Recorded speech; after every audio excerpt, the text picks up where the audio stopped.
So we have to name our characters, but I think we're just going to go with the default names. So we will start the game with these names. I already have the old music set as preset from when I've played this before. A long-lived peace. I did play through this game a couple years ago, but I don't remember a whole lot about it. The peace is at an end. The evil sorcerer.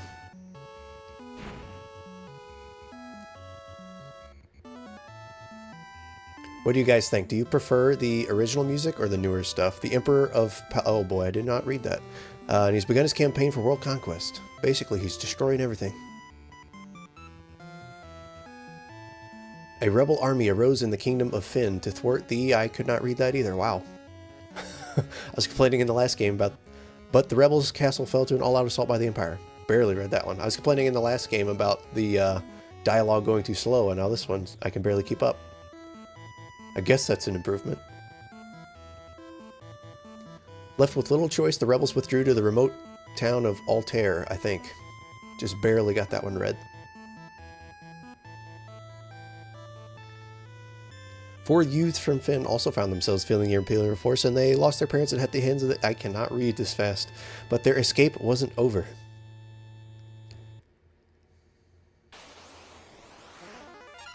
Alright, we're just thrown right into battle. That's kind of a neat start. So we have Firion. I guess he's just a fighter. Doesn't really say what anyone does yet. Firion, Maria, neither of which can use magic. Guy, and Leon. None can use magic so far. Okay, we are destined to lose this fight. Way overpowered.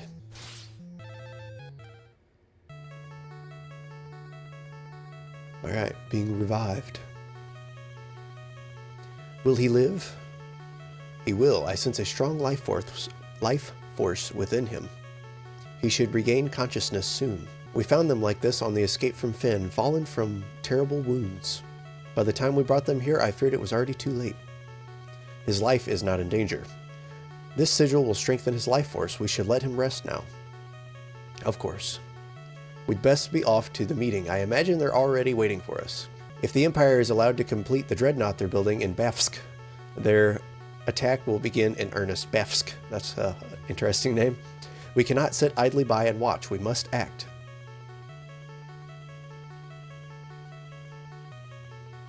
Minwu and Hilda are their names.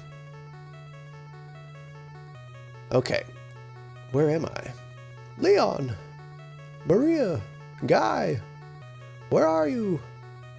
Okay. There's 2 of the 3. Firion, you're alive. I thought you'd... I'm fine, Maria. It's interesting the main character's actually talking in this one. You seem alright too, Guy, but wait, where's Leon? Princess of Fynn, save us. Oh, well, I guess I gotta do the voice. Princess of Fynn, save us. But Leon, not here. Grandfather, not here. I see. Don't worry, I'm sure he's okay. Okay, so I believe we're in the rebel base, and we're going to have to fight against the Empire. So you've regained your strength. Very good. Your life force is strong indeed. It was you who saved us, wasn't it? Thank you.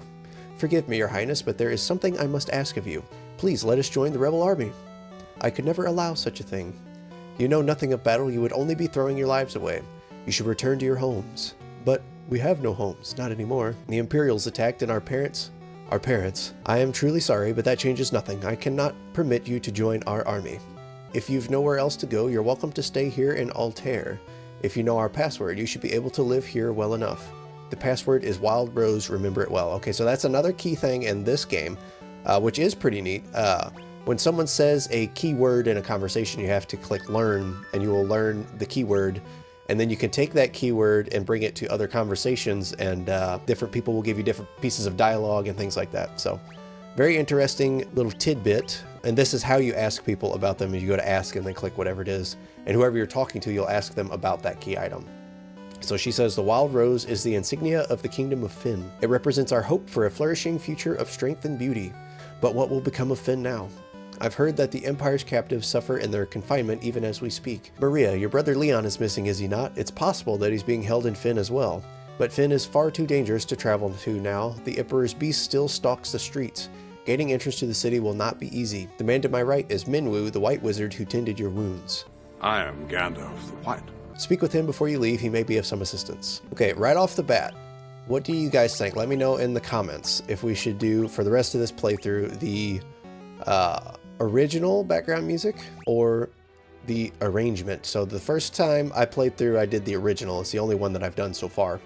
But I think I might go with arrangement this time, unless you guys just really want the original, and then I'll switch back. Let me know in the comments. But for now, let's go with the arranged version. I see your destiny clearly. The future it holds seems closely entwined with my own. You will begin by journeying to Fynn. That is the first step towards realizing your fate. So now we can click learn, and if there was a keyword on screen, it would learn it. But since there's not, we'll click ask and ask him about the wild rose. You've wasted no time in using the password. Heed well the information it will bring you. You can learn much of value by listening. I offer you one more bit of advice before you depart for Fynn. Those who have fallen in battle can be revived at a sanctuary. Should one of you fall before you reach Fynn, go without hesitation to the nearest sanctuary. Okay, teaches us how to revive. The port of Paloom lies not far east of here, but the lake separates us, so you won't be able to reach town without a canoe. Okay, so one thing that I like about these old RPGs, but I'll have to make sure I don't forget, is that you talk to people and in their dialogue, they'll tell you which ways to go, where towns are at, things like that. I love it, but I got to try to remember. So Paloon, I think it was called, is to the east, and we need the canoe. So this guy says, heading to Fynn, are we?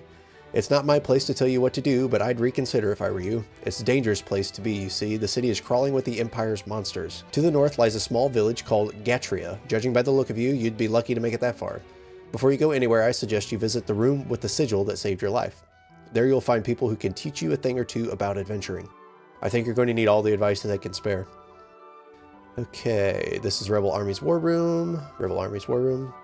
So we need to go to the sigil room and find out what's in there. A bunch of dudes. Nothing happens when we step on the sigil. Dramatic music here.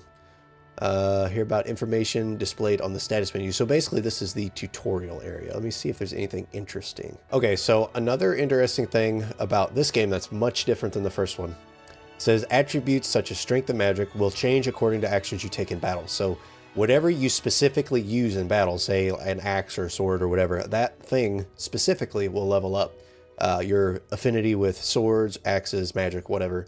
So whatever you want to be strong with, you actually have to use. If a character attacks, his or her strength and weapon skill may improve. Similarly, if a character uses magic, his or her spirit, intellect, and magic level may improve.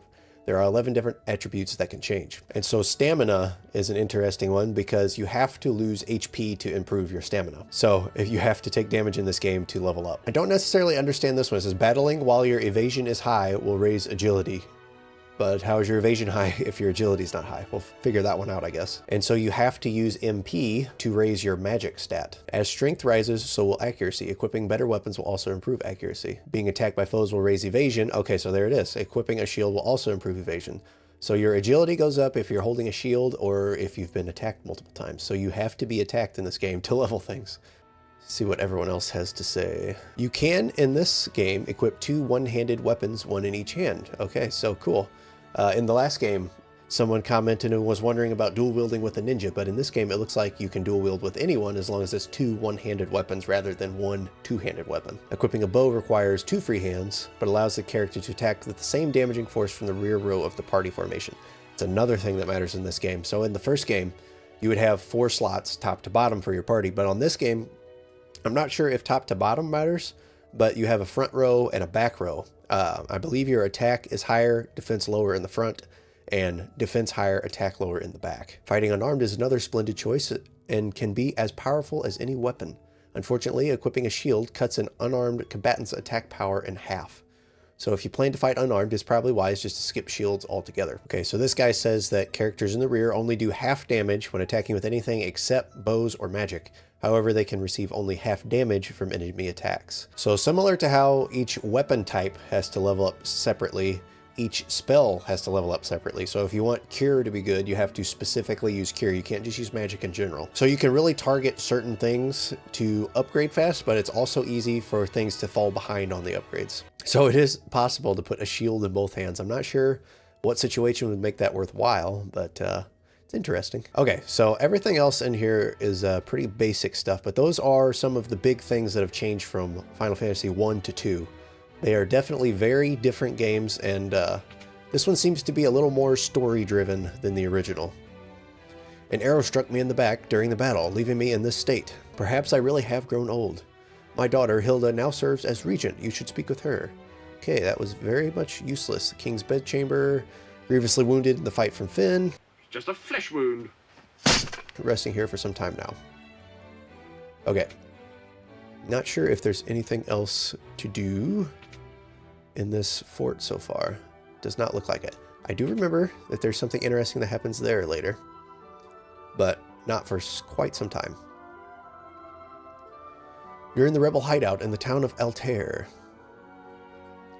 Gordon, the Prince of Kashwan, is hiding out here in Altair. I don't know what happened, but something has made him lose faith in himself. So Gordon from Kashwan is here. Chest had a potion. Got to make sure we get all chests. Princess Hilda fled here when Finn was sacked. She's doing a remarkable job of leading the rebel army while His Majesty recovers. To get 100%, we got to make sure we don't miss any chests anywhere in the game. Alright. I'm Paul, greatest thief in all the world. They've yet to invent a loot that I can't burgle or steal. The Imperial coffers have kept my purse fat with gil lately. So now we can ask him about the Wild Rose. I never steal from the rebels, you can be sure of that. My home was in Finn too. Can't even go home now that the Empire has occupied the city. Paul. This is the town of Altair. The Imperial forces haven't been deployed this far out yet. I suppose it's only a matter of time though. So anyone with a name like Paul here, we got to remember who they are, where they're from, what they do, because most likely we'll be coming back to interact with them again. Here's Gordon from Kashwan. My name is Gordon. I was once a prince of Kashwan. Now I'm nothing but a coward. When my brother Scott fell in battle, I abandoned my kingdom and fled here. Do you know about the Wild Rose? So you've asked to take up arms in the struggle. I'm so afraid Hilda will turn me away that I haven't even asked her. I've been stalling here. I'm just a spineless coward. Go ahead, laugh. I deserve it. Okay, go ahead and wallow in self-pity for a while. So item shop here, I'm assuming there's not much yet, just like basic potions and stuff. A cross, which removes curses. Mallet cures amnesia. A mallet, we just whack them on the head. That's funny. And then we can cure toad and stone here as well. Another interesting thing that's easy to overlook. There are 3 guys behind the counter, not just one. So each one sells different things. You have to check each different one. But we got ethers, cottage, elixir, phoenix down. Very basic things. Can't afford anything yet. More basic stuff. So not too much interesting in the first item shop yet. But let's see what else is in town. Okay, so there's the sanctuary where we can revive. Wish we could go down the well. What's this guy have to say? Paul's a skilled thief, but don't worry, you can trust him. He only steals from the Imperials. That's exactly what a thief would want you to think. They're thieves. They're thieves. Alright, so we have Fire, Thunder, Blizzard, and Cure that we can get so far. Definitely want to get Cure. I'm not sure. It says everyone can use them. I don't know if there is an advantage to any specific person using a different one. Let's go ahead and grab Fire too. And we'll start setting up Maria as a magician, I believe. I went to the magic tab to try to equip them, but yeah, you have to use it as an item because it's a tome and put it on each one. So let's give Maria the Cure and Fire. We do have Broadsword, Buckler, and Leather Armor. I'm assuming those are from, what's his face, the guy that we're missing. So everyone else has already got their stuff. Okay, we're good on spells. Let's go look for some weapons. Weapons and armor, and I have to walk around. The little kid, Tobal, the fellow over in that weapon shop, is one fine blacksmith. I think something's been bothering him lately, though. Mr. Tobal. What could you want with me? I'm just an old man. The geezer act is just a cover. My name's Tobal, and I'm the best darn blacksmith in the rebel army. Okay. Well, that was a way to brag on yourself, but not very helpful to us. Okay, so knife, staff, javelin, broadsword. So we have to decide, at least at this point, what we want to level with each person. So I think might as well get a staff for Maria, since she's going to be a magician. I don't know what we want to do with Derpy Dude, whatever his name is. Guy. What does he currently have? An axe. Okay, I think we're going to stick with... I think we're going to stick with axes with Guy for now. So we'll go ahead and equip the staff, and it lowers magic interference, which is a really weird way to say it raises your magic. But much more accurate and higher magic. So we'll go with that for now. I'm not sure. We might switch back to a bow at some point. But for now, I think we're going to stick with that. And it is time to get some armor. Okay, so we got buckler, leather cap, clothes, leather gloves. Not much yet. We've only got 100 left to spend. Let's go ahead. Try to remember what the penalty for using a shield was. I think it was just if you're using unarmed attacks. So let's go ahead and get 2 bucklers for Maria and Guy. Okay, well, I should have just bought them one at a time because it drastically raises magic interference if I use the buckler. Magic interference plus 70. Okay, so we don't want to give her a buckler. But he's not going to be using magic, so his defense... Dang it, why does it lower his attack so much? It's going to take me a while to get used to what everything does in this game. Well, just wasted money on the bucklers because we want him to be Beefy Mick Attack Boy. Okay, well, wasted 100, but I'm assuming in the long run that shouldn't be a big deal. But it looks like that is everything here in town. The town of Altair. So there's a town to the north. Don't remember what it's called. Ooh, I like that music. I forgot how much I love all of the Final Fantasy music that I've heard so far. Got used to the original version, like I said. Nice, got different battle music too. Okay, so let's see how much fire does. So in the original game, another difference, you had kind of like D&D style, each level of magic, like level 1, 2, 3, 4, 5, you had certain numbers of casts depending on your level, but here it is just MP like many other RPGs. So we have 10 MP right now and fire costs 1. So it's a totally different way of doing things.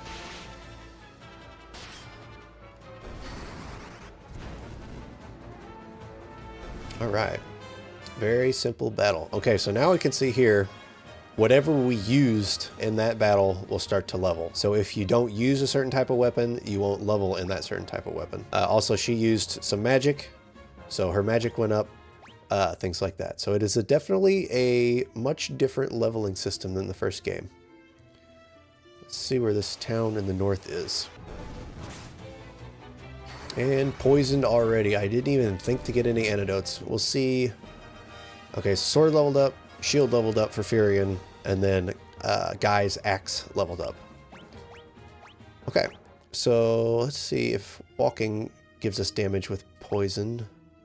Ooh, do you not stay poisoned after the battles on this one? Oh, dude, that's so nice. Let me get in another encounter just to see. Oh, thank goodness. So, another big difference. The poison does not transfer after the battle, so I don't have to worry about having a million antidotes on me at all times. That was one of the biggest things in Final Fantasy 1, always being poisoned at all times. So, many things I don't like in comparison in this game, but that's one thing that's definitely an improvement. So here we are at Gatria. This is the village of Gatria. Finn is just over there across the lake, see? Okay, so we'll be crossing the lake from here to get to Gatria. Item shop, an inn. Don't need either of those. The Imperial forces have occupied Castle Finn. The gates are drawn and no one can enter. And with Imperial troops and monsters roaming the streets, the city isn't any better off. There's a pub just on the outskirts of Finn where the Empire invaded. The barkeep didn't make it out in time. They say he's still working there, pouring drinks for the Imperials. Okay, so there's our hint to head to the bar on the outskirts. I walked too far to the outskirts of this town. Once we get to Finn, we'll keep an eye out for the bar. Let's see if there's any weapons that we need, although we probably don't have money for anything. Just basic things that we already had in the other stores.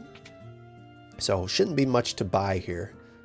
But I think this is kind of just like a waypoint on our way to Fynn. It's going to take me a while to remember the names of the towns. Gatria and Altair haven't fallen into the clutches of the Empire yet, but once the Dreadnought is complete, nothing will be able to stop the Empire. The Empire. Okay, basic stuff. So let's go ahead and rest at the inn. Hopefully it's not an exorbitant price because I wasted 100 gil buying the shields that I'm not going to use. Wasted! Surely I can afford it, but I don't really want to spend too much money on it. Please come in, 18 gil. That's not bad. I am glad that they kept the sleeping music. Very classic. Okay.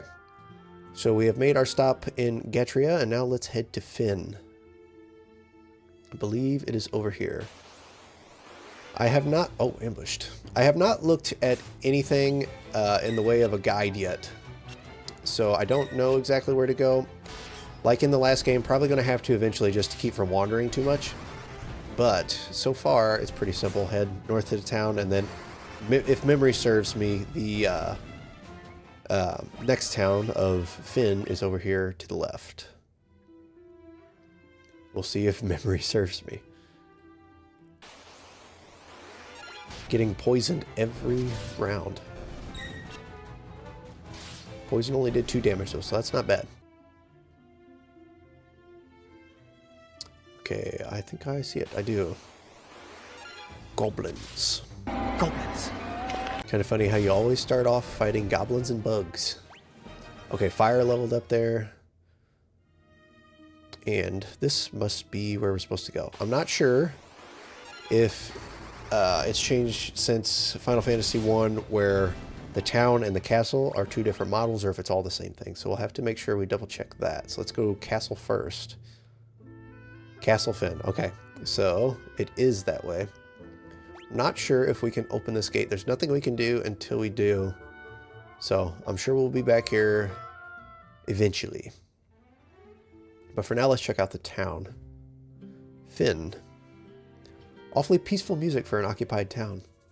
It's just as we've heard. The city is crawling with Imperial soldiers. We have to be careful. Make sure not to get too close.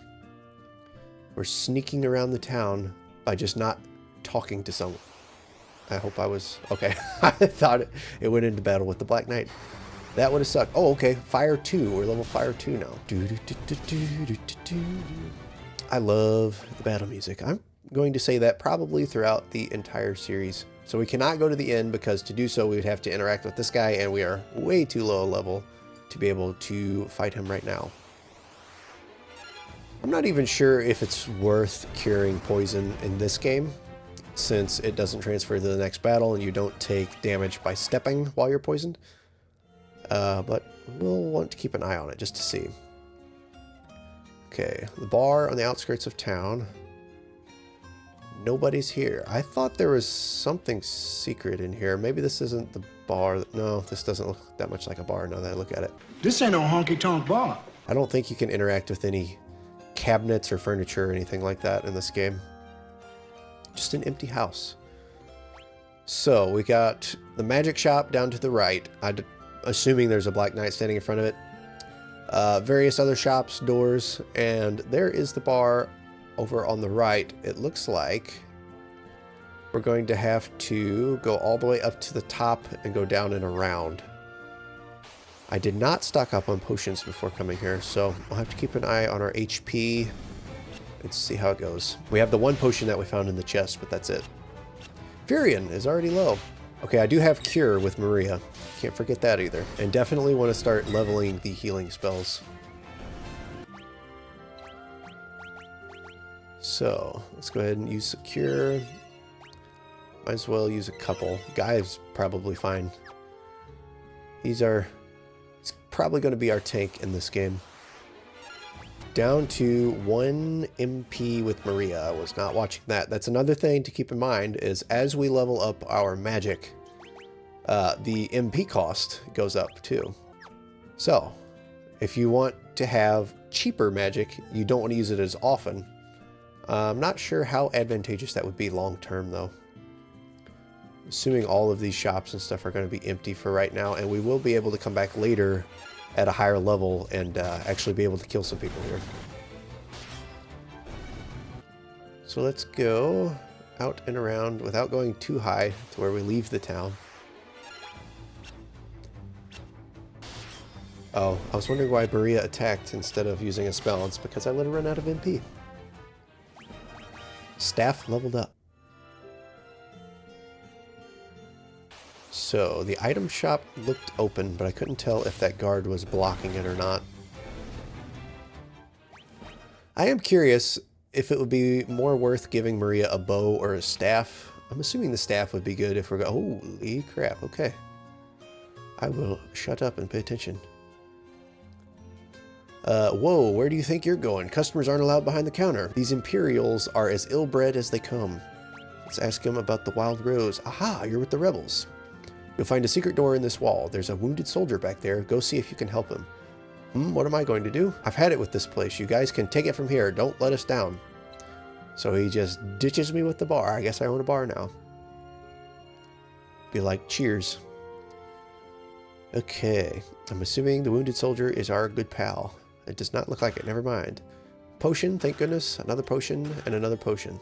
Glad to get those. Are you going to turn me over to the Empire? At least have the decency to kill me first. I don't want them to take me alive. You'll never take Major Vincent Winifred Payne alive! Ask him about the Wild Rose. So, you're rebel soldiers, are you? The name is Scott. I'm a prince of Kashwan. Prince Scott, we're told you fell in the battle. Thank goodness you're still alive. I am, but not for much longer. I'm afraid I must ask a favor of you. There's something you must tell my brother, Gordon. Tell him I know he has great strength. He must learn to have more faith in himself.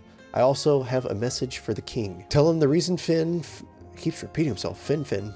The reason Finn fell so quickly is that Count Borgin betrayed us. He's been made a general. Today, Junior? In the Imperial Army. There's one more thing. Tell Hilda that I love her. No, don't deliver that last message. The confessions of a dying man, they would only bring her pain. Unless she didn't like him. My brother Leon, have you heard of him? I'm sorry, but I have not. I wish I could be of more help. Here, I want you to take my ring. I will take the ring. I'm sure it will be of use. Okay, so now we have a ring. Maybe it's all this talking, but I've grown extremely tired. No, it's probably because you're dying. If you'll excuse me, I just need to rest, just for a little while.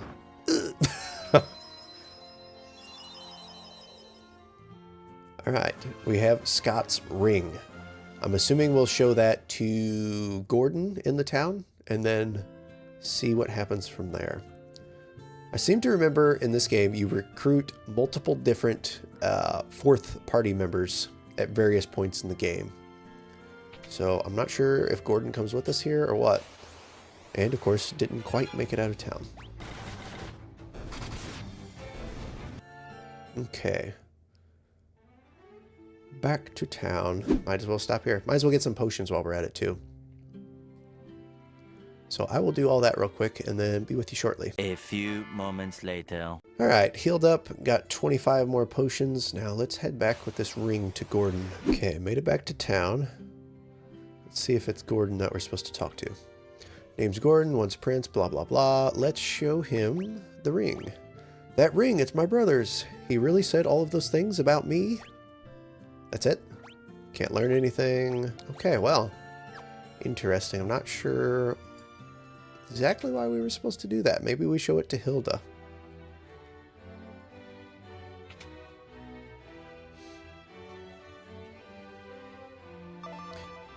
Passwords, Wild Rose. The ring belonged to Scott. Is he alive? No. He gave us this ring in Finn just before he lost the last of his strength. Did he say anything? No, nothing. Your Highness, please, the ring belongs with you. No, keep it. It suits the personage of courage. You infiltrated Finn and returned to tell the tale. You've proven yourselves quite capable. It would seem I underestimated your strength. I would have you lend that strength to our cause. There is a magical metal known as Mithril, and we need strong warriors if we are to obtain it. Mithril. So we will learn about Mithril. We lost Finn because we were ill-equipped. The Empire fought with weapons and armors made of mithril. I have charged Joseph, a man living in Salamand, with the task of finding a source of mithril. I do not know the cause, but we've been out of contact with him for some time now. Would you go with Minwu to Salamand to look into this? Yes, I would. Yes, I talked to Minwu now. I heard Her Highness's words and have waited here for you since 2 seconds ago. To reach Salamand, we must first pass through the port town of Paloom. Take my canoe and let us be on our way. All right, we have a canoe now. And Minwu is in the party. Definitely a much more story-driven game than the first, which is kind of nice. So, let's see. Paloom is to the west, or was it east? Go east to the port city of Paloom and take a ship from there. Whelps like you could never make it that far on foot. You young whippersnapper! All right, old man. Let's make our way to Paloom now.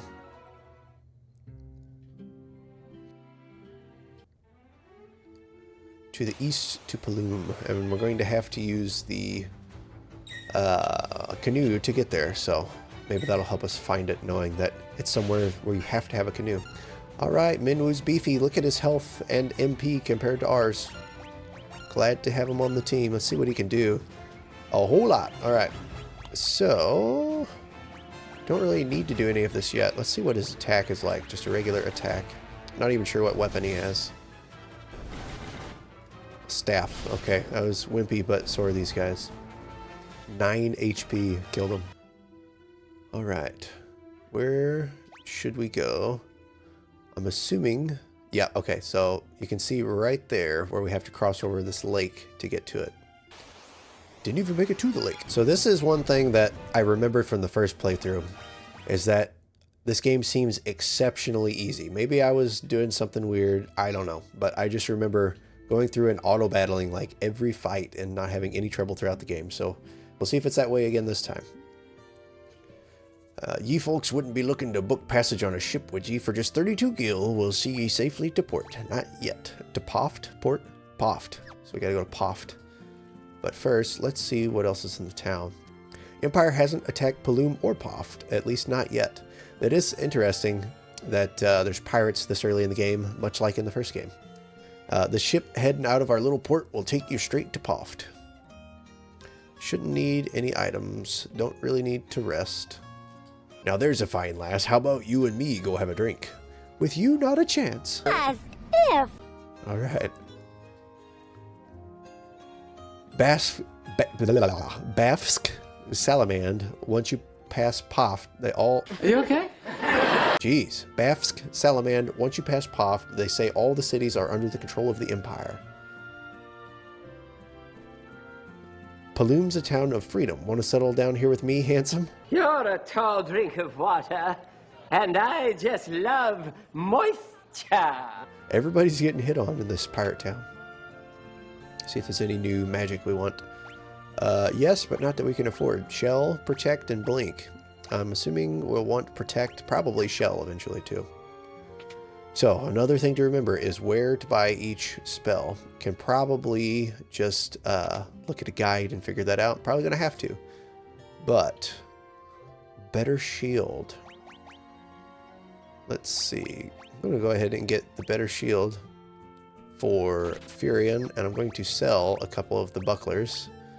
Get half of my money back at least. And going to the bronze shield gives better defense and evasion, so very good to have. Let's look at the weapons. I'm curious. I don't want to get all my money spent on armor before even looking at the weapons, although I probably can't afford anything. I can. It's just a bunch of junk. So I've got one axe with Guy. I wonder... Let's see, does he have anything in his other hand? I don't think he does. And if he does not, which he does not, let's buy another axe and dual wield. Hopefully this actually works. I didn't just waste more money. All right. Okay, cool. So his magic is Dog Dookie, and his evasion... Why does his... So his evasion goes up by holding another axe. I don't quite understand that, but I will take it.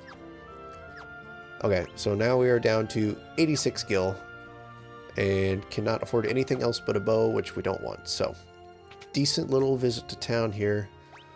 Don't remember how much the boat is, but we should still have enough. This is Paloom. It's just a little port town. Is there anything else in town? There's not. It literally is just a little port town. Okay, let's take our ship to Poft. Done. Just board the ship in front of town and off you go. Sweet. And it auto sails. That's nice. Don't have to worry about any encounters here. And don't have to worry about finding the town either. Alright, here we are at Poft. Is this a different... Okay, there's nothing up here.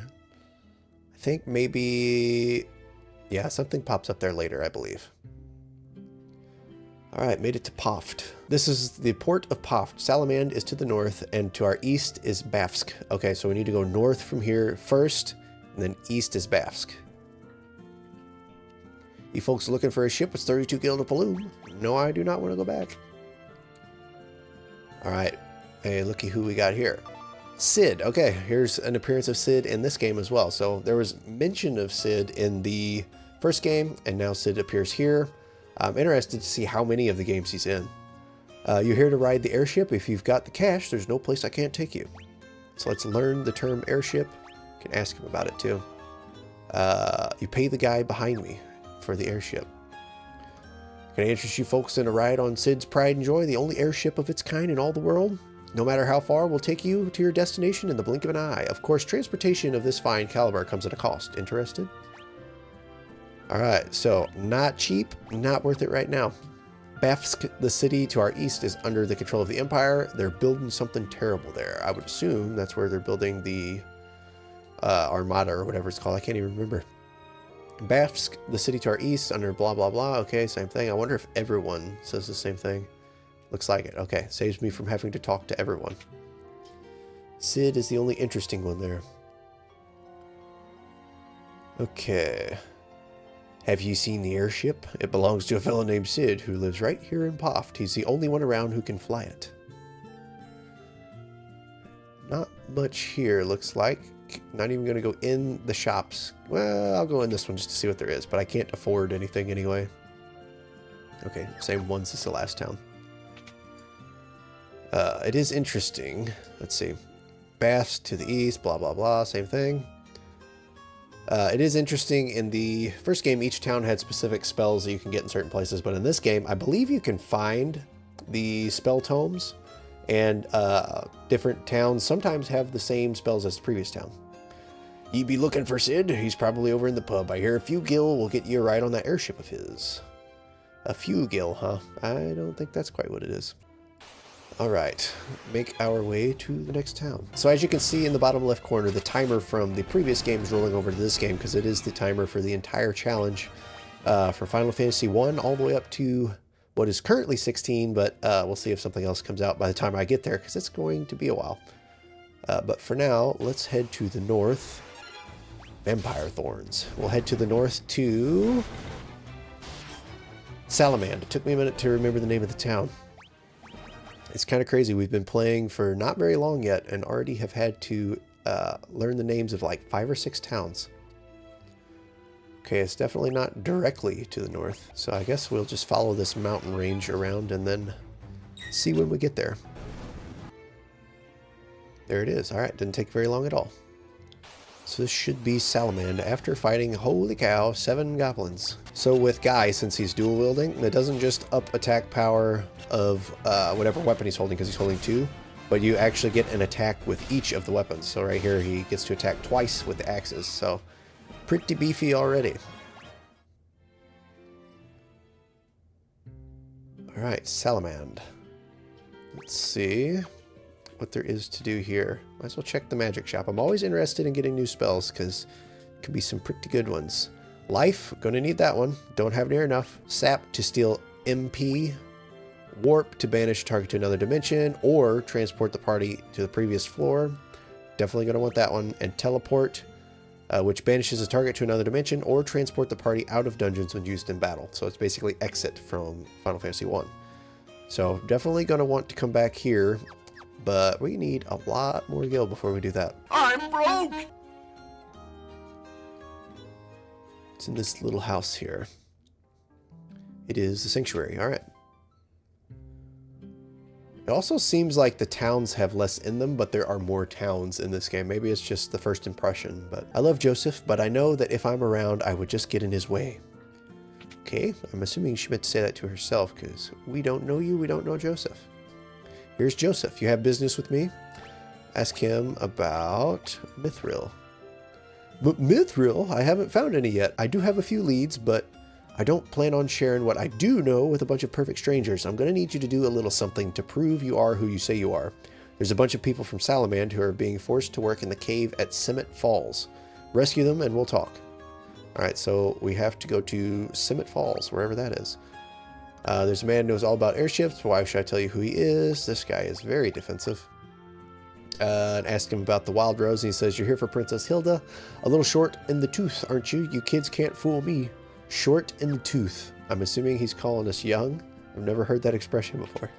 Kind of like it. You little short-toothed whelp. The Empire's enslaved the men of Salamand and forced them to work in the cave at Simmet Falls. Please, you have to help them. I wish someone would tell me where Simmet Falls is. Simmet Falls is beyond the mountain range to the south of Salamand. Okay. So, thank you very much. That's where the Empire has been mining its mithril. So I have to go south of the mountain range that's nearby here. How much? We have 480 gil. Let's go ahead and check out the armor. Not going to have enough for weapons and armor. There's a lot of stuff that's better. We need to save some money for spells. But let's go ahead and just buy one bronze helm and put it on whoever needs it most. He has... Furion has nothing, she has nothing, he has nothing. Why does no one have any headgear? Go ahead and put it on Furion for now. He's not using spells right now, so it shouldn't matter for his magic interference. You know what, let's put it on Guy. He'll be our tank. He'll be as beefy as possible, have low evasion, no magic power. It should be fun.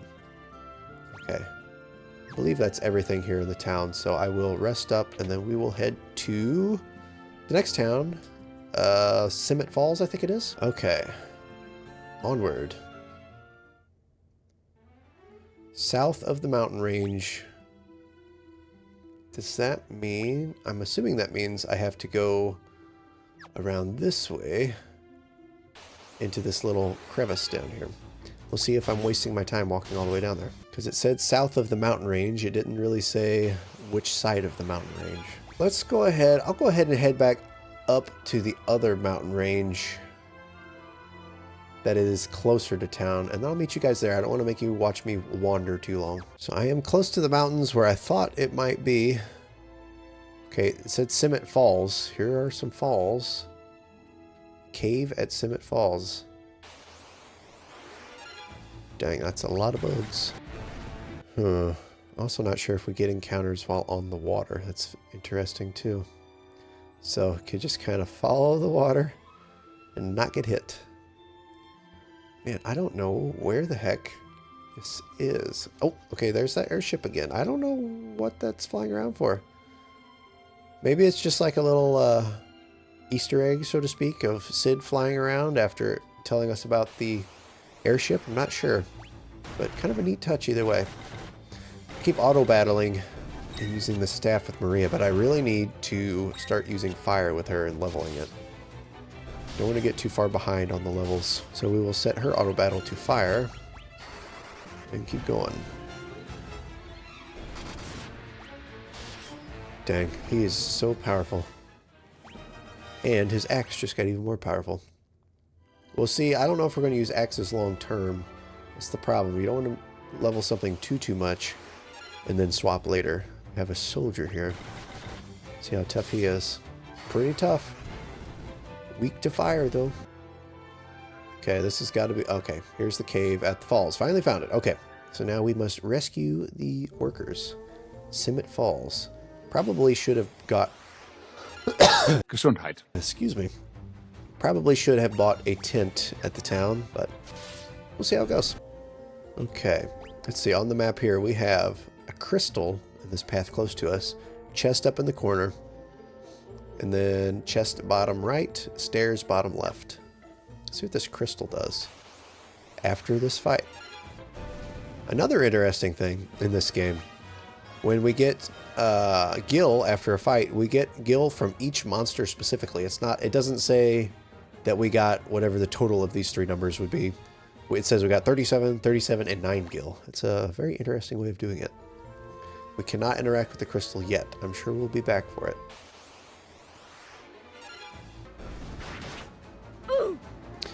And Maria's dead. Wonderful. Okay, we don't have any Phoenix Downs or... Ooh, actually, I wonder if Minu has a life spell. He does have life. Thank goodness. And cure. And tons of MP. It would be nice to use Maria's so that way we can level it, but don't want to run out of MP. Okay. Go up to this chest. Sprinter.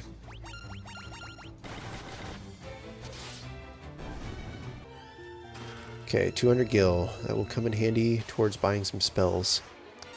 Sasquatch. Very weak. I remembered this game being very easy in the combat, and so far it's looking like it's going to be that way again. I am curious if it's because it's the Pixel Remaster version and the original was harder. But I've never played the original, only this version of it. I know the original only came out in Japan, but I'm sure there were other ports that came to the US. But for anyone that doesn't know, there is Final Fantasy, if I remember correctly, 2, 3, and 4 on the Super Nintendo, but that is not actually Final Fantasies 2, 3, and 4. That's actually, 4, 5, and 6. So there are different names for the same games because 2 and 3 in the chronological order only came out in Japan, but 2 and 3 on the Super Nintendo are actually 4 and 5. So a little bit confusing, but this is 2 chronologically, not 2 on the Super Nintendo. So we got the 2 chests. Now we go to the stairs after one more fight. Balloon. I don't remember. I don't think these guys explode. I know there are some enemies that explode when you kill them or if you take too long. But I'm not sure if that's in this game yet. It might just be later Final Fantasies that I'm thinking of. Not going to find out though because he was a wimp. Okay. B2. We have 1 chest bottom right. 2 chests at the top, and then 4 doors to go into over there. So we'll get the bottom chest first. It's also a nice little touch in these dungeons that they added different floor types and kind of tried to make the dungeons spruced up a little bit. So how we were just walking on the water and now it's the ground. Minor details, but still improvements from the first game. Okay. Geez, there are a lot of encounters. Okay, 1 potion is all there was. Let's see, I should have got the top chest first. I didn't realize I could only make it to those doors from here, so I'm going to do a little bit of backtracking. And I will meet you guys up at the chest. Alright, first chest has a high potion. We also got Maria's fire to level 3 on our way up here. So now it is quite overpowered for these guys in here. I might start using cure with her to try to level it rather than fire at this point because don't really need the fire higher. It rhymes! Yet. And we definitely want cure to be on its way leveling up. So it is a good thing that we're taking damage because that will make us stronger. Kind of silly, but that's the way this game is. Alright, chest number 2 has eye drops. Not that great, but we got to get everything.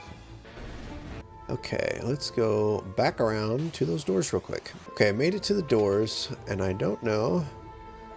Okay, 4 rooms. I'm assuming 3 are empty, and then 1 has the stairs to the next floor.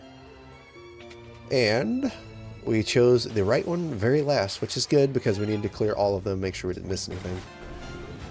Okay. Last door. Stairs like I thought. Okay. Now on this floor we have 4 more doors.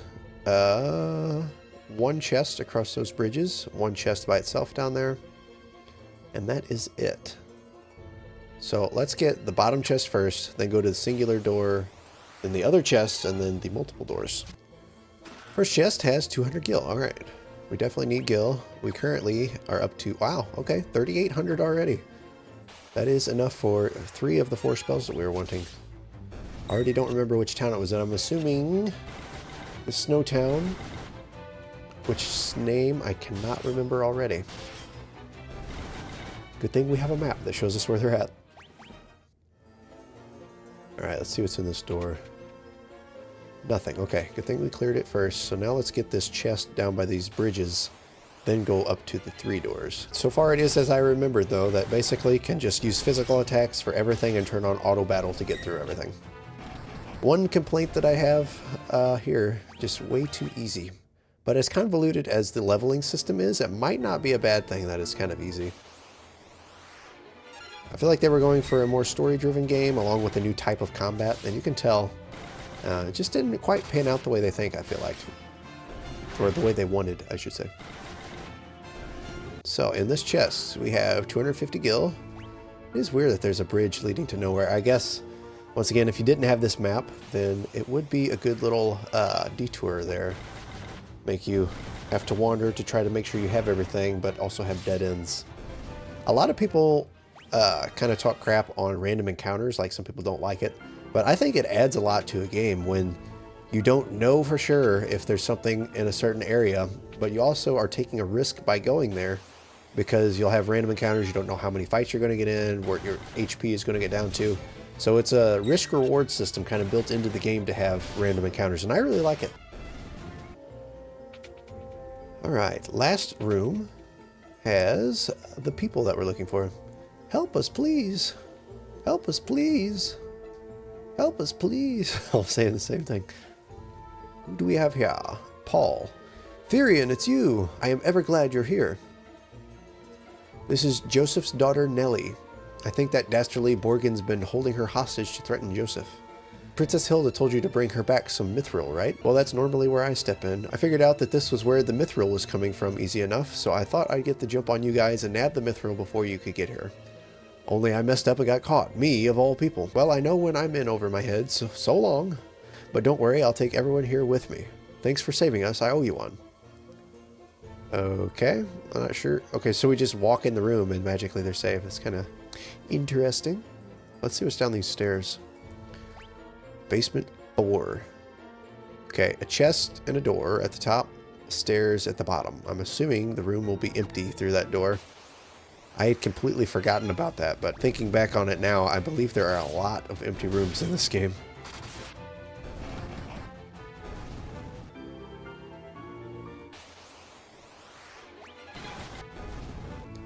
Okay, chest has a fire tome. Okay, so we can teach someone else fire. Let's go ahead and teach it to Furion. We could theoretically save it and then sell it later, but wouldn't hurt to have him know some magic of some sort, just in case. I don't think I'll ever even use it, but You sure about that? why not? Okay. Missed the door. So this path that I'm on right now, there's nothing. Well, no. It's not nothing. You have to take this path and go all the way around the outside edge and then down to those stairs. But first, let's check out this door. I'm sure it's an empty room, but we have to be thorough and make sure we get everything. If we're going to have Maria as a dedicated caster, we definitely need to carry some ethers with us because she has been down to 5 magic for quite some time now. And, okay, now 4 and 3. So, been down on magic for quite some time, so I've just been attacking with the staff the whole time, which in theory should help her out, leveling staffs. But I'd really like to level her spells a little faster, but if I have no MP, I can't do that.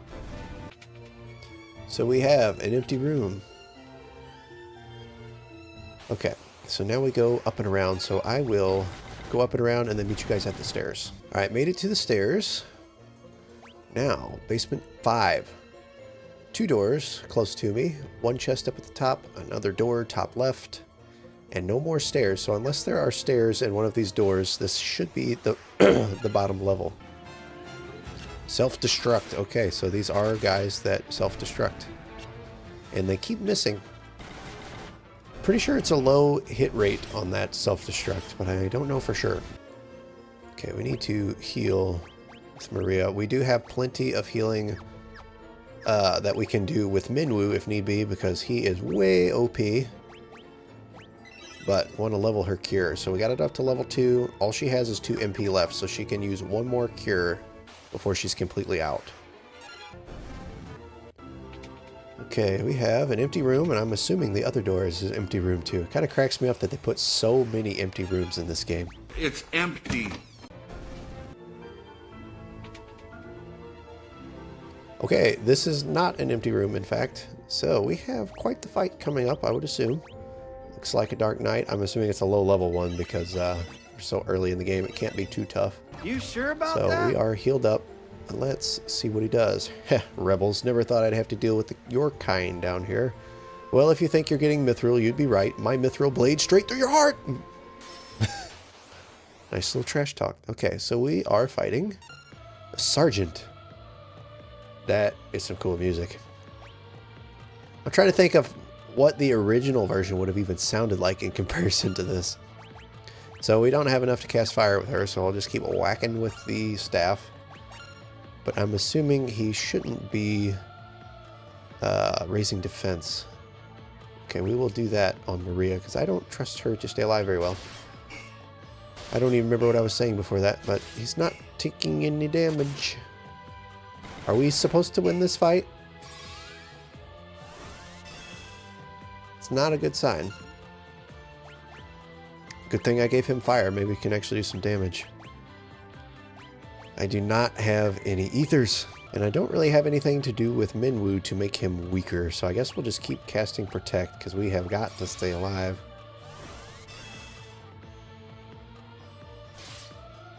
I'm not sure if we were even supposed to be in this battle yet. I also don't know if we can fully...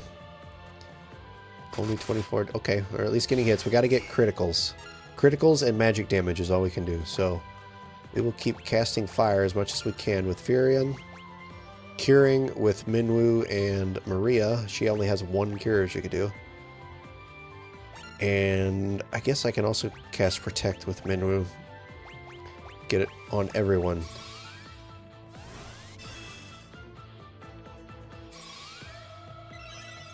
Funny how I was just saying how easy this game is, and then immediately get thrown into a fight like this, where I am very much underpowered.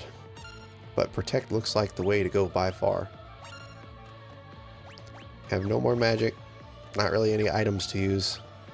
She's pretty much useless, so let's go ahead and defend with her. So she's got Protect and Defending.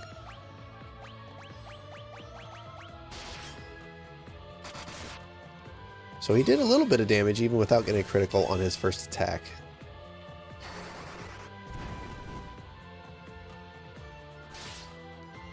We're not in too bad a shape.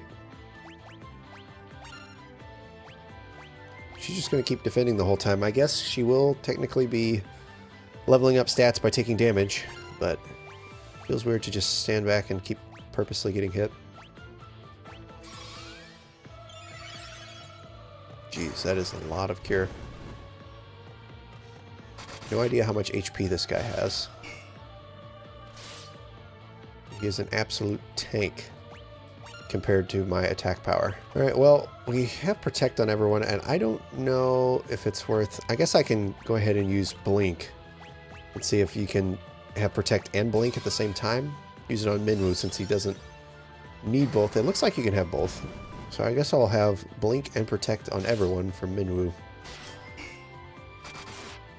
And surely this guy will die before we run out of magic and whatnot. So now Maria is protected, blinking, and defending. I'm doing very little damage at a time. I wonder if it would have been worth giving the fire to Minwoo. That way he could be casting an attack spell while he has a higher level magic, but I also need him to keep casting these to protect everyone because I am puny right now.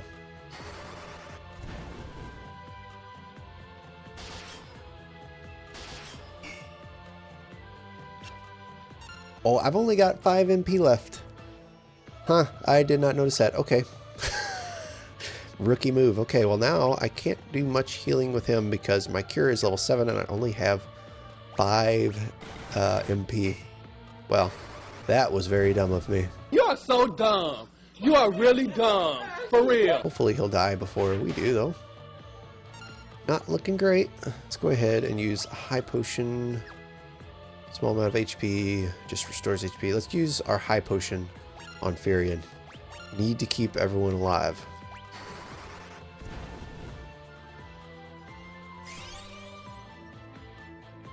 Curious how much health this guy has. I mean, he could have even just like 500, not a crazy amount, but we're doing so little damage because his defense is so high that could be enough.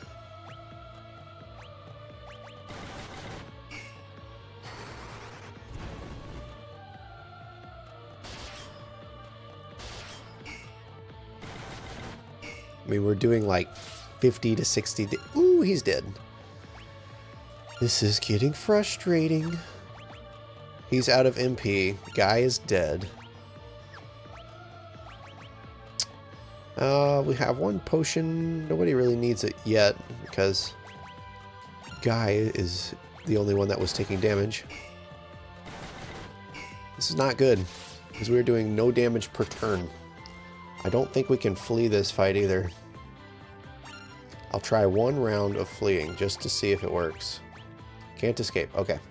Should have known better. So I guess all we have to do is to keep attacking. Let's see. We need to keep at least 1 MP so we can teleport out of here.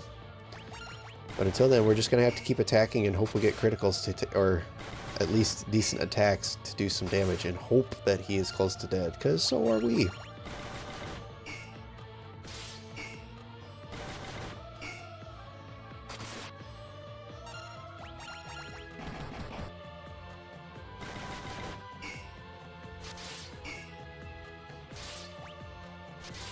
Alright, Maria's dead. See who lasts longer, us or him. Probably him, because we're doing no damage.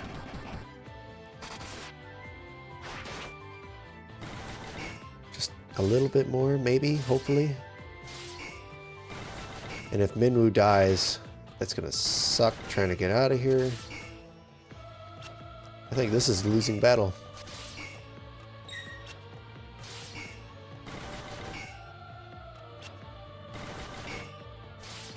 Jeez, doing nothing. 12 damage at a time every other turn. At least he's attacking Minwoo. Got a lot more HP. Oh, thank goodness. I am very surprised we actually won that one. We'll see how easily we loot the rest of the dungeon and make it out of here. And Maria and Guy are not going to get XP, unfortunately. But Furion did level up his sword and shield. Woo! And all of his stats except spirit. Holy cow. And we got a mithril axe. So once Guy's not dead, he'll have a decent weapon. So, in the chest, we have a mithril. Okay, so we were supposed to fight that guy, but wowzer, were we underpowered. I'm going to go ahead and quick save real quick. Because we have a few other things to do in here, and then we have got to escape. So, we're going to be fleeing every battle. And try to get everything without dying. I think we have, well, we have some potions. I don't know why I was thinking we only had one. We've got 31. So, alright, we shouldn't die. We should be able to get everything. Got 1 MP left with Minwoo to teleport out of here. But, yeah, that was definitely the closest fight I've had in a long time. Okay, for a little refresher here, we have door and chest up at the top. Assuming the door is empty. The good thing, though, is even while we're trying to escape, if we take hits, it'll be leveling our defense, or whatever it is that levels when you take hits. It's kind of a goofy way to do things. I'm not a big fan of it. But I guess their thinking was that you can't get too overpowered if you're not taking hits. So they want you to actually engage with battles, and then tougher enemies will help you level faster. I don't know. It's interesting. Okay, so the door is empty. Imagine that. Just immediately sprint away. Okay, last chest in this dungeon. That would be funny if they self-destructed, killed us both right before we get the last thing and escape. Okay, so last chest has monsters. Not great. Okay, land turtles. I do remember these guys sucking as well. Having really high defense. And since it was... oh my gosh. Since it was an enemy in a chest, I don't think we can flee. We can't escape. Okay, well, it's going to be a replay of the last fight, I believe. Let's see if we can do any damage. Nope. Oh, boy. Okay. Man, we are doing nothing. Got to get some ethers. It might be worth just dying here. Good thing I auto-saved, or quick-saved, before coming here after the last fight. Because now we can at least restart from our quick save, having defeated the last guy. Well, actually, it's right outside the door. Okay. There is no way we can win that fight right now. So I'm going to go ahead and have to warp back to town, refill everything, and then we're going to have to come back for this chest just to kill this turtle. So it's going to be a lot of time and painstaking effort for me, but I will be back with you guys in just a second as soon as I'm ready to fight the turtle. Okay, so we finally made it back here. There are definitely a lot more encounters in this game than in the first one. The encounter rate is, it feels like about double. I don't know if that's actually the case.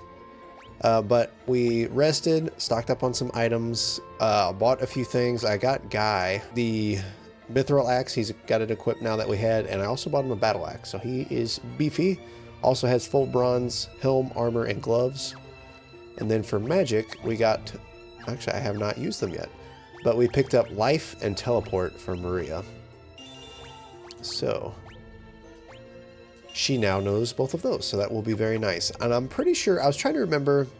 so in Final Fantasy 1, you could have 3 spells for each level. But I think on here... it's just a matter of you can hold a certain number of spells. Looks like 2, 4, 6, 8, 10, 12, 14, 16. Looks like you can have 16 different spells of black or white for any character. But the strength will depend on the character, and you can only have a certain number. So you got to be careful which ones you use so you don't have to waste them later to learn more. So definitely interesting and a different way to do it. But we have full health, a lot more magic now. And we are finally ready to take on this turtle after I quick save again. Crazy we had to put up so much more effort just to fight a turtle. Well, I remember these being a big pain in the butt in this game. I wish I could drain his defense or something with Minwu, but he's just kind of useless right now. I can heal with him, but that's about it.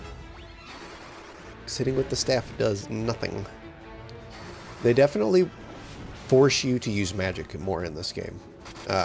In the first one, there were times when magic was definitely better. Not 100% necessary, but it is necessary to use magic in this game. Not even sure. Yeah, he didn't even have that much health, but I just didn't have any MP last time. So, Furion has fire at level 2 now. And let's see what is in this chest. A teleport tome. Did I just buy teleport? I almost did if I didn't. I bought teleport. Okay, well now Maria and Furion will both have teleport. That's crazy. Just spent 1,000 gil on it and then find it in the chest I had to come back for. But that's okay. So it's a good one to have for multiple people. That way if we run out of MP, we can still teleport out of the dungeon. Alright, so I think we're going to end it here for today. And next time we will bring the mithril where it is supposed to go. Alright, so we left off last time having just gotten the mithril from this cave at Summit Falls. So I believe we're supposed to take it back to the princess. I don't remember her name off the top of my head. But either way, we're going to make our way back to the castle, and then I'll meet you guys there, and we'll see what happens when we give her the mithril. I remember now. Hilda, that's her name. I'm going to go ahead and stop here at Salaman 2 and see if what's-his-face over here does anything when we bring the mithril back. Joseph. I cannot remember these names very well for some reason. But let's see what he has to say. You better get that mithril back to Altair. Princess Hilda is waiting for you. Okay, well, not much to say. Gotta make our way to the princess. Alright, we made it back, so now let's see what Princess Hilda has to say now that we bring her the mithril. The Empire also suffered heavy losses at the Battle of Fynn. They're building the Dreadnought in Bafsk to help compensate for those losses. So we will show her the mithril. You found the mithril. Now we'll finally be able to fight the Empire on equal footing. Please take the mithril to Tobel, the town blacksmith. I'm certain he'll be able to use it to make you some magnificent weapons. All right, let us do that immediately. Always for getting better weapons. Upgrades. I'm curious what each character's super weapon is, or if there are the super weapons or equivalents in this game. What could you want with me? I'm just an old man. Maybe once I show you the mithril. Ho, that's mithril. I've been waiting for the chance to work this metal for as long as I can remember. All right, leave the rest to me. Swords, armor, you name it, I'll start crafting. It's been too long since I let my hammer ring. I wonder if that means we're going to have access to mithril armor and weapons. It is interesting that that's part of the story, is getting better armor and weapons there like that. You can buy the equipment I made over at the shop counter. This will keep my hands full, I tell you that. So we give him the mithril, and then he makes us still buy the stuff. Well, that place was a ripoff. Okay, so we can get the mithril knife, mace, spear, and sword. Let's compare the mace to the one we currently have with Maria. Currently we have a staff. Magic interference +5, +70 accuracy. This gives us much higher... It does better attack, but lower accuracy and worse magic interference. So I don't think we're going to pick that up. The knife, I'm not sure. Magic interference is the same as with the staff for the mithril knife. And accuracy is about the same and attack is a lot higher. So I think we're going to give the mithril knife to Maria. So let's go ahead and equip that now. Yeah, see, the evasion is a little bit lower, accuracy is a little bit lower. Shouldn't matter too much, but the attack is way higher. And we've been doing a lot of physical attacks because just auto-battling through most of this game so far. So let's see, the mithril sword. I'm just going to take a chance, not even look at it, and buy it for Furion. Got to be better than broadsword, and it is by quite a bit. Okay, so let's see. Spears we don't use right now. We may eventually. I'm pretty sure Minwu just has a wand as well. Let's see. I'm not sure if it's worth buying weapons for the characters that come in and out of the party. So for now, we'll hold off. And he has just the regular versions of all of this stuff. Okay, so we currently have sword and shield with Furion, knife with Maria. Guy has dual-wielding axes, and then a staff with Minwu. I'm trying to remember, there's a penalty for dual-wielding. I need to figure out what that is to see if it's worth dual-wielding with Maria. So I'm going to go to the tutorial area, look at that, see if I can find it, and then might buy another knife for Maria. So equipping a shield cuts the unarmed combatant's attack power in half. But it doesn't seem to matter if we just dual wield. It just matters if we're wanting to go unarmed and want to use a shield. So I believe we're going to go ahead and buy another mithril knife and see if it's any good. I think it'll raise the magic interference a little bit, but it's only by like 5, which is not much. So I think we're going to go ahead and dual wield knives with Maria. And should be pretty good, I think. So another mithril knife. And equip. What if we hit optimal? Looks like that is the optimal that we have. Is anything else optimal for anyone else? It's saying it's optimal for him to dual wield as well. But I really would like him to have a shield. Wonder what optimal would be for Minwu. Double axes? I mean, honestly, why not? We might as well. Let's see what it does. Okay, so now we have the mithril armor. I don't think we need to talk to this guy again. I'm curious. We probably have to go back to Hilda. No time to talk. There's work to be done. Okay, so let's go back to Hilda, see what she says now, and see where we're supposed to go next. Assuming something to do with the Dreadnought.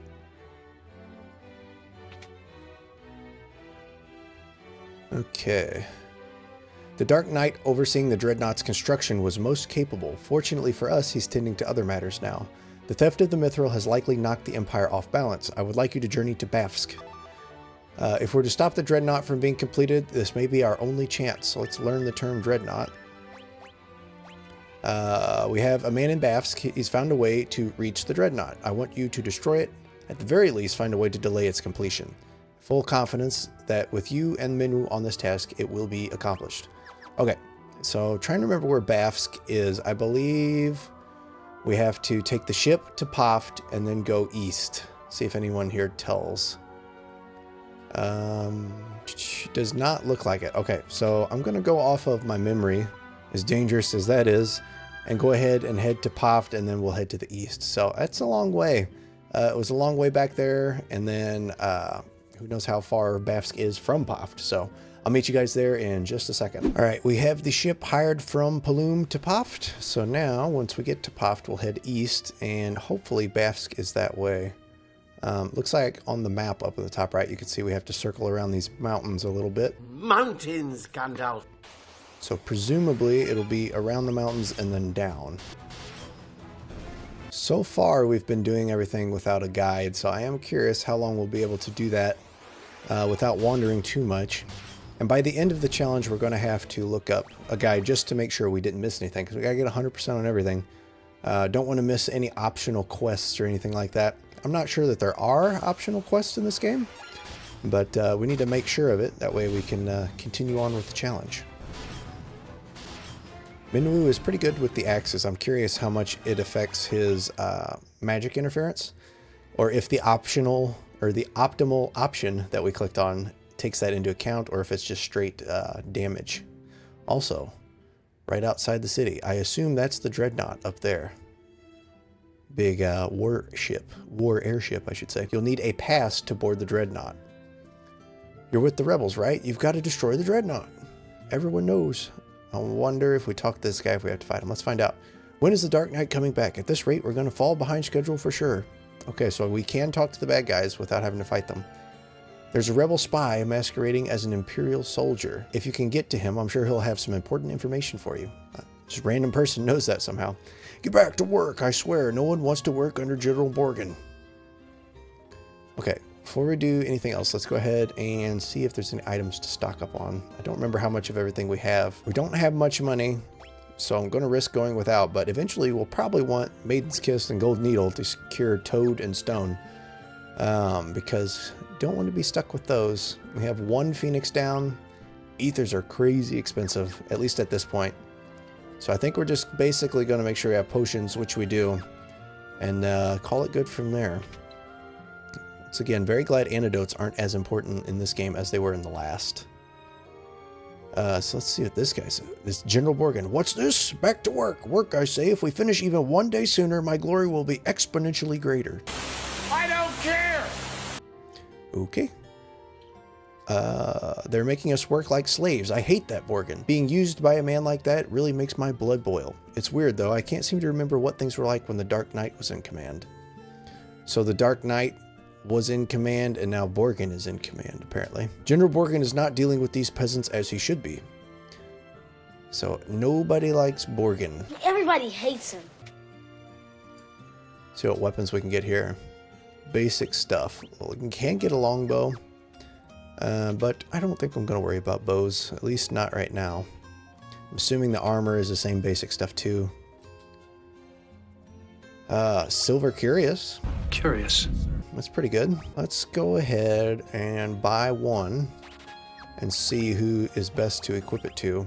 It might be better for everybody. It's way better for Firion, so let's go ahead and give him one. Buy some more. Let's buy two. Surely we'll need them both. Place some leather armor.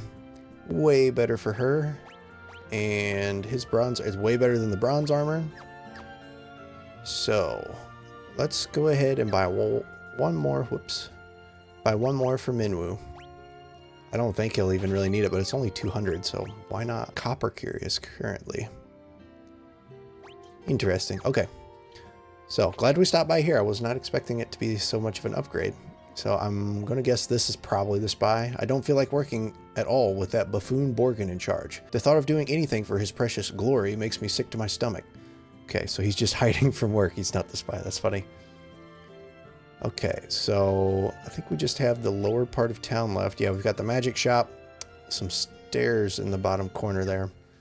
So let's check out the magic, see what we can get. I don't even know if we can afford anything. Fear strikes fear in the target's heart, making them more likely to flee. Basuna cures status ailments that wear off after battle. So that would be like poison, blindness, things like that. Isuna cures status ailments when used in battle, and silence to inflict silence. So I think we're going to get Isuna for sure. And Basuna probably would be good to have. So we'll teach them both to Maria. So Isuna and Basuna. Okay. So now she's got a decent list of spells. We need to get some black magic for her. She just has fire and that's it. Okay. So let's weasel our way up through here. This has got to be him. He's blocking the way. General Borgin took command of things in Bafsk a short while ago. Things have gotten much easier than they were under the Dark Knight. It's hard to believe a bumbling idiot like Borgin could become a general in the Imperial Army. Oops, you didn't hear that. You didn't see anything. So let's ask him about, I guess the ones that are important are red. So let's ask him about the Wild Rose and then the Dreadnought. Aha, you're one of us. I had to be careful about what I did while the Dark Knight was here looking over my shoulder, but the great General Borgin is anything but. He's just a domineering blowhard. The man was a blowhard and a grab. All right, now I'll ask about the Dreadnought.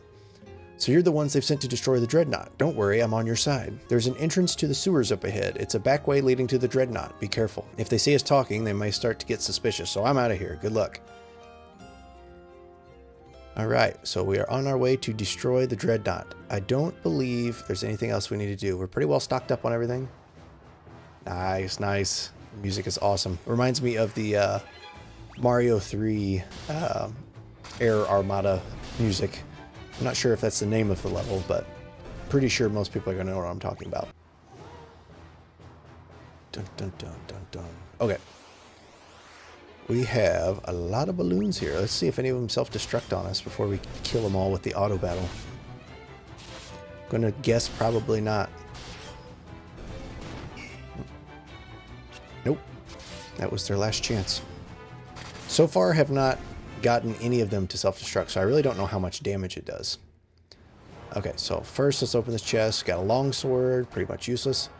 And on the map we have this big winding maze of an area to make it through, and then one chest and one set of stairs down at the bottom.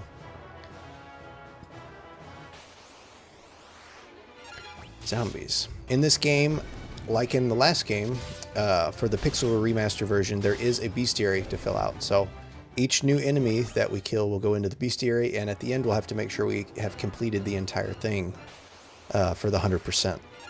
Kind of crazy that we're still fighting goblins. I know it's only like this a few quests into the game, but still, we're just completely destroying everything. Let's see, down we go. Music is freaking fantastic in this game. From my understanding, this is one of the lesser regarded Final Fantasy games, and nobody really likes it that much. Let me know in the comments if you are one of the people who really do like this game. So far, I really like it a lot. Not that much. The first time I played through, I really liked it a lot. I think it has really nice characters. Looks great, at least on the Pixel Remaster. It's not a bad game. It's just, it's not as good as all the rest. So it really stands out that it's not fantastic like most of the rest of them. It was ambitious for its time, we'll put it that way. So we got a longbow, also pretty useless. But yeah, anytime you play an old RPG like this, if you judge it by today's standards, none of them are going to be that good. But if you look at it through the lens of its time, as I like to say, then there's a lot of value to them. And you can kind of see where some of the newer ones got their ideas from. Okay, so we have 2 dead-end paths. And then one path all the way up the right side that winds all the way around to a door and a set of stairs. So, thankful to have the maps. We don't wander too much. But I'll make my way up to that door, keep you from watching all these encounters, and we'll see what's in it. Got some garlic. What the heck is garlic? Deals damage to the undead. Huh, okay, that's cool. That's new. Okay, now we'll make our way to the door. Alright, so I was going to make our way to the door, but it looks like the Dark Knight is blocking the path. So let's see what he does. Actually, let's heal up just a little bit first. Going to go ahead and use Maria's Cure to start leveling it. Don't need much health because nothing in this game is very hard. But we are healed up, and let's see. You're too late. The Dreadnought is complete. I've been working behind the scenes to see the project through to completion. And your resistance. Kneel before your emperor. It is the only alternative left to you. Resistance is futile. Consider what I've said. When the time comes, we will meet again. Alright, so we don't even fight him yet. He just tells us that we have no hope. Looks like you came all this way for nothing. See for yourselves. So what's in the door? I'm curious. We're going to have to find out. There goes the dreadnought. So we're probably going to have to chase it down. Also like in Mario 3 when if you lose on the final battle, then the ship kind of goes around the map. It's almost like that. There goes Poft. Poft is destroyed. I think that's Paloom. It's either Paloom or Altair. Probably Altair. Okay. Well. Now we have to go back through. So now we can see what's in the door. It is one chest so far. Okay, in the chest we have a pass. Okay. We needed that in the town. I thought the guy said we needed it to get to the dreadnought. But we already found the dreadnought, so we'll see. We need it for something, obviously, and I'm assuming this warps us out of here. Yes, I would like to leave. So nice, not having to walk back. Okay, so now let's actually check out the town and see what that guy was saying about the pass. See what's happened now that Borgin and the Dark Knight are out of town. The dreadnought, we're doomed. Doomed. They finished the dreadnought. The world we know is over. You have to tell Princess Hilda that the dreadnought's been completed. She may know how to stop it. Alright, so everybody's freaking out. We gotta make our way back to Altair, it looks like. Alright, so I wonder... I'm curious, when we make it to Poft, if the ship will still be hireable, or if we talk to Sid and get the airship or something. That would be very nice. So, I'm going to make my way back to Poft, and I will meet you guys there. Okay, we are back to Poft, so let's see what the destruction has wrought. We were attacked by the dreadnought. They're dead. They're all dead. We're dead! We're dead! You folks looking for a ship? This guy's got his mind on business still. Alright, so let's see what is in this bar here real quick. Just Sid and his buddy are still alive. Going on the airship, you pay the guy behind me. Let's see if we can ask him about anything, just the dreadnought and the airship. So the dreadnought, what you want to do is blow up that thing's engine. Do that and you can bring down the whole overgrown tub. Alright, well, good to know. Blow up the engine. I'm sure we would have found that out from someone else. But let's see if there's anything else in the town or if they're really all dead. Curious if even the shopkeepers are gone and stuff. That'd be kind of interesting. Have one chance to buy the stuff. Not that it was good stuff. But no, all the shopkeepers are still alive. So, alright, looks like that is all there is to do here for now. So I'm going to Altair and we'll talk to Hilda. Alright, we have made it. No, this is Paloom. Let's see if Paloom got ransacked too. I know. Okay, it has been.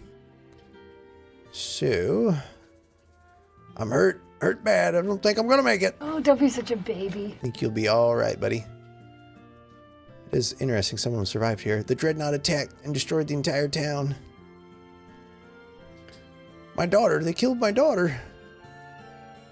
Alright, so there's just destruction everywhere in the dreadnought's wake. So, continue our way to Altair. We're almost there. I will say it is a lot of backtracking in this game just for the story. Got to cut this game a lot of slack. I do enjoy it, but there's a lot of things to complain about. But once again, can't expect it to be perfect. Still very fun. So, we have made it to Altair. See what Hilda has to say. This town's been destroyed too. Curious what everyone else says. This man in Poft named Sid just might know if the dreadnought has any weaknesses. We got lucky and stopped there. Sid was the first person to ever build an airship, and the dreadnought's really nothing but a big airship, right? Dreadnought's attacked, but at least our hideout's still safe. I'm sure they all say things similar to that. Glad we stopped and talked to Sid. Okay. Many were wounded in the dreadnought's attack. The shock has even caused my father's condition to take a turn for the worse. I hate that my father has to see this. He knows his death is near. Is there nothing you can do, Minwoo? All those who live must someday die. It is our fate. If he dies, he dies. Still, it is my duty as a white wizard to ease the pain of those who suffer. I take it we're losing him from the party. I shall remain here and devote myself to the care of the wounded. I take my leave of you. The fate of the world rests on you, Firion. Waste no time in destroying the dreadnought. Alright, there goes Minwu, so we're down to 3 again. Let's see who joins us next. Let's see what she has to say. Father's condition has improved a great deal thanks to Minwu. She literally just left. Okay. Ask her about the dreadnought. Many lives were taken. The dreadnought's attack. How are we supposed to fight something so terrible? Nothing happens when we show her the pass. I wonder if we go see her father, since she mentioned him in the conversation. King's illness goes far beyond the physical. There's little I can do. Ask him about the airship. Sid gave up all he had for his airship. His rank, his honor, his family, everything. The dreadnought is a massive airship. It is likely they both function on the same principle. Okay, so even though we already talked, so many perished in Dreadnought's attack. Perhaps it would be best if we surrendered to the Empire. You are definitely sick, sir. No one knows more about airships than Sid. He was such a fine knight once. Oh, how men change. Okay, so I guess we gotta go back to Sid. That's what everything's pointing to. I'll go ahead and talk to some NPCs before I go all the way back there to make sure, but most likely that's where we're going. You see, it happened just as I said it would. Obviously, the task was more than you could handle. It's funny, I like that guy. He does not like us. After all that, they finished the dreadnought anyway. Incidentally, I believe the king had something to tell you. Okay, so the king told us to go to Sid, so guess we're going to Sid. So we get to go all the way back to Poft. Prince Gordon's disappeared. I wonder where he could have gone. So Gordon is missing as well. All right, to Poft. Before we go to Poft, though, there is one interesting little tidbit that I noticed/remembered. So when you stay at an inn, the cost is determined by how much healing you have to do. So if you don't need much HP or MP, the cost is low, and if you need a lot, the cost is higher. So it's kind of a nice little twist for how it would work. Not very realistic, because in real life they would just charge you for the room. But either way, now we're on our way to Poft. A few moments later. All right, we are at Poft. I really hope... Oh boy, didn't he? Okay, we're almost to Poft. I really hope Sid gives us the airship, because this is getting quite tedious walking back and forth every time we have a new quest. So I'm sure we'll be going back and forth to Altair a lot more. So hopefully we will have the airship soon to do it, but we'll see. Gotta talk to Sid and find out. Hopefully he tells us more than he did before. You want on the airship, you pay the guy behind me. Okay. Let's see. Can we give him the pass? Nothing happens. Ask him about the dreadnought, blow up the engine. The airship, okay, here we go. Airships are powered by Sunfire. I'm sure the dreadnought's no different. So we'll learn the term Sunfire and then ask him about it. Controlling Sunfire is a tricky business. Let the flames get too high, you gotta run away on your hands. The engines will blow sky high. Okay, so we got to put some Sunfire into the engine, but we have to figure out where to go to get to the dreadnought first. So let's see if this guy can take us to the dreadnought, perhaps. Summit Falls, Bath, Gatria, Altair, Finn, Keshwan, Salamand. No dreadnought. Okay. Let me think on this. I'm thinking. The only thing I can think to do is to go back to Altair and ask Hilda about Sunfire, which sucks because having to go all the way back. But I don't know what else to do, so okay, we're going back to Altair and I'll see you there. Okay, we are back to Altair, so let's see if Princess Hilda tells us about the Sunfire when we ask her. Father's condition has improved a great deal. That's not what Minwu said though, so. Okay, ask about the Sunfire. Sunfire is in the crest of the kingdom of Keshwan. Its flame still burns on the ground floor of Keshwan Keep. Scott and Gordon have told me many stories concerning the flame. Their finer points of the tale are not known to me. However, I seem to recall that the flame cannot be held in just any torch. Sid told us that we might be able to use Sunfire to destroy the dreadnought. Then there's no time to waste. We must depart for Keshwan Keep at once. If you hire Sid's airship, the journey should not take long. That leaves only one question. What can you use to bring the Sunfire back? Okay, so we got to go to Keshwan Keep and find something to carry the Sunfire. And one of the NPCs also said that Gordon was missing earlier, so he's probably there. So, got to go back to Keshwan Keep. I don't remember. Where is Keshwan at? Alright, we have not been to Kashwan yet. I thought we had for some reason. So, guess what? We get to go back to Poft again. So much backtracking, but we'll get there and then should be able to fly to Kashwan Keep. So, I'll see you guys in a minute. Okay, we are back to the bar with Sid. So let's see, maybe he'll tell us. Did we already ask him about Sunfire? Yeah, we did. Okay, he's the one that told us about it. Okay, let's see about flying to Kashwan Keep. Kashwan 400, I guess we are paying up. So, get our first ride on the airship. It's supposed to go outside, I assume outside of town entirely. Yep, okay. Alright, here we go to Kashwan.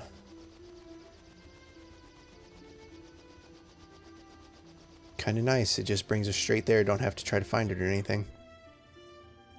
Okay. We're actually, it looks like, if you look at the map, we might have been able to walk here. Probably not. Can't quite tell for sure. Okay. We are at Kashwan Keep, finally. Okay, so we have one door that we can get to right now. Let's see. There's the one door, but then there's also one chest, bottom right. And then on screen here, there are 2 sets of stairs and a door. So right now we just go to the door. That's all we can do. And we are still fighting these puny little wimp enemies. So look at that. They can poison us. But I don't even think they're strong enough to do any damage to anyone in the party. No, they're either missing or doing 0 damage per hit. They're just doing poison is the only damage. It's crazy. No, we're not super far into the game, but still, a little bit of variety would be nice. But we have here, presumably the Sunfire. The Sunfire blazes brightly. I assume we have to bring some kind of torch back here. And then get the Sunfire here. Door's locked. We have a pass, but not a key or anything. Curious what we're supposed to do. I wonder if we find Gordon somewhere. I wish we knew who could tell us how to carry the Sunfire. I hope we didn't screw up and come all this way when we should have done something else first. I can't think of what it would be. The only thing I can think of would be to talk to Minwoo, and he would tell us about it. I'm not sure. Still kind of assuming that wherever Prince Gordon is, we have to go get him in the party and then come here. But the NPC that told us about him just said he disappeared, didn't know where he went. That is quite unfortunate. Okay. Well, I think I'm going to have to look at a guide because I don't want to wander everywhere trying to figure it out. So let me look and we'll go from there. Let me check. So turns out, you know, the king that is laying in bed and can barely talk, we're supposed to talk to him about the Sunfire apparently. So I guess we'll find out.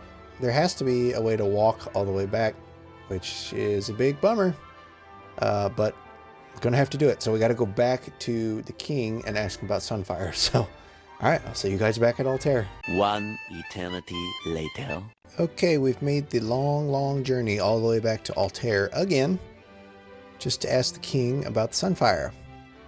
Okay, so ask him about the Sunfire. Scott sealed the gates of Kashwan Keep to protect the Sunfire in the event they were defeated in battle.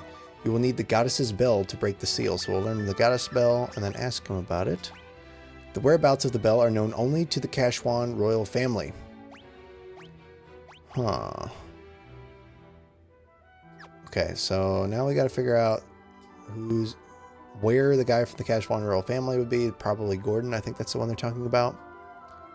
Let's ask him about the goddess bell too. Gordon would know where, yep, it's Gordon, would know where the bell is kept, but I have not seen him lately. Someone close to Scott or Gordon may know where to find it. Who is close to Scott or Gordon? There's Paul the thief. I don't think it would be him. There was a third brother, I believe, to them, Scott and Gordon. Don't remember who it was. Let's ask her about the goddess bell. I've heard Scott and Gordon mention the bell. The gates of Kashwan Keep open only to the voice of a Kashwan or the ringing of that bell. The bell rests deep within a cavern on the snow plains.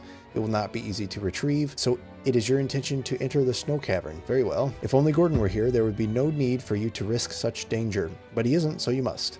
There is nothing I can do but pray for your success.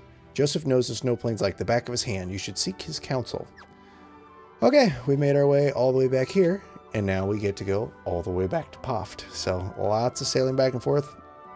So make our way to Poft and then north to Salamand, and we will talk to Joseph about getting to the cave. Okay, we are back to Salamand.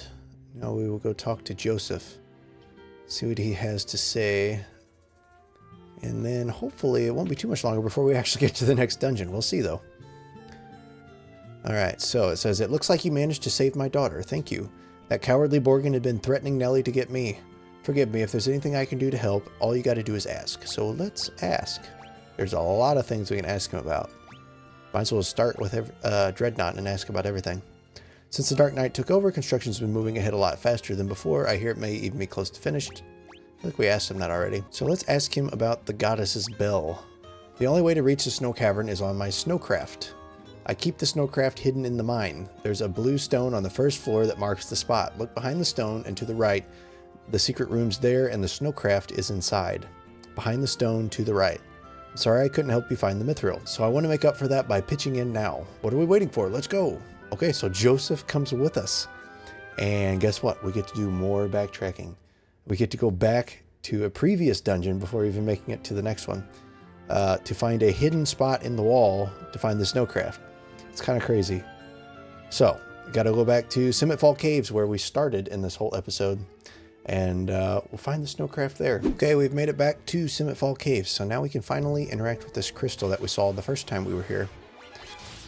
Also, Joseph is actually kind of neat. He's a unarmed fighter. So he's like a little monk that gets to fight with us. Maybe he'll actually attack here. Yep. Okay, cool. Yeah, that was one hit for 131 damage unarmed. So that's pretty cool. All right, so behind the stone to the right. Aha. His head looks gigantic on this little sprite there. Big head. Just punch the wall. Joseph turns a small rock jutting out of the wall and a passage appears. Okay, he didn't punch the wall. The snowcraft is in here. Okay. In the chest we have the snowcraft. Alright, so now we should be able to make it to the next dungeon. I'm wondering if Joseph comes with us or if he leaves us here. Surely he doesn't just leave. It's still weird that we can't interact with the crystal itself. I guess it's just like a marker for where to go to find that in the wall.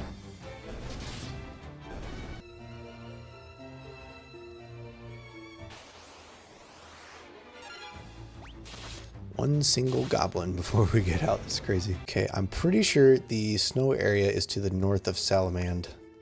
It is, so we have to go back around to Salamand. Actually, you know what? I think we can take this river up and to the left, and then it would be faster than going to Salamand. And I don't think we really need to heal. I mean, we still need to heal some, but we can use some magic from Maria. Level up her cure a little bit. And I think that's going to be good enough. Level 3, got to level 3. I think we're going to be in good enough shape to hit the snow cave without going to rest at an inn first. Surely. And stop calling me Shirley. I mean, we're still fighting goblins, so I don't really see it being a problem. Alright, we have made it to the snow. Okay, we have not quite made it to the snow. I'm curious what new enemies we'll finally see once we make it there, because I haven't seen any new ones in a while. When we had to make our way from Kashwan Keep back to Altair, that long heck of a hike, there was one... Oh, cool. It's a ship for the snow. But anyway, there was one icicle. Okay, a new one. Get over there! If I ever finish my sentence, there was one, I think it was like a dead head is what it was called. It was the only new enemy we've encountered in a long time. So, finally nice to see something new here. Alright. Surely the cave will be obvious where it's at.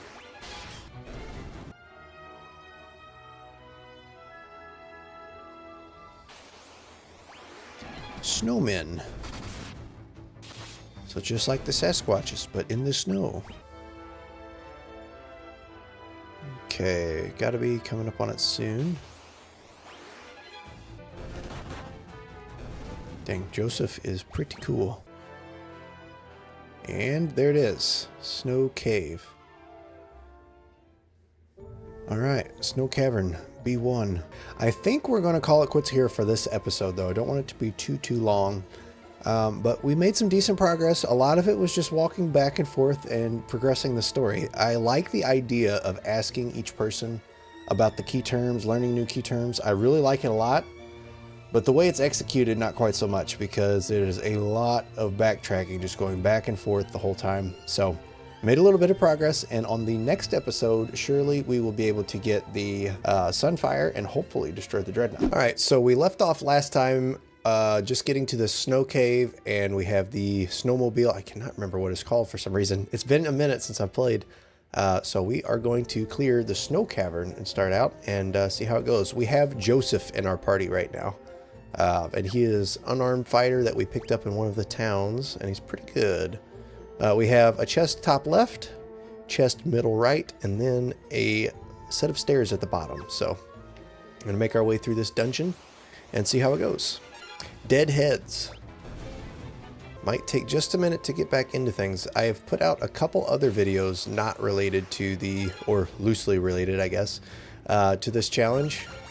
So it's been a minute since I've played. If you haven't seen those, you can check out my review of Final Fantasy I, Pixel Remaster, as well as a pickups video from the Midwest Gaming Classic. They're also on my channel. Been fun doing other types of videos, but it's also going to be nice to get back to this challenge because it's very fun to play. Hopefully it's as fun to watch. Let me know if it is, and hit the like button if you want to. But in this first chest we have 300 gil. Let's see what is in the next one. Very many encounters in this game. I know I've said before, but it feels like about double the encounters of Final Fantasy I. Alright, chest number 2. Eventually. Now, chest number 2 has 350 gil. Lame. Okay. Very lackluster floor, starting off the snow cave.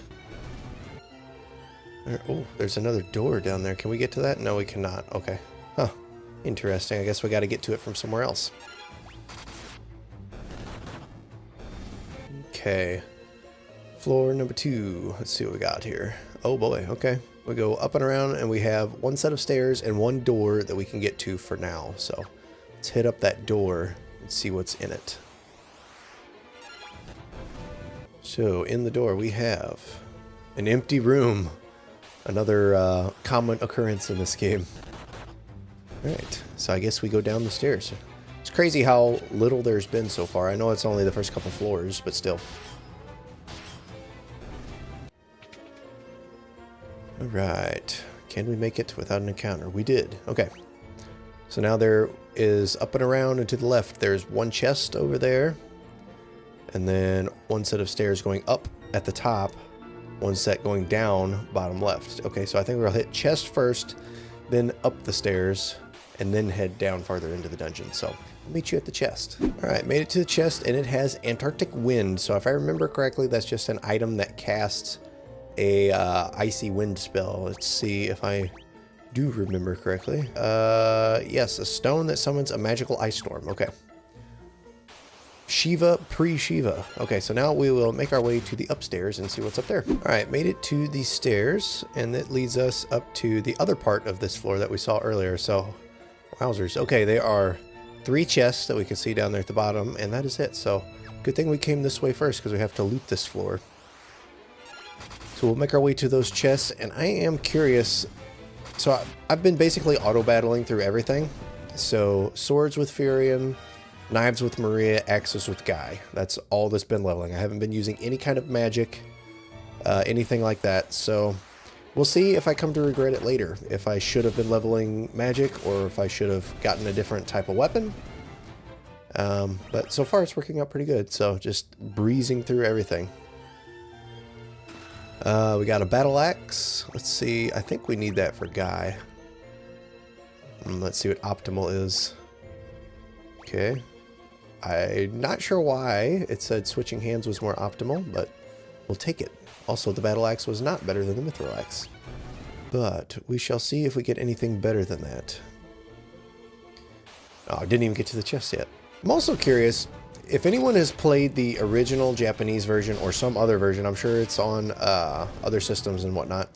But if you've played a different version of this and it was harder, let me know. I got an antidote there. Because I am very curious, because this version is extremely easy. You can just breeze through everything. Kind of just doing it for the story more than anything is the more interesting part than the combat in this game, which is ironic. Monsters, because they tried to revamp the combat here. But as you can see, I can literally just turn on auto battle with basic physical attacks and make it through. So let me know if you know of a harder version of this game, or if this pixel remaster makes it that much easier, or if it's naturally that way. I am very curious. But so far this game has posed no challenge whatsoever. But in this chest we have a mithril mace. What does that count as? I believe maces are staves. Mithril mace, so it is in place of a staff. Nobody's using staves currently. So didn't get anything very useful off of this floor, but that's okay. So we will make our way back down. Let's see, we got to go down the stairs from this floor, and then on the next floor there's another set of stairs. So I'll make it all the way to that point and then pick you guys up so you don't have to watch me battle every 5 seconds to get there, because you could see. Okay, now that I try to make a point of how short it is, I can make it farther. But there's a lot of battles, so I will meet you there shortly. Alright, we have made it to the stairs on the next floor. Looks like this floor has 2 chests up at the top, and then a door and a set of stairs at the top right to go in. Oh, and 2 chests at the bottom. Okay, quite a bit to get here, so I think we will go top left, then bottom, then top right. Alright, so first chest, top left. Oh, okay. More encounters. Also, an interesting thing too is that you have to take damage to level your, I don't remember which stat it is exactly, stamina, I think. And I'm basically taking no damage. I mean, I've taken a little bit, but not much, so we'll see if that comes back to bite us too. But got a potion, but there's nothing really we can do about that other than purposely take damage. Blizzard Tome. Other than purposely take damage or just like stand here and damage ourselves. So it will be interesting to see as the game goes on if the difficulty catches up to us. I'm also curious if there is like a challenge run scene for this game. I've never really looked into it. But in my review of Final Fantasy I, somebody was making comment of how the challenge of Final Fantasy I kind of kept the community going in the speedrunning and challenge run community. But I'm curious how it is in this game, because I can't really think of too many good challenges right off the top of my head. I guess you could do like single party member runs, like only have Furion alive, got a potion there, or something like that, or no magic, no money. You know, there are some things, but not as many, I don't think. So I'll have to look into that. I'm curious if it's if there is a Final Fantasy II scene. Mithril spear. Okay, that would be good, but we don't use spears. So now we just have the door and the stairs left here. So, in the door, let me guess, empty room. Yay. Yes, another empty room. That is an interesting design choice, to put empty rooms everywhere. Can't really figure out why they would do that, other than just to be funny, I guess. Alright, can we make it to the stairs? No, we cannot. There are so many encounters, it's ridiculous. Okay. We have on B5 one chest and one door up at that area. And then a chest way bottom left and a door bottom right. So I'm going to assume that bottom right door is where we ultimately want to go, so I'll save that for last. But you never know. They can't both be empty rooms because there are no stairs, so this should be the final floor. Trying to remember what we came in here for. I know we got the myth. Oh, we're trying to get the Sunfire, or the torch for the Sunfire. Something to do with that quest line. Mithril shield. Okay. I think we might already have one of those. Bronze shield. Okay. Should be better. Mithril shield is better. Alright. Cool. Finally got an upgrade. But yeah, it seems silly that I can barely remember what the quest is that we're on. But got a lot going on, and it's been a while since I've played, so nice to get back to it.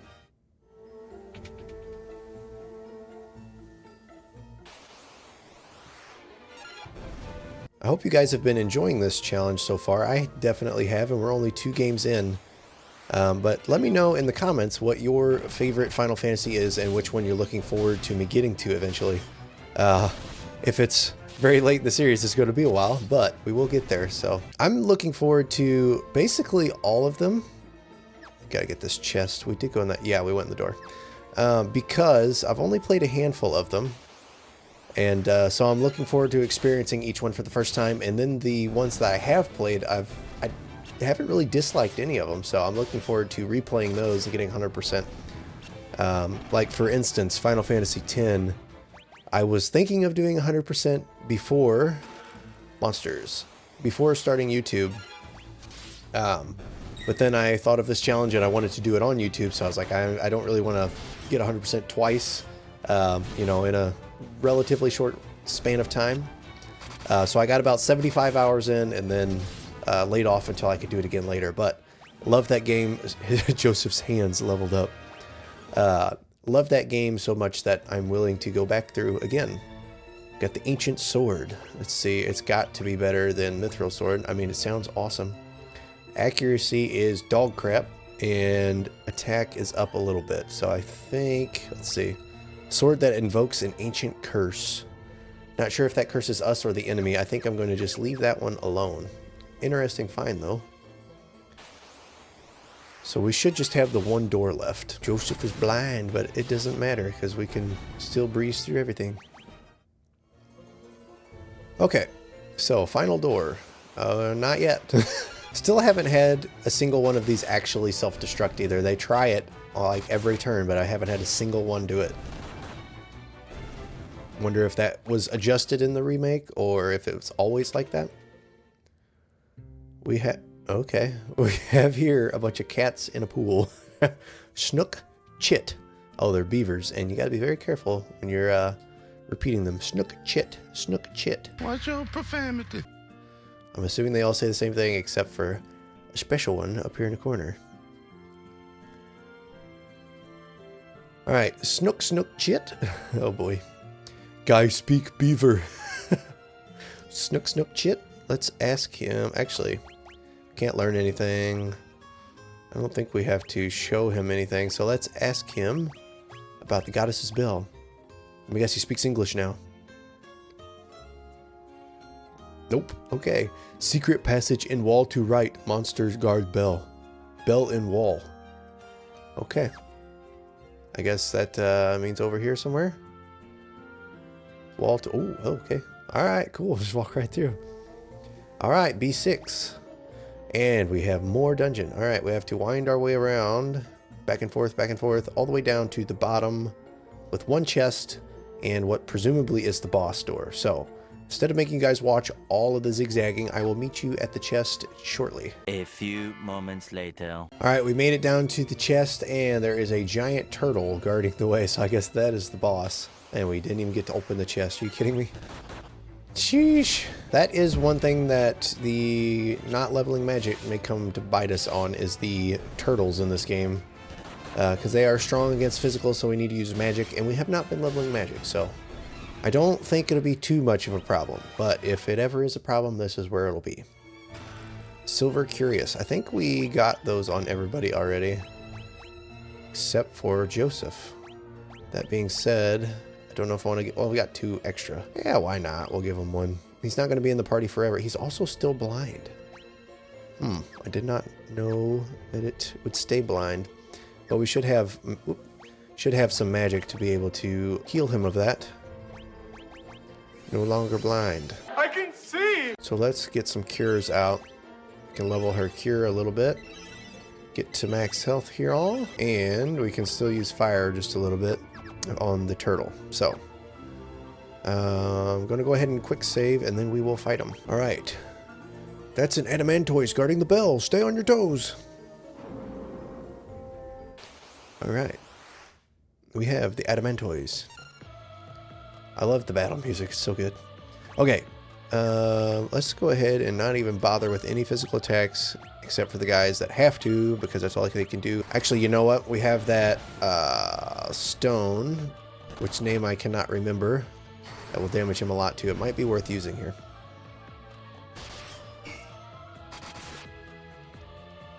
don't know how much HP this guy has though, so maybe we can keep on plugging along with our fire. That will let us keep leveling it, and we can save our little ice stone for later. Because I don't remember for sure, but I seem to remember there being quite a few turtles in this game.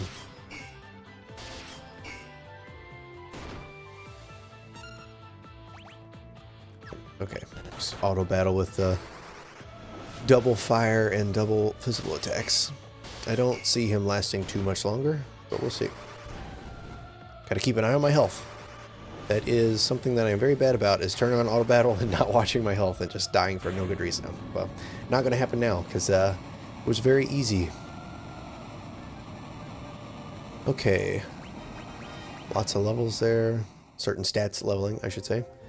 And now we have the goddess bell. There's something set in the wall. It's the goddess's bell. Alright. We obtained the goddess's bell. Hopefully that door back behind there lets us out so we don't have to walk back or teleport. Not that teleporting would be a big deal, but...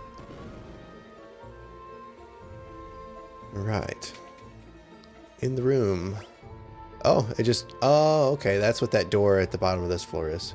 Alright, so we got to make our way up and around to the stairs. Alright, we made it to the stairs, and we have this guy whose name I don't remember. Captain Morgan, that's what it is. I remembered right when it popped up. Curses, you already gotten to the goddess's bell. First you ruined my standing with the Emperor, and now this? The Emperor will never forgive me for messing this up. If I ever go back to the Empire, he'll have my head. But I'm still a soldier. If I'm gonna die, you're coming with me. Alright, so we fight him now. Hopefully he's more challenged than Adamantoys, but I kind of doubt it. Let's see. We don't really need any heals yet. Guy's a little bit low, but I don't think it's enough to matter, so. Not doing a ton of damage. Also, this, wow, okay.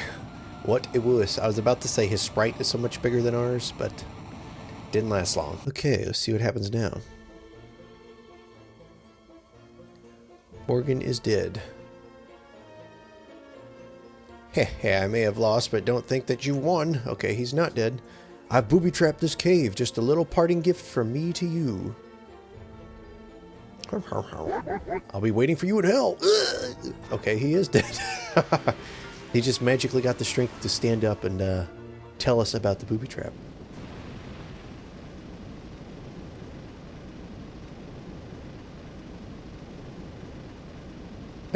Dang it!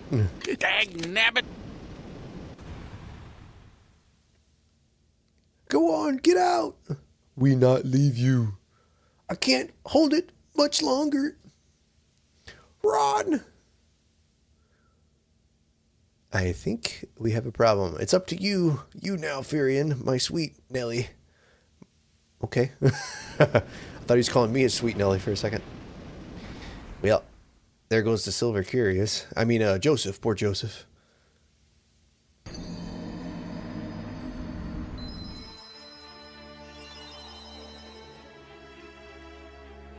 Alright. He has died. Makes me want to sit here and listen to the music for a while, because I am assuming once we go out, it will stop, and if we come back in, it won't be playing again? Yeah. Okay. Unique music for that one scene, maybe? I don't know if it's anywhere else. Okay, so let me think now. We got the goddess bell. So now we can open the door at the keep. Where was the keep? Or was it... No... Kashwan Keep. Okay.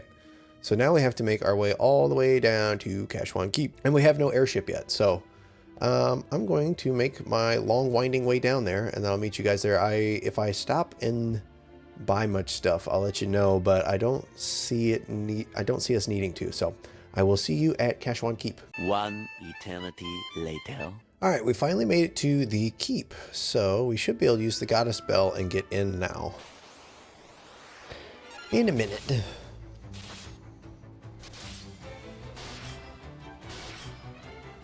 Oh, okay. Didn't just destroy this guy in one turn, so might have a little bit of a challenge coming to us. We'll see. Don't count on it! Aww. Did a little bit of damage there. Took more than one turn, so that's progress. We do have another mithril axe now, so let's equip this to Guy. Okay, it says ancient sword is best, but we're going for axe build for him.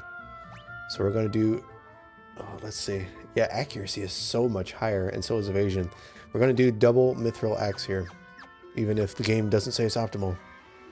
Let's see if we can use the goddess bell here. Okay, we just use it to get in the door here, I believe. So we'll use the goddess's bell.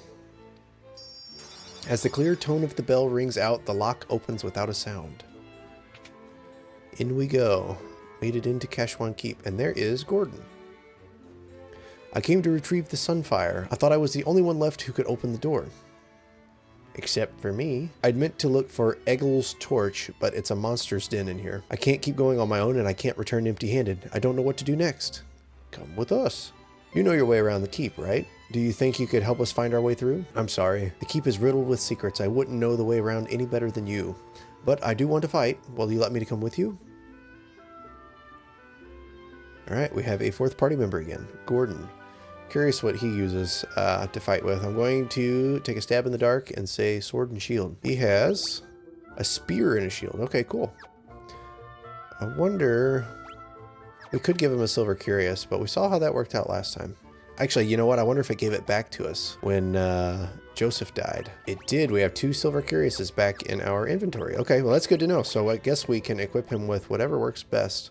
So let's see. It says ancient sword and a spear, but I want spear and shield since that's what he originally came with. So we will give him back his bronze shield and mithril spear. Armor-wise, he is maxed out with what we have though. So now we clear the keep. Let's see. There's a door top left, stairs bottom left, and chest bottom right. Okay, so we go chest first. See if Gordon is any good in battle. Might not even... There we go. Okay. 61, that's not bad. I mean, Guy over here is doing like almost 400 per turn, but, you know, it's whatever. Okay, in the chest we have a Cure Tome. Okay, that reminds me, we got a... I think it was Blizzard Tome in the last dungeon. So, yes, we do have a Blizzard Tome, so let's go ahead and teach Maria Blizzard. So now she has Fire and Blizzard, as well as a bunch of white magic. Goblin Princes. Something new, I suppose. Okay, let's see. Deals fire damage. If I remember correctly, you can use magic on all... Yes, okay, you can use it on all enemies. But I think it splits damage, so we'll see how much damage it does to each one. If it's worth splitting between them all. No. Well, I mean... Against goblins, sure, but not much damage overall. So, back to doing a bunch of physical attacks it is. Okay, so let's see. Door, top left next, and then the stairs. Crazy, we're this far in and still fighting this week of enemies.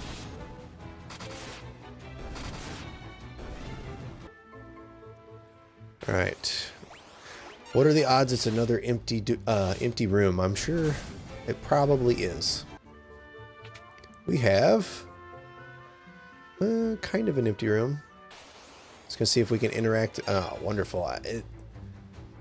I wonder if when you hit that square in particular, if it spawns these guys, because I have not encountered them at all yet. It's interesting. Take out the turtle with the magic.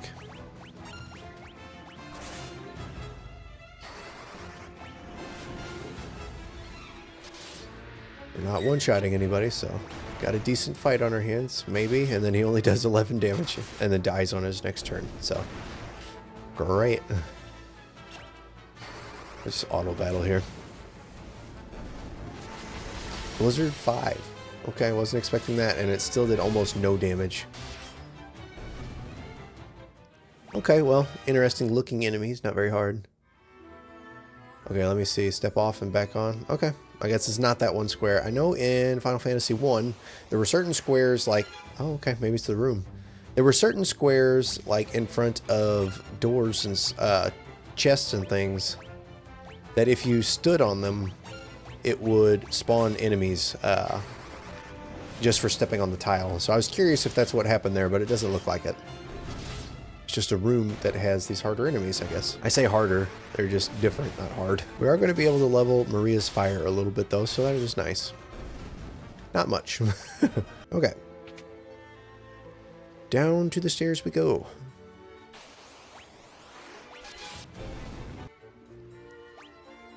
Okay. Let's see what is on the next floor. We have a bunch of winding paths, and ultimately we have one chest in the top right and the stairs. So, there is a dead-end path to the left. Glad we have the map. Don't have to go that way.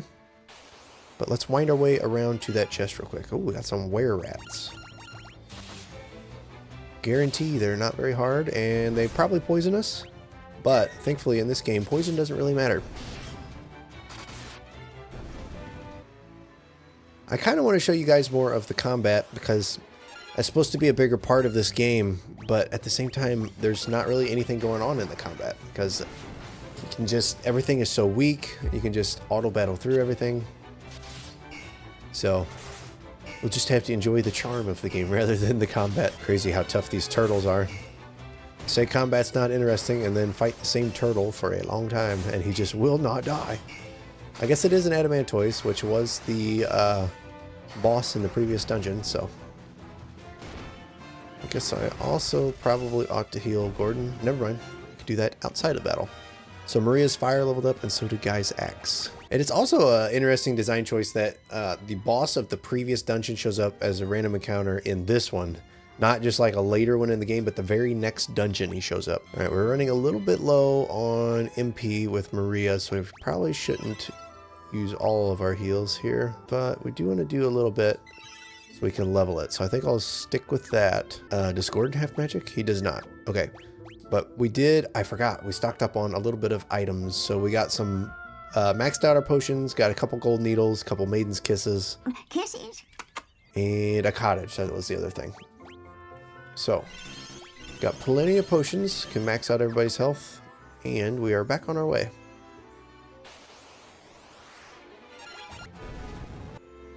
Okay, so this chest has 500 gil, and now we weasel our way around to the stairs. I am pretty happy with how Maria is turning out with the knives. I was curious if I would regret it, but she's doing pretty decent damage. I mean, nothing too spectacular, nothing like Guy, but that's to be expected. Oh, is that... Okay, so it's purple poison. Is that venom instead of poison? I'm curious. I wonder if it lasts after battle. It looks like it does. Okay. It does. And we do take damage. Okay, so there is poison that matters in this game, I guess. I don't think we have items to cure venom. I'm assuming it's venom. Cures venom and poison. Okay, so antidotes work on both. So, we probably should make sure we have at least some on hand at all times. At least in dungeons that have were-rats or other things like them. Okay, so we have at the bottom left one chest, and then top right one set of stairs. So, I'll meet you guys at the chest. Alright, we made it to the chest, and it has some monsters. Will it be anything hard? Were-rats. And we have a preemptive strike, so no, it is not anything hard.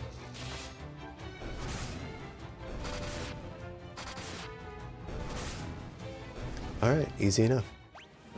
Gordon leveled up, even though he probably won't be with us too much longer. Who knows? Golden shield. Okay, let's see what that does. The golden shield, somewhere, resistant to poison, and it has slightly better defense, so I'll definitely be using that. I guess we can give our mithril shield to what's his face here, and it is slightly better for him. Okay, so now we go to the stairs and see what's on the next floor.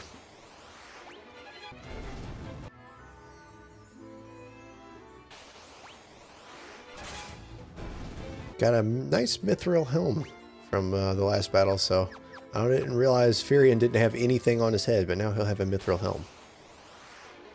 More adamantoids. Be able to level our magic here a little bit at least. Could just run away from these, but be nice to level our magic, and also if he does damage to us, it will level up our stamina or whatever stat it is that levels when we take damage. So, and if Furion blocks with the shield, it'll level the shield, so it's good actually to take damage in this game. Alright, there we go. We leveled up Furion's Fire and Maria's Blizzard just with that one encounter there. Okay, up the stairs we have one door top left. Oh boy, two doors in the middle. One set of stairs going up right there. A door at the bottom. Okay. So it looks like in bottom left down there, we have to go up and then come back down to get to that one. So let's start clearing doors. We'll go top left first.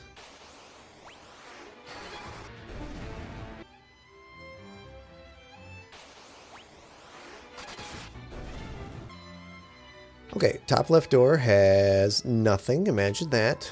And let's see. Now to the next door. We'll go through these quickly.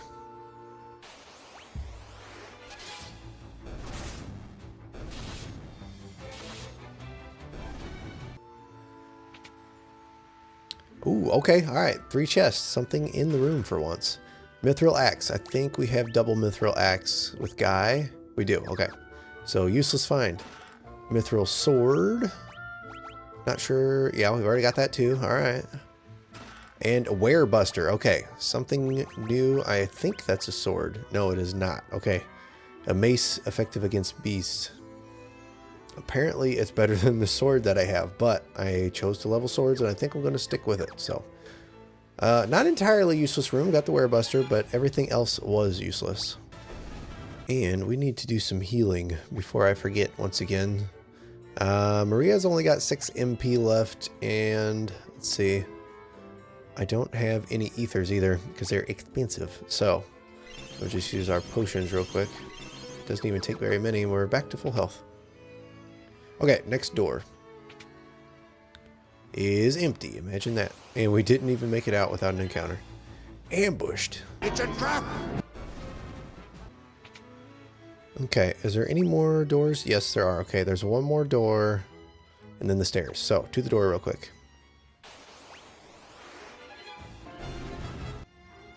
Okay, last door is probably empty if I had to guess. And it is. Wow. And more were-rats. Presumably, this will be the last.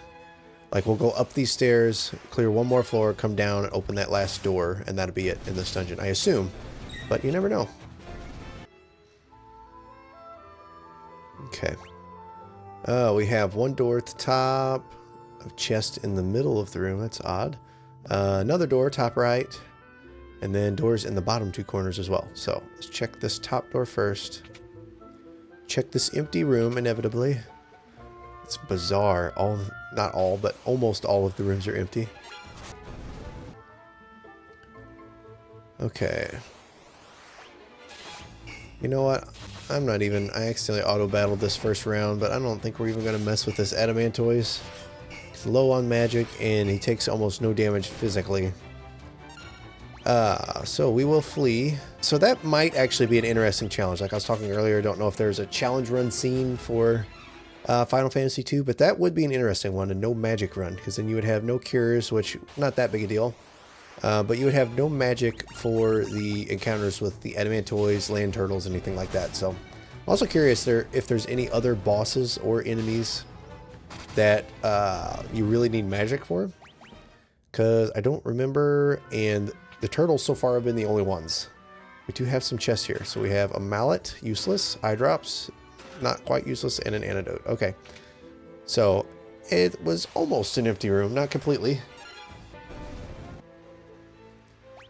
Okay, we've got the chest in the middle and that door. I think we're going to do door first. Blindness? I'm legally blind. Oh, dang, 3 of us got blinded. Okay. Let's see if it lasts till after battle. I didn't think it did, and then it lasted on Gordon before. Okay, it does. Okay, so the eye drops actually will be a good item. I don't remember how to up the amount of MP the characters have. Another empty room. But need to do that for Maria because it's nice that she has the spells, but they don't last very long. But let's see what's in this chest real quick. I wonder if it is the torch thingamadoodle that we're here for, or if it is in the next floor. Because it is right in the middle of this giant room like this. Monsters. Mines and balloons. Okay, let's see if we actually get blown up this time. Oh, okay, alright.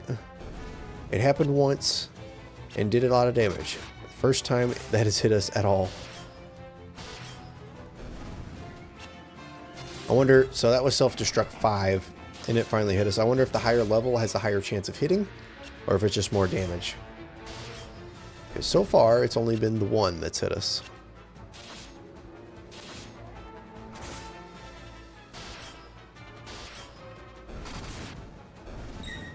And looks like it'll be the only one that hits us. Okay, nice. Got the knives leveled up and some stuff for Gordon. And we have golden armor. Okay, cool. Let's see. I'm assuming it'd be good for Furion. It has less evasion, more magic interference, but more defense. So that sounds like something for our good pal Guy right here. Because we don't care about magic interference with him, or really evasion, but defense would be nice. So golden armor, resistant to poison too. So that'll be kind of nice. I'm curious, so the items say that they're resistant to poison. I wonder if that means resistant to poison and venom, or just poison. I would assume both, but it does say poison, so you never know.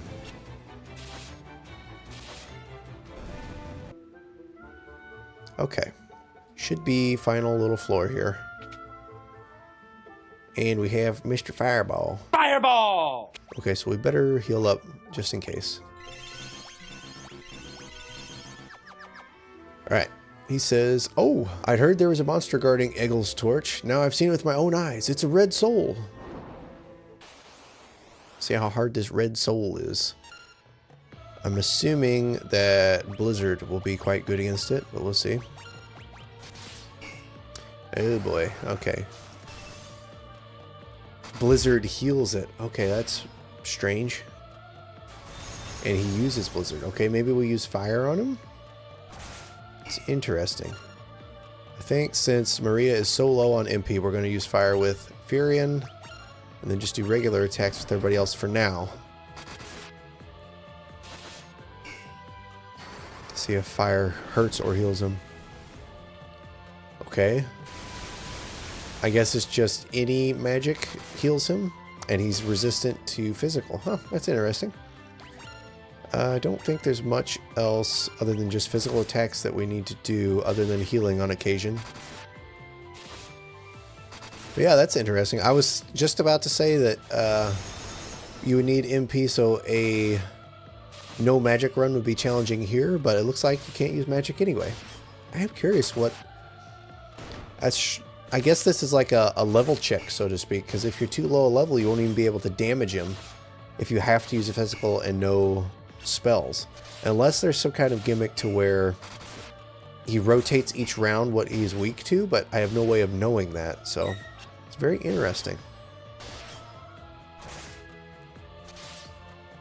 Not doing much damage at a time, but he's not really either. So, ooh, I say that, and he has a decent hit.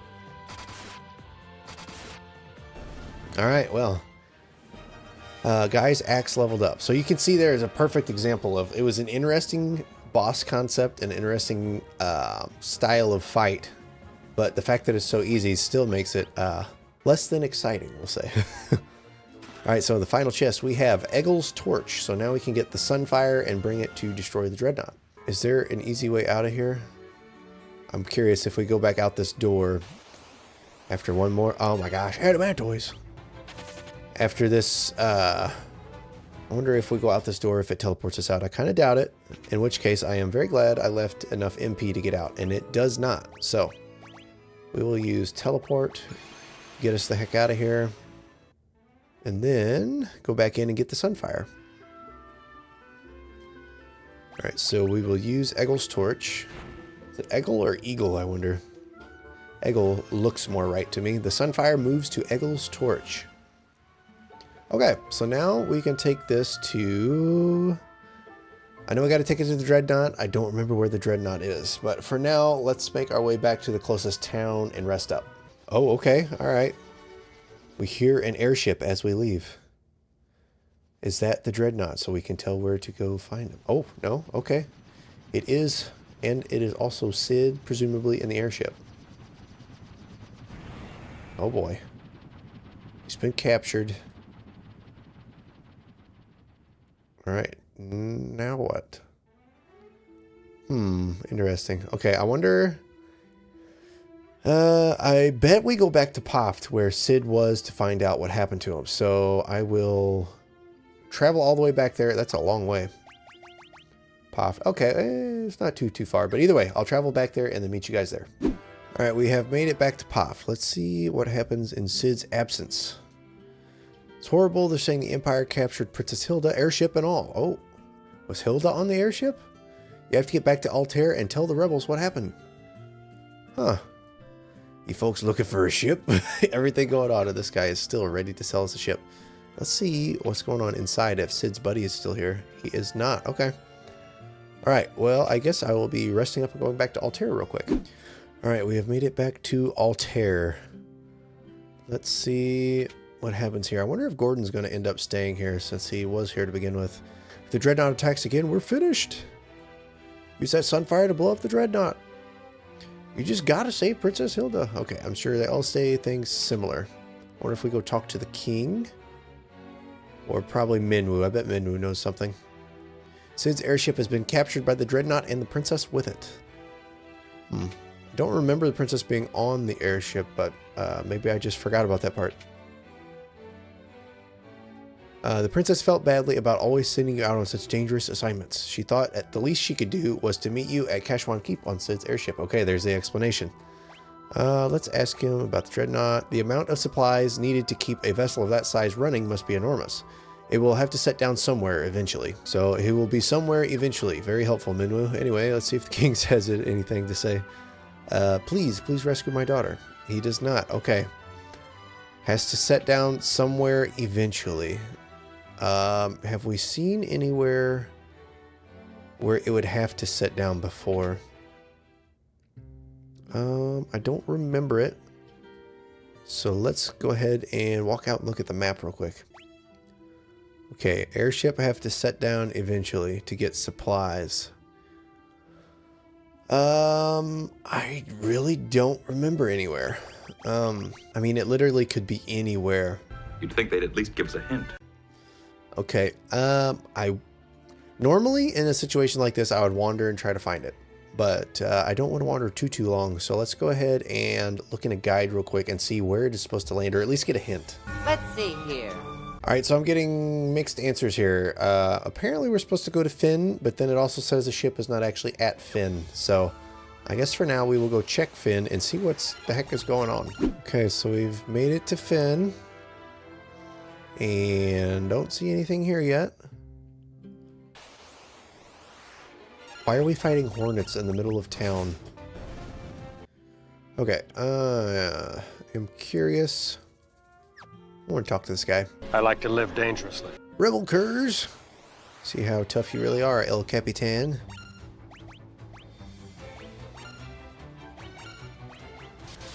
Pretty tough. Okay, let's get the heck out of here.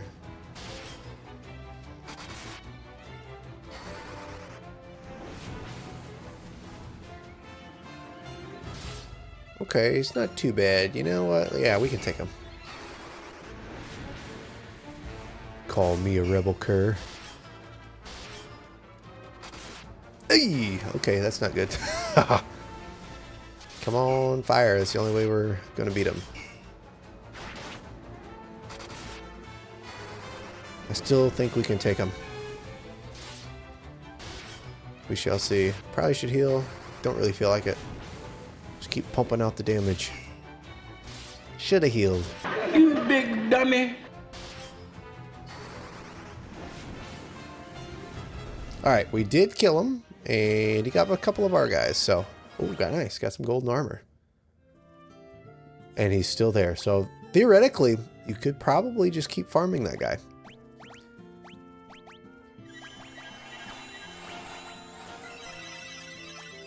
Okay, Kira's level 4 now. And she is almost out of MP again. Okay, so I don't think there's really much we need to do here. Let me look at a different guide because that one was not very helpful. I mean, you can't trust anybody anymore. Okay, so apparently going to Finn was not even close to what we're supposed to do, which I don't know why the guide said to do that. But you can see down in the bottom right that there's a little clearing. And apparently that is where we're supposed to go. Also, we missed something over by Kashwan Keep. So I think instead of going top left, I'm going to go over to the woods below Kashwan Keep and show you guys something. Okay, we've made our way back to Kashwan Keep, and now just south of the keep, there's something that could have saved me a lot of time instead of walking all the way back. We do not have an airship yet, but we have something cooler than an airship that we have access to right here. We have the Chocobos. All right, so this is the first appearance of the Chocobo in Final Fantasy, I believe. You found a Chocobo. You gotta love the music. It's so good. Let's hear, actually, while we're here, let's go ahead and hear the original music for it. I'm curious. It's so good. It's so good. Is it slower on the original? I think it is a little bit. Okay, either way, getting distracted. So now we can wander the map without encounters on the Chocobo until we get off. And then I believe when we get off, it runs away and it is just gone. So we have our opportunity to explore a little bit. But as I was saying before, the Dreadnought apparently is in the lower right corner of the map. The edges of the map do loop over. So we could have gone top left and followed the path all the way to bottom right, and it would have been faster, but I wanted to get the Chocobo. Not sure how I forgot about that it was there. Took the long way around, but we get to hear this awesome music and ride the Chocobo around on our way there. So a little bit of a longer way around, but it is definitely a interesting choice, and one that I don't really like, that they made you just wander until you find the Dreadnought. I mean, there's not a huge map, so it's not too much that we could have, not too many places that we had to look. But it is the whole map, and up to this point, they've done a really good job at pointing you in the right direction. There it is, the Dreadnought right there.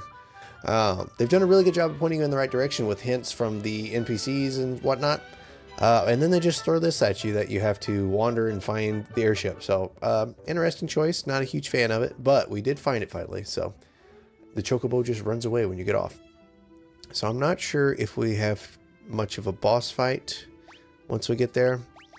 But might as well heal up, and we could get Maria's cure up a little more that way. So we are finally inside the Dreadnought, but it is a big dungeon, looks like. So, and I don't think we have time. I don't think we quite have time to get through it all. So I think we're going to end it here for this one, but we've made a lot of progress. Finally made it to the Dreadnought. So we finally made it to the Dreadnought. And in the last video, we spent our time getting the Sunfire and Eggl's torch so we can have the tools to destroy the Dreadnought once we found it. And now we have finally found it. So, as you can see, there are 4 doors along the top, and then 1 chest up by the doors, and then 1 set of stairs in the middle of the room, and then another set at the very bottom. So we're going to start, I think, with the doors up at the top and the single chest and see what is in them. Well, what do you want? Ask him about Wild Rose and tell him that we're the rebels. Rebel curs! Hey, just a minute, you! Them's fighting words! And we have a captain. I'm not sure. So there's a few different levels of this type of enemy. The soldier type with different strengths, and I don't remember how strong this one is, but they are all strong against physical, so I need to use some magic as much as I can. So should be able to auto battle with Furion and Maria using fire, and then physical with Guy and Gordon, even though Gordon's doing nothing and Guy most likely will be doing nothing. So hopefully we'll survive a ways without having to resurrect or anything.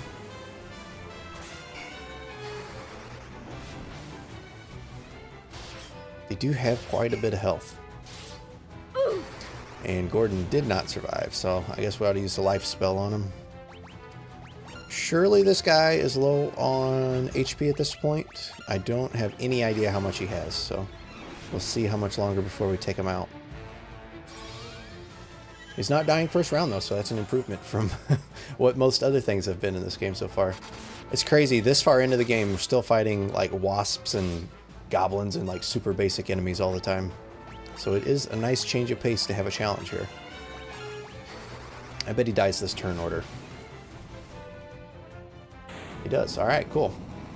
Okay, I guess the way he's dying, like the dissolving animation, I guess maybe that implies that he was kind of like a mini boss, because we had to fight him, and only the bosses have dissolved like that so far. Better heal up here. But either way, he is dead, and now we can use some cures. Need to save some.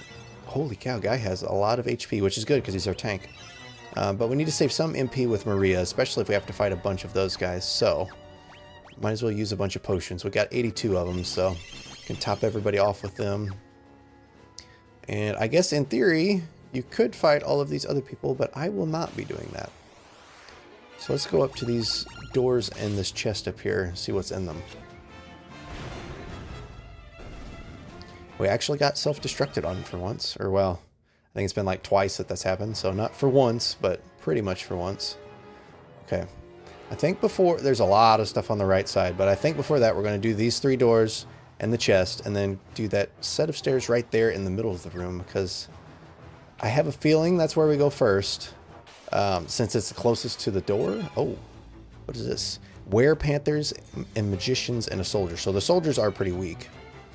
I have no idea what anyone else says. I have a feeling we need to take out these magicians quickly in case they do some crazy magic.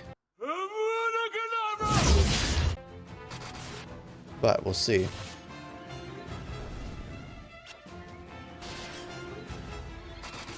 Nothing too exciting so far. Okay, weakling. Alright. This looked like an intimidating fight, but not too hard so far. Curious what the optimal, or if there is like an optimal, oh, we got a fire tome there, an optimal build for each character, like swords as opposed to axes and things like that. I have a feeling for Maria we should have done staves. Stunner. I assume it's like the were-rats, but they stun instead of you venom damage. But we chose the double knives with Maria, double axes with Guy, and then sword and shield with Furion, which right there, the shield came in handy, so we'll see how it goes. I have no idea what's optimal. Let me know in the comments if you do, just out of curiosity. But we're making good progress so far, and it hasn't been a problem, so we'll see if it keeps up that way. It may come to a point that we need to farm for magic. Ooh, Helldivers. What do they do? So far, not much. Ah, interesting. But anyway, there may come a point that we need to upgrade our magic, and in which case we could probably go outside, like find a town with decent strength enemies around it that sells ethers, and then go outside of the town and use all of our magic spells, like purposely take damage and then cure and cast fire and stuff like that, and then just go into the town, buy an ether, rest up, and reset, and using the gold that 600 gold. Or the gil, I should say. Using the gil that we got from fighting those enemies, we could buy more ethers. Or actually, we don't even need ethers. What was I thinking? Nobody knows. We could just go to an inn, and it would be even easier. So if it gets to the point that we need to level our magic, it should not be hard at all. Especially, I assume we get the airship at some point. And if we do get the airship, then we could just find wherever the strongest enemies are, and then farm them that way. Okay, so we have a chest here with a locked door. I'm not sure how to open the locked door, or if we can yet. Let's see. Okay, so an iron gate blocks the doorway. The cell is empty. I assume we need a key of some sort. So I guess we will be coming back here once we have a key or some way of opening the cell. Blinded. Very blinded. Jeez. Well, this is crazy. Maria's stunned, everyone's blinded, and they just keep casting blind. Again. Jeez, okay, we're gonna have to use some eye drops here. Or Asuna or Basuna, whichever one it is, I don't remember. So Asuna cures status ailments, and then Basuna are ones that wear off after battle. So I'm assuming if I remember correctly, as we level Asuna, it cures more things. So we probably should use it to cure this rather than using eye drops. That way we can start leveling it. I don't know what would be so important to cure late. Oh boy. Oh, I thought it was booby trapped to where when we came out we'd be stuck, but the guy just happened to be standing there. More blindness. I'm blinded. That's okay though. More chance for us to level up our Asuna spell. We do need to keep an eye on her MP. That way she can use some offensive magic when we get into battle. It is curious that all of the, well, not all, but most of the enemies have been undead so far. Wonder why that is. But we have the one door up at the top to the right, and then the stairs at the bottom. So let's go to the door first and see what's in it. I'm assuming that the bottom stairs are quote-unquote where we're supposed to go, but we shall see. What do you guys think of this game so far? I kind of mouthed it in the last video saying how easy this game was, but I still really do like the game. It's got a good charm to it, and I like the characters, and the storyline is super basic. I mean, obviously it's pretty early on in the life of RPGs, but I really do like this game quite a bit. Haven't played a Final Fantasy that I haven't liked so far.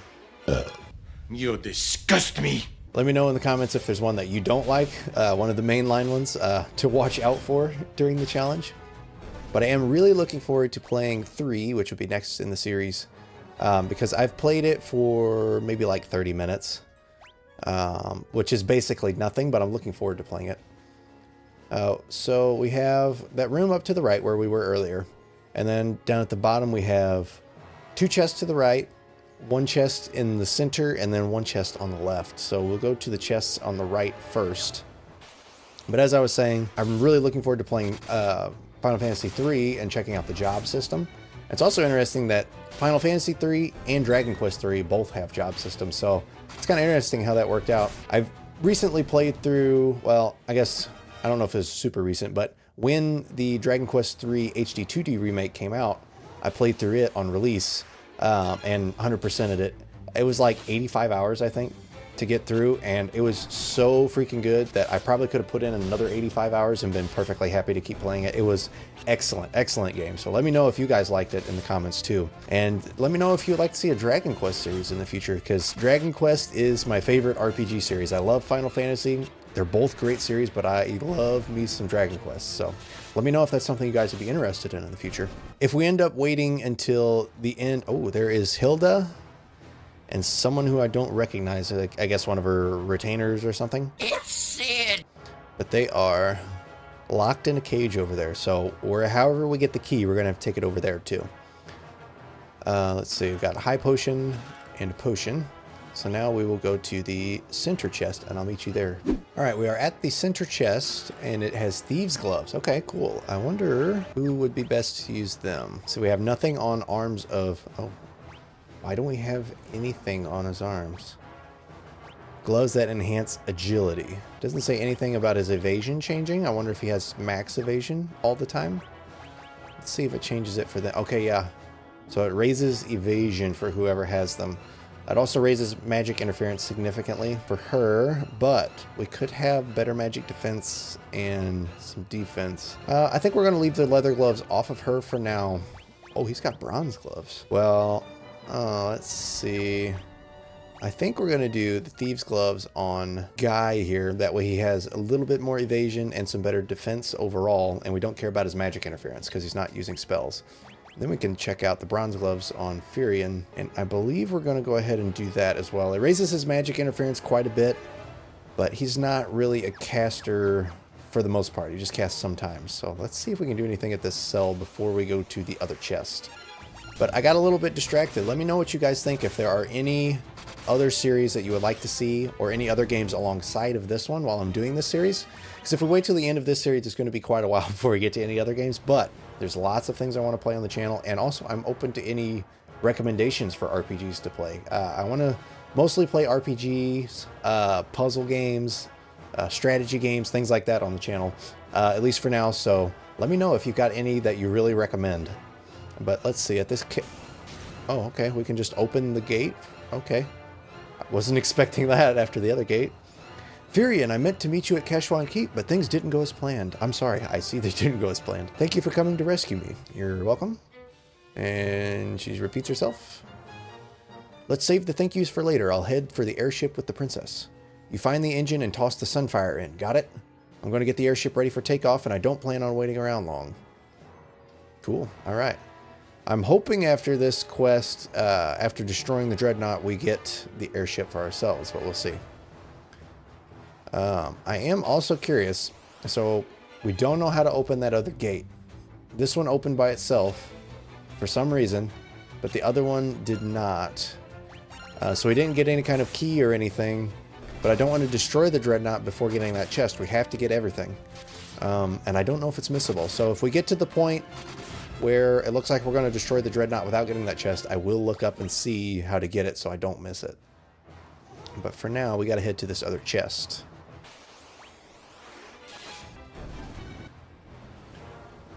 Let's see. Yep, I figured one more encounter. More undeads and more rats. Alright, in this chest we have a dark bow. Okay, no one's using bows. I'm half tempted to start leveling bows with Maria. Let's just see, hypothetically, if equipped, how much damage it would do.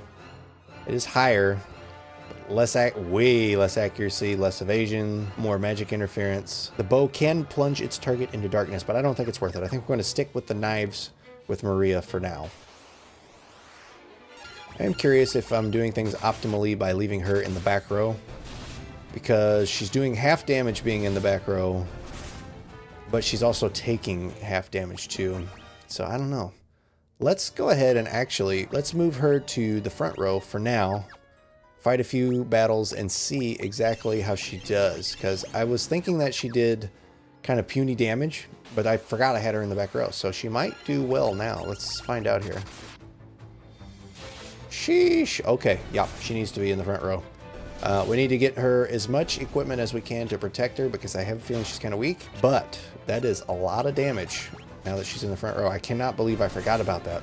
It's also kind of crazy that being in the back row halves your damage and halves the amount of damage that you take. It's not just like a small percentage, it's literally half. That's crazy to me.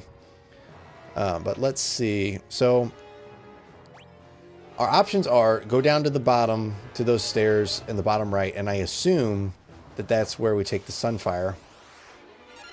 Or we go back and see if I just missed how to open that gate and get the chest. So I think before we wander all the way down there, I'm going to go ahead and look real quick and make sure I'm not going to miss that chest. So I will check that out before we go. Let's check it out.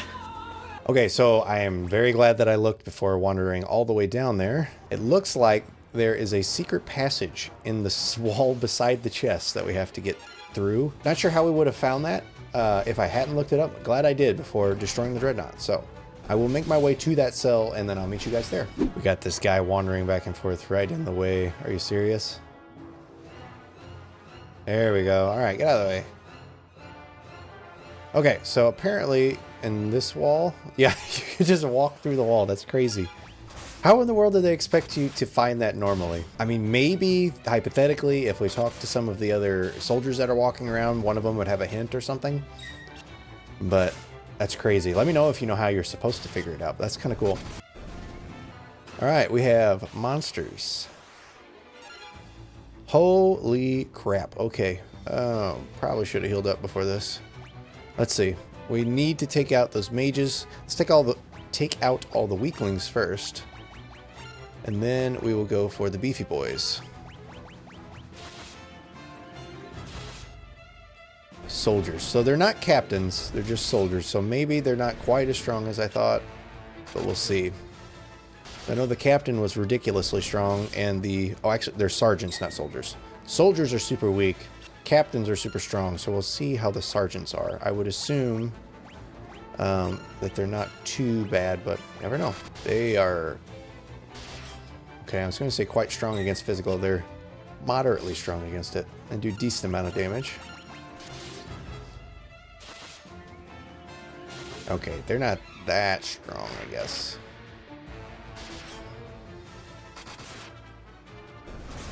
Not too bad. Alright, we will auto battle with physical attacks from this point on. I don't think he can do anything really to damage us too much to where we would have to heal or anything like that. Nope. Alright, that was a pretty good fight. Oh, I didn't even look at the tomes. We got some tomes there.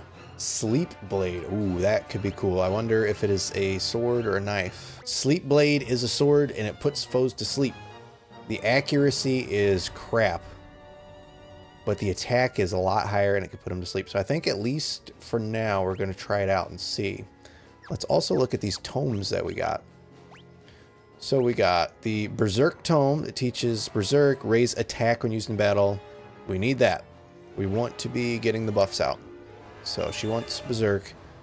Stun to inflict paralysis, and then fire. So Fury and Maria both know fire. Let's go ahead and give it to, well, we could give it to Guy, or we could just sell it. I think we'll give it to him just because I don't think it'd be worth that much to sell. And then stunning, I don't think we'll ever use. So for now, we'll hold off. The reason I'm holding off is because you can only have a certain number of spells. So if we find better ones, we don't want to have to forget that spell and waste it when we could just sell the tome instead. So we have everything that this guy in the way again. We have everything up to this point that we can get. So I assume that we're just going to be going down and destroying the engine room with the Sunfire next. So I will make my way down to those stairs at the bottom right and then meet you guys there. Okay, we were making our way down to the stairs and then I looked over at the entrance and that looks like the Dark Knight standing and blocking the path. So maybe it's going to be one of those things where it's a timed, like you have a set amount of time to get out once you set it and then you have to go fight him on the way. That would be pretty cool. I really don't remember what it is that happens here, but we have made it to the stairs. Okay, no, we have not. We have almost made it to the stairs. And on the next floor, we have... What the heck is that right there? Oh, it's a guard. Okay. Okay, we have to make our way down and around and up and through a door. What is that in the middle of the room? Okay. Things might be a little more complicated than I was thinking. We'll see.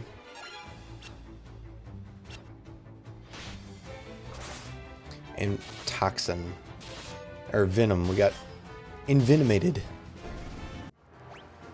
Alright, we can use antidote on Maria.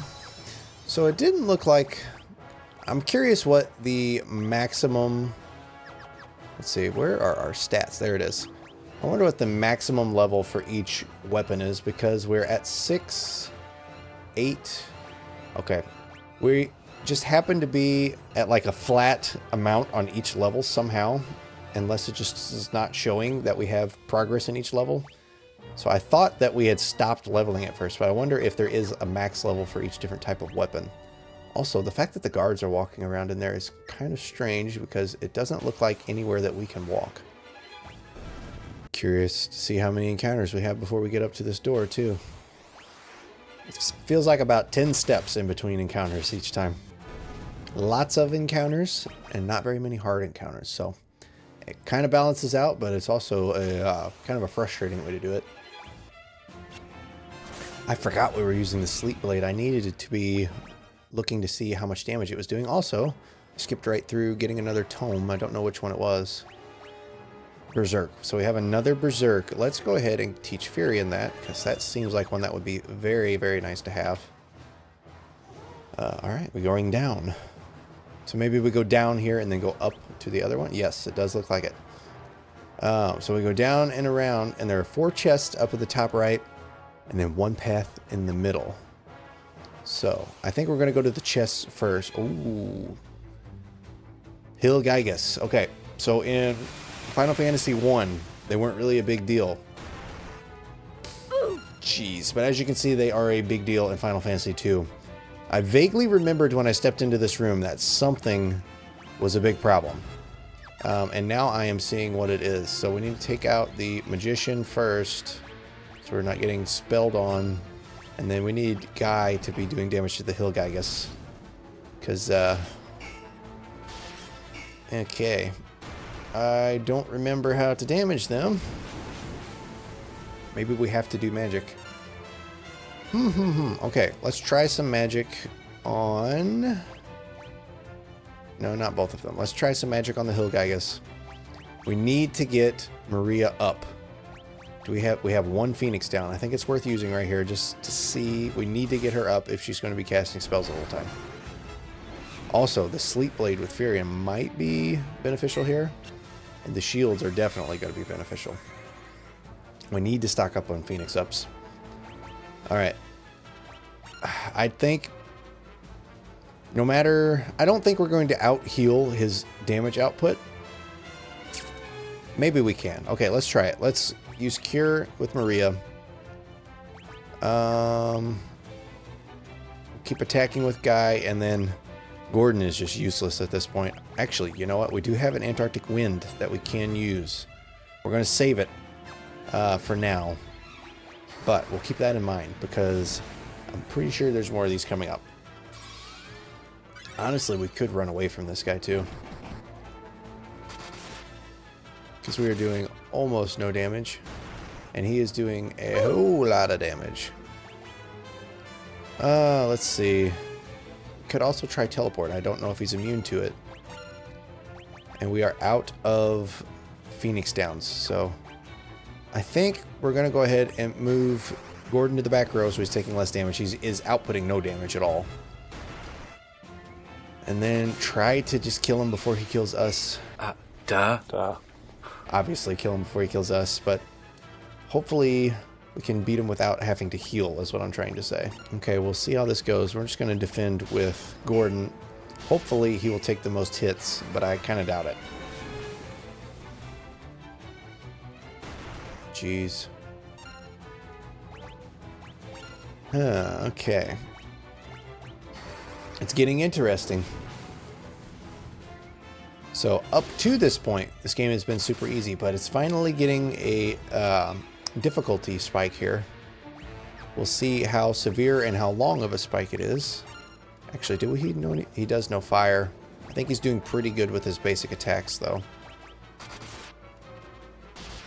Good for this enemy, I should say. That was close. Jeez. I have a feeling we should have ran from this guy.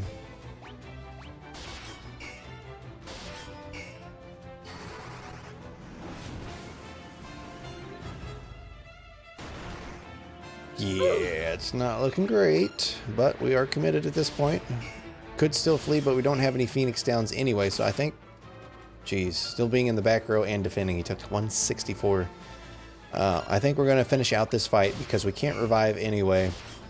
And we can continue from our autosave if we finish it out. So I don't think we're going to win this one. Honestly, it might be better if we don't.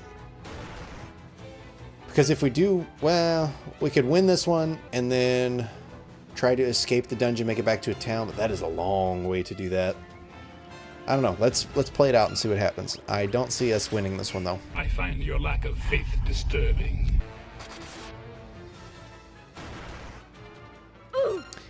All right, here we go.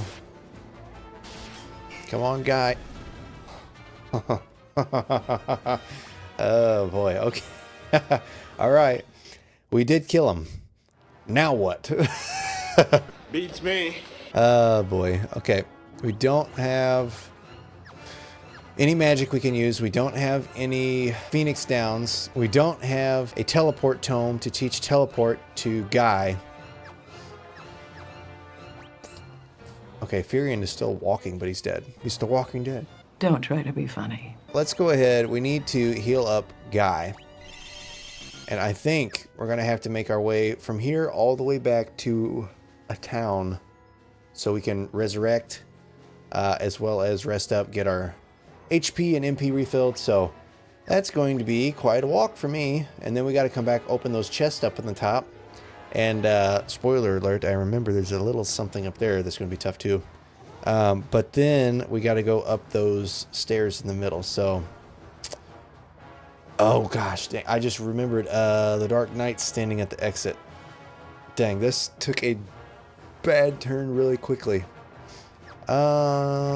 We could go back to our autosave. We have an autosave that would be right when we entered the room. It kind of feels like cheating to do that though. If we don't do it now, then it'll erase the autosave.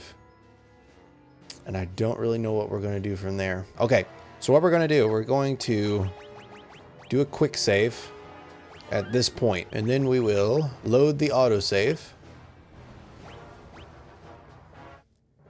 And then we will quick save. Will that override our other quick save?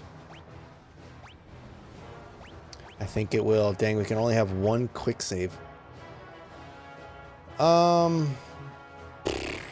That's unfortunate. This is a very tough decision. No, it's not.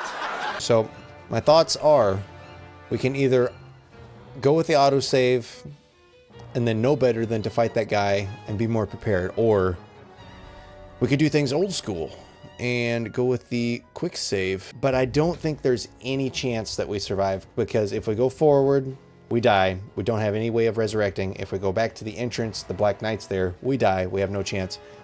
So I think this particular save is a wash for now, and we need to continue from the autosave. That's unfortunate. I hate to do that, but I don't really see any other option. If you do, let me know what it would have been in the comments. But for now, we're going to keep going from this point, and we will know better than to fight the Hillgeigus. And we know to keep our HP maxed out for now. So if we encounter any more of the Hillgeigus like this, we will flee. Man, I hate going back to autosave like that. It feels like cheating. It really does. But there's nothing else I could have done, because even if I would have continued, I'm pretty sure I would have had to just kill off Guy and restart from a town. So to save a... oh, geez, another one. To save a crap load of time, we're just going to go ahead and go to our autosave. That is one nice quality of life change for this newer version that I'm sure wasn't in the original. But I guess we're going to take advantage of it, as much as I don't really like it. Alright, we have 4 chests. Let's see. Let's top off our health again. We have plenty of potions. Don't want to be caught off guard. First chest has a trident. Ooh, okay. I'm assuming only Gordon will be able to use that, and click the wrong thing. So the trident is a 3-pronged spear that is effective against aquatic enemies. I don't really care about the aquatic effect, but it is better in every way than his current spear. The second chest has a main gouge. Is that how you say it? Gouge? So what the heck is a main gouge? It sounds like a dagger. I have heard the term, but I don't know what it is. It is a knife, and it raises evasion. Okay, so see if Maria can use it. She can. Oh, dang. 99% evasion, baby. Let's go. And higher attack. All right. Very, very, very good find. Gonna go ahead and do a little quick save right here. Monsters. Okay. Is this what? Yes, this is, I think, what I was remembering. Having to fight a Hillgeigus up here. And I don't remember why, but I know the first time I played through this, it gave me a whole lot of trouble, and I got stuck to where I couldn't get out. Kind of what I was trying to avoid by going back to the autosave. So, glad I did that. And we need to up our attack somehow. Or evasion 1, so we're not getting hit. We cannot up our evasion, so we will use Berserk. Let's use Berserk on Guy. He has really good physical. So we'll try to take out these weaker guys in the front first. And then hopefully the Berserk ups his attack enough that we're actually doing some damage to this guy. Not really. Jeez, okay. Okay, so let's do magic with Maria and Firion. I need to be healing as well. Okay, so let's do magic. Let's do fire with Maria and Firion. Regular attack with Guy, and then we will move Gordon to the back row and then start using potions with him to heal.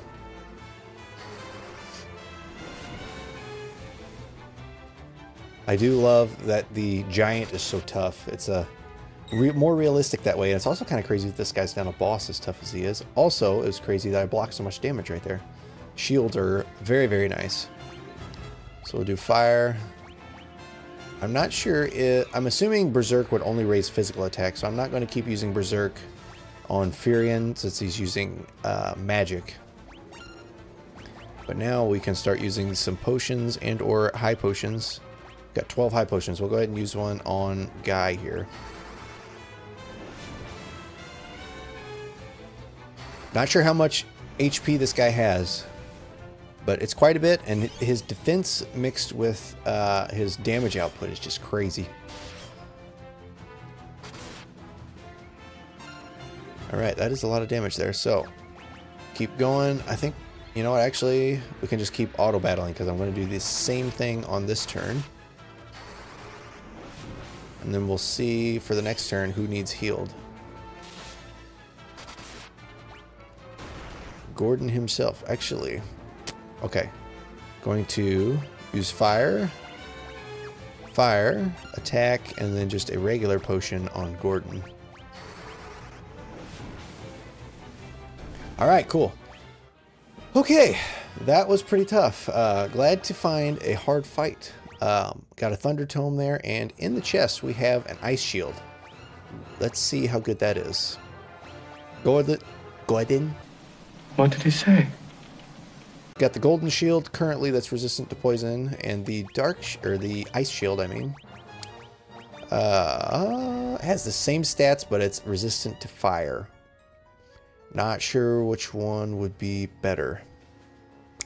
I'm going to say probably fire, because poison does a lot less damage, and I think it's less common than the fire attacks. I'm not for sure. We've got a Giant's Helm. Oh, that's funny. Giant in one chest, Giant's Helm in the other. And let's see who can wear it. It is way better for Furion. But I think Guy... Ooh, yep. Okay. Guy's going to wear it. It's better for him and everything that we care about. Don't really care about evasion or magic interference, but it's better in every other stat. So he will be wearing the Giant's Helm. And we have an extra bronze helm, but I don't think we're going to... You know what? Yeah, we'll put it on Gordon here, because he doesn't cast spells and the defense is higher. So glad to have those chests cleared. I remember the first time playing through here, that gave me so much trouble. So we'll go ahead and save here again now that that's over, just in case. And we will go up through this main door, and presumably this will be the engine room, and we can clear that and finish this dungeon. Alright, after he gets out of the way. And probably one more, yep, one more encounter. At least it's just rats and, or were-rats and ghasts this time. No more hill Gygus so far, or Gygi. Still don't know what the plural of Gygus is. Guess I could look it up. I'm being honest, I don't care that much either. Right? In presumably the engine room. Actually, you know what? We got to go up. Well, I guess this is the engine room, and those guys are working on the engine. Maybe that's what it's supposed to be representing. More stairs. Oh, geez, another floor. Okay, thankfully we have this map. We don't have to wander. And we can see that there are no chests or chests or stairs anywhere else on the floor, and there's one door in the center of the room right there. So, that's got to be where we're going. But we have these guys blocking the way. So it is like a maze that we have to go through to find our way down there. It's pretty nice that they put something in that kind of thwarts the map. So we have the map, we can see where everything is, but we still have to go a certain way to get there. So I like it, I can appreciate it. So let's see, which way do we go? Okay, okay, we gotta go up and around and to the left and down. Bring it around town. It doesn't really look like anything is leveling here, so might need to look into that, see if we're doing something wrong or if we need to switch it up and use different types of weapons. Because we are attacking with each person each time, and it does not look like their weapon level is going up. I don't know if it's because the enemies are too weak. I have not looked into the precise details of how it works in this game. But as you can see, the level did not go up since last time. That is interesting. I don't really know what, if anything, we should change to fix that. I'm also curious if we could, instead of making our way around all of these guys, if we could fight them, and then after we kill them, they get out of the way. But either way, I think we're going to just find our way there, if we can.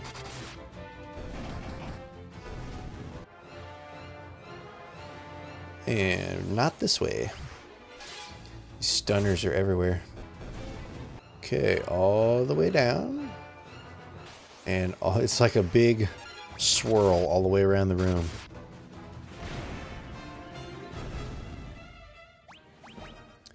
Okay, actually got self-destructed on, so better heal up. Still got 58 potions. We're in pretty good shape. And we literally have to go all the way around the room. Up and around, and then back down. Also, not really sure how good the sleep sword is, because hasn't put anyone to sleep that I've noticed, and it isn't doing a whole lot of damage. So I think we're going to go ahead and swap him back off of the sleep blade. Let's see what it says is optimal. Sleep blade and werebuster. Okay, we're using the shield no matter what.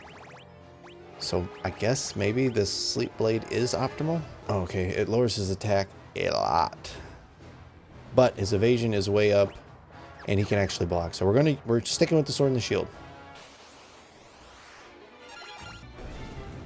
Okay, we have made it all the swirling way around to the center of the room, and we have found the engine. All right, we have done everything in this dungeon so far. So now let's use the Sunfire and destroy this thing. We'll see if it's a timed escape sequence like I was thinking. I don't think it would be, but that would be a cool touch.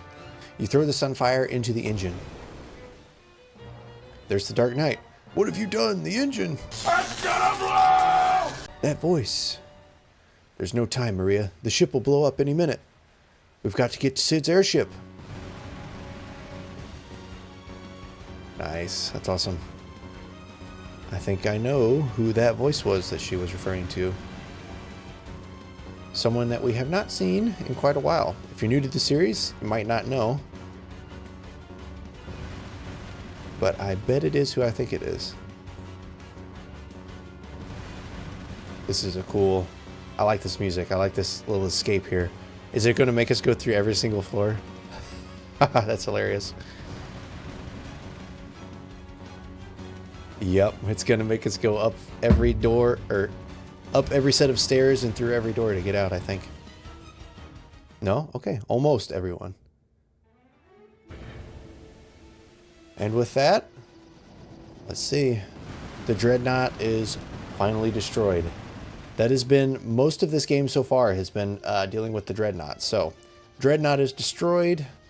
We're on the airship. We'll see if we get to keep it. I have a feeling we do, but we'll see. We made it. And he dropped us off and left. We didn't get the airship. Maybe we talk to Hilda and then get it. But first things first, let's rest up. We have not done that in a while.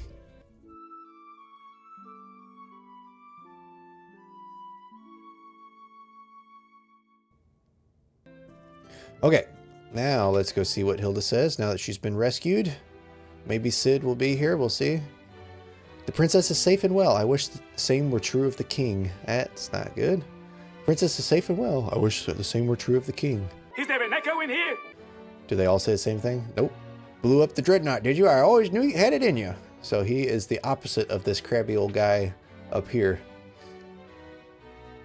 Blew up the Oh. Okay, he's saying he always knew. Let's try that again.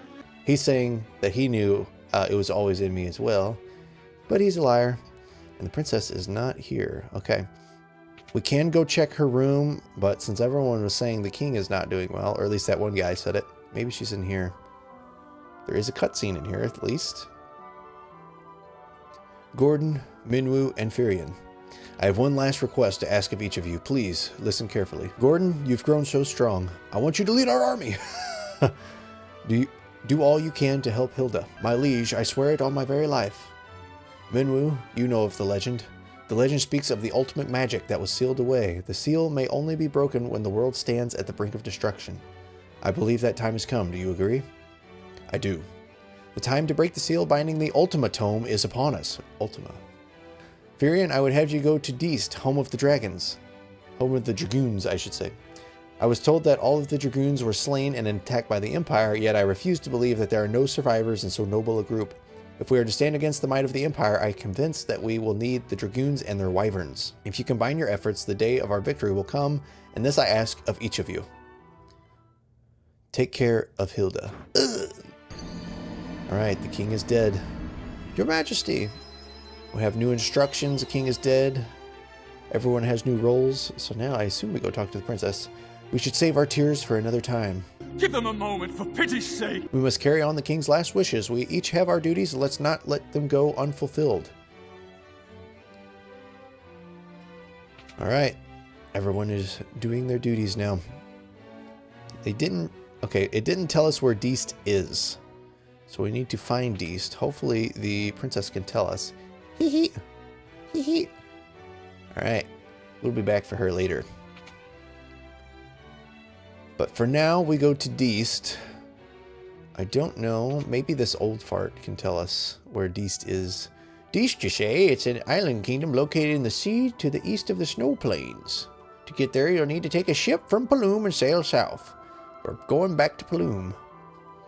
When the Emperor first moved against Deist, we dismissed the attack as a mere skirmish, but the Emperor feared the power of the Dragoons and meant to wipe them out. Thank goodness we talked to this guy and got this term. That way we didn't have to come back for it later.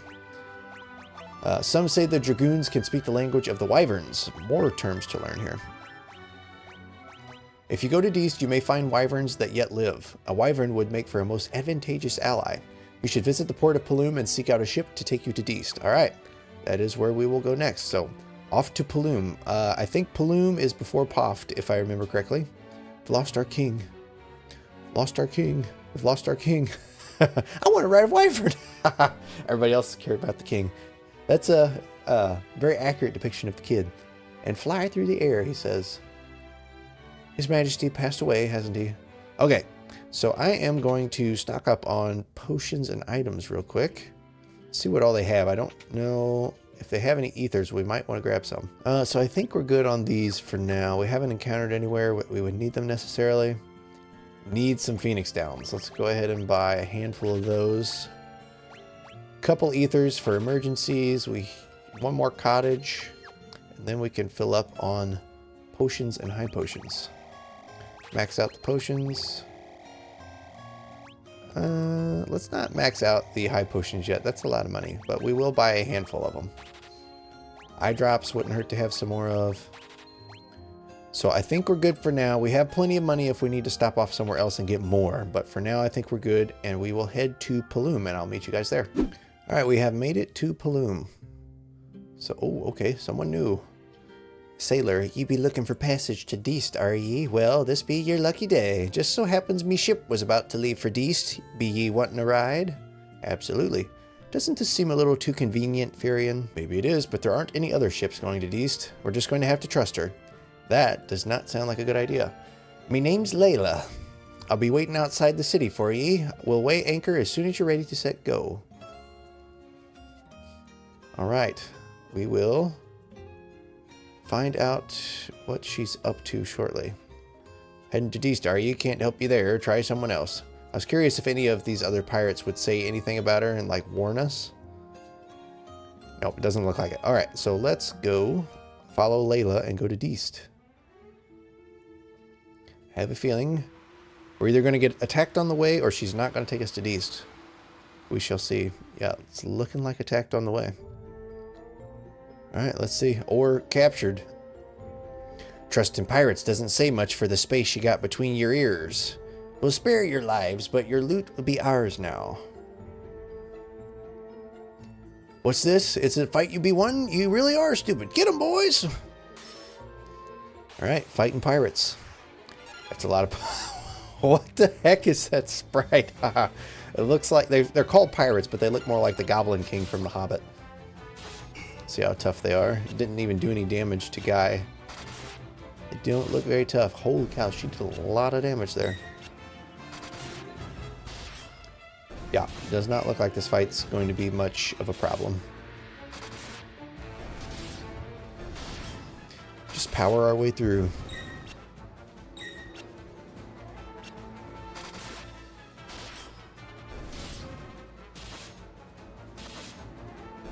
Down with the chunky pirates.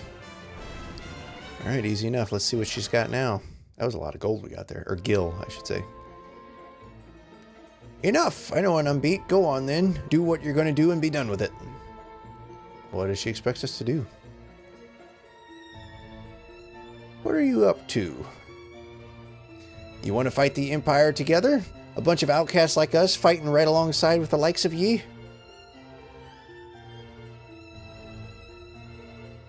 See what she does. I think I like the sound of that. To your post, boys. Whether it be Deist or the edge of the world, we'll get you there. Alright, Layla joined the party. I do kind of like how it rotates fourth party members. It's kind of an interesting way of doing things. Much different than Final Fantasy I, that is for sure. Okay, so Deist, it said, was the island to the east of the snow area. So up on the map, you can see on the right up there, that's got to be where we go. So we got to go down through this little passage here in between the land and make our way down through the ocean and then up to that island. Killer fish and sea snakes. Let's see what Layla does. I'm pretty sure. Yep, she has thunder. And I don't know what she attacks with. I'm going to guess knives, but thunder is good against sea creatures. So, thunder 4. Sheesh, that's a lot of damage. Okay, cool. She may prove to be very handy on the ship.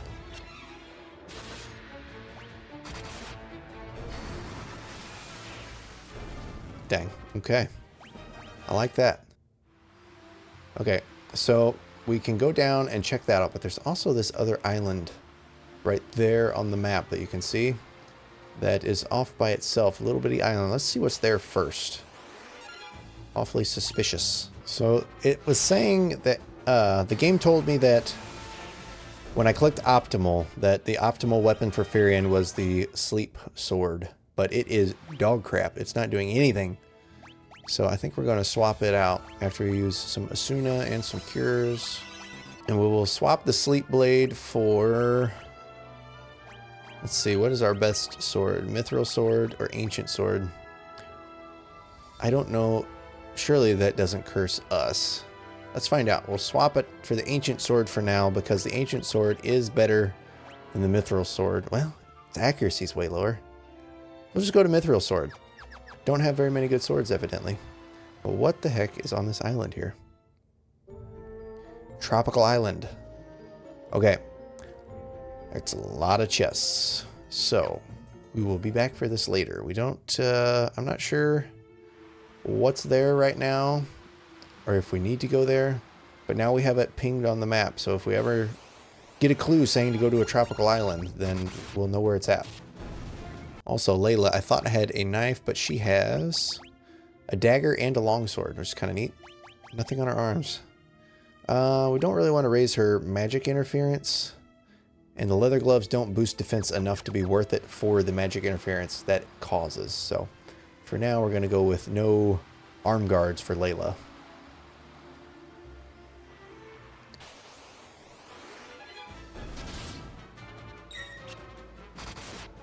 Starting to wonder if we made the right call in using swords for Firion. Wonder if spears might have been better, but oh well. Alright, can we... Yes, we can just walk at any time. We don't have to find a port. That's a nice change from Final Fantasy 1. In case you didn't see that, anytime you sailed in Final Fantasy 1, if you wanted to get off of the ship, you would have to find a port. So you couldn't just get off wherever you wanted. It was very limited in where you could go. You could look anywhere you wanted, but you couldn't get off anywhere.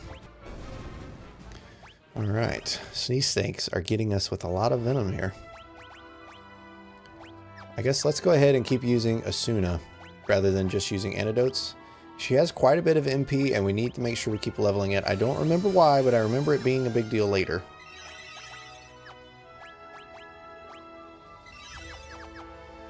Okay, let's get out and walk from here. Alright, there looks like a town. Ambushed by a Hilgigus. And he kills her in one shot. Alright, let's get the heck out of here. Just leave her laying there dead. It will be a good opportunity for us to level up more magic for her and use life and cure. Alright, to the town before we get attacked by any more Hilgiguses or Gaigi. Castle Deast, first floor. Okay, so it looks like this is a dungeon, not a town. Let's see. I'm curious if there is another town nearby because I would like to be able to rest up first, if possible. Stalactites. Have not found any of these yet. Oof. High physical defense. Okay. Magic is starting to become more of a big deal now. Jeez. Took a lot of their attacks just to get this far. Also, Layla cannot currently use her magic against them because she does not have enough MP. So she's going to go to the back row. And we'll hopefully do some more damage with fire. I mean, it's not great. Thank goodness for Guy. Let's use fire again. Let's defend with her because she's useless in battle. Her thunder is good. Everything else, not so much. And she does not have much HP or MP.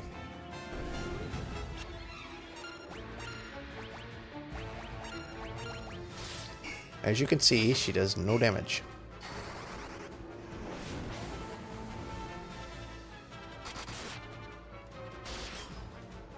Alright, things are starting to get a little bit tougher. I like it. And there's a cave up here. What's in the cave? Deist Cavern. Okay. I don't know if we do the cavern or the castle first. And I also want to know if there is any town on this little island here. So I think I'm going to walk up to this in a minute. I'm going to walk up to the corner of this island over to the right and see if there is anything, because I would like to rest up before we start another dungeon. We might have to sail to wherever the nearest town is and then come back. We'll go ahead and wander up there real quick.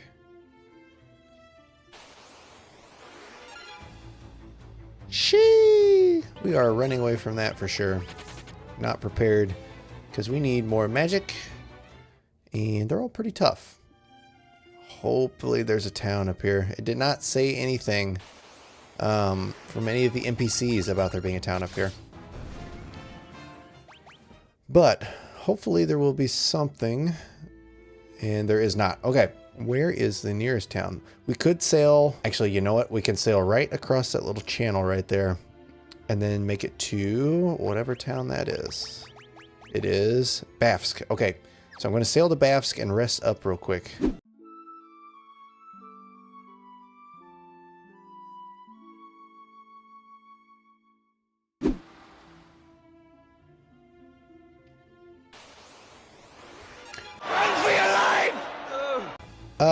No thank you. We were right outside of Deist Castle. We are not fighting these guys. Let's see if they get any hits off before we run away. Watch them hit Layla and kill her real quick. Alright, at least he can take it. We did not flee. Okay, there we go. It's not a bad thing that we took some damage because it'll level our stamina, but that could have been quite bad. Okay, good enough for now. So, I don't know which one we go to first, the castle or the cavern. But right here we have one set of stairs that we can get to for now. But I think we're out of time for this episode. So, on the next episode, we will go through Bafsk Castle and or Cavern, whichever one it ends up being, and go from there and see what we do. So, we left off last time having just gotten to Castle/Cavern of Deist. Not sure which one you're supposed to do first, so I think we're going to go ahead and do the cavern first. Just in case there's something that we're supposed to find in there and bring to the town is kind of my thinking. I don't really know, but might as well try it and find out. So I definitely need to pay more attention to using magic and status effects in this game. That has been pointed out to me in some of the comments. And I definitely need to pay more attention to that. And if you saw the last episode, you saw how much trouble I had with the Hilgaigus, and even these turtles can be quite a challenge if you don't have good magic. So I need to make sure I keep those leveling and have at least one or two characters focusing on those things. All right, so beginning out in Deist Cavern, we have one chest and then one set of stairs over to the right. And then down at the bottom, we have two more sets of stairs. So I think we're going to go ahead and clear this top area first and then go from there. And like I was saying, need to focus on the magic. Here's a good example of why. I got multiple turtles in this one fight here. So definitely will be using some magic here. And they are tougher than I remembered a little bit too. So getting put to sleep here. So I'm not sure that answers my question. I was about to say, I'm not sure if when you fall asleep, getting hit once wakes you up like in some newer RPGs. Apparently that's not the case here. So thankfully Furion woke up on his own, and he does have some magic as well. So I think we're going to keep hitting these guys with some magic for this turn. Not enough, evidently.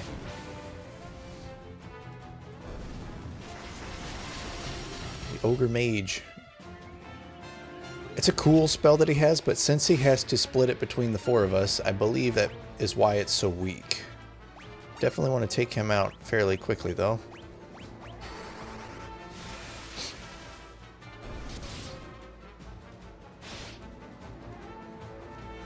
And we apparently are just never going to wake up and just going to keep taking hits from the blizzard.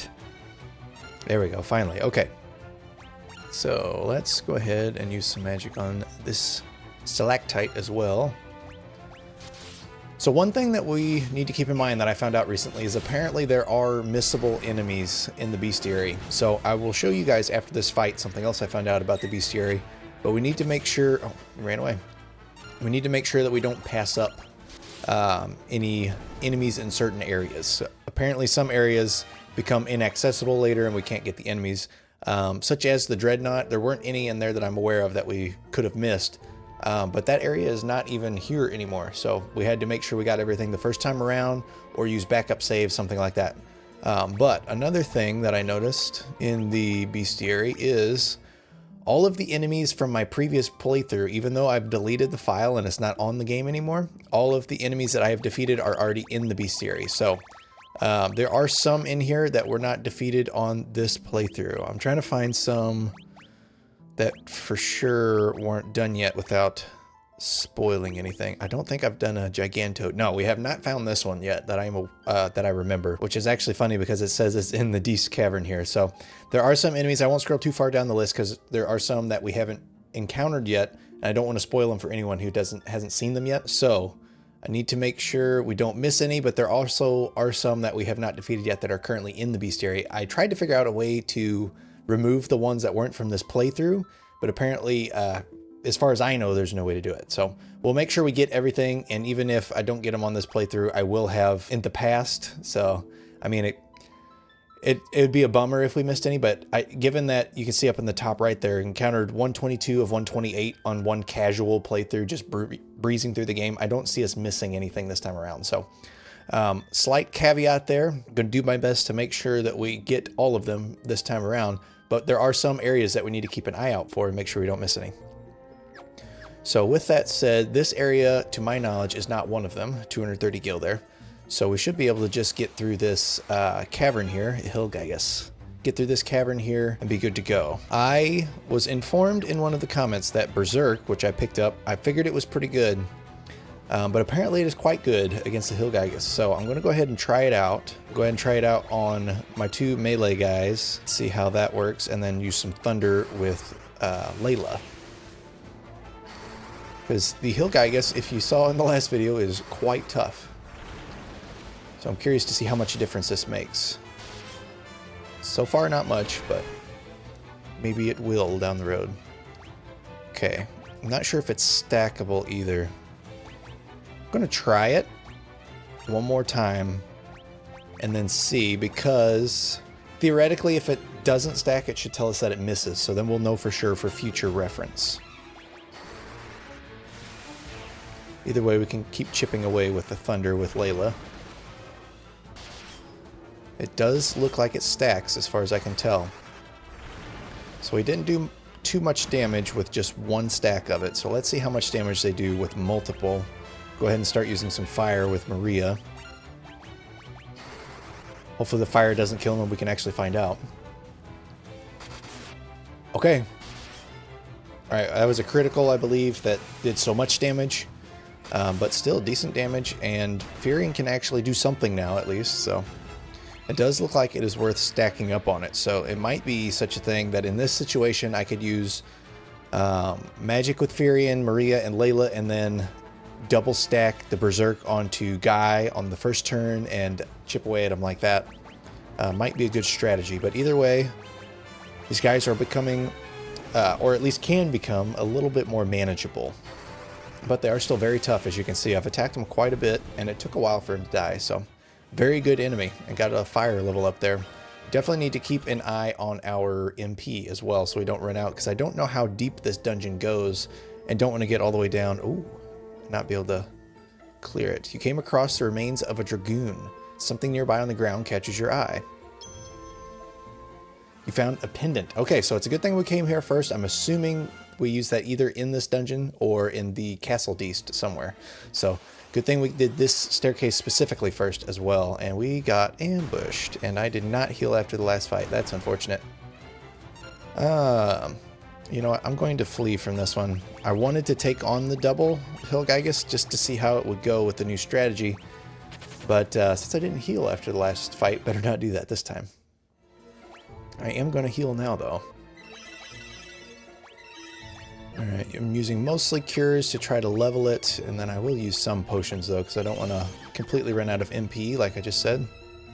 So now I'll head down to the bottom left, let's do bottom right stairs first. I'll meet you guys there. Alright, so we made it to the stairs. So now, let's see what we have. Whoop, wrong button. Let's see what we have. Oh, boy. This place is a labyrinth. Okay, so we have here a lot of stuff. So we got to go up and around. And then at the top we have one chest. And then one chest slightly down and to the right. One set of stairs in the middle of the room. And then one chest over at the far left. And then also there is another set of stairs going all the way over to the left and down right there. So lots to do just from this set of stairs. And then I'm assuming we'll have to go to that other set of stairs to reach the bottom area of the map here too. So this is quite the large dungeon. Need to make sure I save some MP to use teleport to be able to get out of here if I need to make it back to a town. And re-up on my MP and stuff, because I do not have any ethers, I believe. Actually, I might have some. I need to check. But I don't think I have very many ethers, because they're quite expensive, at least at this point in the game. Well, I mean, I've got 50,000 gil. Let's see. I do not have any ethers. Okay, so I'll need to keep that in mind. And if I do go back to town, I should probably grab some. Ambushed by a Hilgigus. It's tradition at this point. Okay, let's try out our other strategy of doubling up on Berserk on Guy, and then using him to attack physically. And Layla, I wish she had Berserk too. If I find another Berserk tome, I might teach it to her. I don't, actually, well, her magic is pretty good, so maybe I'll just do that instead. But it'd be nice if I had Berserk with everyone, because then I could just stack it multiple times all in the same turn and then have it ready to go. So let's go ahead and Berserk on him again. I don't know how many times you can do it, but let's see what kind of attack power we can get out of him with Berserk. He's pretty good with 2 stacks. Let's find out with 3 how it is. Unless he's last in turn order and doesn't get his attack out. You know what? Screw it. Let's do 4. Why not?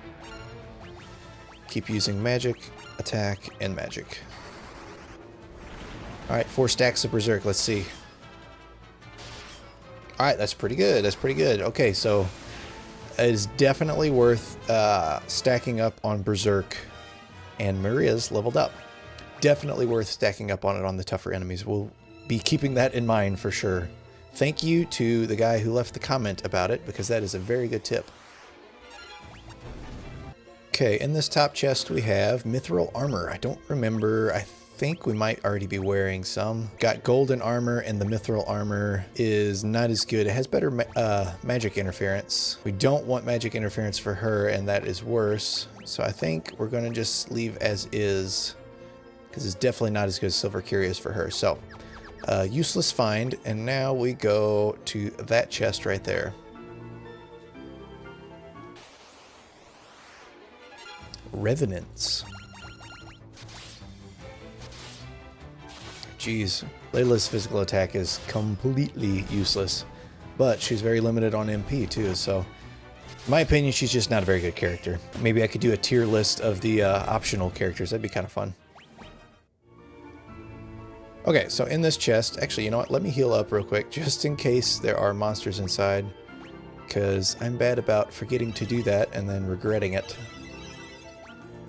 I'm gonna say that's good there. And we have Mithril Helm.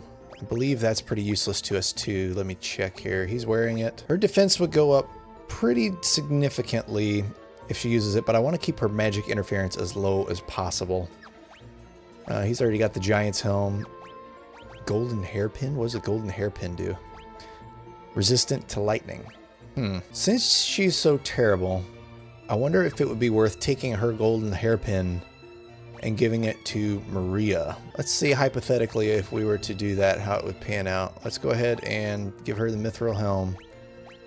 Give her the gold hairpin, and it is higher defense and magic defense. I don't want Layla to be completely useless though. Her defense is 14 unless I give it back, and yeah, okay. She's just gonna get wiped all the time if we take it off of her. So better not do that.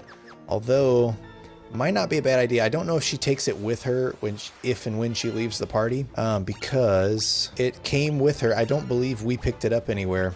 So it might be an item that's unique to her, and she might take it with her rather than unequipping it and putting it in our inventory. So we'll think about it. It might be worth, if we think she's going to be leaving soon, to grab it off of her and keep it and see what happens. So there are these stairs right here.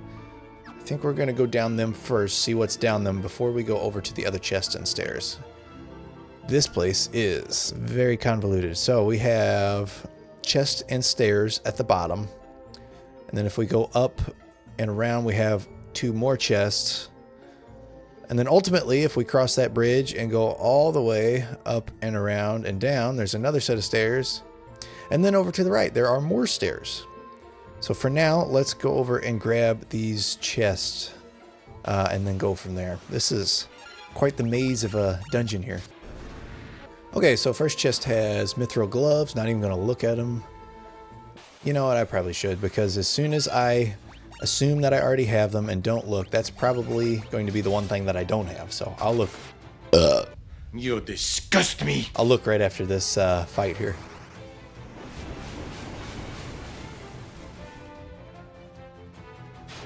I was expecting that fire to kill all of them. So, oh dang, they're healing with each hit. I did not realize that. Huh. Maybe that's why they didn't die. Okay, well, Layla sucks, like I thought. You suck, you... Honestly, Furion's not doing very much damage either. I wonder if it would be better to switch to a different type of weapon, like spears or something. Or maybe just need a better sword, because I don't think I have very good swords yet. Need to heal Layla before we go to the next chest here, and check on the mithril gloves. We're running dangerously low on MP with Maria, so I'm going to go ahead and use potions to heal the rest of the way for the rest of this dungeon until we need to retreat to a town, which most likely will happen. Let's check these mithril gloves. We have bronze gloves. All right, like I said, it's a good thing I looked. Put the mithril gloves on Furion. And in this chest we have a mithril mirror. Is that a shield? That'd be pretty cool. It does not look like it's a shield. Let's see. A mirror that guards against magic attacks has the same effect as wall. Okay. Neat to find it, I guess, but not really that cool of an item. Might come in handy, though. All right, here's our chance. I was going to say here's our chance against the Hill Gygus, but we're low on MP, so once again, going to run away like cowards. Probably take a couple of hits in the back while we're doing it. Please. Okay, I thought they were going to kill Maria there. I think she's the only one with the teleport spell. Okay, Furion does have teleport, so it wouldn't have been total disaster. And we do... yeah, we got 6 Phoenix downs, so... wouldn't have been completely terrible if she died, but still want to try to avoid it as much as possible. Okay, so... let's go ahead. Let's go across the bridge. If we ever get to the bridge. So we'll go across the bridge, down to that chest, and then let's go up those stairs.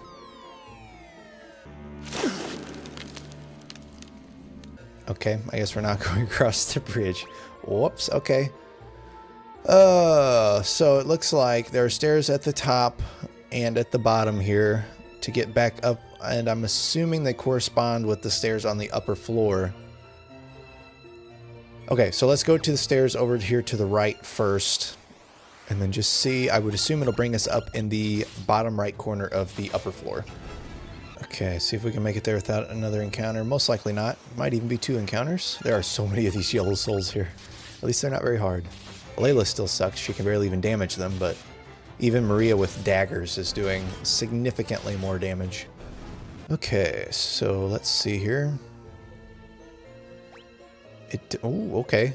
Brings us up to this other area that we have not been able to access yet. So let's keep going on this path. We got to try to keep everything in mind on the floors that we've already been on, so can't miss anything. But it's quite the labyrinth here.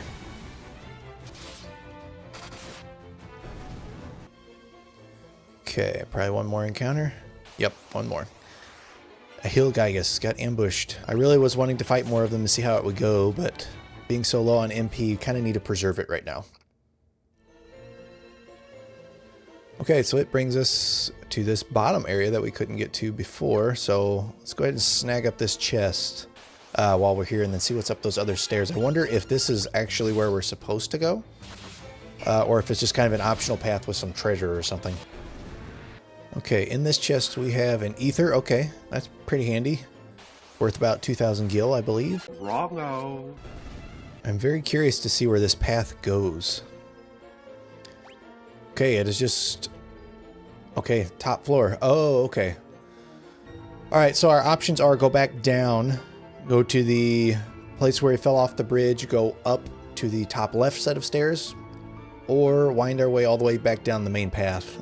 I think we're gonna go the main path route. There are so many encounters. But I also think before we get too deep into this dungeon, we're gonna go ahead and travel back to a town and get some more MP, because this is absolutely ridiculous how we've already ran out of MP. So I'll go ahead and head back to a town and then make my way back to the same spot, and then we'll move on from there. Okay, so we finally made it back, and also while I was out, I went ahead, actually let me sort these here. I went ahead and grabbed some ethers too, so we have 23 ethers now, so hopefully we won't have to run back to town anytime soon. Also, I'm seeing here that we have a few more tomes than I remembered. Let's go ahead and give a cure tome to Furion. And then, let's see. A warp would actually be pretty nice to have. Let's give it to Furion. Stun might not be bad to have. Blind, I don't know. Blizzard, Thunder. Don't remember which attack spells Maria has. She has Fire and Blizzard. I thought she only had Fire for a second. So let's go ahead and teach her Thunder. I think that's good for now. Okay, so we are back on track. And now let's see. What did we have left here? We went to that first set of stairs there in the middle. So let's go ahead and get that chest right there, and then go down that left set of stairs. So I'll meet you guys at the chest. Okay, I was going to meet you guys at the chest, but here is our chance to actually fight some Hilgaigus. So, see how this goes. See if we can defeat 2 of them. So we're going to do double berserk on Guy. Need to turn the sound off on my phone. What an idiot! And we will attack the front one with him, and then we'll keep using Thunder with Maria, and hope she doesn't just get wiped in one hit, which is very possible. I did not heal before this fight again, but at least I have some MP and some ethers to refill the MP. So Maria does have Berserk 2 now, so it should be even better. I think it raises attack and defense. I could be wrong. I have not looked it up. I'm trying to remember what the comment said, but I'm trying not to look up too much about the status effects and try to see about figuring it out. That is one thing that I like to do in games like this, is try to figure things out as much as possible. Sometimes you just, I'm not going to say you have to look things up, but it makes it a lot easier. But it is fun to try to play it as if it would have been played back in the day. Like, if you were a kid and got this game, you wouldn't have had the internet to look everything up. You would hope and pray that you had a strategy guide, or something was in the manual talking about it, but there was no just looking it up on the internet to find out exactly what to do. So let's go ahead and start berserking Furion. Actually, you know what? There was also, in the same comment, it was mentioned about using the ancient sword. I thought you could switch in battle, but it's not looking like it. I can use items, but I cannot... I cannot switch to it in battle as far as I can tell. You big dummy! I don't know how much the Berserk keeps stacking, but let's go ahead. Actually, do we need healed? Everybody's doing pretty good on health. I'm going to go ahead and start using some cures just in case. But I have a feeling this front Hilgaigus is going to die pretty soon, given that we've been attacking so much with so much Berserk with Guy. Sheesh! damage. Okay, holy crap. That was almost 1,000 damage in one turn. So that is freaking insane. That's the way to go for sure. We're going to keep stacking it up just to see here. I wonder if he can one-shot him. Let's find out. Well, it won't be one shot now because he's lower in the turn order, but I have a feeling he's still going to drop him. It hasn't said anything yet about Berserk missing. Nice. That is awesome. That is okay. That's good to know. Firian's Berserk leveled up. We need that. So we are going to be using that quite often now, I have a feeling. Go ahead and heal up here. Don't want to overdo it with the cures, so we're going to go ahead and use some potions, top it off, and we're back on our way. So now I'll meet you guys at the chest down there. Okay, made it to the chest, and it has monsters. Okay, let's see what we got. Green souls. Okay, so we've been just using physical attacks on the yellow souls. Let's see if that's still a viable strategy with the green ones. I assume... Okay, I thought it was going to be a lot harder. But even Layla defeated one in one turn. So... Alright, easy enough, I guess. I forgot about that. So the green souls, actually, if you find green souls and leave them alive long enough, they can cure you because they don't actually attack you. They just keep casting cure on your party members. So, good to know. Good to know. I forgot all about that. At least they don't zombify you and then cast cure like in some other Final Fantasy games. If you know, you know. The chest contained Mage's Staff. Okay, we're not using staves with anybody, so that doesn't do us any good. So let's check out these stairs over to the left and see what we can find that direction.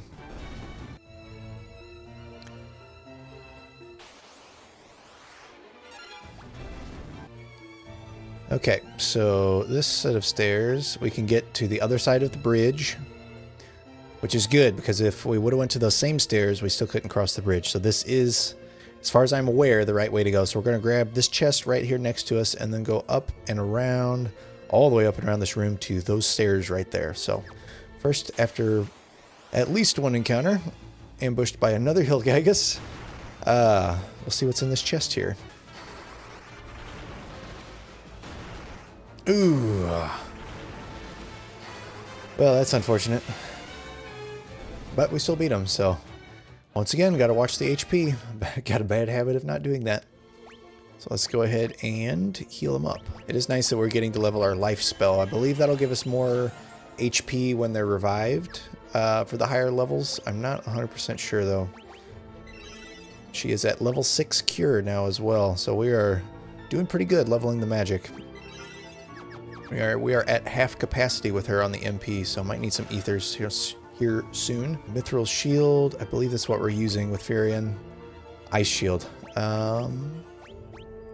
Mithril Shield is much worse. Okay.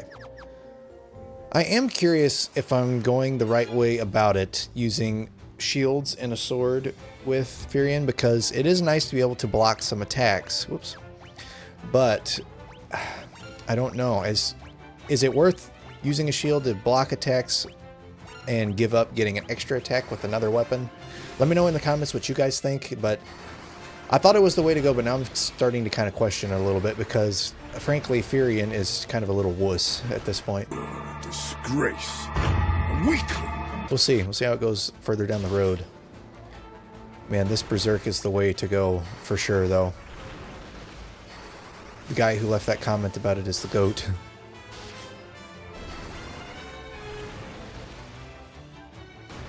Alright, so now go ahead and just do... let's go ahead and start leveling Firian's cure a little bit.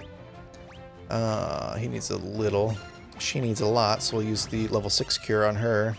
See if we can drop him with the Guy and Layla here. I bet we will.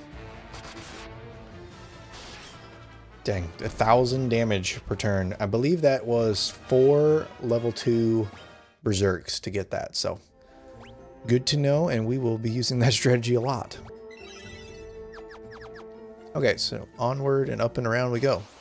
I'll save you guys watching all the way, me going around the room, unless there's something interesting. So I will meet you guys at the staircase. Alright, we made it. There definitely was nothing interesting. It was literally just yellow souls all the way around. So now we've got this big room here with one chest and one set of stairs. So we will grab the chest and then go down. As if my memory serves me, the only thing that we're going to have to potentially double back on is that when we fell down the bridge into the bottom floor of the dungeon area, whatever you want to call it, there was this set of stairs in the top left of the room. So if we end up not falling down there again, we're going to have to go back and find our way to those stairs and see what's up them. Because don't want to miss anything, and that's the only thing I can think of that we might be overlooking. So in this chest we have acid file. Is that just an attack item, I would assume? Acid that deals poison damage. Okay, it is. It's pretty neat. I'm going to go ahead and do some healing, and then I'm also going to use some of the ethers, and that reminds me, I had said earlier that the ethers were 200 gil a piece, but thankfully they're, or sorry, 2,000. But thankfully they were only 1,000 a piece, so got a decent amount of them. Only restores 20 MP per ether though, so not great, but not too terrible. And here we have 4 doors to the right. Okay, and then this other area, we come down those stairs up at the top, and there are 4 chests, so we cannot miss that. I would assume that would be that other set of stairs in the dungeon that I was just talking about. Don't know that for sure, but we will find out. But for now, we've got to go to these doors and see what's in them. I would assume it'll be 3 empty rooms and then a way up to that pond area up there. But we shall see. Okay. There was the way through. Let's see if there's anything in this room. There's not. Okay. So it looks like we have to fight... What are those called? The lions with the scorpion tails? For some reason, I cannot remember what it's called. I'm sure we'll see in just a second. Better heal up. Are we fully healed? We are not. Okay. So we will use Cure. I think we're going to hold off on using another ether because we got 75 with Maria. That's pretty decent. Chimera. Okay. Could not remember what they were called for some reason. I could picture it in my head, the one from the Dark Souls DLC, but I could not think of the name. Got ambushed by them. It's not too bad. Okay, I say there's not too bad and then take quite a bit of damage. How did Layla take the lowest damage of everyone? She's so weak. Okay, let's go ahead and use the Berserk strategy. Don't know how tough they are. She's got literally nothing other than physical attack and a little bit of thunder. She could use items, but I'm not going to do that right here. Okay, so he did 21 damage before the Berserk, so let's see what difference it makes. Dang, we're taking a lot of freaking damage. I'm gonna have to use Maria for some cures on this next round. Jeez Louise. Okay, so I will keep Berserking with Furion, Cure with Maria, Attack with Guy, and then Thunder with Layla. Probably ought to move her to the back row.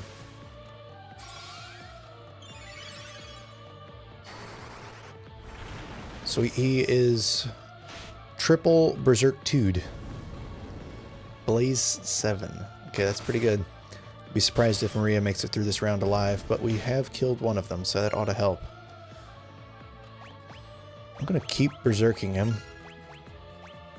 I think Furion can make it through one round without dying at 300, but Layla will not if she keeps getting hit.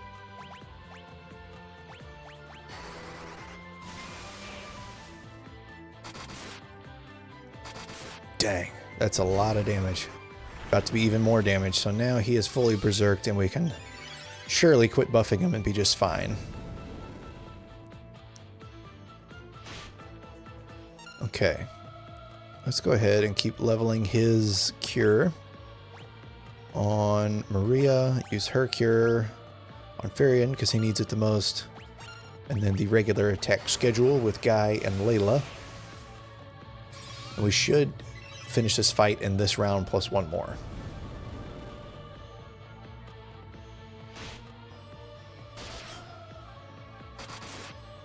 Dang, that's so much damage. Okay, let's just go ahead and physical attack with everybody now. This should finish him off. Well, Guy is going to finish him off. The rest of them are going to be useless, but no point in clicking on all of the things if we don't need it. And Maria's Berserk leveled up. All right, I can feel the power.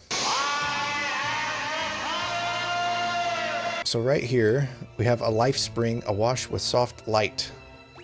Can't ask it anything. Nothing happens when we use the pendant. There's not really anything else we need to use here, I don't believe. Okay, so for now, I believe this is a dead end, and we're going to have to bring something back here. So I think ultimately we were supposed to come here and get the pendant, and then go to Deast Castle, and then come back here with something from Deast Castle. But we did not do that, so let's go ahead and explore the rest of this dungeon, get those other 3 chests, and anything else we might have missed, and then do the castle after that. So let's go ahead and use warp, not teleport, so we can go back 1 floor at a time. Actually, you know what? We probably could just do teleport and go all the way out. You know what? Let's keep doing warp so I can keep checking the map, make sure I'm not going to miss anything here.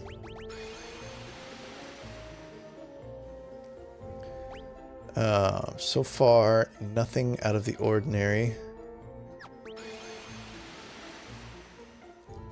We're back to basement 2.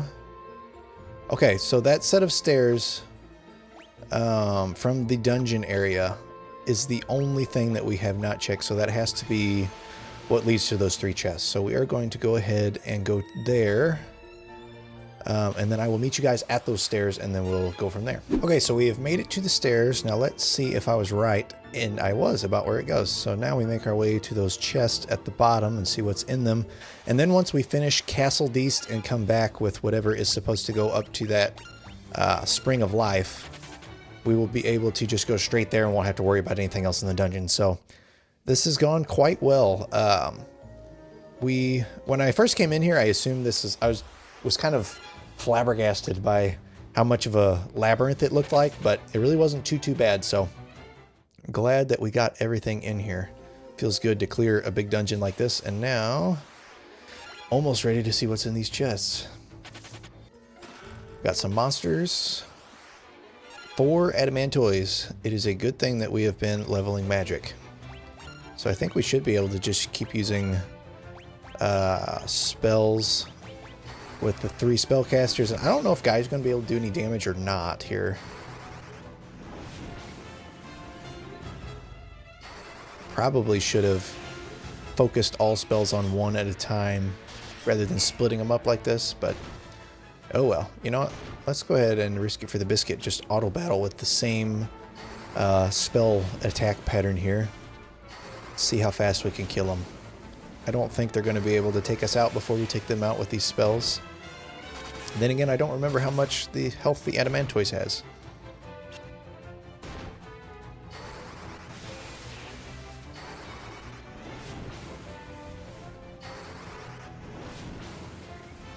Alright, they're pretty tough. We're going to go ahead and scratch that idea and actually focus our attack and fight sensibly. Thank God you've come to your senses!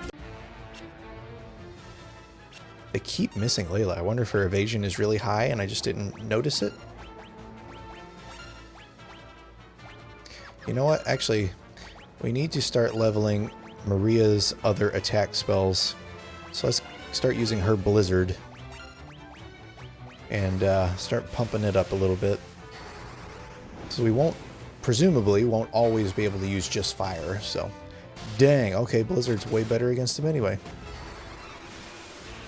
Thunder is okay. Fire is okay. And then Blizzard. It's only Blizzard 2 and it's doing at least double damage each time. So the Adamantoise is weak to Blizzard. I kind of suspected that, given that the first Adamantoise that we fought, that was like a mini-boss. In the same dungeon, you got an Antarctic Wind, which is an item that casts Blizzard. So that kind of made me think that they were weak to it, but then I forgot about it and was too lazy to figure it out. So definitely we'll be needing to level Blizzard in case there are any tougher tortoises down the road. It's a very MP heavy fight. Maria is completely empty now, but leveled Furion and Layla's spells and got a diamond shield. And in the chest we have Knight's armor. Okay, we got all kinds of stuff. First let's look at the diamond shield. I think we've already got one. We do. Okay. And it's the same stats but resistant to lightning. So we're going to stick with what we have there, but then the knight's armor, what is it? Magic interference is higher. Armor given only to knights. Defense is also higher. So does that mean only Furion can equip it? No, it does not. So golden armor is resistant to poison. So we'd be giving up poison resistance, evasion, and magic interference for more defense. I think we're going to go ahead and do that because we don't care about his evasion or magic interference. And we want as high defense as we can. Okay, and Maria is completely out of MP. So in case there are more enemies in those other chests, we're going to go ahead and use some ethers. Just use 2 for now. And then we better use some potions as well. Top everybody's health off. Okay, so now we got 3 chests here. Saint's Spirit. I would assume that's a usable item. Crystal that maximizes spirit. Not gonna lie, I have no idea what that means. Is spirit one of our stats? Spirit is a stat. I don't remember what it does. I am actually gonna look that one up real quick. Give me just a second. A few moments later. Okay, so I looked it up and spirit is actually magic defense. So I really don't know who would be best to give it to. His is 10. Hers is 12. His is 10. Not giving it to Layla because she's a temporary member. Let's go ahead and use... Okay, why can I not use it? Oh, it's an in-battle item. That is interesting. Okay, so it doesn't raise the stats. It just gives you higher magic defense in the battle, looks like. Okay, cool. That's pretty neat. Here we have Sage's Wisdom and Flame Bow. We're not using a bow, so that's useless to us. Let's see what the Sage's Wisdom does. This maximizes intellect. I would assume that is attack power. I mean, or magic attack power. So, pretty interesting finds. But with that, we have finished this Deist Cavern. So, I'm going to go ahead and run back to town and re-up all of my stats and then make my way to Castle Deist, and we will clear the castle next. All right, we have made it back to Castle Deist. I rested up, got full HP, MP, and then restocked on potions, maxed out my high potions. I got a bunch more ethers. So, oh, who's this? I don't remember him being here before. Go away, don't come any closer. I'm gonna tell my mom. You're not gonna have your mommies run behind you anymore and wipe your little douches. Okay. We got a chest here. Could this be a trap? It does not. Okay, it contains a cottage. This has really nice music here for a dungeon. I'm wondering if we actually have encounters. It does not look like it right now. The wyvern's right in there. It sounds asleep right now. My mom says it's gonna die soon, but that's not true, is it? I've heard that the lowermost chamber of the cavern holds the life spring, the place the wyverns use as a hatchery. Okay, so evidently we were intended to come here first, realize that we need the pendant, I guess, potentially, and then go back to the cavern. We seek your aid in destroying the Empire, our common foe. Will you help us? The Empire's poison already courses through my veins. I will not escape the fate has befell my brood. So ask him about the wyverns and the dragoons. I have one last request to make of you. Take this egg to the cavern north of here and submerge it in the life spring. It is the last remaining wyvern egg. If it is not submerged in the life spring soon, it will wither and die. You obtained the wyvern egg. Okay, hopefully he still lets us ask about the dragoons before he just keels over here. Let's find out. The egg, the last of the wyverns, take it to the life spring. I beg you. Ugh. Okay, we did not get to ask him about the dragoons.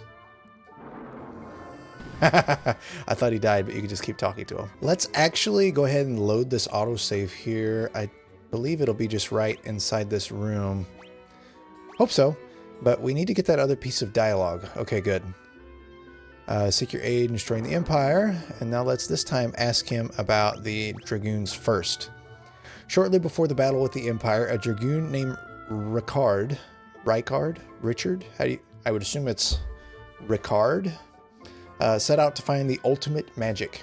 Where he has gone, I do not know. Okay, nice little piece of dialogue there. I'm glad that we used the other save and then learned about that. I don't think we can use another key item here. Nothing happens with the pendant. Okay, so now we'll ask about the wyvern, get the egg, and then we have to take it to the life spring. All right, got the wyvern egg. We also need to clear the chests and things in this castle and make sure we don't miss anything here first too. Okay, so we learned about Ricard. See if she says anything different. I have heard that the lowermost chambers of the cavern, life spring, blah, blah, blah. Okay. So let's check out this room here. Another empty room. Not even in a dungeon. Why would they put an empty room? We got stairs top right, stairs bottom left. These are closer. So let's go to these first. Should be able to just... oh boy. Okay. 2 doors and a chest at the bottom. And then 1 door top left. So let's check out this door first. Dang! Okay, glad we came in here. Gold needle, Sage's wisdom, Sage's spirit, wing sword. Is this actually going to be a good sword? Can we finally get something good? It is way better. And is a light sword that is effective against flying enemies. Okay, better accuracy and attack by a lot. So thank goodness we came in here. Probably should have done this before going to Deist Cavern. But we got the mallet, cross, antidote, and eye drops. So we got an assortment of good items as well as a much better sword. So now we'll make our way down to the bottom here. Check out these doors. Empty room. Is this... Did I already go in that one? No, I did not. Just empty rooms. 3 chests. We have Stop Tome, Curse Tome, and Stun Tome. Did we already have those? Stop, Curse, and Stun. We already had Stun. We did not have Stop and Curse. Stop stops the flow of battle, and then, or the flow of time in battle. Curse inflicts curse when used in battle. Not sure what curse does. You know, I said earlier that I didn't like looking things up, but I'm very curious, so I'm going to find out what curse does real quick. Hypocrite. So it looks like curse halves attack and defense. I thought that's what it was, but I didn't want to say it until I at least did some research. So that seems very, very good. So we're going to go ahead and give our curse tome to Maria. Let her learn that. I think we're going to hold off on stop for now. How many spells does she have? 2, 4, 6, 8, 10. Okay. So we can learn, I believe, 6 more. But that is a good find. Very good find. That seems very good. Between Berserk buffing ourselves and Curse debuffing the enemy, that could go a long way really fast. And we got a unicorn horn. What the heck is that? A horn that cures status ailments that wear off after battle, has the same effect as Basuna. Okay, so it sounds really cool, but doesn't do crap. So I believe that's everything. Oh, there is 1 chest down there in the bottom corner with some stairs that we did not find. Did we go up these stairs yet? For some reason, I thought we did. Okay, we did not. I don't know. Are you okay? We have opened the chest up here. I'm blanking on what we've already done here, so let's... Oh, duh. Okay, so this is... Okay, I thought this was a different floor for some reason and spaced out there, so we got to go to these stairs here. And then this will lead us to here, and then this should be the last thing. Got a phoenix down, and that should be everything in this dungeon. This is the main floor. This is the... Okay, this is the main floor. And this is second floor. Okay, geez. I don't know why I got so turned around there like that. That's ridiculous. But we have cleared Deist Cavern and Castle to this point. So we got to take the egg. Dude, I think you're losing it. Man, I am really turned around. Jeez, okay. Whew. All right. Never mind that little brain fart there. But we have to take the wyvern egg to the life spring. So I'll save you guys from watching me doing the entire Deist Cavern again, and I'll just meet you guys at the life spring. Okay, we have made it back to the life spring. So let's use the wyvern egg. I'm not sure if it's going to hatch here immediately or how this works. Let's find out. The wyvern egg sinks gently to the bottom of the spring. The egg rests deep at the bottom of the life spring. Okay, I guess we go back to Castle Deist now. I assume. Let's find out. I guess after all this work getting back here, we will teleport out of here.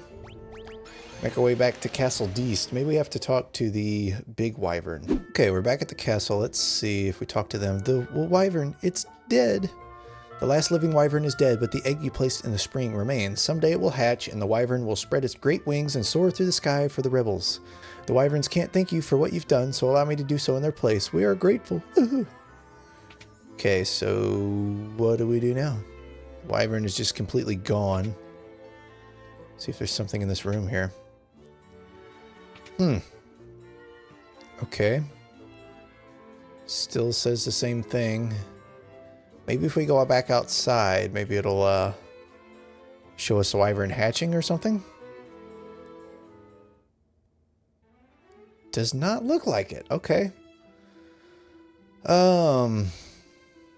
We couldn't interact with the egg in the spring. We can't do anything with the dragon because he's dead. I am so confused. So we could go back to Altair and ask the king or the princess or Minwu or somebody about the dragoons. I think that's what we're going to try to do because I don't think they told us where the dragoons are located, if I remember correctly. Definitely not on this island. Okay, so I'm going to go back to Altair and talk to some people. That's going to be a pain because that is not a short way around there. Okay, let's do that. I'll meet you guys at Altair and we'll see what we can find out. Okay, we have made it back to Altair. So let's see who we can talk to find out more about the wyverns and or dragoons. What's happened to the princess? All she does is laugh when I talk to her. The wyvern died. The wyvern's died, hasn't it? How did you know that? I caught the princess eating a rat. Honest, I saw it with my own 2 eyes. Prince Gordon has become a stalwart leader. I suppose the time he spent with you is to thank for that. Okay, so I think it is time we go talk to the princess, given that they're giving us hints about her. We do have full health. We don't have full magic, but good enough. Firion, there's something I would like to discuss with you.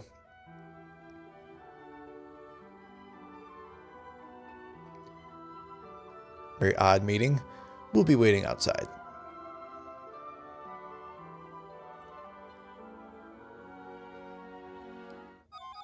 Oh boy, come to me, Firion. Oh boy, keep it PG. Your Highness? That woman is a devil. Why are you just standing there? I don't enjoy being teased. Me either. Now you're mine, Firion. What have you done with the princess? Not so fast, ye scurvy snake. All right. Tried to lure us in, eh? Lamia Queen. Okay, we do not know where the real princess is. Let's go ahead and do the old berserk strategy for this first round here. Not sure how tough this enemy is. I would assume not too tough, but you never know.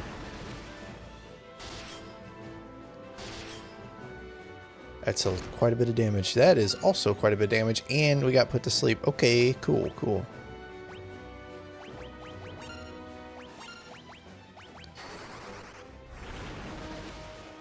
I guess we could use that Basuna item to wake her up, but I don't think we'll need to. Okay, we're going to use Phoenix Down instead. Alright, and she misses out on the XP just like that. Alright, Berserk for the win once again. So Lamia Queen is dead. Now we find out what the... Oh, nice, leveled up the Berserk. Find out where the princess really is. Got 15,000 gil too. Layla, just how much of that did you see? Enough to know you shouldn't be letting your guard down around fetching young ladies, I'd say. Where real princess? I've terrible news. We've just heard a tournament is being held in Palmesia, and Princess Hilda is the prize. I'm coming with you. I want to help rescue Hilda. Don't worry, I know just how you feel, Captain. Me and my boys will manage your army. I run a tight ship, and there's no need to fret over us. Just leave some random pirate woman in charge of the party, or the army. That's bold leadership, I must say. It's a bold strategy, Cotton. Let's see if it pays off for him. Gordon has joined the party. Okay. So Palmesia, there's a tournament in Palmesia that we have to go save Hilda from, looks like. Where is Palmesia? Princess, an imposter? I wonder how long that was going on. King is not here, so let's talk to Minwoo. Surely he can tell us where... Okay, where's Minwoo? What about the old man? He's got something to say, I'm sure. Off to face the enemy on your own turf, eh? Try not to get yourself killed. I may have talked more than my share of rubbish with you kids, but I've always liked you. You too, old man. We've always liked you too. Okay, so we have no idea where Palmysia is. Princess is a tournament prize. Maybe I should enter. Who am I kidding? I'll be killed. Even the dragoons couldn't stand against the might of the Empire. Take care, Prince Gordon. Palmysia lies far to the south of Kashwan. The monsters living in the Palmysian desert are said to be very tough, so be careful.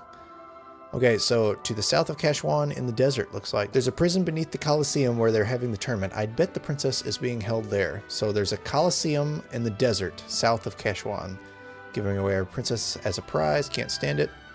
Okay, so I guess off to the desert we go. As you can see, Kashwan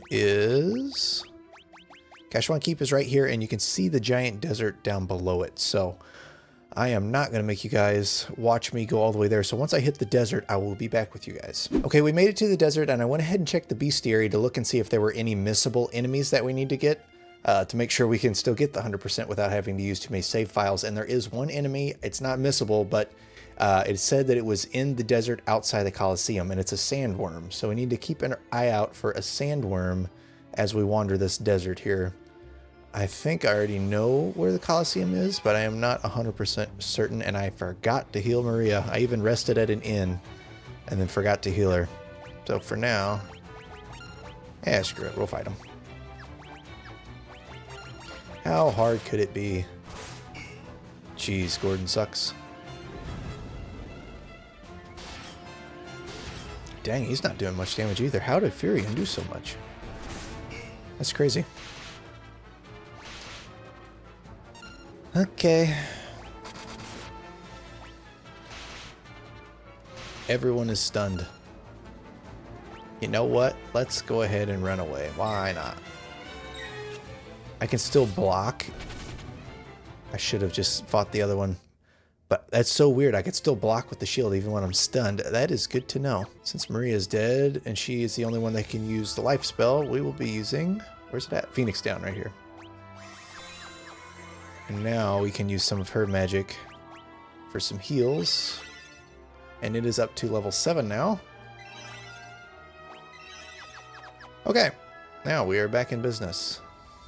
Yep, there's the Colosseum over there. See if we can find a sandworm real quick. One eternity later. So after quite a few encounters, I looked up to make sure this was actually the right area, and apparently the sandworm's not even available yet. So that was a slight waste of time, but with that, we head on to the Colosseum. I assume that's Palmysia up in the mountains there. Colosseum, first floor. Okay, we have a dungeon here, but unfortunately we are out of time. I am looking forward to doing the Colosseum, but we can't get to it just yet. All right, so we left off last time having just gotten to the Colosseum because we have to rescue Princess Hilda because she is the prize of some kind of tournament going on here. So let's see what we can get ourselves into today. Starting off, it looks like kind of a throne room here. Not really sure exactly what to expect out of this dungeon. It should be pretty interesting. I guess we ought to make sure we have at least close to full health, which we do, in case this ends up being like a battle arena type thing, and it's kind of looking that way, so good thing we did. Emperor, may you fight well this day. To the victor goes Hilda, Princess of Finn. Alright. Maybe we actually have to fight battles for her. I assumed we had to fight our way through a dungeon to get her. And who knows, it might be both. But either way, this is a cool looking enemy coming up. Alright, let's see what we can do here. It is Behemoth. Okay, first appearance of Behemoth in Final Fantasy, so that's pretty interesting. Okay, so let's go ahead and use some Berserk on Guy. Get him up to snuff, so to speak, and then let's see, we got Gordon now. And he basically can do nothing, so I think we'll just do a basic attack and see what happens. See how long he takes to die. I doubt he's going to do much, if any, damage. Look at that. Yeah, I was right. Dang. Okay. +6 Berserk goes a long way, so let's do that again. Same exact thing as last time. I guess I could have just hit auto battle. So the way I understand it is Berserk... Dang, that's a lot of damage. Yep, that'll do it. That'll do it. The way I understand it, Berserk adds, for each level of Berserk you cast, so say I cast Berserk 3, it adds +3 to attack for the person that is cast on. So that right there should have been like, if at 2 levels of Berserk 3 would have been +6 to attack. So makes a big difference, evidently. But we defeated the behemoth, and do we now get our prize? Nobly fought. Now let us give you your just reward. This is your chance to slay the Emperor. Little narrator talking to us there. Here's your reward. A reward befitting a rebel, Furion. He knows it's us.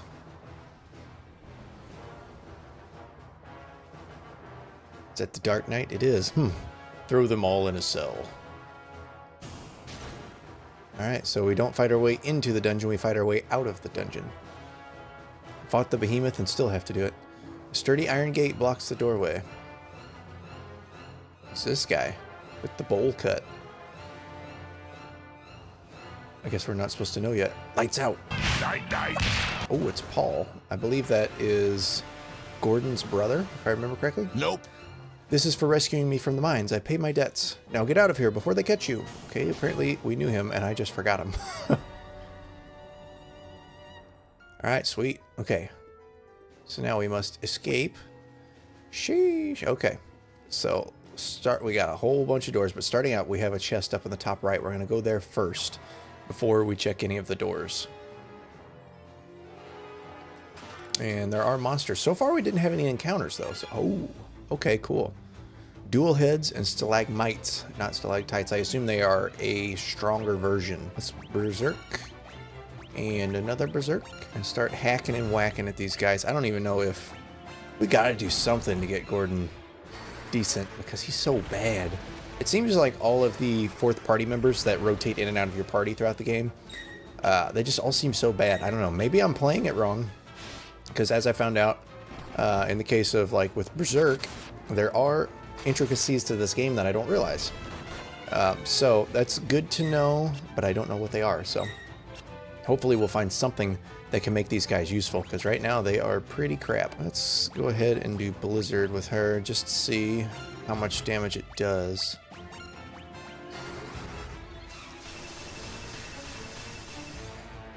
Not worth using, got it. At least not worth using it on all of them. We're taking some serious hits here. Shield is nice with Gordon. Let's go ahead and keep using some magic with these two. But we'll use a higher level with Maria and only on one enemy, and keep attacking physically with Guy and Gordon.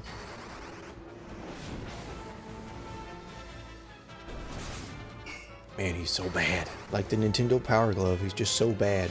I love the Power Glove. It's so bad. Can we kill them all on this turn? Kind of doubt it, but let's see.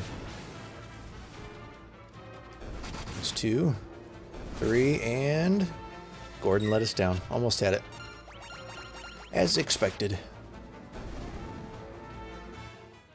Alright, Maria's Blizzard leveled up, so it's a good thing we used it that one time, and Guy's Axe leveled up, so he gets even stronger. Quite nice, and we're getting a lot of gil too. So in this chest there's an antidote, and that's it. Okay, let's go ahead and heal up. Maria's Cure is getting leveled quite nicely as well. I think that's good for now. Let's check this closest door here and see what's in it. Empty room. There are so many empty rooms.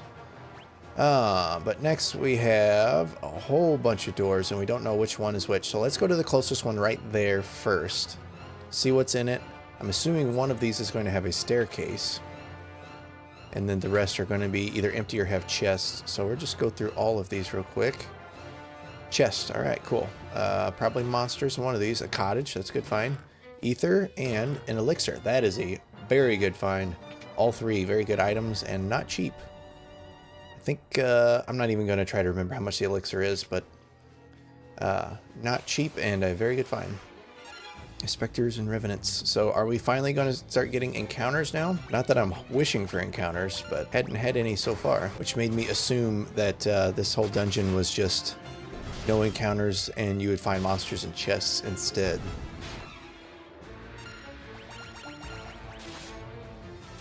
Didn't need to heal Gordon, but it was pretty darn close. So we will heal him now. Keep leveling up Maria's cure, and we can also Furian's cure, we can level it too, because he's only at 1, so it's not going to use up all his MP to use it, but we can kind of top things off when they're close with it, so that's pretty handy to have one guy with a lower cure level. Dang, so many empty rooms. So the only door we haven't checked is that one up there to the right, so that must be it. And it's the only thing on this floor too.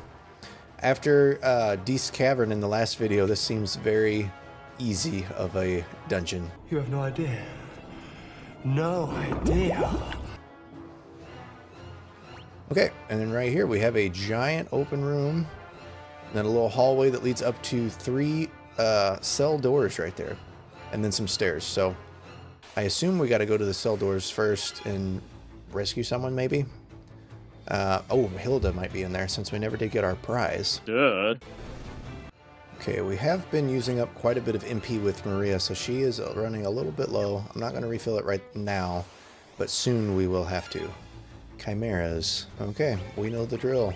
Berserk, and more Berserk, then attack, and for poor little puny man here, we're going to move him to the back row because he is doing nothing anyway, so might as well be able to defend a little bit better. For anyone who doesn't know or doesn't remember, any character in the back row deals half damage but also takes half damage. So right there, he would have taken a whole lot, enough to kill him, had he not been in the back row. If I'm understanding the back row correctly. So let's go ahead and wipe these guys out real quick and have Gordon here just defend the whole time.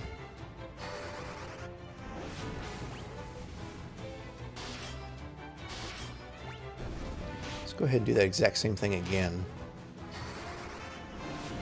This should be the last turn here. Maybe not. I assumed Furian was going to go first, kill the lower Chimera, and then Guy finish off the other one. I guess not.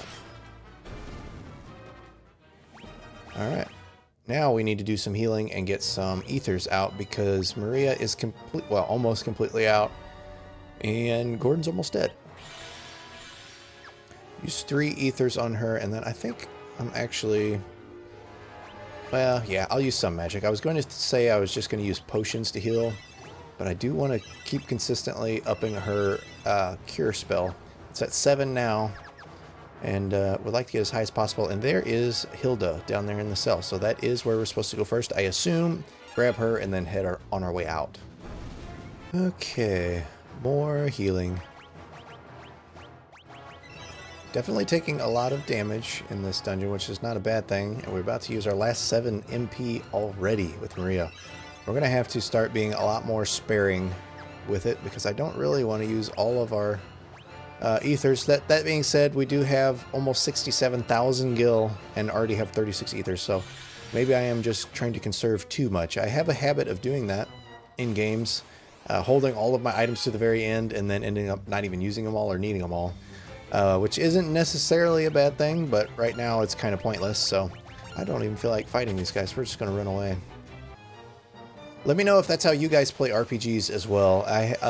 Pretty much any time I play one, that is how I end up playing. It's just very conservatively, and then I end up having just a horde of items and stuff to where I could keep playing for, you know, twice as long if the game were that long and be just fine with the amount of items that I have. There are definitely a lot of encounters thrown away from here. Can't do anything with those other cells, but this one, it says, Princess Hilda, hold on, we'll get you out of there. We can just magically open the door. Hilda, are you alright? Gordon, I never thought I'd see you here.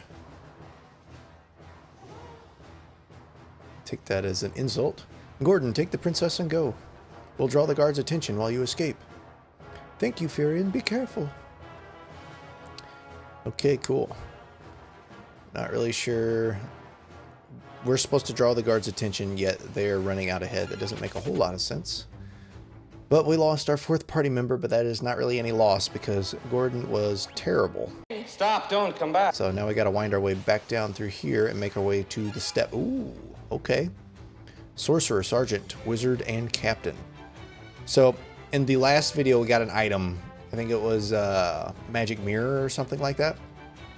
And it said that it raised magic defense and had the same effect as wall. I'm like, yeah, that's useless. Nothing really has been attacking us with magic, and now we have some sorcerers here, so might actually start doing that. And I would assume that these guys are going to be weak to magic. So let's find out. That was pretty decent.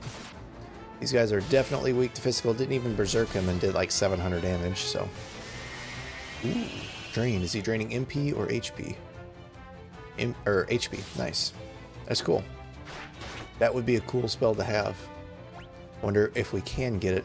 Curious now. I like fire with Maria because it's a higher level, but we need to keep leveling these other elemental spells. So I'll keep using Blizzard. Blizzard specifically because it's nice against the turtles, and I don't really know if it's nice against any other ones, but nice for them. And then Thunder we could keep leveling, but it's good against like sea creatures, and we have not been on the boat very much, so. And there she goes. Okay, I think we'll still be fine without her, but let's see. We could always Phoenix up. Probably not a bad idea, but I think we're just gonna keep auto-battling through and see if we can take these guys out real quick. That was a bad idea. Okay. Alright. Gotta stop being so flippant with it. Let's go ahead and Phoenix down on Maria because she has the healing spell. She's probably gonna die right after she gets up, if I had to guess. Oh, nice, nice. Okay, go ahead and use another one for Guy. Get him up. She can cure on herself. And we're back in business just like that. Need to stock up on some more Phoenix downs. And what? Why would... Okay. He fleed like a coward. He ain't nothing but a yellow-bellied, sap-sucking coward. Let's just take this guy out. He's got to be almost dead. So I thought. Alright, cool. Okay. Haste tome. We got a haste tome. Do we know haste yet? We do not. Okay. Let's see if we even had it yet. We only have one, so we did not have it yet. And increases the number of attacks when used in battle. We are for sure grabbing that and giving it to, let's see. We could give it to Maria because she is our spellcaster. Let's go ahead and do that. So now, between Curse, Haste, and Berserk, we could have some pretty crazy spell and attack combos going. So now let's go ahead and heal up. I maxed out our high potions, so might as well use some of them to heal for a while. Quit burning through all of our MP quite so fast. Need to do that a little bit more. Start using items. What do you guys think? I think that would be a fun and interesting challenge run for this, to do a no magic run, because as you can see, there are instances where magic is not necessarily vital, but pretty close to it. So it would be really cool to handicap yourself from that and then have to find a way around it, such as using items. And you can even make the challenge harder if you wanted to do no magic and like half the amount of gil that you get, because there are modifiers in this game where you can get less gil or less XP or something like that. So that'd be an interesting challenge run. Okay, we have not quite made it to the steps. Gonna have to take some hits before we leave. Got ambushed. As long as we don't get all three of our enemies or party members slept, we'll be fine. Okay, so now we are back on the first floor, and it looks like it's just a straight way out. I'm going to assume that there's an enemy that's going to stop us on our way out. Whoop. Let's do one high potion. Okay, and let's see if anything happens, or if we just make it out. I'm also curious. No, we cannot go in here. That would have been a cool little extra to be able to find. Okay, Just like that, the Colosseum is clear. So now we should be able to make our way back to our ship and then go back to Altair and talk to Hilda at the castle. So I will see you guys there in just a second. Okay, we have made it back to Altair. And, oh, okay, what's this guy doing here? The rebel army has arisen. Our first move will be to retake Castle Finn. Prince Gordon and Princess Hilda have pitched camp near Finn. You should head there immediately to lend your strength to the cause. Okay. We're actually going to stock up on some items and rest up, and then we will make our way to Castle Finn, apparently. So you can see here, we just bought a dozen more Phoenix Downs, a dozen more Ethers, but I also wanted to point out the elixir that we found is worth 50,000 gil. It fully restores HP and MP, so very good find there. But with that said, actually, you know what? We've got plenty of money. Gonna buy some more of each. Now we still got 35,000 gil, plenty of items, and now we will stop at the end and then make our way to Castle Finn.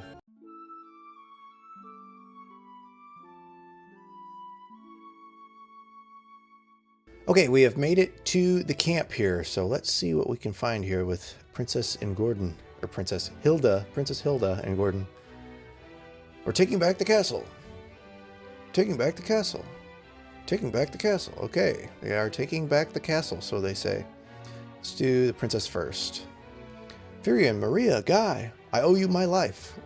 It would appear you also deserve credit for destroying the Dreadnought. I don't know how I can ever thank you enough. Let's see, there are nothing to learn. Is nothing to learn.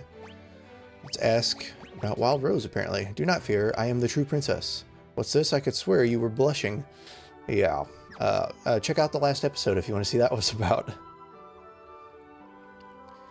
You're to be the heart of our attack. While we hold the bulk of the Imperial forces at bay, you'll slip in and kill the Castellan?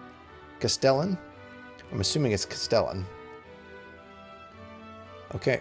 Alright, so I guess we just head to the castle as far as I can tell. I don't think we can do anything with any key items, so... Alright, we head to the castle.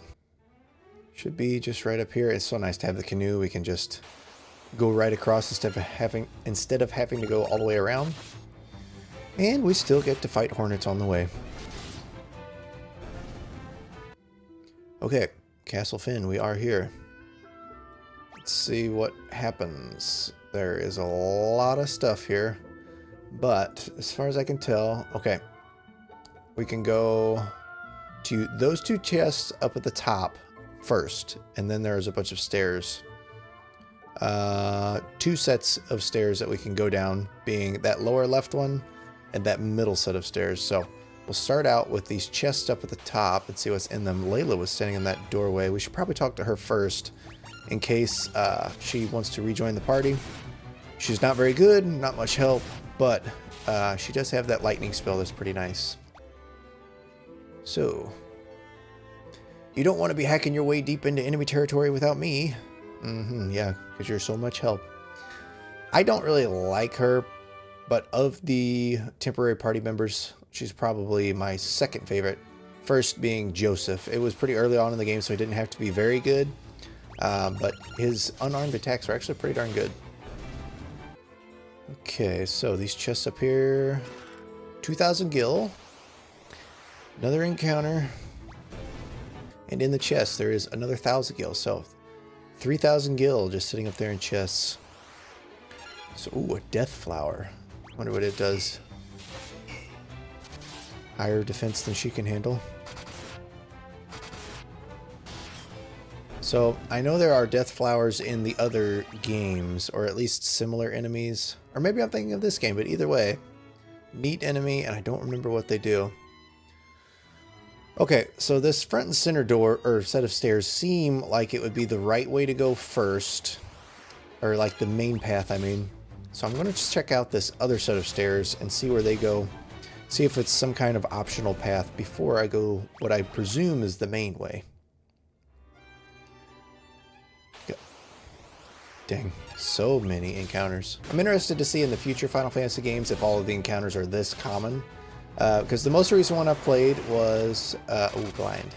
Most recent one I played was number 1 for the challenge run here. Ooh, we got another Berserk Tome. Okay, cool.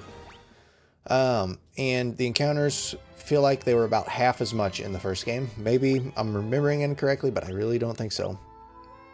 But we will use Asuna here. Get rid of both of those, and then let's actually give this Berserk Tome to Guy. So now all 3 of our main party members have Berserk, and that is going to be quite nice to have. Second floor, there's all kinds of stuff, but nothing that we can get to from here. Presumably. But there is, see this long hallway with the chest up at the top on the left? It looks like there's no way to get to it. So the only ways, presumably, to get to it would be either to fall down from above, but there's no way out, or one of those sections in the wall is a false wall and we can walk through it. So once we get to second floor from those other sets of stairs, we'll have to check out tons of chests, evidently. Alright, we have been turned to stone. So I know we have a few items. I think it's a mallet that unstonifies us. But let's see if our Asuna can break it. It cannot. Okay, we need to level our Asuna. That way it can break that. Or we could just use items, theoretically. It is the golden needle, and we have 3. So we should have bought more gold needles, and we will next time we're out of town, if we're going to start actually having the stone effect take place now. So we are on this outer path, and there are these 2 doors up on each end of the top to check out. So let's start with the closer one. Let's see what's in these rooms. Probably chests, if I had to guess. First room, ooh, is a much bigger room than I thought. Okay, what's going on here then?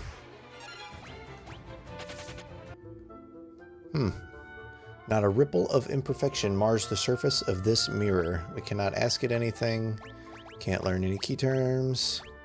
Nothing to... Oh, we did use the pendant. Okay.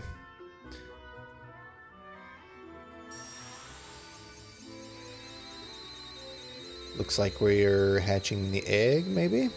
Not sure how using the pendant on the mirror hatches the egg, but... The image of an egg shimmers in the mirror. Okay. I'm not sure what that does. We can do it again. I wonder if we can use any of the other key items to reveal other images, maybe? No idea what that does, but it's probably a good thing we did it. Okay, tried all of the other key items and none of them do anything, so not sure what that did, but I'm glad we did it and didn't pass that up. Dang! Okay, that didn't do crap. Ooh, flare. Alright, first use of flare in this game. And that does do a lot, so we gotta make sure we keep our eye out for that. Alright, let's take these guys out. Should have attacked that other sorcerer. Was not thinking.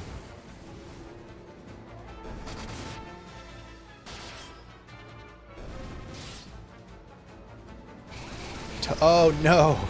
Oh! Oh, that sucks. Oh, no, I forgot. Okay. Alright, so we have been completely turned to toads, which means we can't heal and we must start over. Alright, that is a team wipe in 1 spell. Alright, well, we just entered the room, so we have to go back and do the mirror again. And now we will we'll be keeping an eye on that. Alright. Well, that was unexpected. I was, yeah, wasn't expecting much from that fight. We need to find, I don't remember if there are ribbons in this game.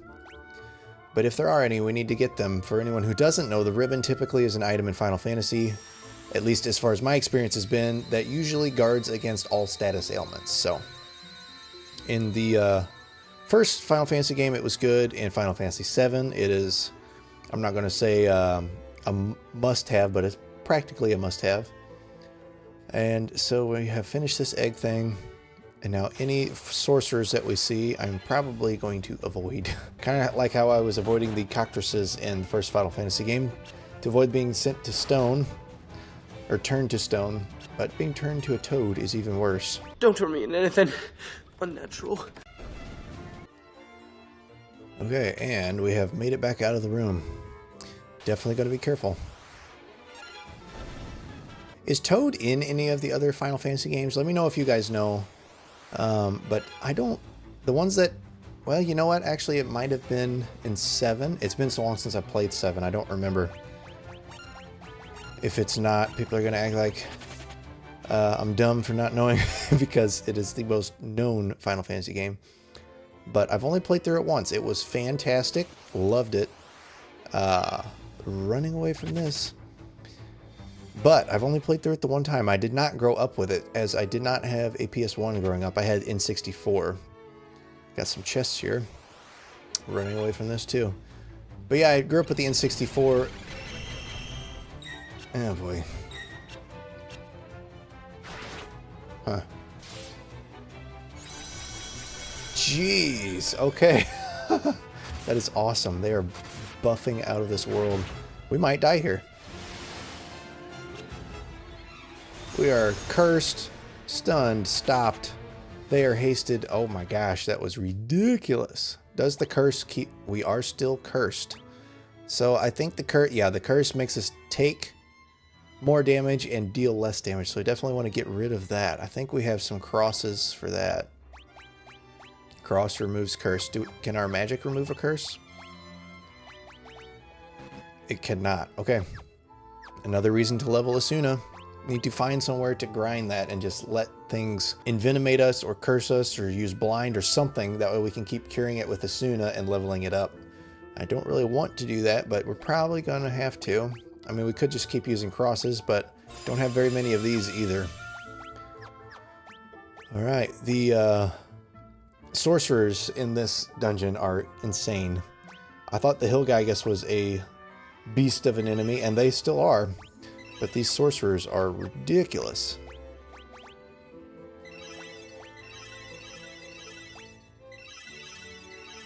Not that that's a bad thing, though. You gotta have a challenge in these games. If you just breeze through it, it's not that fun. The chest contained Break Tome. What does Break do? Break inflicts stone when used in battle. Okay. I'm not sure if we want that right now. Toad Tome. Can we turn things into toads? That'd be awesome. Inflicts toad when used in battle. We can. All right, I'm doing it. Maria has toad now. We just thought you was a toad. And a death tome. So how many more slots do we have? I believe 1, 2, 3, 4, 5, 6. It looks like we have enough room for 4 more spells. So I think I'll hold off for now on the death tome. Let me know if that's a mistake in the comments, because as of now, I'm not really going to be using death. But if it's really, really good and you know that and I don't, please let me know. Let's try it. Let's see if it turns anything into stone here, just for the...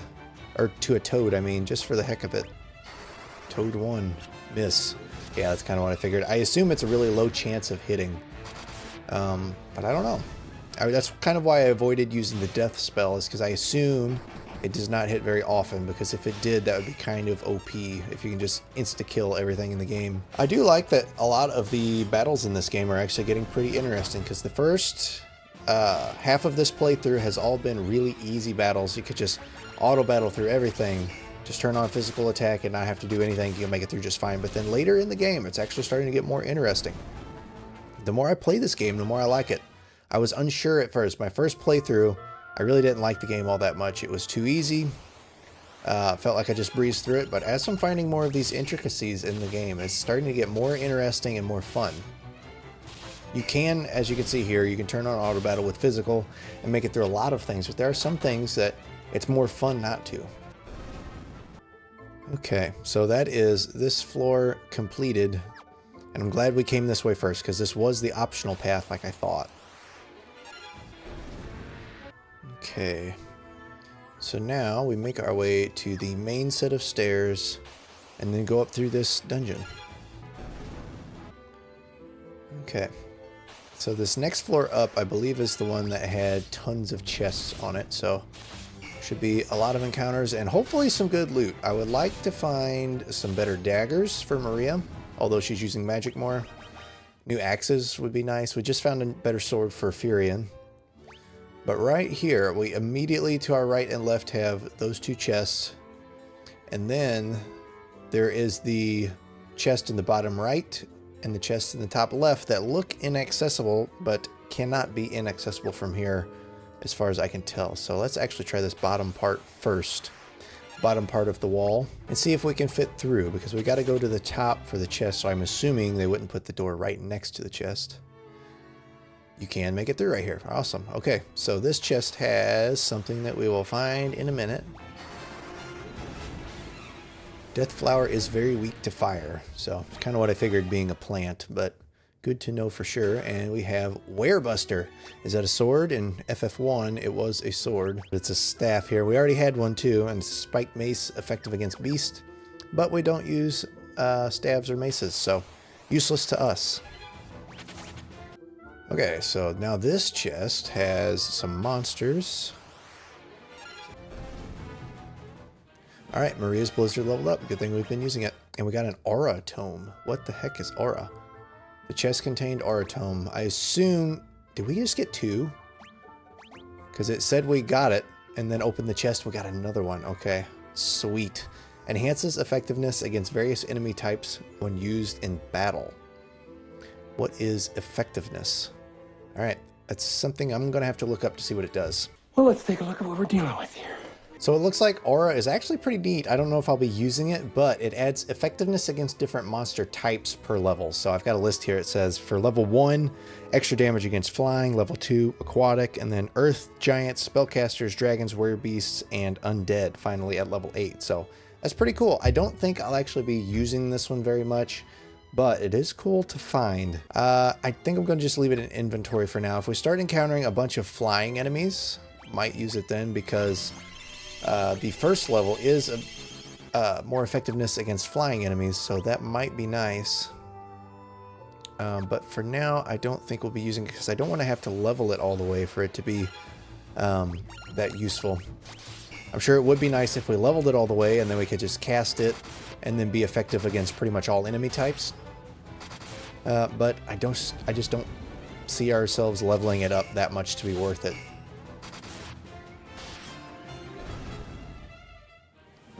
Alright, Layla's sword and knife leveled up. I wonder if we have better weapons for her, actually. I didn't even think about that. Maybe that's why she sucks so much. Let's see what her optimal stuff is. Gave her some golden armor and a bow. I mean, why not? Let's try it out. Let's put her in the back row as well. Put her in the back row, give her a bow, and see what happens, because it can't be any worse. Let's attack with her new bow and see what happens. I mean, I think it's better. And she gets to stay in the back row, so she should take less damage. Maybe I just haven't been optimizing her very much. I still don't think she's going to be great by any means, but if she's at least viable, can do something. Because now she can cast her spells from the back as well. And I believe ranged weapons, like the bow, and spells do not get the halved damage from the back row. Got a potion there. Let's check right here since we are... Okay, good thing we did. Lucky. Got the last chest on the floor here. Firebow is quite good against the Death Flower.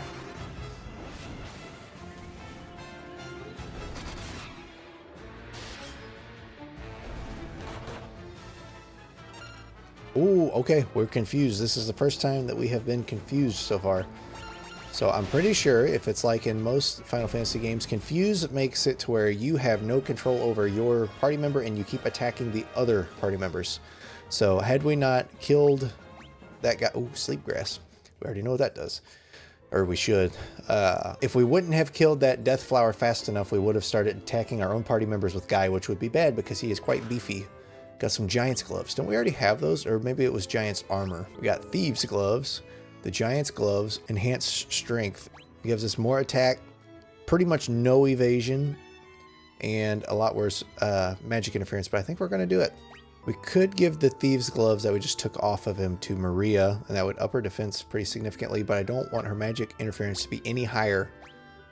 We could also give them to Layla, and it would up her magic interference a decent amount, and then raise her defense significantly too. I think we're actually going to do that. If we're going to start using a bow, it would be nice to be able to do that. I wish we could equip a shield with the bow. That didn't really make any sense, so I see why we can't, but it would be nice. But now it looks like we go to the stairs.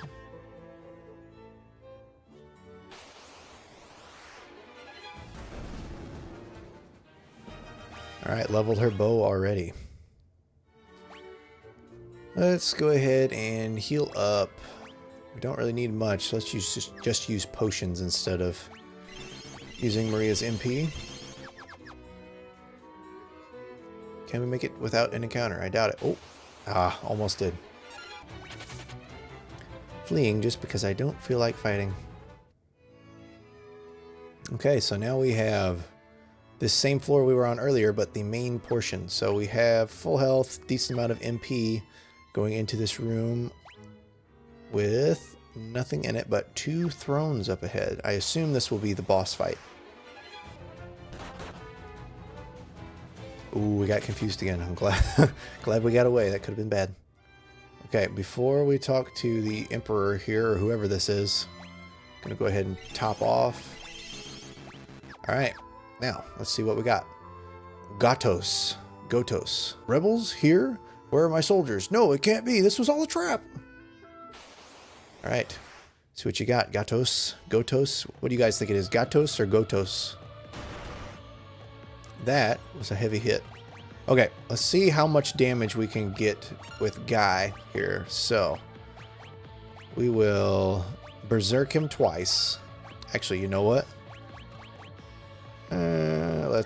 Let's go ahead and, yeah, we're gonna do it. We're gonna do all berserk. I wish she had something that she could add that will give him a very big boost to power, and let's hope the boss doesn't drop him before he can use it. It would be more efficient for him to have attacked here instead of using his berserk wand on himself, but I just want to see how much we can get out of him in one attack. Okay, let's do it again with both of them, and then have him do an attack. See what happens. She missed.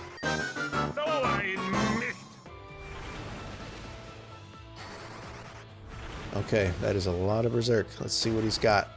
Ugh. Sheesh! Alright, 2,200 damage in one attack. That is double what we had been doing to the Hill Gygases. I don't even know how much HP this guy had. It might not have been necessary, but very cool to see. Alright, that was a cool fight. Guy was a wuss, but he hit hard, but we hit harder. We've defeated the enemy commander. Alright, what's going to come of the Empire now then?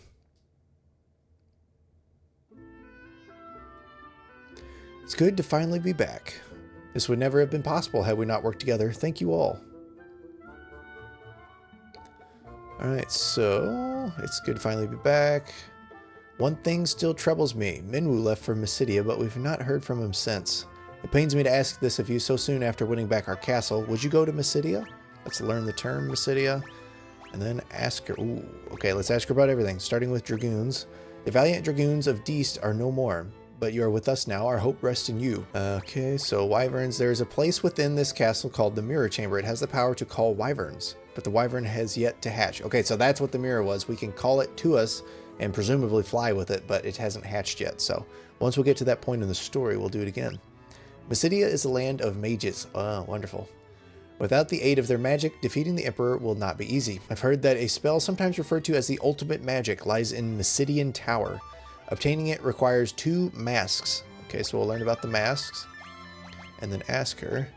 The white mask rests beneath this very castle. You must recite an incantation to open the door that leads below. The words ekmekteloes have been passed down from antiquity.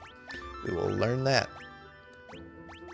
Forgive me, I'm afraid I don't know the door's location. So a door somewhere underneath this castle. We have to use that incantation. Let's see if Gordon over here knows anything about the other mask or the incantation. We could never have retaken Castle Finn without your help. But there is one problem. That's all, folks. But there is one problem. Minwu still hasn't come back. Would you go to Mysidia to find out what's happened to him? Okay, let's ask him about Mysidia. The Mysidian Tower is rumored to house the Ultima Tome, a text containing the ultimate magic. Okay, we need to learn Ultima Tome. Now we can ask him about Ekmekteloes. With His Majesty gone, no one knows this castle better than Hilda. If she doesn't know, Paul just might. He's always calling himself the greatest crook in all the world, after all. Okay, so we need to find Paul. I wonder if he's at Mysidia. So let's ask him about the Ultima Tome. I'm certain it would prove invaluable in the struggle against the Emperor. Yeah, well, obviously. Okay, maybe she knows about the Ultima Tome. Ask her about Ultima. According to legend, a passage to hell opened long, long ago. Monsters poured through the passage and entered our world. Ultima was the magic that drove them back. Okay, so there is a passage underneath this castle somewhere that leads to the white mask that we have to use the incantation for. Audience chamber, Prince Gordon awaits. And we have to go to Mysidia to find the mages and get their help. So I don't know which one to do first. Not rest till peace has been restored. This is second floor. I'm curious. Okay, so let's go ahead and go down and see if anyone meets us at the exit or anything like that. What could have happened to Minwu? He left from Mysidia and never returned. No one has told us where Mysidia is. It's rumored that a secret connected to the Mysidian Tower lies hidden beneath the castle. I hear there are many ancient books in Mysidia. If you can find them, I'm sure they'll prove helpful. Alright, so we might be able to get some new magic. So there's a little hallway over to the right. I don't think that we ever actually went up there. And now that I look too, there's also a chest up at the top that we almost missed. So let's go up to this chest first. I cannot believe we almost missed that. That's embarrassing. 1,000 gil. Okay, not much of a reward, but we have to get all of the chests. So now let's go ahead and look around and see if we can find any secret passages or anything, because we have to get over to this area somehow. There is no set of stairs, but there is that door, so it makes me think that there's a secret way in. Can we go around the... No, we cannot. I was going to see if we could go around the outside of the castle. Because if we could, we might be able to enter in from the outside door. But let's keep checking some walls. Presumably we can go down from an upper floor to get to that other secret area. The mirror chamber lies at the top of these steps. So let's keep looking. Got to be a secret somewhere. I don't see any steps leading down. Okay. We have to find Mysidia. Where could Mysidia be? Did they tell us and I just don't remember? I guess I ought to go check again. Okay, well, they don't tell us where Mysidia is. Don't tell us how to get the mask. Maybe if we go back to the, like the Rebellion hideout or whatever it's called. Altair, duh. If we go back to Altair, maybe someone there will tell us. While we're here though, we are going to stock up on some items. These are way cheaper than I thought. Let's go ahead and buy 75 of them. Why not? Ought to be plenty at that point. Cures Toad, we definitely want that. They're a little more expensive, so we won't buy as many, but we need them. Cures Stone, we need those. Alright. Should be good to go on those now. Re-top off our potions. Let's get some eye drops too, why not? They are not expensive, so just for fun of it, we'll max them out. Antidotes, we'll max them out too, why not? I'm spending money here. Big spender.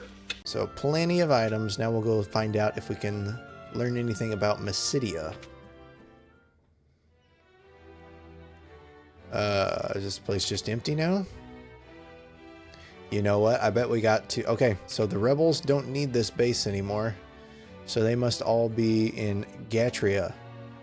Now that I just spent all of that money on items, we got to go to Gatria. Or, not Gatria, Fynn. We got to go to Fynn, but we can go to the town and not just the castle. And presumably all the people that were here should be there now. We are at Fynn. And we got nice people here now. We could have never recaptured Fynn without you. Thanks. You're welcome. You guys took the big boss, huh? Wow. Being able to live here again is like a dream come true. Fynn is ours at last. The standard of the Wild Rose flies high over Fynn once more. Alright, cool. Ooh, magic shop. I have not found one of these in a while. Now that I spent a bunch of my money.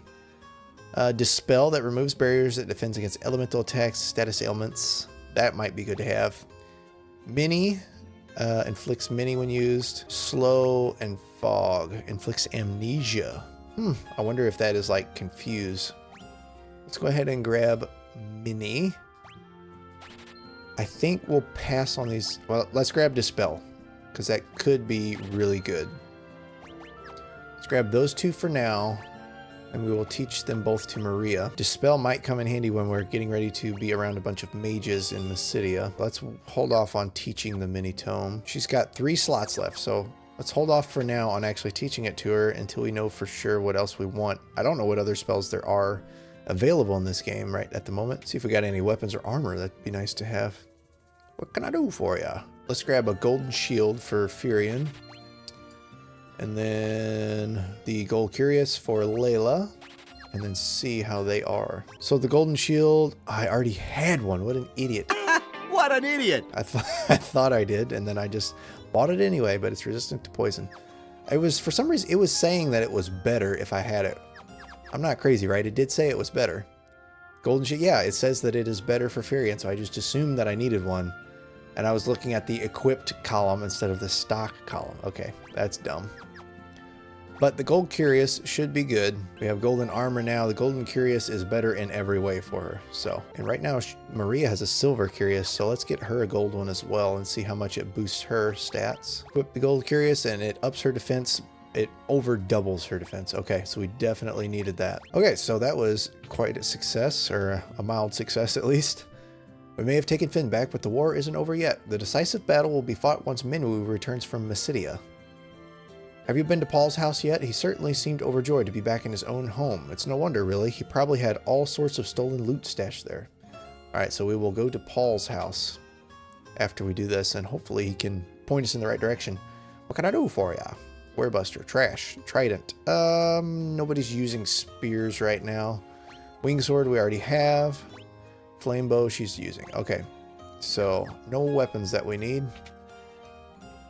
Where is Paul's house actually at? I never thought I'd be able to come back to Finn in my lifetime. Oh, there's a house bottom left right there. I bet that is Paul's house.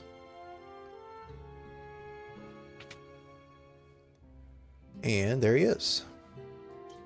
Furion, you old devil, how you been? Let's ask him about Ekmek Teloes. If you need to know about the secret doors in Castle Finn, I'm your man. I don't suppose you could tell me what's inside that secret chamber. Just curious. A white mask, Doesn't sound particularly valuable. Nope, not interested, so I guess I'll tell you where the door is. Look in the far corner of the audience chamber to the right of the throne. So you're collectors, too. Just what do you need a mask like that for, anyway? Okay, so far corner of the audience chamber to the right of the throne. Alright, I guess we will make our way back to the audience chamber and try to find this secret door. Alright, we are in the audience chamber. He said to the right of the throne. Is it behind here? No. Up in this corner. Oh, here it is. All right, you see nothing out of the ordinary. So we will say Ekmek Teloes. A small gap appears in the wall. It's a secret door. So now we should get the white mask in here, and hopefully it'll give us directions to Mysidia while we're at it. And this should... All right, here's how we get to those extra areas that I saw, presumably. That being said, we have that door down there that we do not know how to get to. There's probably stairs inside that we have to come up from here. We've been ambushed. It's a trap. But I forgot to rest at an inn, so I'm going to go ahead and leave this dungeon real quick, re-up all my HP and MP, and then I will be back here shortly. A few moments later. Okay, we made it back, and there are 2 chests and a set of stairs that we can see right now. And then down at the bottom there is a door and a chest. So let's go to this bottom area first and clear it. Let's see what we got here. Got a knife, very useless. Then in this door, I am very curious. It's probably just an empty room. There's been a lot of those so far. Okay. It is an empty room. Imagine that. Okay, so let's go next to those 2 chests. We'll start with the upper one and then go to the lower one. Okay, eye drops. You can't hold anymore. Okay, well, kind of pointless really to completely max out the items like I did, but I thought it'd be fun, so I went ahead and did it. If the games aren't fun, then why play them? Okay, so we got the upper chest. Now we'll grab this lower one and then head to the stairs. It's kind of refreshing having these little easy fights after the last few videos worth of encounters with the Hilgaius and the sorcerers turning us to toads and everything else. I'm very happy with how it's shaping out, and we got some clothes, so some useless items here. And we got some green souls, so some free HP if we wanted it, but we are already maxed out. It is pretty interesting. It looks like this dungeon is meant to be like a refreshing easy dungeon, because all of the items are low level and useless. And we got green souls and easy enemies, so it's an interesting way to do things, just throw this dungeon in the middle. I kind of like it. Didn't quite make it to the steps. And we got ambushed. I say it's easy and start talking about it like that and then start getting blinded and everything else. But this is a good opportunity to level our Asuna. So go ahead and attack with everybody else. But we can use Asuna with Maria to start leveling it.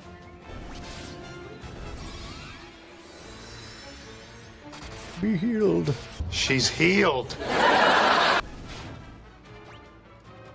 wonder if Asuna heals stun. I kind of doubt it, but I am curious. Let's find out. Ooh, 3 shots, nice. Asuna does not cure it. I assume that is not possible to. I'm assuming it just missed because it's not possible for it to do it. I guess it would be Basuna that would cure stun because it goes away after battle. Asuna is almost level 3. Probably about 3 or 4 more uses of it would be a level up. All right, another big floor. We have 2 chests and a door on screen here. And then 1 chest, a door, and a set of stairs at the top. All right, simple floors so far. Ooh, okay, parasites and changers. Don't know what they do, but something new. Starting to get these kind of twisted, like, weird enemies down here. I kind of like it as we get deeper. So the chest has an ether, not bad. I did not check our health in a while. We're still pretty good. A brain. Brain. Okay, they might do something interesting, but didn't get to find out. Looks like we might end up finding out by the end of this if we keep encountering them, though. I would assume they confuse or stun or something like that. Okay, so here we got a potion. Can't hold anymore. Well, let's fix that. Yeah, we sure can. Okay, up to this door. With an empty room. Imagine that. Don't really have any interest in fighting them right now. Okay, now up we go. Ambushed. Okay, let's see if they do anything interesting here. Okay. Swap. Okay, that is quite significant. Okay, so he swapped our HP with his HP. Left us with 140. So, that's a good move. Drained 800 of our HP just like that. I would assume that he doesn't actually get our 1200 max HP because his can't go that high. But either way, doing 800 damage in one spell is kind of insane. Also a spell that's only useful for the weaker enemies, because if we were to somehow get it through a tome or something and try to use it, it would be weakening us because we have the higher HP. That's pretty interesting. Also, more opportunity for us to level our cure with Maria. We're getting some pretty decent strides with it. Okay, so first we'll go top left to the chest.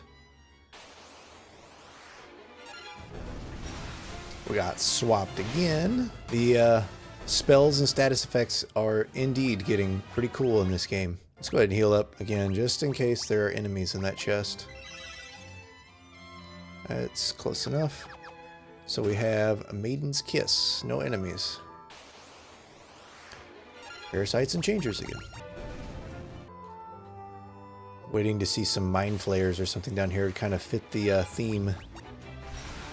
Got swapped again. Okay, so the brains and the changers can both do it, and the brains have more HP. So if we have changers and brains in the same fight, we should kill the changers first. That way the brains, even if they swap with us, will still give us more HP. And we get to heal up again. Getting some serious leveling with this cure here. I'm not sure if it can go past level 8. I don't know if there's a max. Given that when I looked at the aura spell that it said at level 8 what you had all the status ailments covered, or the all of the beast types covered. So I'm curious if we can go past 8 with cure. I definitely want to find out though, get it as high as we can. Okay, we have another empty room.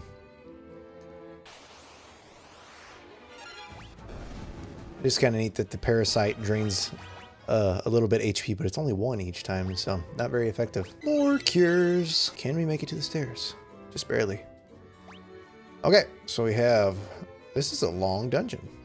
A door top right, I'm sure it's empty, but then chest top left, some stairs down below it.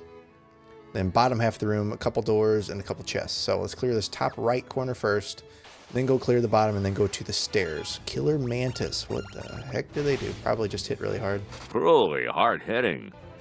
And have a lot of HP. Yep, it's pretty strong. So it looks like as you go deeper into this dungeon, it gets harder. Because it started out with the floor with a bunch of little pansy enemies that didn't do anything. And now we're getting pretty serious as we go down. Probably find out soon if the cure can go past level 8. Empty room, just like I thought. And we're back on our way. Okay, so let's clear the bottom area first, starting with this chest and door down here. Berserk is so OP, it's awesome. Look at this, 74, 78, 0, 126, 545, 596, that's crazy. Okay, so the chest has a high potion, can't hold anymore. Empty room, okay, what do you want to bet that the other chest and door is very similar? A mid-level item, oh nice, ambushed by green souls, oh no. A mid-level item and then an empty room.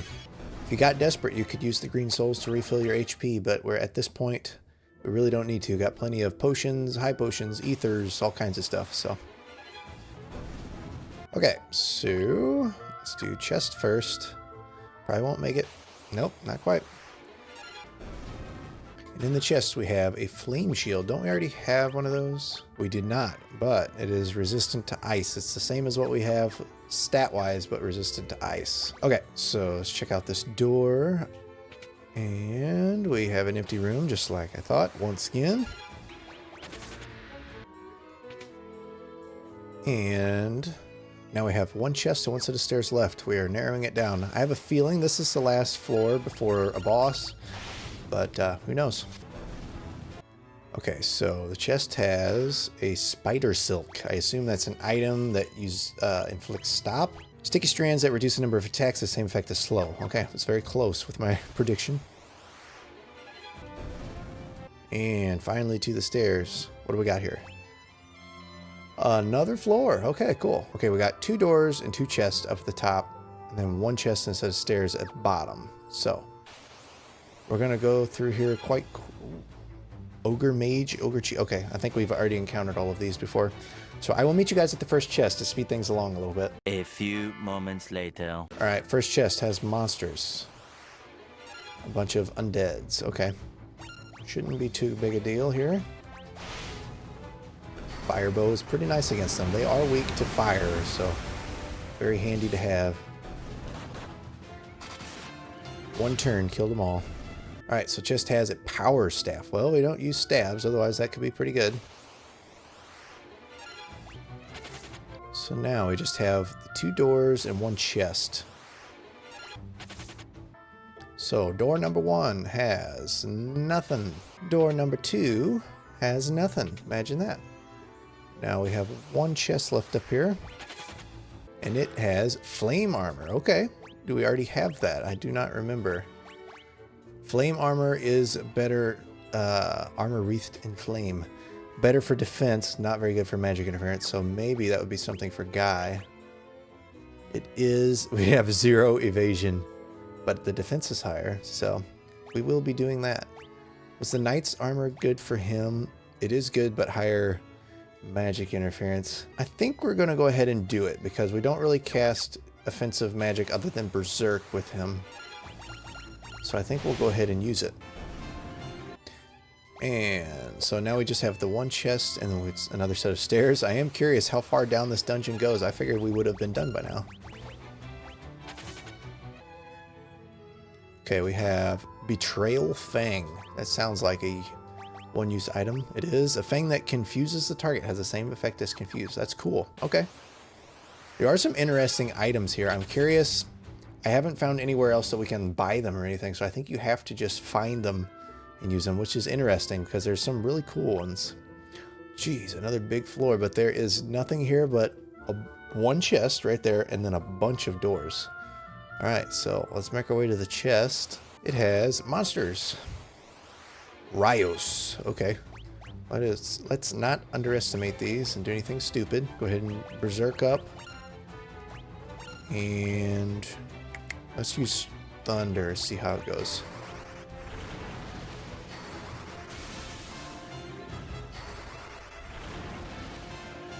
Alright, so that is +8 berserk for a whole lot of damage. Now that's a lot of damage! Alright, now let's do the same to Furion so he can start attacking too.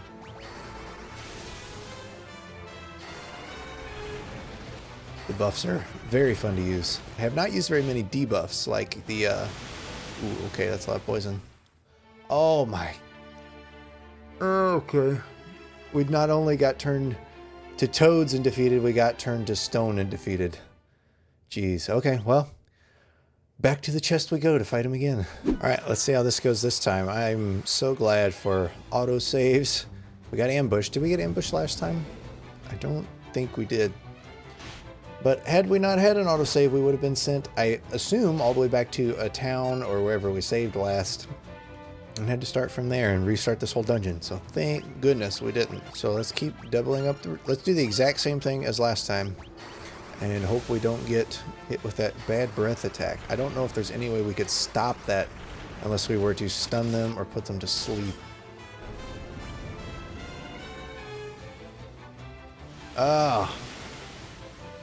Okay. It didn't hit Guy. Okay, two options would be to start unstoning them or see if we can make it through 3 turns without getting hit ourselves. Let's try that. Because we know we can kill one of these on each turn. And as long as we don't get the bad breath, we should be good to go. Alright, we made it. Alright, good call there. That was close. Cool. So now we have the items to turn them to stone. And in the chest, there was orichalcum. Is that an item? What is it? Oh, it's a dagger in this one. A knife made of orichalcum that is effective against aquatic enemies. Okay, so that is the better knife that I was hoping for Maria earlier, I guess. I don't think our Asuna is high enough to use against stone yet. It is not. Okay. More gold needles then.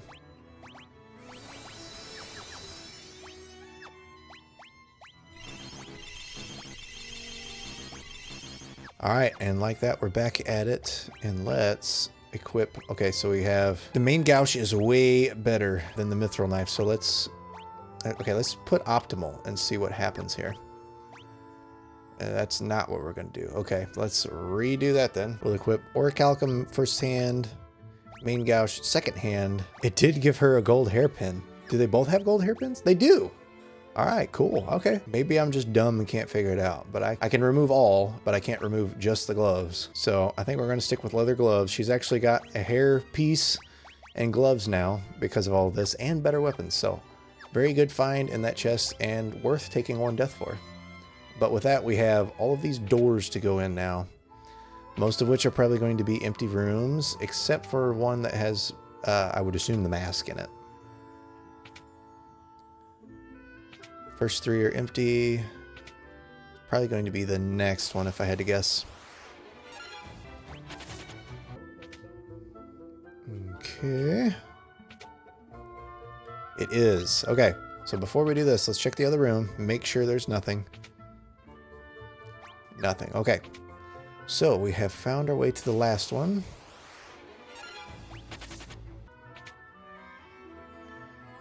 And let's heal up in case there's something in this chest. Oh, we've got full health, so.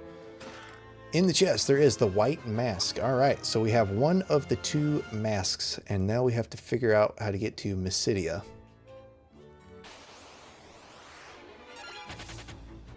All right, this should teleport us out of here.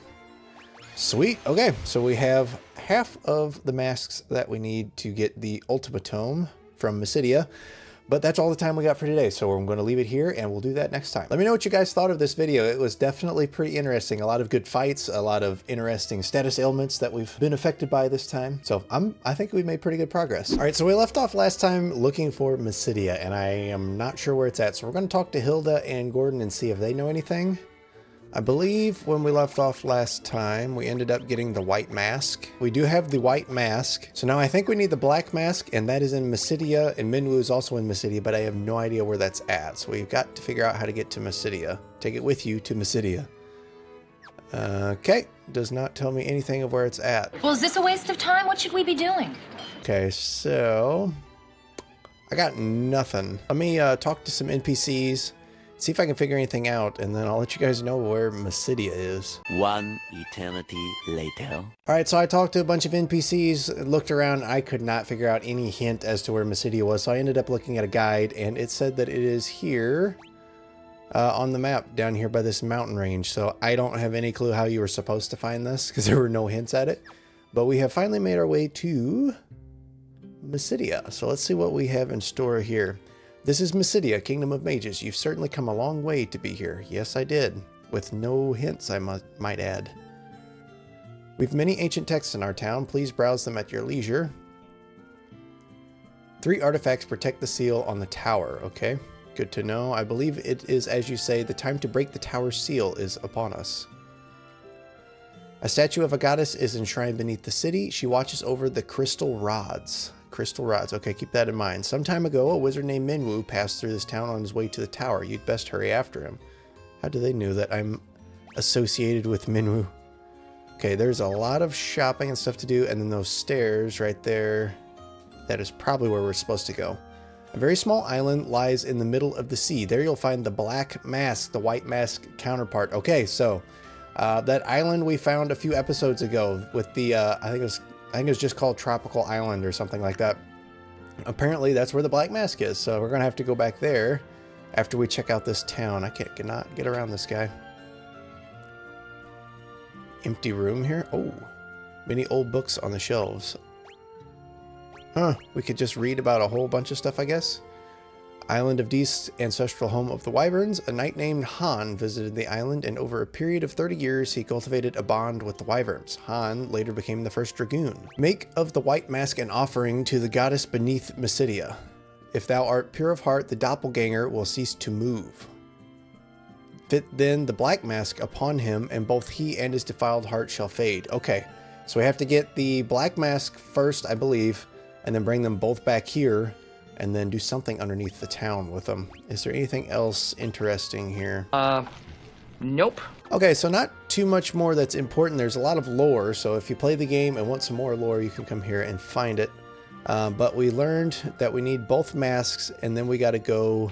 Well, we learned where the mask is, and then we got to get them both, and then go underneath this town. So you want to break the seal on the tower? Yes, I agree, this is the time. We will do nothing to stop you. You must first collect the 2 masks, then travel to a certain cave somewhere on this continent. Within, you should find a crystal rod, an artifact that you will need if you are to enter the tower. Okay, so we need the crystal rod too. I have to keep that in mind. Crystal rod in a cave somewhere on the continent. Let's check out these shops. See if there's anything that is any good. Ice shield, already have it. Knight's armor, already have it. Some gloves. Let's see. It says they're better. We got enough money. I think I'm just gonna buy one of each, see what happens, see if they're any good. So we can put the giant's gloves. Oh man, it raises his magic interference so much, but his accuracy is way higher. Let's do it. We're gonna do the giant's gloves on him, and then the thieves gloves. Ah, man, I hate raising magic interference. I'm going to leave the thieves' gloves off for now. So not really too much armor here. We can check out the other stores, see if there's any magic I'm really interested in. And then also some... Whoa. All right, let's see what we got here. Got barrier, wall, swap. Holy cow. That is a lot of money. But it's got to be pretty good. What the heck else do we have here? Life, sap, warp, teleport. So... a lot of stuff that we already have, but there is a lot of stuff in here. I'm curious. I thought about getting Asuna or Basuna with some of the other characters other than just Maria, but if we're not going to level it much, then probably not worth it. It would be kind of nice to have a cure on Guy, even though we're probably not going to end up using it. How do we not know Shell or Protect? I am pretty surprised at that. Let's go ahead and get a Protect. A shell, we'll get a cure for Guy, just as an emergency backup. And here we got more basic stuff. Okay. Let's go ahead and get Holy, and we'll give that to Maria as well. That was funny. In one of the previous episodes, we got the swap spell used on us, and I made a comment that it was pretty much useless because our HP is always going to be higher, and it actually is a spell that we can get. I don't really know why we would use it, because I don't think there's going to be much with higher HP, and if it is, it would be a boss, and they're probably not going to let us do it. But that is pretty interesting. Okay, so let's equip what we just got. We'll give Cure to Guy, Holy to Maria, Shell to Maria, and Protect also to Maria. Does she have any room for more? She does not. Okay, so she is maxed out. That is all of the spells that she can get. But we got some pretty good ones, so I think I'm pretty happy with that for now. Let me know if you guys saw one that I passed up on that I shouldn't have. But that is very nice. I think Holy is going to come in handy. So now let's see if we got any weapons. Ooh, Ogre Killer. We also have been using a bow with Layla. So let's get a bow. I wish we could see exactly how much better this is. We're just buy one for now, in case it's not actually better, because we've been misled before. Let's see if it's better than the Mithril Axe. It is way better. Okay, we're buying two of those. Shut up and take my money. And then the flame bow we can replace with the ice bow, and it is better as well. So let's get another Ogre Killer. Spending a lot of money here, but it's going to be worth it. We got the dual wielding Ogre Killers with Guy. That is freaking awesome. Okay. Well worth the stop here. We got a lot of upgrades. So let's see. I don't think we need any more items. I guess I can top them off real quick. Just top off our potions, and really that's all we need right now. So with that, let's see what this guy was the one with the crystal rods, right? Who was talking about the crystal rods? Oh, there it is. A statue of a goddess is enshrined beneath the city. She watches over the crystal rods. Okay. So to get the crystal rods, to get to Mysidian Tower, we have to get the black mask from the tropical island, bring them both here below the city, and then see what happens. So I'll make my way to the tropical island and we will start that dungeon. All right, we've made it to the tropical island. So let's go and see about getting this black mask. Already getting attacked. Red moose. Okay. I think these enemies need a certain element to take much damage. Maybe I'm mistaken. Huh. Okay. Not really sure what is causing them to take damage. So Layla has the ice bow, so I'm going to guess that it's ice. Do we have... We don't have ice magic with him. We do with Maria. So let's use Blizzard on all and see what happens. That did nothing, so we'll see if I was right. Did very little. Probably should have done one at a time. Interesting. Thankfully, we're not taking much damage, but I'm not really sure what we're supposed to do. Let's try Blizzard just on one enemy at a time. See what happens. I'm not sure. I'm confused what is actually causing the damage to take place. Let me know if you know. And we got Toxin, of course. But that'll give us a chance to level up our Asuna. Let's go ahead and do that now. Let's try out Thunder just to see if it does anything.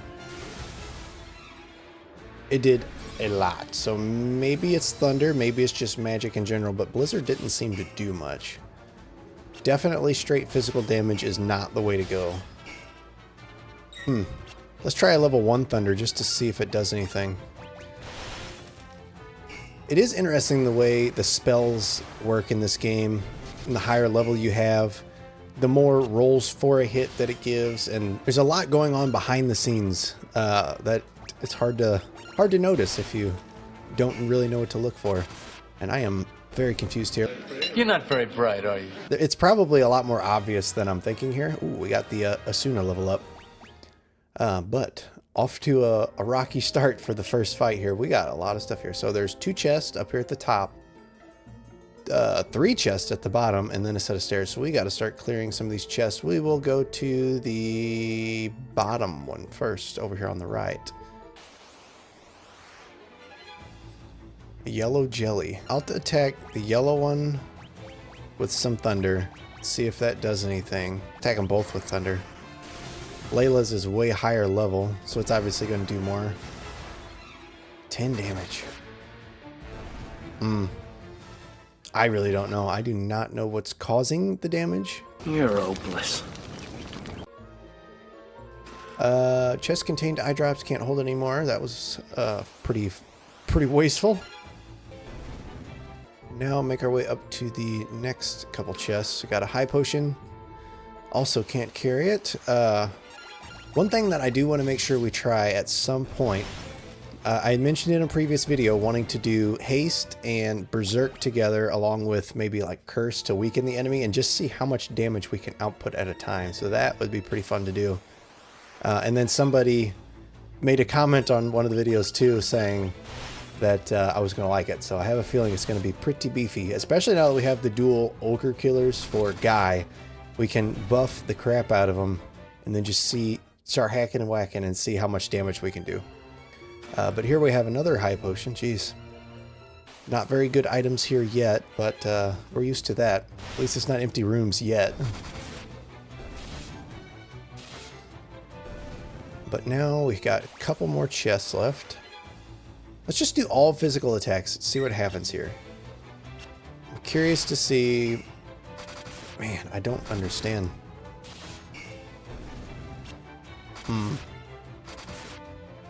So they're not particularly weak to any magic that I can tell. Maybe the red ones are weak to lightning, but as far as I can tell, not really. I think you're overthinking this. I really don't know. Maybe they just have high evasion, so they have a higher chance to dodge everything, and that's why they're taking no damage. But they do pretty much no damage as well. So, very strange enemy. Ether, okay, not bad. Wrong way there. Oh, and it cost us another encounter. Got toxic there, and we also we found yellow and red moose so far, but no green ones. I'm sure there are eventually. Curious how different they are, if they're actually hard or if they're weak to a certain element, because these quite perplexing. It's a mystery wrapped inside a riddle, wrapped inside an enigma. Let's actually look in the bestiary, see if it says anything about them. So the red moose, type flying and earth. How in the world does that work? Okay, his weakness is lightning and it's resistant to ice, physical, spectral, instant death, and changeable. Absorbs poison. Okay, so it is weak to lightning. Let's check out the yellow one. The yellow one is weak to fire and ice. So we need lightning for red, fire and ice for yellow. Okay, bestiary coming in clutch there, because we never would have figured that out had we not looked it up or seen that. Honey, that was pretty obvious. But we got one more chest left, and then we'll make our way to the stairs. I knew he was taking more damage. Got spider silk. I knew he was taking more damage from the lightning, but I thought maybe it's because it was a higher level lightning. But I guess it makes sense. I was just confused because I assumed that the red color meant either needed to be hit with fire or was fire type, so it needed to be hit with ice. But apparently it was just red and weak to lightning. Kind of strange. So let's see what happens here if we do thunder with Layla and Maria. Might be better to do one at a time with Layla's because it reduces the damage so much to split against all of them. Nope. All right. Perfect. Cool. Well, Ranger, it's about time. It was that easy the whole time. That's funny. There are a lot of things in these games that I don't realize until after I do them. Between the Final Fantasy and also I started a new series, speaking of which, Elder Scrolls. Been playing through Elder Scrolls Arena. The very first Elder Scrolls game. Started a series kind of like this one. Not sure if we're going to 100% every Elder Scrolls game, but we are playing through them. and played Arena recently, and there were so many things that I missed and didn't realize until afterwards. Probably looked like a big noob to people who understood the game, but in the next episode should be a lot more prepared. Go look at the manual and stuff for that. Bestiaries, manuals that came with the games. There are a lot of things that make these games way easier. Okay, enough auto battle. I thought I could at least do enough hits while I was talking that we could just breeze through it, but apparently not. So let's just thunder him and get it over with. And we got more toxins, so we can heal that with the Suna and keep leveling it. Probably ought to do some cures as well. Ooh, we are very low on MP, and I did not notice. So I guess we're using some ethers too. Got 55 of them, so it shouldn't be a big deal. Okay, on we go, and next we have a lot of vines all over the room. So we got 3 chests at the bottom, kind of like the upper floor, and the 2 chests at the top. So it is a very similar floor to the previous one. And there are also 2 sets of stairs. So I think we're going to go up and check out the upper left chest and set of stairs first. Because since they're so much closer than everything else, I'm going to assume that's not the main path. But we shall see. Okay, so first chest has sleep grass. And then let's see what's down here. Oh, okay, so there's all of that crap over to the right, and then there's 1 chest and 1 set of stairs here. So I assume this is, like I thought, a like an optional area, since it's such a straightforward path and not winding around like the other one. So, the first chest that we did not get to yet. More spider silk. All right, getting a lot of like specialty items here. Okay, now this set of stairs goes up. Where in the world are we going?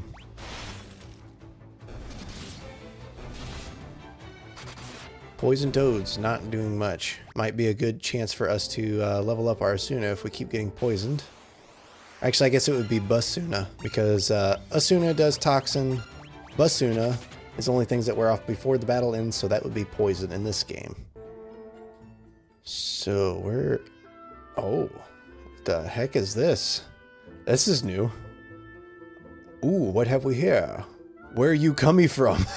What the heck? Ooh, look at your weird face. Why you not wearing mask? Ooh, look at your weird face. Why you not... Oh, are they all gonna say the same thing? That is funny. What the heck is this? I don't remember finding this on my first playthrough. Black mask is our treasure. We keep it at the bottom of the cave. You keep your hands off. No matter. You can't find ye, so you not takey. Key. Okay. And ooga booga to you too. Ooh, what have we here? Where are you coming from? Green mask. All right, what's up with these guys? What can I do for you? Oh, vendors. That is hilarious. I'd buy a couple ethers. Don't really necessarily need them. This is strange. I love it. What can I do for you? Ooh, demon axe. An axe of colossal size. It says it's not as good. But with a name like that, how could it not be as good? Attack plus 27. Attack plus 58. Jeez, okay, yeah, it's not anywhere near as good. What the heck? Gaia drum? A drum that resonates with the earth, summoning an earthquake. Let's go ahead and grab a few of these just in case. Everything else here is crap, though. That is interesting. Black mask is our treasure, blah, blah, blah. Okay. This is a cool little area. I did not know this is here. I'm glad we came this way first. So we got, what was the point of that? We didn't really get, I think it was just for fun because they didn't really tell us anything we didn't know, just that the black mask was here. I guess that could be a hint if you didn't already know. But then we got the earthquake items and had the option to buy those other armor pieces, but they weren't very good. So very interesting little area. Okay, so we are slowly making our way back and fleeing from the mooses and jellies because they're not worth our time. So, geez, so many of them. All right, now we work our way around the room clockwise. and run from all of the mousses and jellies. And there's a chest right here.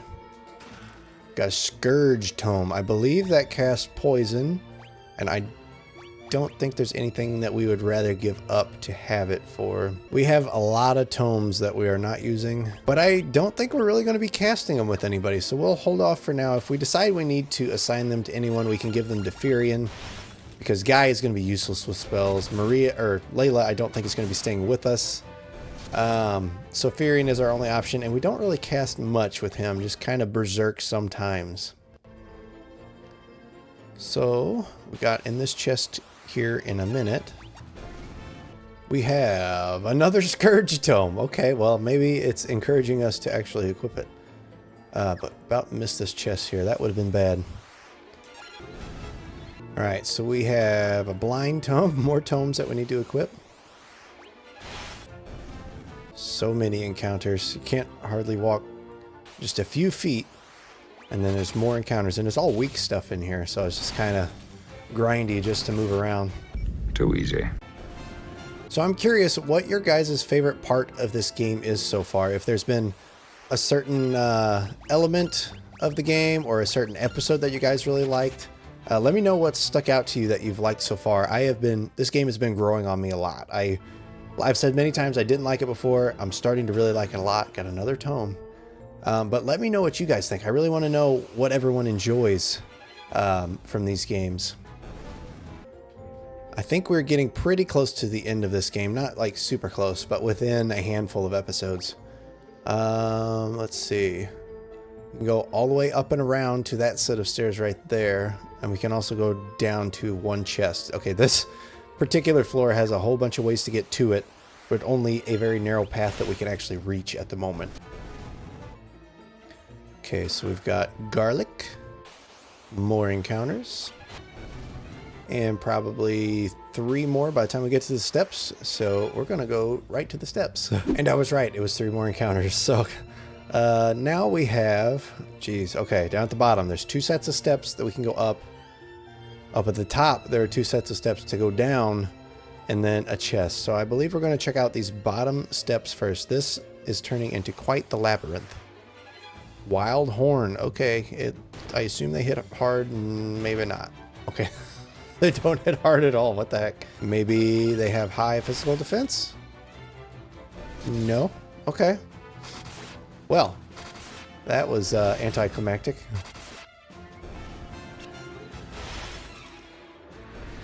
Okay, so this first set of stairs, I assume, yeah, okay, so there's one chest we can get to here, and then that other set of steps should take us to the next part of the room that I believe also had a chest.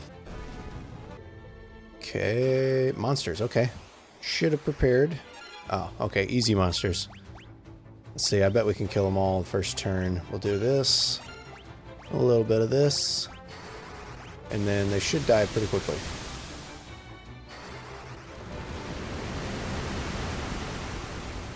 Yep, no problem. Okay, got a Phoenix down. So a weak fight and a weak item. It's acting like...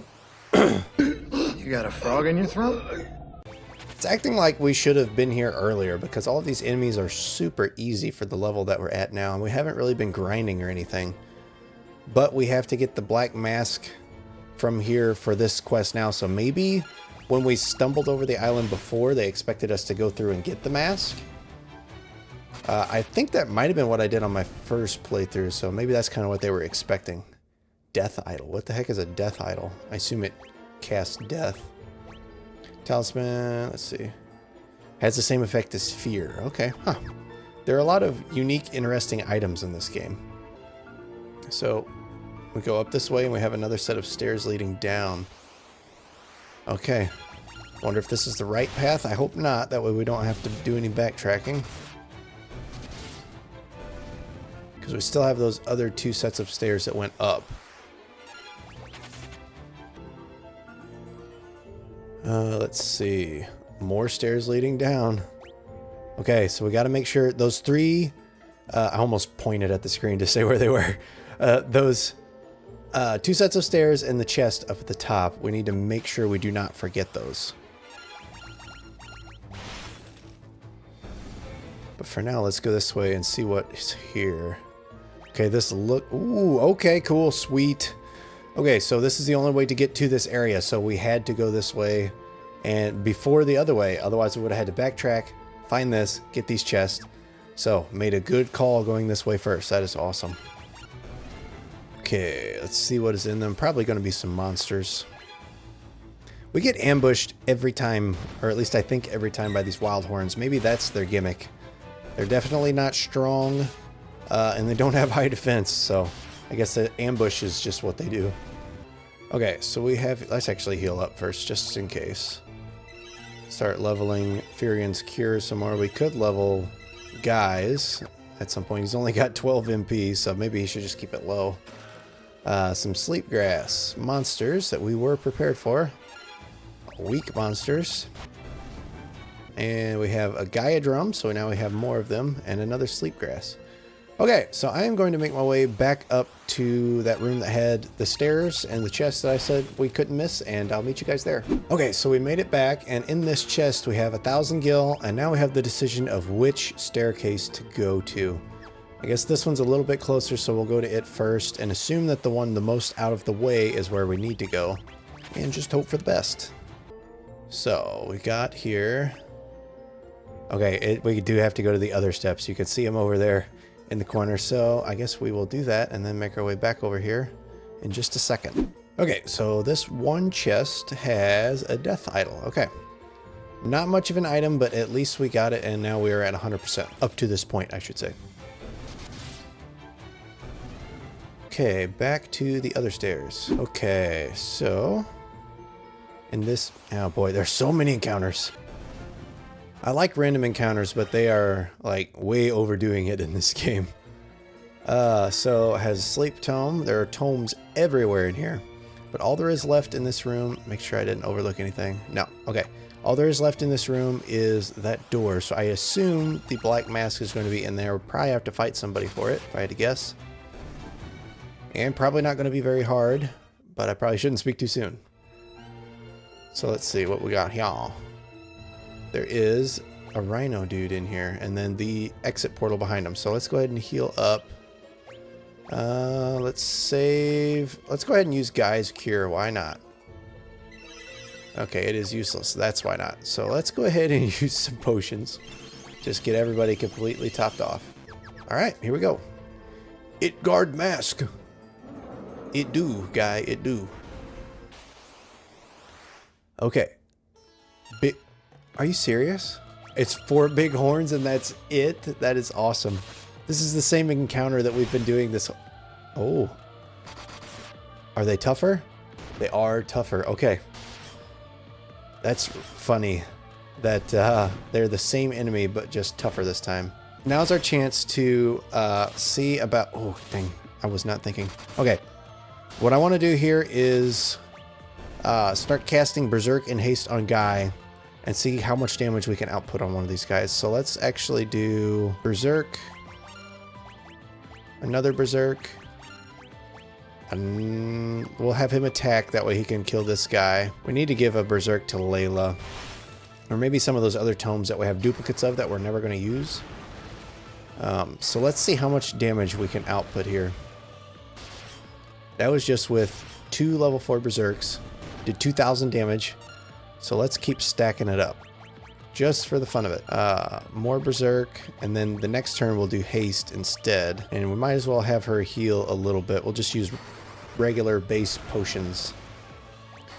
Let's do a couple turns of just doing this on auto battle.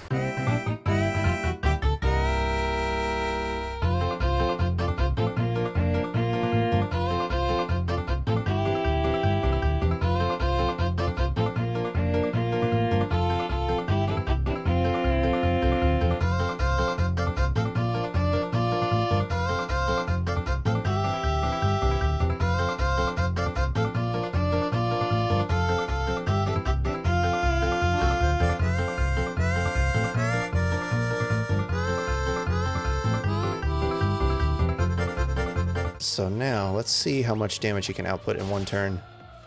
4,000 and 4,000, so 8,000 damage in one turn, and leveled all 3 of their Berserks.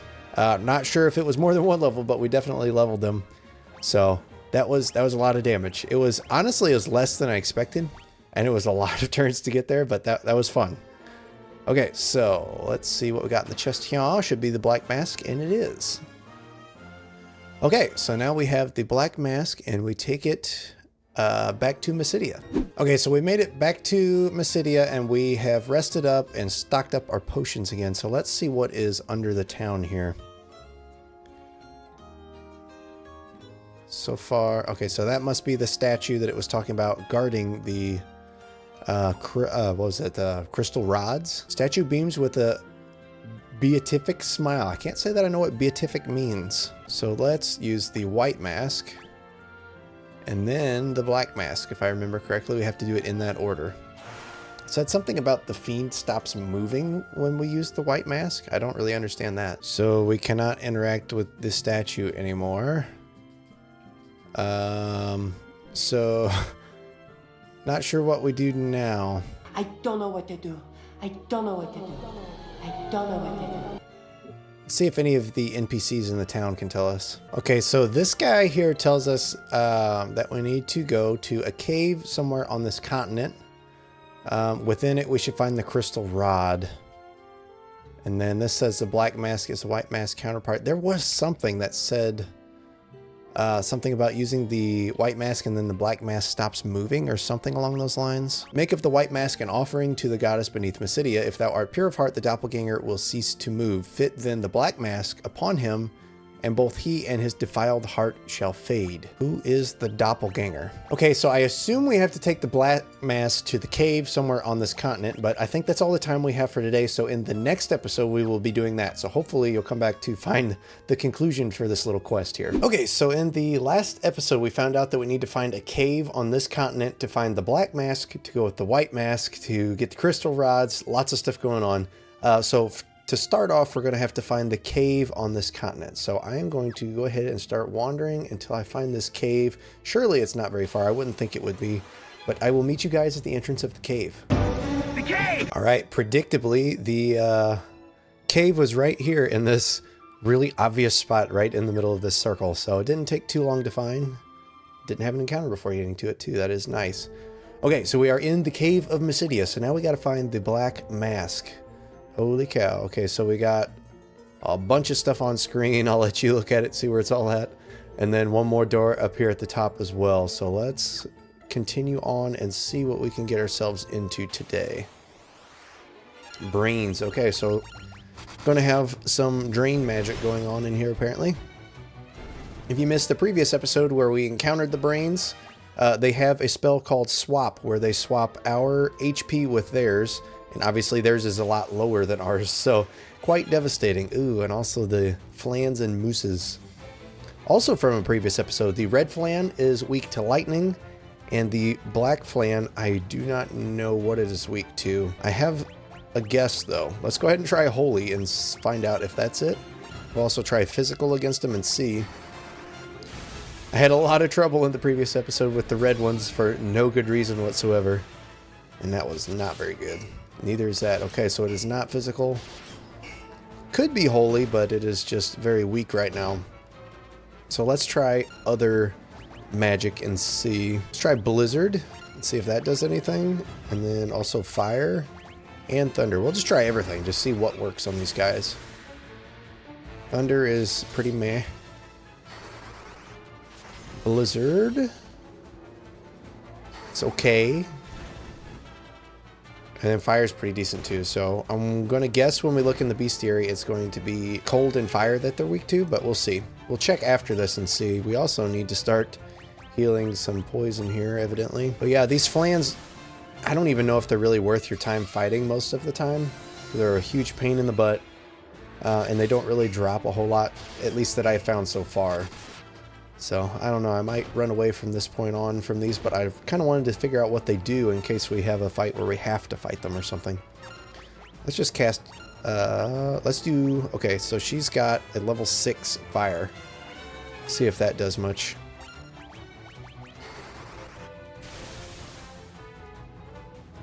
Okay, that's one down. Let's see what fire 6 does.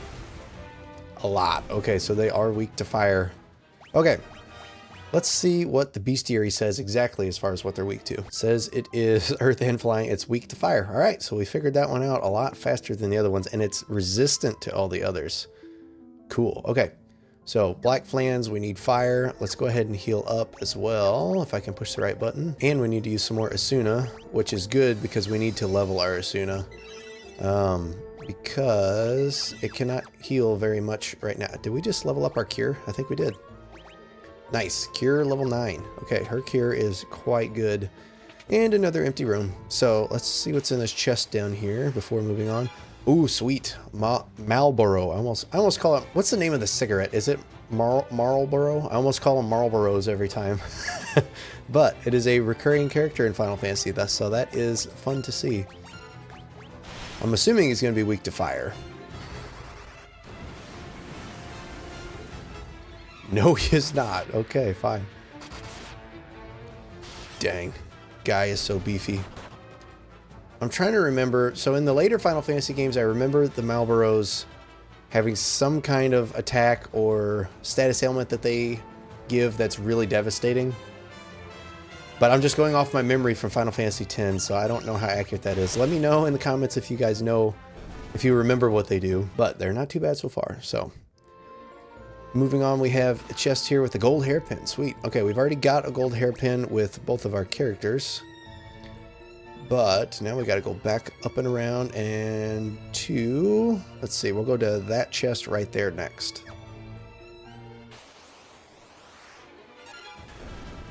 Okie dokie.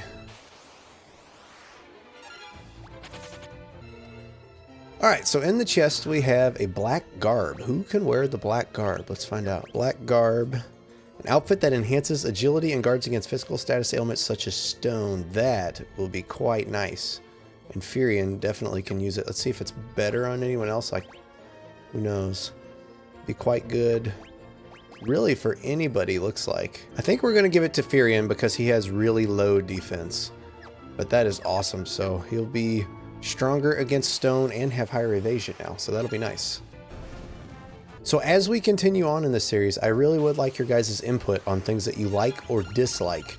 Anything from how much of the battles I'm showing to the length of the videos or certain aspects of the game itself that you like. I really would like some feedback if you have any. Hopefully no needless complaining, but constructive criticism I'm for. So, but as I was saying, if you guys like anything, please let me know. And I've been really enjoying playing these games so far. I love the Final Fantasy series, so if you do too, and if you've liked the series, please consider liking the video. But let me know things that you like or dislike about the series. One thing I dislike is these flans and mooses. Do not like fighting them. Do not like it. Kind of dangerous to ask for constructive criticism, but I do want to know what you guys think, because I've had people that I enjoy watching, but all right, hold that thought. Okay, we've got what I assume is the doppelganger that they were talking about with the black mask. So maybe we should check out that other door first. All right, so let's check out that other door, clear that, and then we'll come right back here. Okay, so at this next door, it is an empty room, just like I thought. So I guess we get to go right on back. We're going in circles. Okay, so we've made it back. We're all healed up. Now let's see what happens when we interact with the doppelganger. The purity of Furion's heart is stifling the defiled heart of the creature. Okay, so now let's use let's see, we got to put the black mask on him. You place the black mask on the doppelganger. And he disappears. Nice. The mask and the creature vanish. Man, that would be so confusing if we didn't already know what to do and then came here, found him, and then just had to interact with him and then leave. Okay, so now we've got another big old floor here. So we got a bunch of doors and chests up at the top, and then 2 also down at the bottom. So let's start at the top. I'm assuming the way we will need to go is down at the bottom, but we got to clear everything. So we will make our way to the first door. Okay, so first door is empty. Imagine that. So now to the second door. Let's actually hit this chest first. We got power staff, which we don't use staves. Didn't quite make it to the door. And more Marlboros. All right, another empty room, just like I thought. And so... Okay, so over there to the right, that next chest, it looks like we have to walk through in a secret spot on the wall somewhere. So I'm going to have to check that whole wall to see how to get in there. Each square, got to check it and see if we can fit through. Because somewhere we can, because there's no stairway or door or anything to get in or out. So there's some way we can make it through this wall. Because even if we fell down from above, we would still have to make it out somehow, so... There it is. Okay, so in this chest we have a flame lance. Okay, well we don't use lances, but that sounds really cool. And we got some cactuses. I hate cactuses, as you know if you've been watching the series. But thankfully we have that black garb for Furion, so as long as they attack him, he should be good against the stone. And I think we have... Yeah, just like... Whoa! Of all the people, I have the item to prevent getting turned to stone, and he gets turned to stone. What? I hate cactuses so much. Okay, well, that is ridiculous. I don't think our Asuna can cure it yet. No, it cannot. Okay, so thankfully we have some gold needles to cure it. And the black garb apparently is freaking useless against the stone. It did say that it's good against stone, right? It says right there, an outfit that enhances agility and guards against physical status elements such as stone. It specifically says stone. It still got turned to stone. That is ridiculous.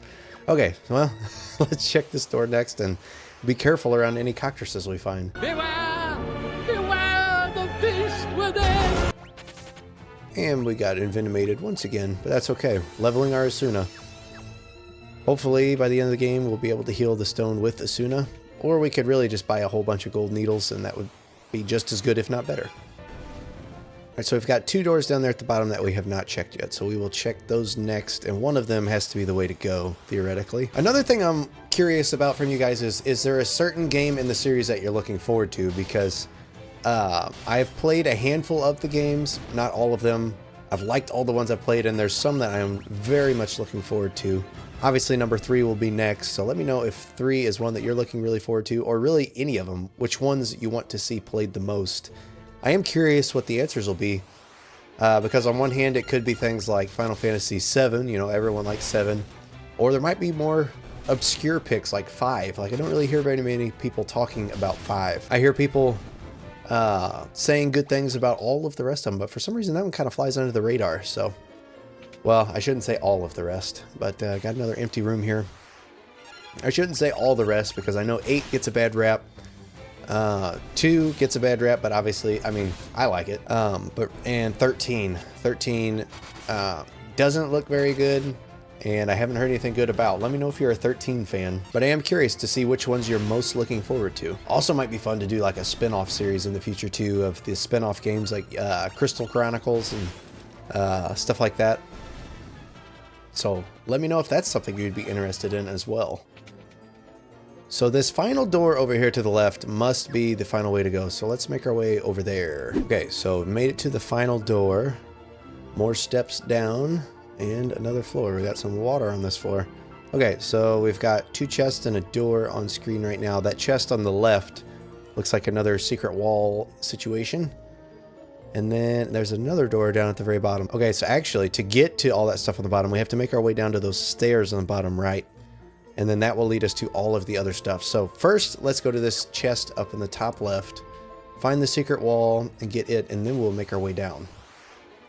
Marlboros reminding me of Marlboros reminds me lately I've been sick for like the last week and practically lost my voice. I sounded like I'd been smoking for 20 years. So it is good to finally be feeling a little bit better. Got an ice bow. And back to playing some games and recording, because I was falling quite behind schedule, so happy to be back. Got this series going on, and also started an Elder Scrolls series. I hope you have seen it. If not, you can check it out on the channel, or I'll leave a card or something for you. But I'm very excited about that as well, because we are starting on the first Elder Scrolls game, and I haven't decided if we're going to do 100% yet. Let me know what you guys think. But we are playing through them in order, so very much looking forward to that, playing that here soon, and the Final Fantasy series, so having a lot of fun on the channel here lately. Another piece of feedback I would like from you guys, while I'm kind of on the topic, I've been doing videos on game room stuff, like I picked up an arcade machine recently and did a video on it and the cleaning process and stuff like that. Is that something that you guys are interested in? If you're watching this, obviously you're at least somewhat interested, but are you interested in the game room stuff as well?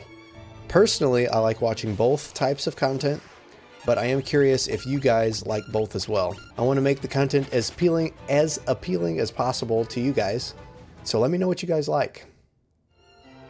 But in this chest we have some monsters, got some bombs. Okay, should be easy. I say it should be an easy fight, but every time I say something like that, it goes ridiculously.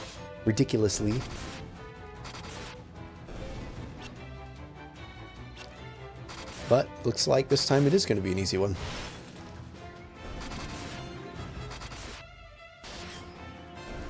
Nice. Okay, so could it be a sword, perhaps?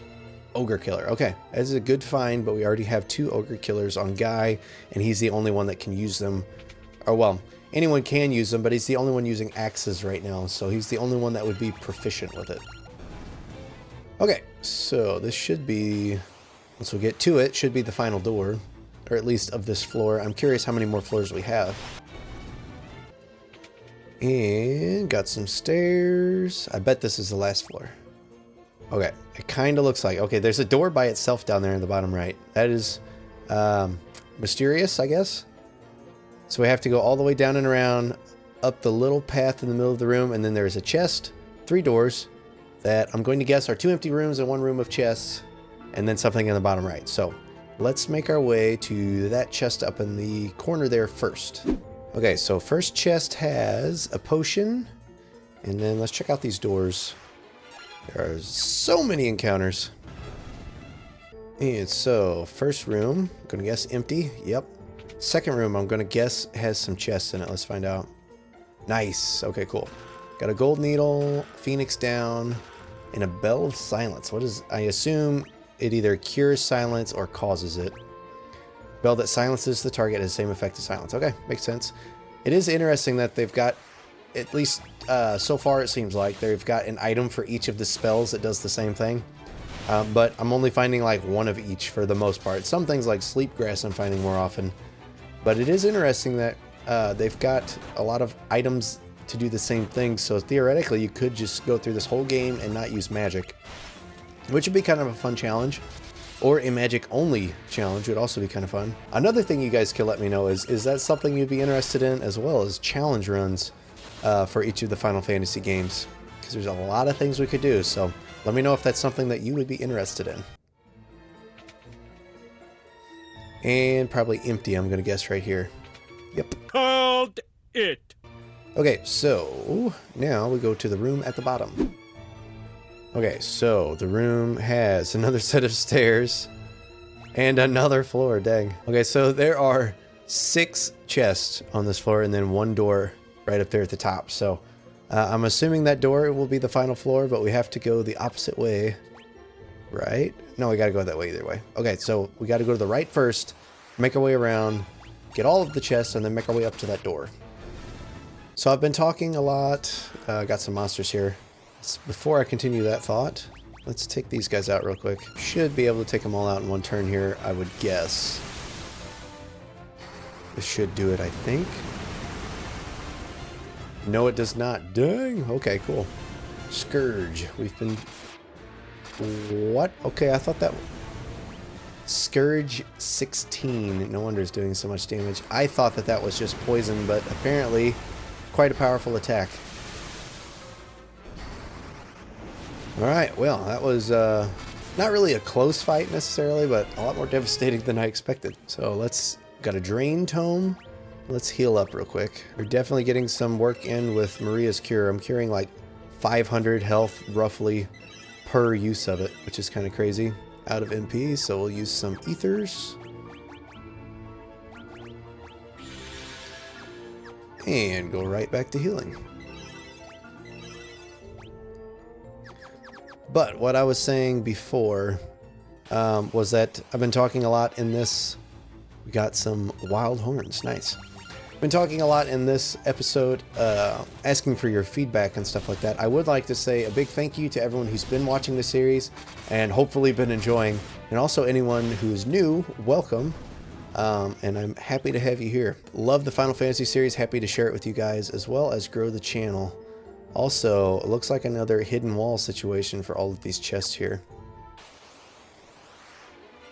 I would like to think that each of these episodes you can watch on its own and it still be entertaining, but as a whole series as well, I hope you've been enjoying. I've got some YouTubers that I enjoy watching myself, but then I had a son, and so I needed something to watch while I could also spend time with him. And most of the guys that I watch do not keep things clean very well, so I'm hoping, got a mini tome, hoping to do that on this channel and provide something that you can watch and not have to hide from your kids. I'm also hoping I'll be able to keep up with the series here soon, because I've got another son that is going to be born very soon, so I need to get ahead on some of these videos and get them scheduled out. That way I can keep up when I'm not getting any sleep, because anyone who has had small children knows how that goes. Got a potion that I can't hold. And then we've got an ether, a high potion that I also can't hold, and another high potion that I can't hold, so that was sure worthwhile. Right. Let's go ahead and use Furian's Cure for a little bit, because we don't really need as much as Layla's will give us, but we need some healing. And now, that's it other than that door, so we'll make our way to that door next. That's not good at all. Dang, okay, this is not going well. Okay, I was just going to quickly make my way up to that door, meet you guys there, and now things are going haywire. Okay, so let's go ahead and we're finishing this fight. We're not running away. Let's kill this guy off. Gold needle on Maria. She can be healing. I need to buy more gold needles. Ugh, this is not good. Got confused on Guy, and then everything went downhill from there. That did. It's not good. Okay, let's go ahead and kill this guy. It should kill him, I hope. And then, I don't know if our Basuna can actually work on Confused, because I don't know if it's high enough level. Do we have any items that we can use for it? Mallet cures amnesia. Does that? Let's find out if it works. It did nothing. Okay. Will he kill himself? I hope. I don't know. Yep, it is himself he's going to attack. That's crazy. Okay, well, now we'll revive him. We're slowly making our way through this fight.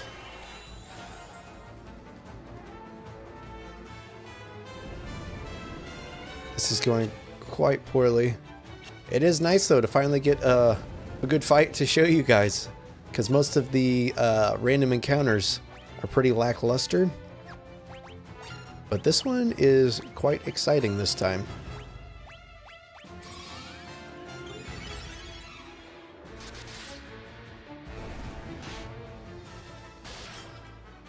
Alright, I think we're pretty much in the clear. Alright, let's finish this guy off real quick. Alright. Alright, we did it. So now let's make our way to the door. Okay, we've made our way to the door. Now we have 3 chests. Let's make sure we're healed up before we open them. Okay, now. Still didn't get to open them. So we'll heal up again. And now let's open them up. We got an Osmos Tome. Do we already have Osmos? Okay, let's open the other ones before I get distracted. Osmos Drain. And the Crystal Rod in the chest. Okay, now I gotta remember where to bring the Crystal Rod. I want to say we had to bring it to Mysidia, but let's check out our tomes. Osmos absorbs MP. I mean, we only have 1, so we did not have it. And then Drain absorbs HP. Okay. So we need to make our way out of here and then figure out where to use the Crystal Rod. So I think I'm going to go ahead and head back to Mysidia and then go from there and see if I can figure it out.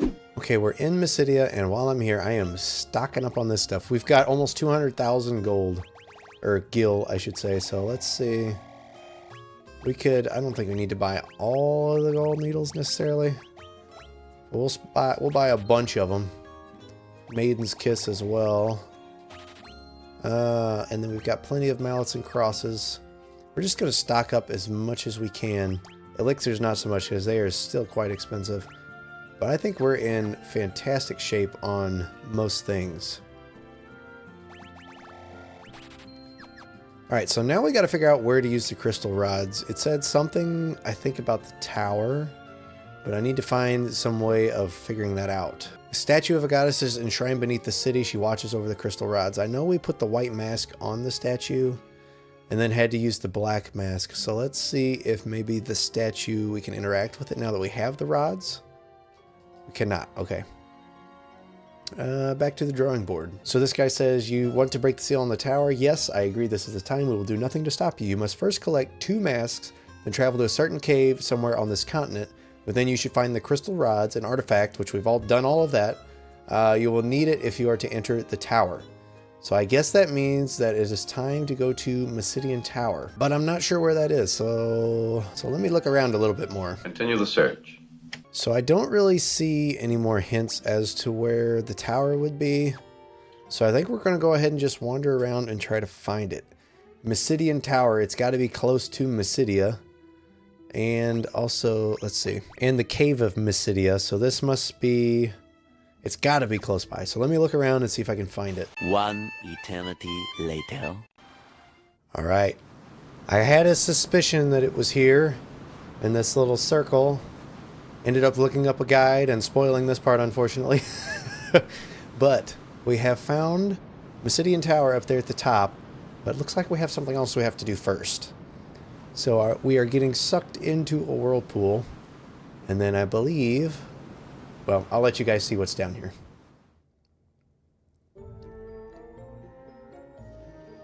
Where are we?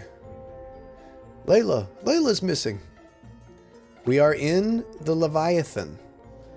Alright, so we've made it here, and so we apparently have to do this before the Mysidian Tower, but I think that's all the time that we have for today. So as you might or might not be able to tell, we are inside the Leviathan right now. We were on our way to Mysidian Tower and got sucked into a whirlpool in the last episode, so that is where we'll be starting off today. I believe this is lava here. It doesn't really make a whole lot of sense why it would be lava instead of like stomach acid, so maybe that's kind of what they were going for. But either way, we have some hazards to walk over and some new enemies here. Maria's knife leveled up. I haven't leveled up any weapons recently. Let's see, I believe we already have, yeah, we've got a decent amount of health. Actually, we could use a little bit of heal on Guy. But we lost our 4th party member in the last episode as well. So Layla is gone, and we've got to keep an eye out for someone new to replace her.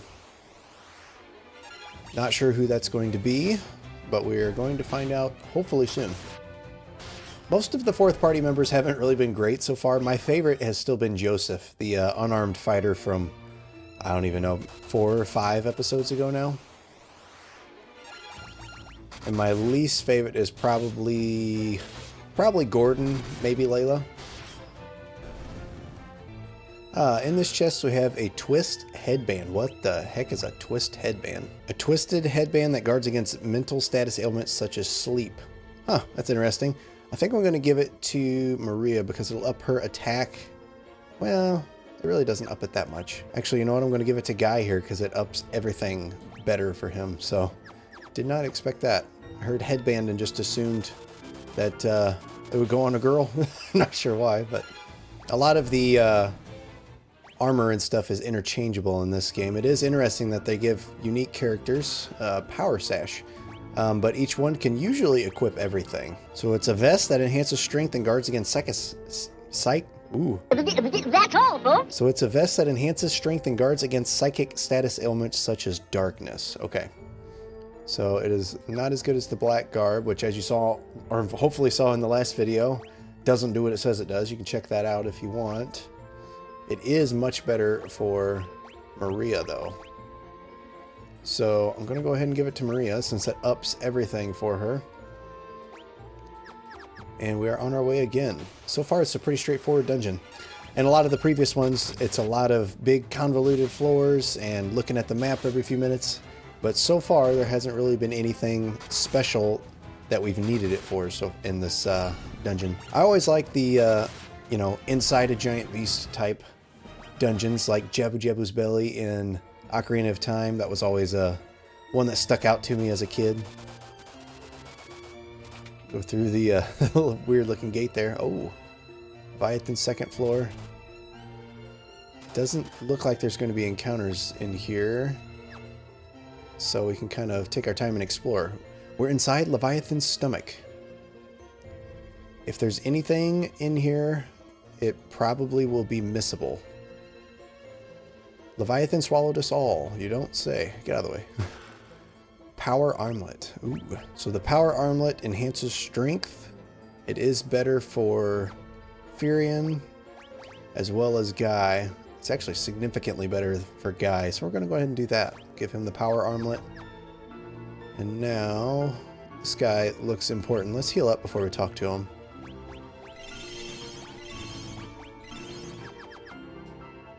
Ricard. Is it Ricard or Ricard? New arrivals, eh? So, who are you?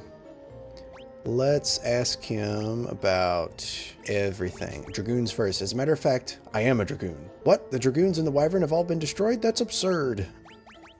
Wyverns, what about them? What's with you people? I've been to Mysidia. It's a town full of mages.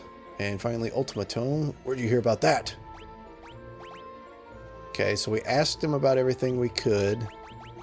See if there's any key items. Crystal Rod, maybe? So you guys were also after the Ultimatome when you got swallowed up. Well, since we're looking for the same thing, we might as well team up. There's a boat up ahead, but there's also one tough monster standing in our way. Who knows? Together we might be able to take it down. The Dragoon Ricard joined the party. All right, that sounds very promising. Okay. I've never actually played... Well, I take that back. So I was going to say I've never played Final Fantasy IV, but I did play it a little bit, not knowing what I was doing as a kid on the DS. But Ricard reminds me of Cecil from Final Fantasy IV. Right when Leviathan opens its mouth, there's a second where we could escape, but there's just too many monsters. We were swallowed whole. Reminds me of Pinocchio getting out of the mouth of the Monstro. That was the name of the whale. Well, this is just great, isn't it? Aren't we supposed to live out the rest of our lives here? Or are we supposed to, I guess?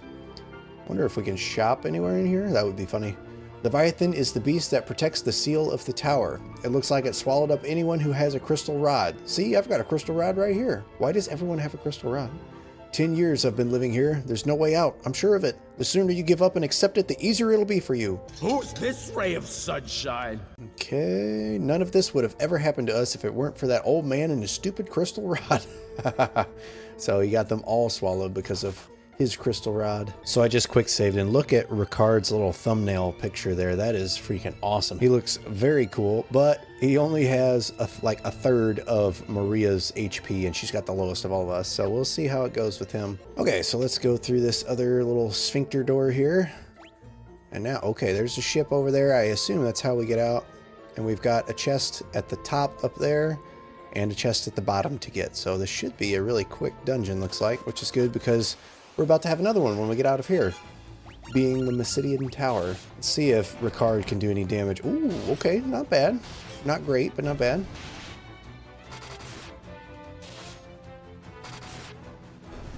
Okay, let's get this lower chest first.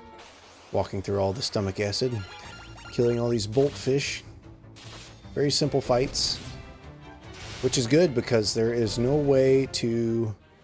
Well, other than dying, I guess. You could theoretically die and go back to a town, but there's no way to rest in here. You can heal yourself with items or spells, but no resting. And we got a diamond shield. And we already had 2 of them, so kind of a waste.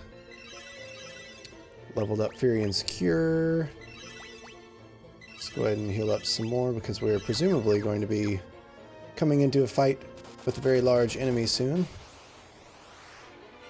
I am curious what happened to Layla. I don't really miss her in the party, but just for the sake of the story. Ooh, okay. First time seeing that. Curious what happened to her, but the last time I saw a tsunami like that was in Final Fantasy I. The final boss, Chaos, cast tsunami like that. If you're interested in watching that, I have a full playthrough all in one video and in multiple episodes like this on the channel.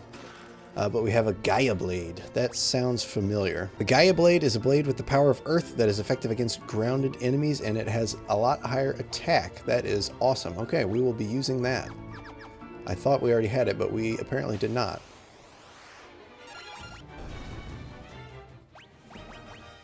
Got another Orichalcum. I think we're using one with Maria.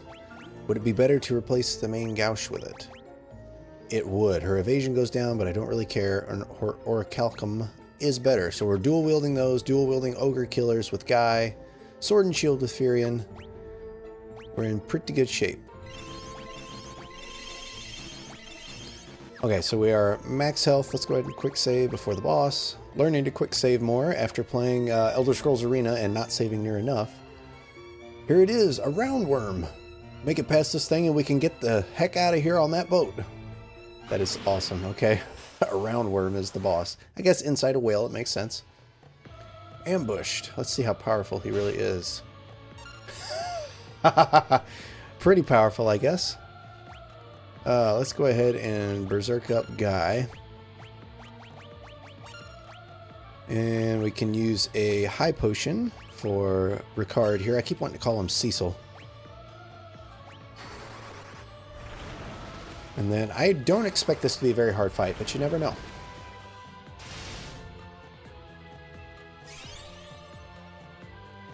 See if he gets dropped anytime. Or if any of us do, geez. Let's keep berserking Guy. You know what? Let's do... yeah, let's do a haste on Guy as well. And let's go ahead and start attacking with him. And might as well do a high potion on Maria now. Got maxed out high potions, so might as well use them. We had never have used the Curse Tome yet. Maybe it wouldn't be a bad idea to try it out if we don't kill him right here. One attack killed him. That is awesome. The Berserk combo with Guy and the dual wielding Ogre Killers is brutal. And with haste too, so. Very nice, very easy. Very short dungeon, which is a nice change of pace. And now we are getting the heck out of here.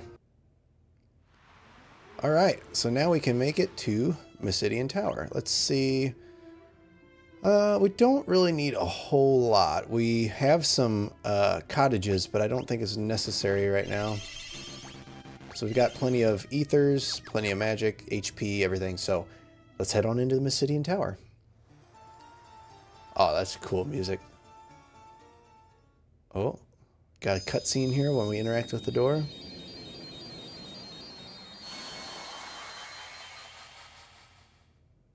Interesting.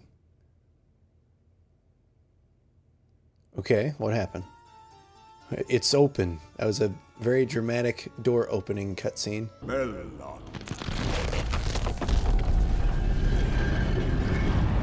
Okay, so let's see. It looks like all the chests are on screen right now. So we've got 1, 2, 3, 4 chests, and then the stairs in the middle. This music is freaking amazing.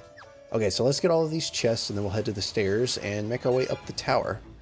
Got the vampire girl. That's funny. I am curious how well Ricard is going to do with such low HP. He's got decent attack. I like it. I like that part of it a lot.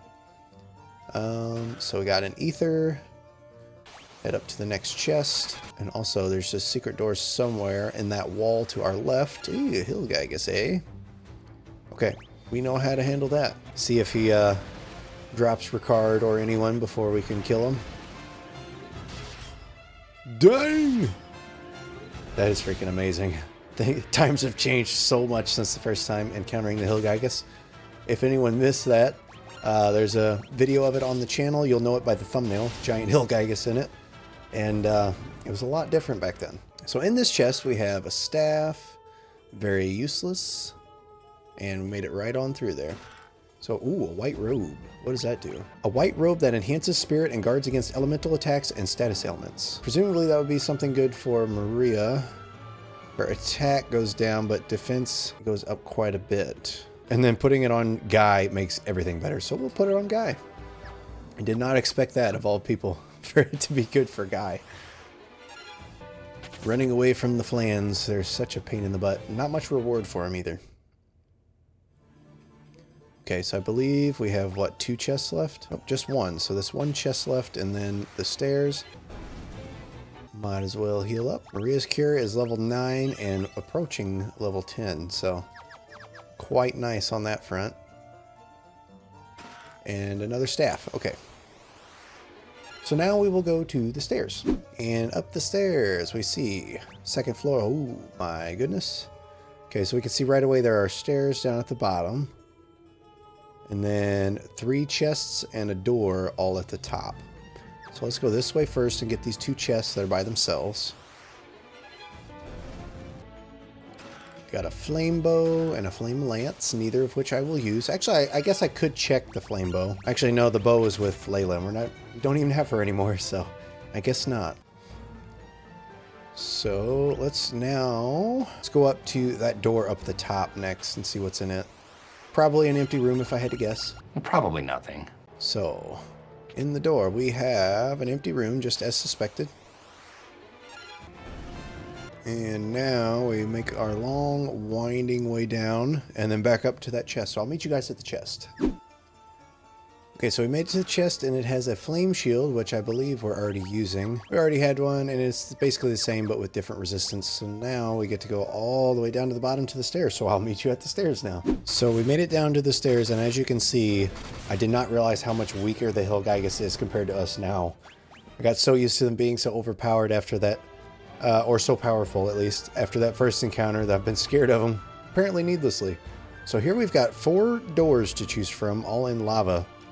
And then up at the top there's 1 door, and then 3 chests. So I am curious how this is supposed to work here. Probably all empty rooms, maybe some chests, except for one that leads us to the top, if I had to guess.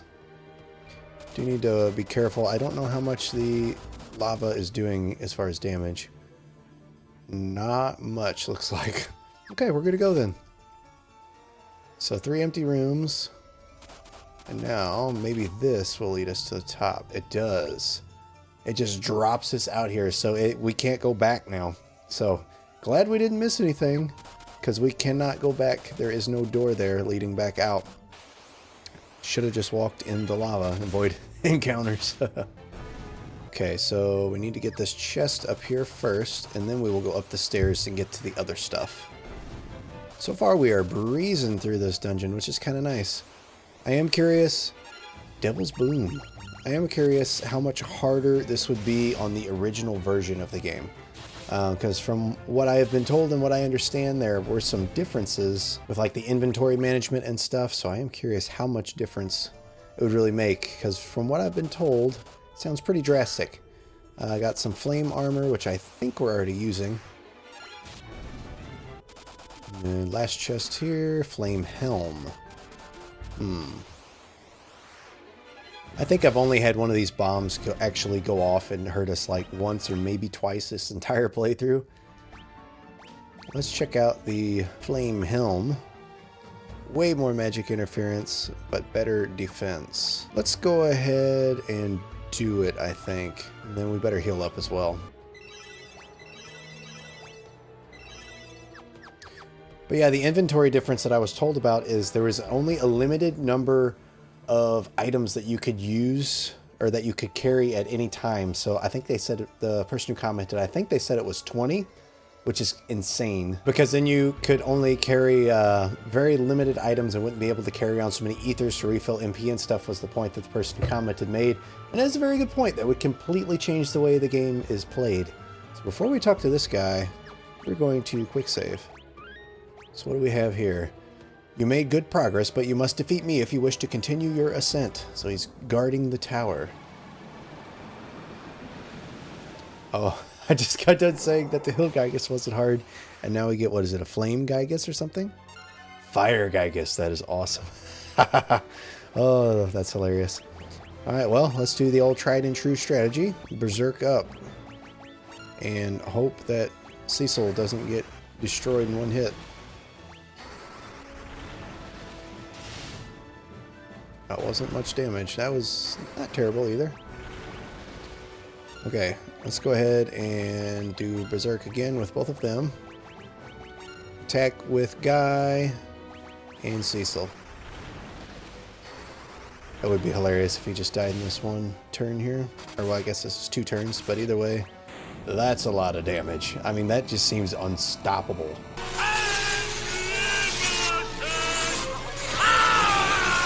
But with that, the fire Gygus is dead. Way easier than our first encounter with the hill Gygus. Okay, so onward through the tower we go. 4th floor.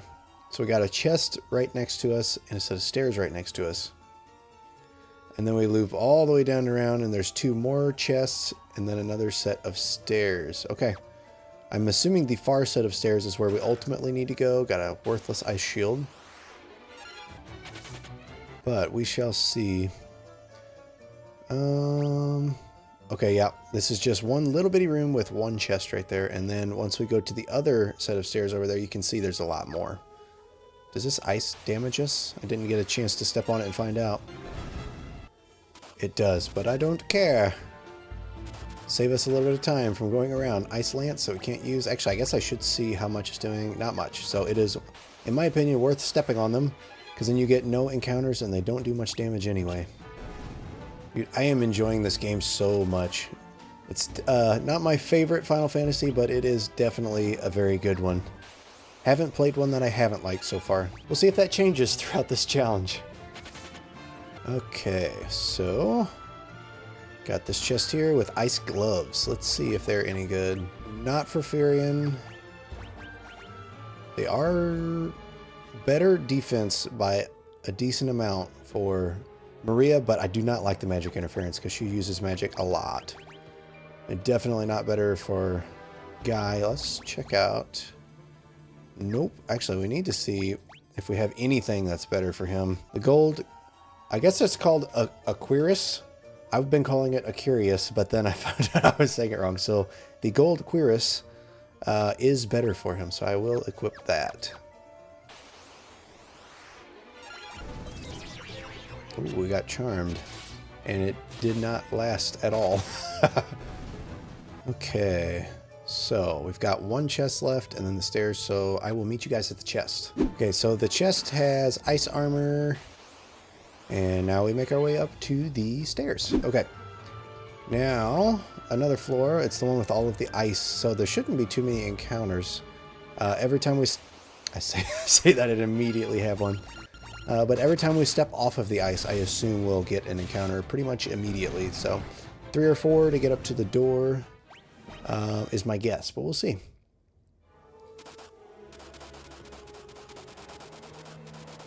Yep, as soon as we stepped off.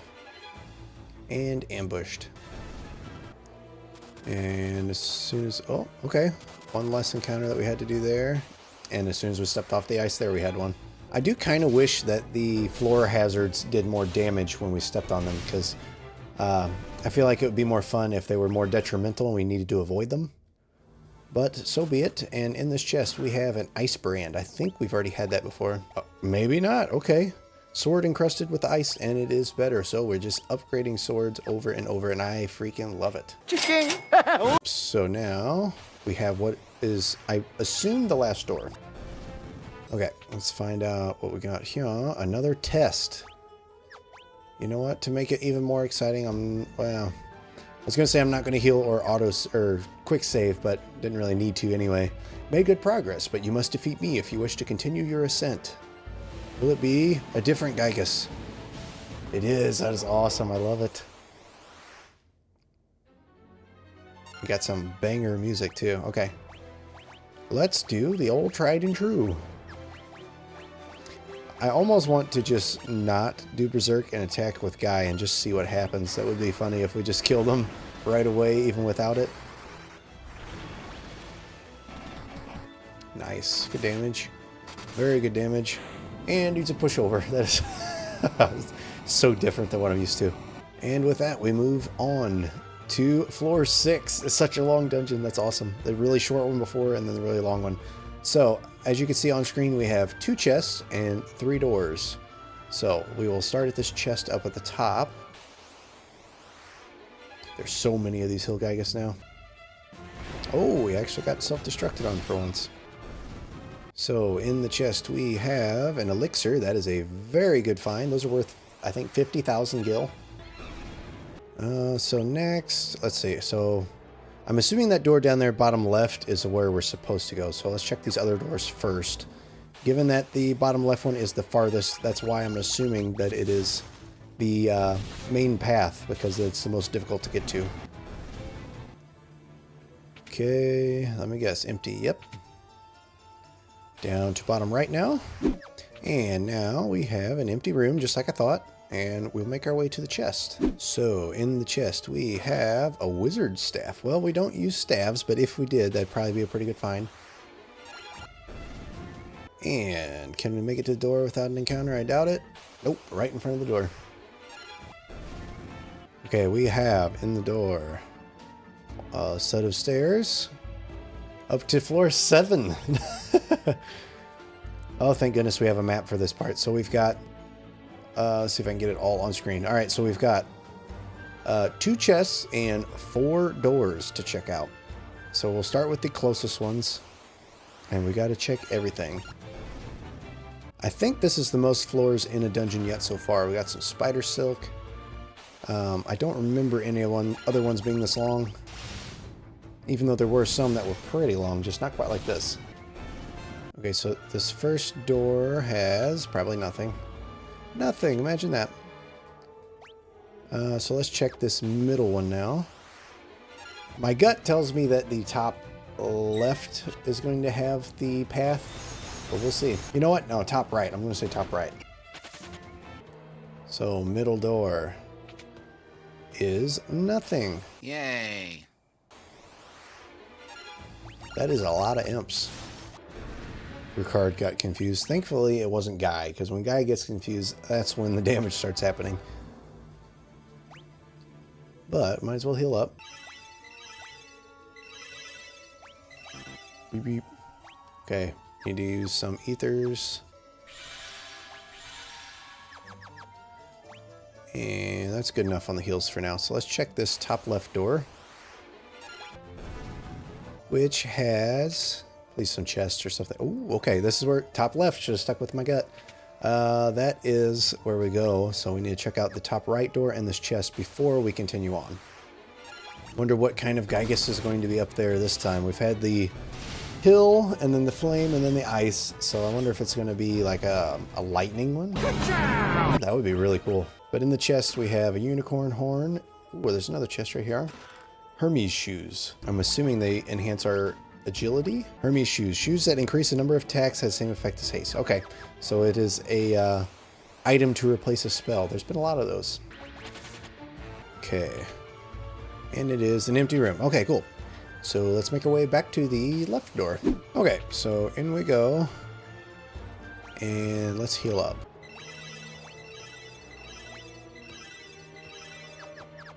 Okay, what do we got? You made good progress, but you must defeat me if you wish to continue your ascent. Is he wind? The way he's like kind of shifting around, that'd be cool. It is thunder, I guess. Okay, once again, I should have stuck with my original guess. Okay, you know what? Let's just all do basic attack and see what it does. I chose the wrong time to do that. Oh boy. So bad. Alright, we will be berserking. Thunderbolt 12. Okay, that wasn't terrible. So, bunch of berserk. And then he might as well just defend. He's not even going to be able to do anything.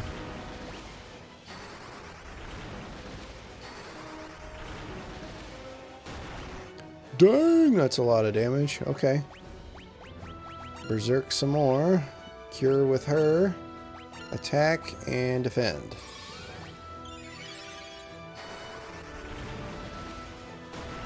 That's a lot of freaking damage. Surely this is enough to kill. It is. Okay. Alright, well, I had to switch it up on me. I like that. A little bit of challenge, always nice. Okay. How much taller does this tower go? 8th floor. Okay, there are doors on every side all the way up, and then a chest up at the top. So we have to make sure we check them all. So, first door has nothing. That's a lot of imps. Okay, So let's just zigzag our way up, I guess. Back and forth. I don't know. I'm assuming this is the most efficient way. I want to do it as efficiently as possible. I think going left and right all the way up would be the best. Not really sure. But we have here empty room. Are they all going to be empty except the one that we need? Probably. Probably. Need to heal up. Dang, I didn't realize how low Guy was. Whoop, okay. Oh, her cure leveled up to 10. Nice. So let's see, 1245 up to 17. Didn't really do a whole lot. Already we're healing around 500. Now we still are, unless I saw incorrectly. And we need some more ethers. Thankfully, we have plenty with us, and we have over 300,000 gil that we can spend on more, because they are pretty indispensable the way I'm playing currently. Marlboro Terra. Interesting. Interesting, but not strong. Okay, zigzag our way all the way up. We have empty room, and encounter. Oh, dang, made it a while without an encounter. That's pretty nice. Okay. All right, here's where we're supposed to go. So we got to go check, let's see, one more door and get this chest up above us, and then come back here. So, probably an empty room, but got to check. It is an empty room. Wah, wah, wah. Okay, up to the chest. So we got monsters. Good thing we healed first. Gotos and Devil's Balloon. So this was a boss in a previous dungeon. And now he's just a random encounter. Well, not a random encounter, but an encounter in the chest. And there's 2 of them. Alright, so 1 turn order per enemy on this one pretty much. But not a very hard fight.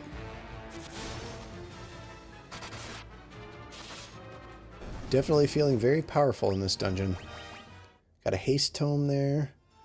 And a flare to... Ooh, flare. I don't think we can hold any more magic with Maria. We cannot. Is there anything that we could get rid of for flare? It's not really anything that I want to get rid of. So for now, we'll hold off. Let me know in the comments if that is a bad decision, if I should use flare. Because in Final Fantasy I, flare was very, very, very good. But I don't know how good it is here, and I don't really want to get rid of anything that I currently have. Even though half of the spells that I have with Maria I haven't used yet, so we'll see how it works out. So, up these stairs, is it the final floor? 9th floor. Oh, that's hilarious. Okay, so we have 2 chests, 4 doors, and then up top there is another chest. So, first, let's get to the chest top right. Like, we're going to get through this pretty quickly here. Hourglass. Now chest bottom left. So in this chest we have a cross, pretty much useless. And now we will go to the top chest up there right now. Okay, so in this chest there are monsters. A white dragon. Ooh, okay. See what you got, white dragon. Let's see what you got. Pretty high defense. Quite high defense. And hits pretty hard. So let's keep riding out with auto battle and see. Might regret it. Probably should be doing Berserk with Guy. But so far it's working out.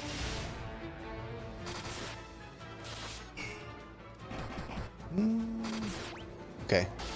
This doesn't kill him. Okay. Let's play a little bit smarter. Do some Berserk. Some Cure. And then let's keep attacking with Ricard, who I keep wanting to call Cecil.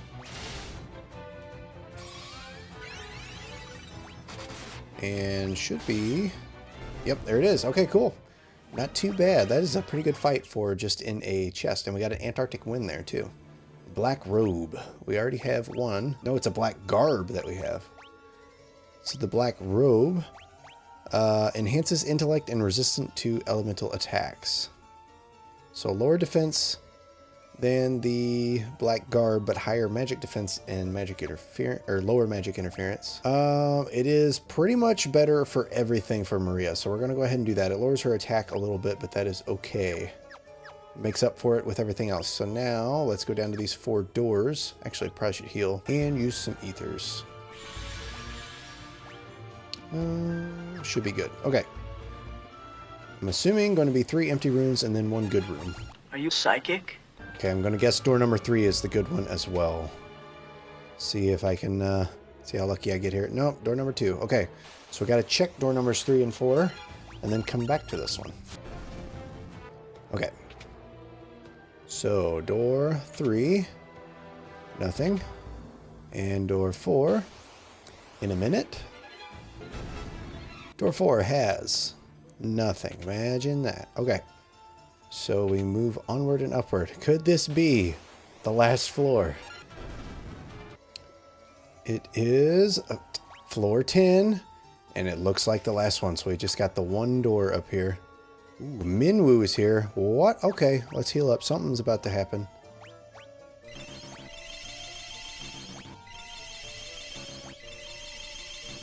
Okay, we are full health. Let's go ahead and quick save as well. Okay, I've been waiting for you, Firion. Though I've managed to reach the seal, the magic binding it appears to be extremely strong. I will concentrate every bit of my power I have on the door. If it is enough, the seal should shatter. Everyone, stand back. Alright. I like Minwoo. I said earlier Joseph was my favorite 4th party member. Minwoo takes the cake on that one. I forgot about him. Gives it the old Hadouken.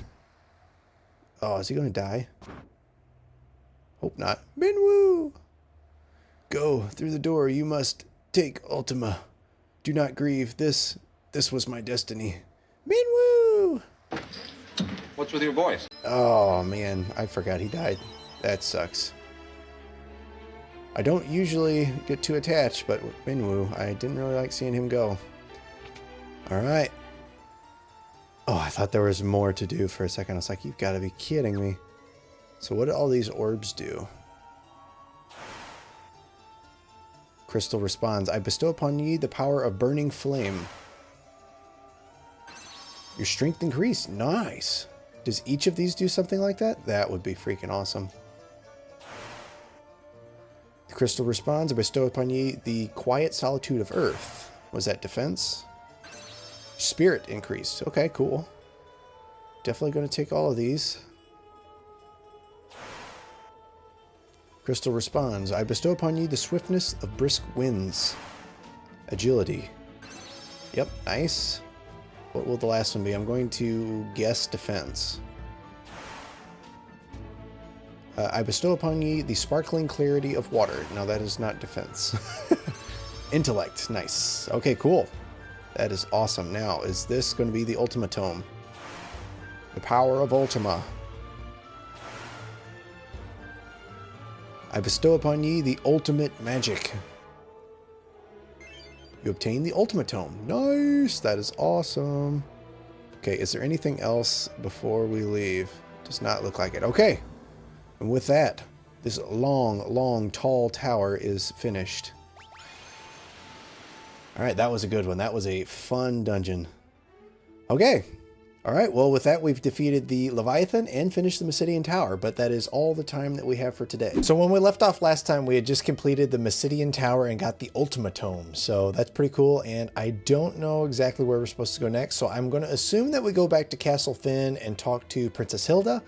So let's do that next and we'll find out if I was right. So I just made it to Castle Finn, and look up top there. There's a cyclone apparently now. So before actually going to the castle, I believe we're going to see if we can interact with the cyclone at all. Ooh. Oh, and I did not heal up Firion before this fight. It shouldn't matter. I believe at this point we're powerful enough. These guys are not going to be any threat. But I'm going to have to start paying more attention than that. You know what? Actually, before going into the cyclone, probably should rest up at the town. So I'll rest up at the town and then meet you guys back here to enter the cyclone, if that's what we even do next. All right, so we're back at the cyclone. Now let's see if we can... We cannot go in. Okay. Well, in that case, I guess... Oh, there are some more powerful enemies here. Not powerful enough to matter. But actually, let's go back to town and see if we could talk to Hilda about how we go into the cyclone. I have a guess, but let's see what she says to find out if I'm right. I'm going to assume or guess that we take the airship in, but I do not know for sure. So, let's see here. Oh, Layla's here. How did she get here? Let's find out. When the storm kicked up and the ship went down, I got separated from ye. I thought you were dead for sure. It's good to be wrong now and again. Still doesn't explain how she ended up here. Whatever. But anyway, the Emperor's foul magic can control even the winds. Poft, Palum, Altair, Gatria, each was destroyed in turn. And now the cyclone is headed for Finn, so let's learn the term cyclone and ask her about it. The Emperor himself is controlling the cyclone, I've no doubt. Oh, the wyvern. Long ago, we summoned wyverns by reflecting the light of the pendant off the castle's mirror. So that makes me think we have to go back to... Where was that at? It was the wyvern stronghold, or the dragoon stronghold, where the mirror was to use the pendant. And we could summon a wyvern, and maybe that's how we get into the cyclone. Let's see if Gordon has anything to say. The ultimate magic is in our hands, but what good does it do us? The cyclone will kill us before we even have the chance to use it. So let's ask him about the cyclone. Unless we sprout wings and learn to fly, I don't see how we can get into that cyclone. So yeah, we got to get a wyvern. That is exciting. Okay, so where were the wyverns exactly? I don't remember. Castle Deast, that's where it is. Okay, so let's travel to Castle Deast and use the pendant to get a wyvern. Okay, made it back to Castle Deast. So let's go use the pendant on the mirror now. I'm curious if anything else here has changed. I kind of doubt it. There was a, lady and a kid standing here. Ricard, you're alive! Alina, where are Philip and the others? Have they really been all killed? So it's her son? It says mom there. They have. After you left, we lost the wyverns. Then it was only a matter of time. Alina, I want you to be strong. I'm here, and when the fighting is over, I'll come back. You and Kane look after Deast for me until then. So I'm not sure if it's his mom or just the mom of this child here. It's kind of confusing. Probably just mother and child. Are you really a dragoon? I am. The last dragoon. Your father was a good friend. Okay, yeah. So yeah, that's not his mom. I plan to get revenge enough for him and everyone else. Once the Emperor's dead, I'll be back. I'll be back. And once I am, I'll raise you. I'll raise you to be a fine dragoon. Okay, I guess. All I know is I want you to get that Emperor. Okay, will do, kid. Now, I gotta remember where the mirror is. First things first. A few moments later. Was the mirror in Castle Finn this whole time? You've got to be kidding me. I wasted all that time coming here looking around. Okay, well, I believe the mirror is back at Castle Finn, and I completely forgot like an idiot. So I guess I'll travel back to Castle Finn and meet you guys there. So on our way back to Castle Finn, I went by Altair here, and as you can see, like they said, the wind has completely destroyed the town. And of course, I get in a fight here. But yes, so destruction everywhere from the cyclone, and now we will head to Castle Finn. Okay, made it back to Castle Finn, and now that I think about it, I believe the mirror is right here. I could be mistaken yet again, but let's find out. Yep, okay, alright, we have made it to the mirror. Now, let's summon us a wyvern. I shall summon him. Use the pendant. The mirror absorbs the light emitted by the pendant. Nice. It's actually working this time. Tried this before when we got the pendant. And now we can actually do it. Nice. The image of a young wyvern shimmers in the mirror. The last wyvern egg has finally hatched, and the wyvern is speeding toward Finn. I thought I was going to have to go back to Castle Deast. Or I guess it's Deast Cavern, but thought I was going to have to go all the way back. But thank goodness. Doesn't look like we do. Nice.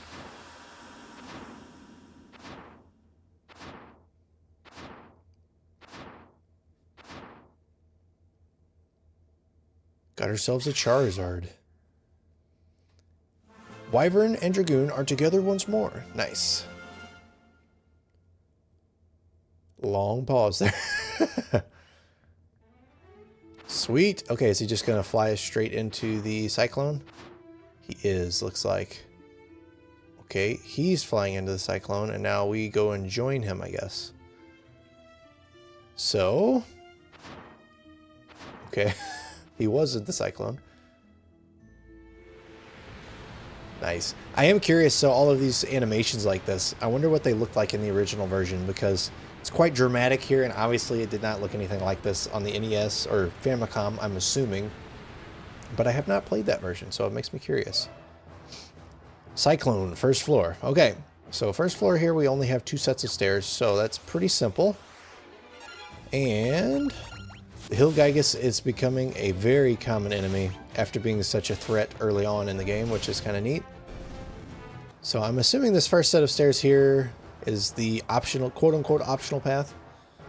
Oh boy, okay. Not sure, because there's one chest here and a set of stairs that we can get to, but then over on the left, the other path keeps going as well. So I guess we'll keep going on this path for now. We got a Ripper. That sounds like a dagger, if I had to guess. Good guess. It is a dagger. Razor sharp edge that attacks multiple times. Nice. Okay, that is very nice to find. Didn't think we'd be replacing the orichalcum anytime soon, but it looks like we did. Another one of the same fights. Oh, that was cool. So the first hit that Maria did, it did technically 2 hits, 2 separate instances of damage, and then the orichalcum also did damage. So that's pretty cool. So she's now doing 3 attacks per attack turn, I guess you could say. Also got some Giant's gloves. I don't know if we need them. Does not look like it. Okay. So let's go to the stairs. Hopefully this is the optional path, so we don't have to backtrack all the way back if we're going the right way first. I like Maria's build that we've got going on. She's a caster with daggers. Quite fun, because she's pretty good at both. And didn't even make it up the stairs. Ooh, a wood golem and a royal guard that also looks wooden. That's hilarious. I wonder how high the golem's defense is. Theoretically, should be pretty high, but not extremely high. It is pretty freaking high. When Guy does barely any damage, you know it's high. But it looks like he was weak to fire, because Ricard's fire spear did a decent amount of damage. So let's cast fire on him and see what happens. Unless he dies before we get there. It doesn't look like he will, though. Very nice. Okay, wood golem weak to fire. Who would have thought? Okay, so no. Okay, this is the optional path. So we've got an electric floor here, and then on the other side of the electric floor is a chest. Wood golem, good time to level up our fire, apparently.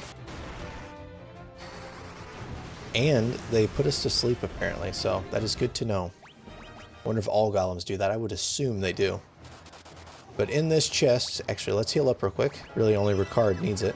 But we'll heal real quick. And in the chest is a poison axe. Ooh, okay. Let's see if that's any better than the ogre killer. It is, and it causes poison. So, heck yeah, we are upgrading weapons once again in this dungeon. So, now we will go back to that... Oh, what? A lamia? Interesting. So now we will go back to the place where the path split, and then we will go up the other set of stairs and go on the main path. Okay, so we've made it back to the other set of stairs. Now let's go along what is the main path, and all we have are these stairs right here. And then I'm assuming the next floor up will be a little more complex. I have been really enjoying this series. There are so many games that I'm so much looking forward to down the line. I've been getting a really strong urge to play Final Fantasy X lately, so I've been, obviously it's a long time before I get there in the challenge, but man, I'm looking forward to playing that. So let's see, we have another 2 sets of stairs situation, so let's go to the closest one first. I'm assuming it will be the optional path, and then we will go to the lower stairs, which should be, I would assume, the main path. Got another Ripper, yes. So does that mean we're going to be able to do 4 attacks per attack? If so, that's freaking awesome. Got 2 Rippers. Can we get 2 poison axes? That'd be even cooler. But here we have 2 chests that we can get to, and that's it until we go the other path. So let's head up to this right one first. and see what is in both of them. There are so many cockatrices in here. Okay, so first chest has a diamond helm. I think that's pretty much useless at this point. I am wrong again. Resistant to lightning. It has better defense for Furion. Not good at all for Maria. Not good at all for Guy. And not very good for Ricard. I keep wanting to call him Cecil. Okay, so I think we are going to use it for Furion. It'll raise his magic resistance or his magic interference a little bit, but I think we want the damage resistance that it gives us. So let's head to the left chest now. Said I was looking forward to 10, and I very much am, but really the whole 7, 8, 9, 10 era, I am very much looking forward to playing through. I have played 7, 8, and 10, and I finished 7 and 10. I never have played 9, so it looks really cool, but I never have played it, so we will see if I like it as much as the others. I have loved 7, 8, and 10. 8, oh, we got some good stuff there, so I'll interrupt that thought with this. Got golden armor, but we already had 2 of them, so must not need it. I don't remember what else we got there. So we're going to press on. And in the chest we got diamond gloves, so now we will look at those. They are not great, looks like. Whoops. Another useless find, but now we will go back to where the path split again. Okay, so now we got to head to these lower stairs down here. But yeah, I was talking about FF 7, 8, 9, and 10 earlier. Of those, which one do you guys like the best? I know 7 and 10 seem to be like the big ones. 7, everyone kind of calls one of the greatest games of all time, and I agree, it is a fan-freaking-tastic game. But I personally, I like 10 a lot as well, and it seems to be growing in popularity. I'm assuming because, you know, as time goes on, the age that played it when they were younger is kind of coming into the discussion, so to speak. So maybe that is part of why 10 is growing so much. But let me know which one of that era you guys like the best. Also, what do you guys think of the Final Fantasy Tactics remake announcement? That is pretty exciting. I never have played Tactics. Hold that thought 1 second. Right here we have 2 chests at the bottom, and then a set of stairs past some electric floor, and then another path over to the left. So for now, let's keep going this way. Hopefully it's the optional path. But as I was saying, I never did play Final Fantasy Tactics. I have it. I bought it probably about a year ago. Maybe a little bit longer. I don't really remember. But I bought it with every intention of playing it, and I never got around to it. And I was really hoping to play it on the channel, but I don't have currently a way to upscale my PS2 or PS1, whatever I wanted to play it on, up to HDMI to capture the footage. Also, just got another poison axe. That is amazing. We are upgrading so much here. Sweet. Okay. But yeah, I would love to play the remake as well as the original. Of course, the remake, I may have seen wrong, but I thought it said it had a quote-unquote like original version on it, to where it's like an like a remaster instead of a remake, and upscales things but keeps the same gameplay. So it looks like it is going to be a very good game to have. Are you guys planning on picking it up? It does look fantastic, and I would like to get it eventually. Anymore, I mostly just play on Switch and PC as far as modern games. Switch 2 looks great, but I don't like some of the direction that they're going with it, so it'll be a while before I get it probably. So PC and Switch for modern games for me, for the most part. But in this chest, we have a defender. That sounds like a sword, maybe? It is a sword made for defense, and it is better than what I am currently using. Can we upgrade? Oh, he's using a lance. I was thinking that he was using swords for some reason. So, good enough for now, and up to the next chest. But yeah, there's so much exciting new announcements going on right now, as of the time of recording this anyway. Got the Final Fantasy Tactics remake coming out. Got the Dragon Quest 1 and 2 remake. Exciting times. It's got some generals here. Cool. See how much stronger they are. And we are doing 4 hits every time with Maria with the 2 Rippers. And then Guy coming in with those dual-wielding poison axe. Holy crap, that's a lot of damage. Gonna have to heal Guy soon. Was not paying attention once again. Imagine that. But doesn't matter because we're just destroying everything.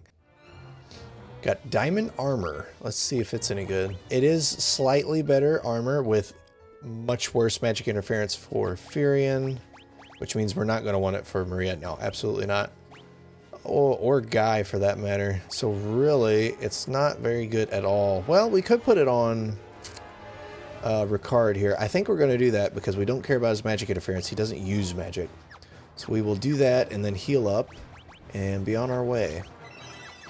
Okay, so with that, we go up across the electric floor up to the stairs next.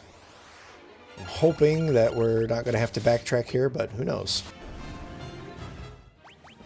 Got another Ripper. Did that say 2 Rippers? It looked like it said we got 2 more Rippers. We did get 2 more Rippers. That's crazy. We've got 4 of them now. It must be a... Either I've got crazy luck going on, or that is a pretty common drop, I guess. Of course. I was thinking we'd make it right up the stairs. I forgot that the bottom step on the stairs still counts as a square that we can get encounters on. But up the stairs we have... Oh, boy. Okay, 4 rooms that we can go in here. But it looks like this is the optional path. So how many do you guys think are going to be empty? There's 1. Something has to have something. One of these doors has to have something in it. We've got some wizards here. We know how dangerous those can be from previous episodes. So we will take them out first thing. Okay, so now nothing in that door and another fight. Ooh, amoebas. Interesting. Do they do anything at all? Not going to find out. Well, we might find out. Nope, no we won't. Destroying everything in our path. Magic seems to... It's such an interesting thing in this game because sometimes magic is very, very, very nice, but then like 90% of the game it seems like it's not really needed. I think the ideas that they had for the way the leveling and the magic and stuff in this game works were good ideas, they just weren't necessarily balanced very well. I'm still trying to decide exactly what I think of it, but that's kind of where I'm at right now. I like the game, very fun leveling the stuff, but it just feels like physical attack is the way to go most of the time. That being said, another empty room here, but that being said, some spells like Berserk are so nice to have. Okay, so this last room's got to have something in it, right? Are you serious? I am serious. This whole extra area here, all 4 of these doors on this whole extra path, you have to walk over an electric floor, go up another floor, search 4 more doors, all for nothing. There's nothing up here, so I guess we will go back to where the path split and go up the other stairs now. Okay, so we are here at the other path now. Got a really simple little room here, and then we will find out what is on the next floor. Okay, so we have the big circle room, and the only things on this whole floor are up there in the top right. There's 1 chest and a set of stairs, so I guess that is where we will go next. Okay, so got some monsters. Green dragon. Okay, let's not take him for granted and start berserking right away and attacking with him, attacking with the dragoon. Should go pretty quickly, I would assume, but you never know. Ooh, dang, good thing we've been berserking. So my comment about magic being spotty as to when it's useful, right now is one of those spots when it is very useful. Because if we didn't have berserk here, we would be doing practically no damage. Instead, we defeated him in 2 turns, so makes a huge difference in some spots. Chest contained wind flute? The heck is the wind flute? A flute that summons a cyclone. Okay, makes sense. Another magic substitute item. Ooh, okay. Alright, we have a throne room here, so let's walk up the stairs, and then before we walk up to the Emperor, we will be healing. No, I forgot to heal! Dang it, I thought I could walk up, walk up to him and then heal, but as soon as I hit the steps, gosh dang it. Okay, alright, here we go. So you've revived the wyverns, and now here you are. Yet you are but insects, unworthy of even being crushed under my foot. He says as he tries to crush us under his... Oh, he's just sending his royal guard, of course. Wow, 5 damage and then blocked. Great job, royal guards. Slow clap. There we go. We feel so OP but I haven't really been grinding or anything. Alright. Got 2 warp tomes there. They both dropped a warp tome. Didn't need to heal after all. So you've some skill after all. Let us see how you manage against this. Oh, okay, I see. He keeps sending more and more guards at us. And then we take another step and he sends more guards. Okay, that's a pretty cool scene there. Would be very cinematic if it was like a newer game and they could enact it a little differently. But very cool for its time. Alright, next step. He's marching up closer. Quite extraordinary, really. It would appear I've sorely underestimated you. You should consider that I'm about to do you a great honor. I shall kill you personally. Bring it on. I doubt it. I don't sweat you. Come on. Alright, so we have the Emperor and his guard. Okay, so we're in pretty decent shape as far as health. That's not great. But Furion and Maria could use a little bit of healing. So first and foremost, let's get some Berserk out on the sleeping man down there, and then we will burn the wooden guy with Cecil or Ricard or whatever you want to call him, and Maria's fire. Then start working our... Ooh, that's not good. Start working our way through the guard. It's really not good. Elixir. Good thing we didn't bother attacking him yet. I wonder if he elixirs every turn. That'd be kind of neat. Okay, let's go ahead and kill this guy. And we should probably do some healing. Actually, you know, yeah, let's do some healing on Furion. Because Ricard, I don't think it's going to do a whole lot while he's slowed as far as damage. But he can heal a little bit, and we're not taking much damage. Oh boy, he is powering up. Okay. Let's go ahead and just physical attack with everyone. Actually, you know what? For Ricard, we will cure his venom, and then everyone else will attack. Dang, slow makes a huge difference. It's such a drastic debuff. Probably should work on removing that. I'm not sure if our Basuna will remove it right now. Thunder 10. Did barely anything. But since he's slow, let's go ahead and Berserk on Guy. You know what? Actually, let's Berserk and haste him. And then start attacking, as well as using some high potions on Maria. So far, pretty underwhelming fight. The all-powerful Emperor, not that powerful. Holy crap. Dang. That's such a crazy combo. It'd be a challenge run in and of itself to do, like, no Berserk. Maybe something else along with it. But the haste got leveled up there, too. So that was a very good fight as far as what we gained from it. No, I will not die. I'm pretty sure you will. Is he going to die or is he going to transform? What do we got here? Or teleport, maybe? Go somewhere else? It's over. I don't think it is. We should get back to Finn. They'll be waiting.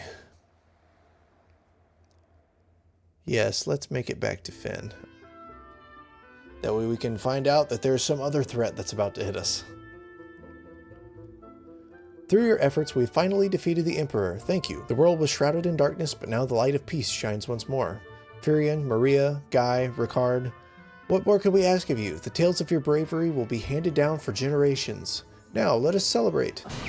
Don't party just yet. Many have come hoping to catch a glimpse of the heroes who brought down the Emperor. I wouldn't want to disappoint them. So we have a banquet in our honor. Nice. That's hilarious. One eternity later. Dang, they dance forever. Oh, not forever. My ladies, my lords, the Dark Knight Leon has declared himself emperor. He's reorganized the Palmesian Empire. He'll send troops. He'll slaughter us all. Ugh. All right, well, we have a new emperor. Just goes to show you, one evil emperor steps down, another one comes in to fill the void. It can't be. Why can't it be? Leon.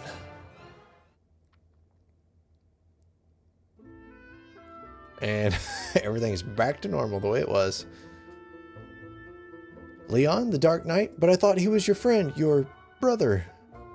I'll go to him. I'll make him understand. He must be under the spell of the Emperor. I know it. If he's ascended the Emperor's throne, there's only one place he can be. Palmacia. So let's learn Palmacia and ask about it. Castle Palmacia is a fortress situated high in the mountains. It cannot be approached on foot, so good thing we have a wyvern. That's all we can ask her about. Let's see what Lydia thinks of all of this, or Layla thinks of all this. The Dark Knight went and claimed the throne for himself. F-E-R. Let's ask her about Palmacia. Paul's always bragging about how he broke into that place. He'll talk your ear off about it if you give him a chance. Well, less than half, really. Okay, so we need to talk to Paul, apparently. Leon, the Dark Knight, do you really think you can fight Maria's brother? Yeah. This is our battle. You have to let us finish it. I had a feeling you'd say that. Just make sure you come back. So let's ask about Palmacia. It's an impregnable fortress. Luckily, Paul doesn't know the meaning of the word. I've heard him bragging about breaking in. Okay, so now I gotta remember where Paul is. I believe he is in Finn Town rather than Castle. So we will go back to Finn. I believe he has a house there, and we will find Paul and, well, rest up, find Paul, and then figure out how to get to Palmacia. So I believe this is Paul's house here. That looks like Sid down there. What is Sid doing here? Oh, I probably used the airship. That makes sense. Just when we get the Emperor out of our hair, the Dark Knight has to go and louse things up again. Okay, that's all he says, so let's talk to Sid. That cyclone really did a number on me back in Paloon. My body isn't taking too kindly to the idea of moving around. The old man. Oh, he's not gonna die, is he? Making fun of him being old. Sid, okay? I'm a mess is what I am. But my airship made it through without a scratch. I want to lend it to you. That's lend, you hear? I'll be wanting her back. You take good care of her. Sid? Sid, no! Hold on! There's so many people dying. I do like that. If no characters die, then there's no stakes and the story gets boring. So, not that I want my favorite characters to die, but at least there are high stakes to it. That was Sid's dying wish, you know. He knew he was dying, but he was ready. He'd planned on giving you the airship when his time came. He loved that ship with all his heart, and he entrusted it to you. Think about that. That time I snuck into the castle, I used a kite to land on the roof. The only way in is from above, from the sky. If there was ever a time to use Sid's final gift to you, I'd say that was it. Wouldn't you? Alright, so we used the airship to get to Palmacia. It did not say exactly where it is, just that we have to come in from the sky. So let's go ahead and see if we can't find it. Where did he leave his ship? Looks like it's going to show us. Way the heck over there. Okay. Can we take the wyvern? It doesn't look like it. So I will meet you guys at the airship. All right, we made it to the airship. So let's see if we can't find Palmacia. We know it's in the mountains somewhere. Or I assume it is. I just know it is somewhere unreachable by foot. So let's check all of the mountain ranges first. Not really seeing anywhere that looks like, you know, super. Oh, actually, you know what? There was a place above. I think that was the Colosseum. I was going to say there's a place above the. There's the Colosseum. So is this Palmacia? I believe it is. Okay, let's land over here and save real quick. And now, whoops. We enter Palmacia. Castle Palmacia, 7th floor. Alright, so it looks like we got another big dungeon here, but we do not have time for that right now, so we will do that in the next episode. So as you can see, we have made our way to Palmacia. I thought I was going to say it on the map here, but it does not. But we're in Palmacia, and we just dropped through the roof with the airship, and now we started on the 7th floor. I think we have to make our way down. So make our way through here. First off, we just have one door that we can get to. But one of our members, Maria, her brother, is the new Dark Knight and attacking from this place, and we have to go find him and then see what happens then. So, should be a pretty interesting dungeon.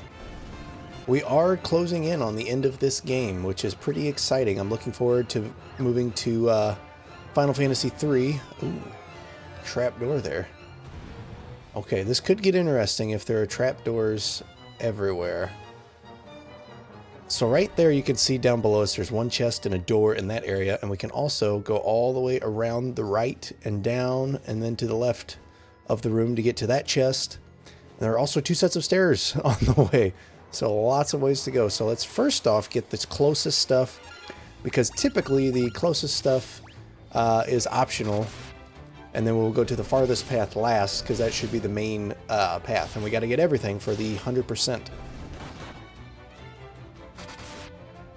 Sheesh. Oh my goodness. Okay, well, she just completely destroyed herself from a confusion. Okay, well, off to a strong start. So, let's see, we don't have life with anyone else, so we'll have to use some Phoenix down, which is not a big deal. I have plenty of them. But now we can use Maria's Cure to heal her up. It is level 10, so it is quite good. In this chest we have Diamond Cuirass. See who can use the Diamond Cuirass the most effectively. It is good for Furion, not that great for Maria, not that great for Guy, and better for Ricard. I'm tempted to put it on Ricard, but he doesn't use magic, so the magic interference doesn't matter, and I'm pretty sure we're going to lose him at the end of this dungeon. So let's go ahead and just give it to Furion and go from there. Filthy. Anyone who's new to this challenge, we are going through every mainline Final Fantasy game in order, getting 100% on each one. 18 episodes in already, which is pretty crazy. It doesn't feel like it's been that long, but an episode a week for 18 weeks. Very fun. Really should have used fire on this guy. I was busy talking and not paying attention. But yeah, like I said, I am very much looking forward to getting to the next Final Fantasy game and working our way through the series. Not that I am not enjoying this one, but I am looking forward to playing another one. Empty room here. So now let's make our way around to that chest first. You know what? Actually, while we're right by these steps, let's check up them and see. Good thing we did, so we don't have to backtrack, because it is just this one little pathway leading to a chest. Ooh, okay. Stone Golem. Do not know what they're weak to. So let's take out the vampires. Berserk guy wants to have him attack the other golem and then keep fighting like that and see how it goes. Pretty tough, even with a level 4 Berserk. Still took not near as much damage as he should have. That sucks. Good thing it didn't hit Guy. Stopped everyone but our strongest character. Okay, let's see if we can make it to this chest. We did. Okay, so we have an hourglass. I'm pretty sure that is a pretty much useless item. Stops alterations in the flow of time, has the same effect as stop. Interesting. Okay. Well, good thing we found it, even if it's not that useful, because we have to get everything. And now let's make our way back to that chest on the previous floor. Okay, we made it back to the chest, and it has garlic in it, of all things. Okay, so now we just have the one set of stairs left to go up on this floor, so that must be the main path. And we'll see what is in store on the next floor. I thought that we would be going down. It's so weird. I saw when we dropped in the castle, I thought we were on floor... Oh, we were on floor 7. Then we dropped to the floor all the way down to floor 1, I guess. That is interesting. Indeed. Interesting. Yeah. So as you can see here, we have the one chest bottom right to get, and then we have to go up to another chest, top right, and then make our way all the way around the room to those stairs there. So let's make our way in order to the chests and see what's in them. Ether in that chest. And the second chest has a buckler. Is the buckler any good? I kind of doubt it. It is crap. Okay. Not horrendous, I guess, compared to what we have. Just a little bit worse, but given that we're finding it now, it's not very good. Once I'm done with the playthrough of this game, I am looking forward to doing a review on it, because it's definitely a very interesting game, and I'm thinking about comparing it to the first game as well as comparing it to its original version in the review. So any thoughts on that, let me know, you guys, because I have not played the original version. So to anyone who has and knows how different it is, it would be nice to have some tips. And Ricard needs healed again.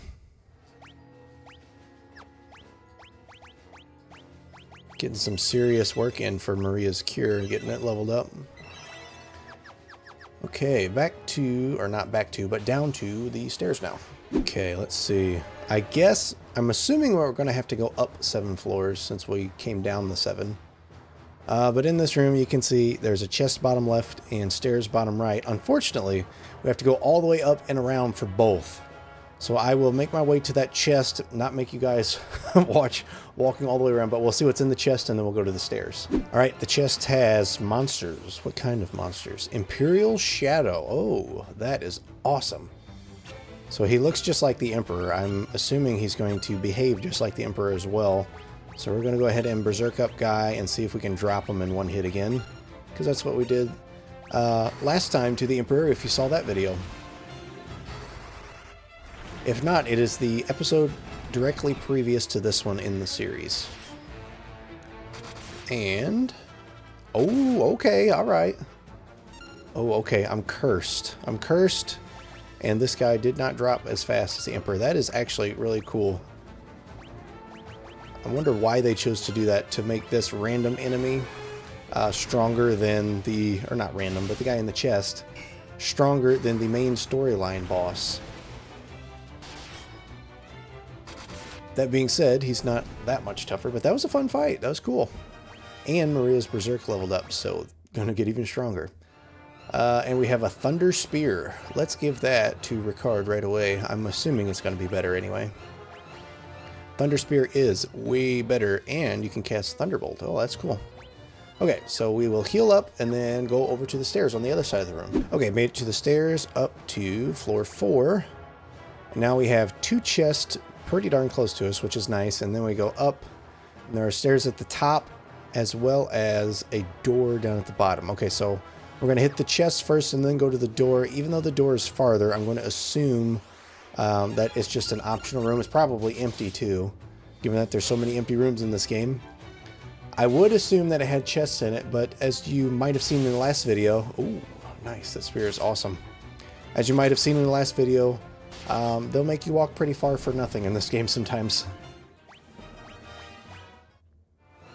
So, first chest has Saint's Spirit. I believe we've gotten that before. I don't remember what it does. Saint's Spirit maximizes spirit. Okay. So, not much there. And let's see what's in the other chest. More cockatrices. I hate cockatrices. We know. Anytime I find cockatrices, it makes me think of Ogre Battle 64, because that was the first game that I played that I really interacted with cockatrices very much, and turning to stone and all of that. Very good game. Let me know in the comments if you guys have played Ogre Battle 64. Very underrated game. For one, I can't believe they fit that much content into one game on the N64. And then for two, it's just a fantastic game. The battle system is unique. Great game. But anyway, in this chest we have a sleep grass, not much. And now let's make our way down to the door. All right, so in the door we have, ooh, some chests. All right, not an empty room for once. Wizard staff, useless. Mage's staff, useless. Healing staff, useless. Okay, well, we don't use staffs, so no good for us. And I'm pretty sure we already had all 3 of those. But with that, this floor is done, so now we'll make our way up to those stairs, and we're moving through here pretty quickly. Okay, made it to the stairs, and now floor 5 has another set of stairs right next to us, and then a long path around the room to the other set of stairs. So let's assume that this closer one is the optional path, probably have a couple of chests or something. And then after we check that out, we'll go to the other one, all the way around that long path. We are getting quite powerful. It feels nice to get all of these good weapons for everybody and be able to breeze through things so quickly. So now in this door... ooh, okay. Okay, so that other path you can see over to the left, you come up those stairs right there, and then you go down to another set. Also, this path, you have a chest down below us, and then stairs up to the right that we can also go up. So I'm still going to assume that this is the optional path, given that it was so close to us. But we might have to do some backtracking if it's not. So this chest contains monsters. Okay. Ooh, coral. Carl! I'm not sure how you're supposed to say that, but some cats. We got some cats and a Lamia Queen that we have fought before. Let's, you know what? Let's just physical attack and auto battle this fight and see what happens. I bet we'll take him out pretty quickly. That animation for Ricard's spear for the lightning spear is so cool. That's not good. That's really not good. She killed him before her second attack even came out. Let's hope she gets unconfused quickly. What? Whoa, okay. Well, they are stunned, charmed, slept, killed. What? What is happening? Wow. Okay, I was not expecting that. Alright, well, with that, we're going to go back and we're going to be a little more prepared this time. So I guess when they do that stun attack and then hit us, it insta-kills because we had way more health than they were actually dealing. So, yeah, we're not going to underestimate them this time. That is a cool fight. So they've just got these chest fights in here that are crazy good. Like, got crazy strong enemies in them. Probably should have healed first. Such an idiot. We know. Okay. Let's see. So we'll start out by attacking with Firion. We need to kill the Lamia Queen. And actually, I think we're going to just attack the Lamia Queen with everybody except Ricard, and he's going to use a high potion and heal himself since we didn't do that before the beginning of the fight. And hopefully we'll take her out quickly this time before we get charmed. Alright, that was super easy. Now, I don't remember if it was her or these cats that were insta-killing us. Okay. It's not a status ailment that causes the insta-kill. It's just they always have a chance to insta-kill. That is crazy. Okay, well, in that case, we will Phoenix down on Ricard to get him up. That way they have an extra target. That way they're not insta-killing our more powerful damage output characters. Because now if they hit Ricard, it's not that big a deal. They'll just kill him again, and that'll keep one of our stronger characters from dying. Or they'll just not do that. Okay. Well, I was not expecting this. Okay. Shouldn't be too big a deal now because they can't take us all out in this one turn, but we will Phoenix down on Guy, attack with Firion and Maria, and then we just got to outlast this one more Coral. This is a brutal enemy. I did not expect this at all. And all right, so they either do no damage or insta kill. It looks like that is cool. All right, well, once again we found an enemy or a fight that wasn't a boss that was harder than the bosses themselves. That seems to be a theme here. The bosses aren't really that hard, but then some of the other fights are. A Sunblade. Ooh, that sounds quite good. A sword touched by the sun's grace that is effective against the undead, and it just has base attack higher than the one that I'm using. So we will be using that for sure. And we got lots of healing to do. Heal, heal, heal! All right. And her cure... Maria's cure is also almost level 11 already. That is awesome. Need to do a ether or two on her. Kind of crazy in this game. I started out not buying ethers because they were expensive, and now I've got 500,000 gold, almost 600,000 gold, and 76 ethers along with a bunch of other stuff. And it's like money is no option anymore. It's crazy how these games scale sometimes. So now up these stairs we have okay, so it's a big dead-end path with lots of little pathways jutting off of it that are irrelevant because they have nothing, and then one door. So we got to see what's in that door, and this was the optional path, thankfully. So once we check that door, we'll go back down and see what was the other way. What do you guys think is in the door? You think it's going to be an empty room? That would be kind of crazy if it is, but I half expect it to be because there's been a lot of those. Also, while we're playing here, I just want to let you guys know again that I really appreciate all of your support and all the comments too. It's really fun talking to you guys about these games, and growth is slow sometimes beginning on a YouTube channel, as I'm finding out, but I feel like it's been quality growth, and I very much appreciate everyone who's subbed and all of the people who keep interacting with the videos. Not just to help the channel grow, but also just because it's fun. It's fun talking to you guys. So, can we make it to the door? We did. Okay. we've got, ooh, some more chests and another Alright, gotta be careful. Some more corals. We will take them out first thing before anything else. With only 2 of them, it shouldn't be any big deal. And the captains are kind of wusses at this point in the game. But we know that we have to watch out for those corals now. Yeah, now that they're dead, we can just take everyone else out. Lickety-split. Alright, so in this chest we have an elixir. That's a good find. Another elixir, and the 3rd elixir. That is awesome. So that's 150 gil worth of elixirs right there. And with that, we will make our way down 1 floor and then to the other path, which is the main path. Alright, we are at the other path and all healed up.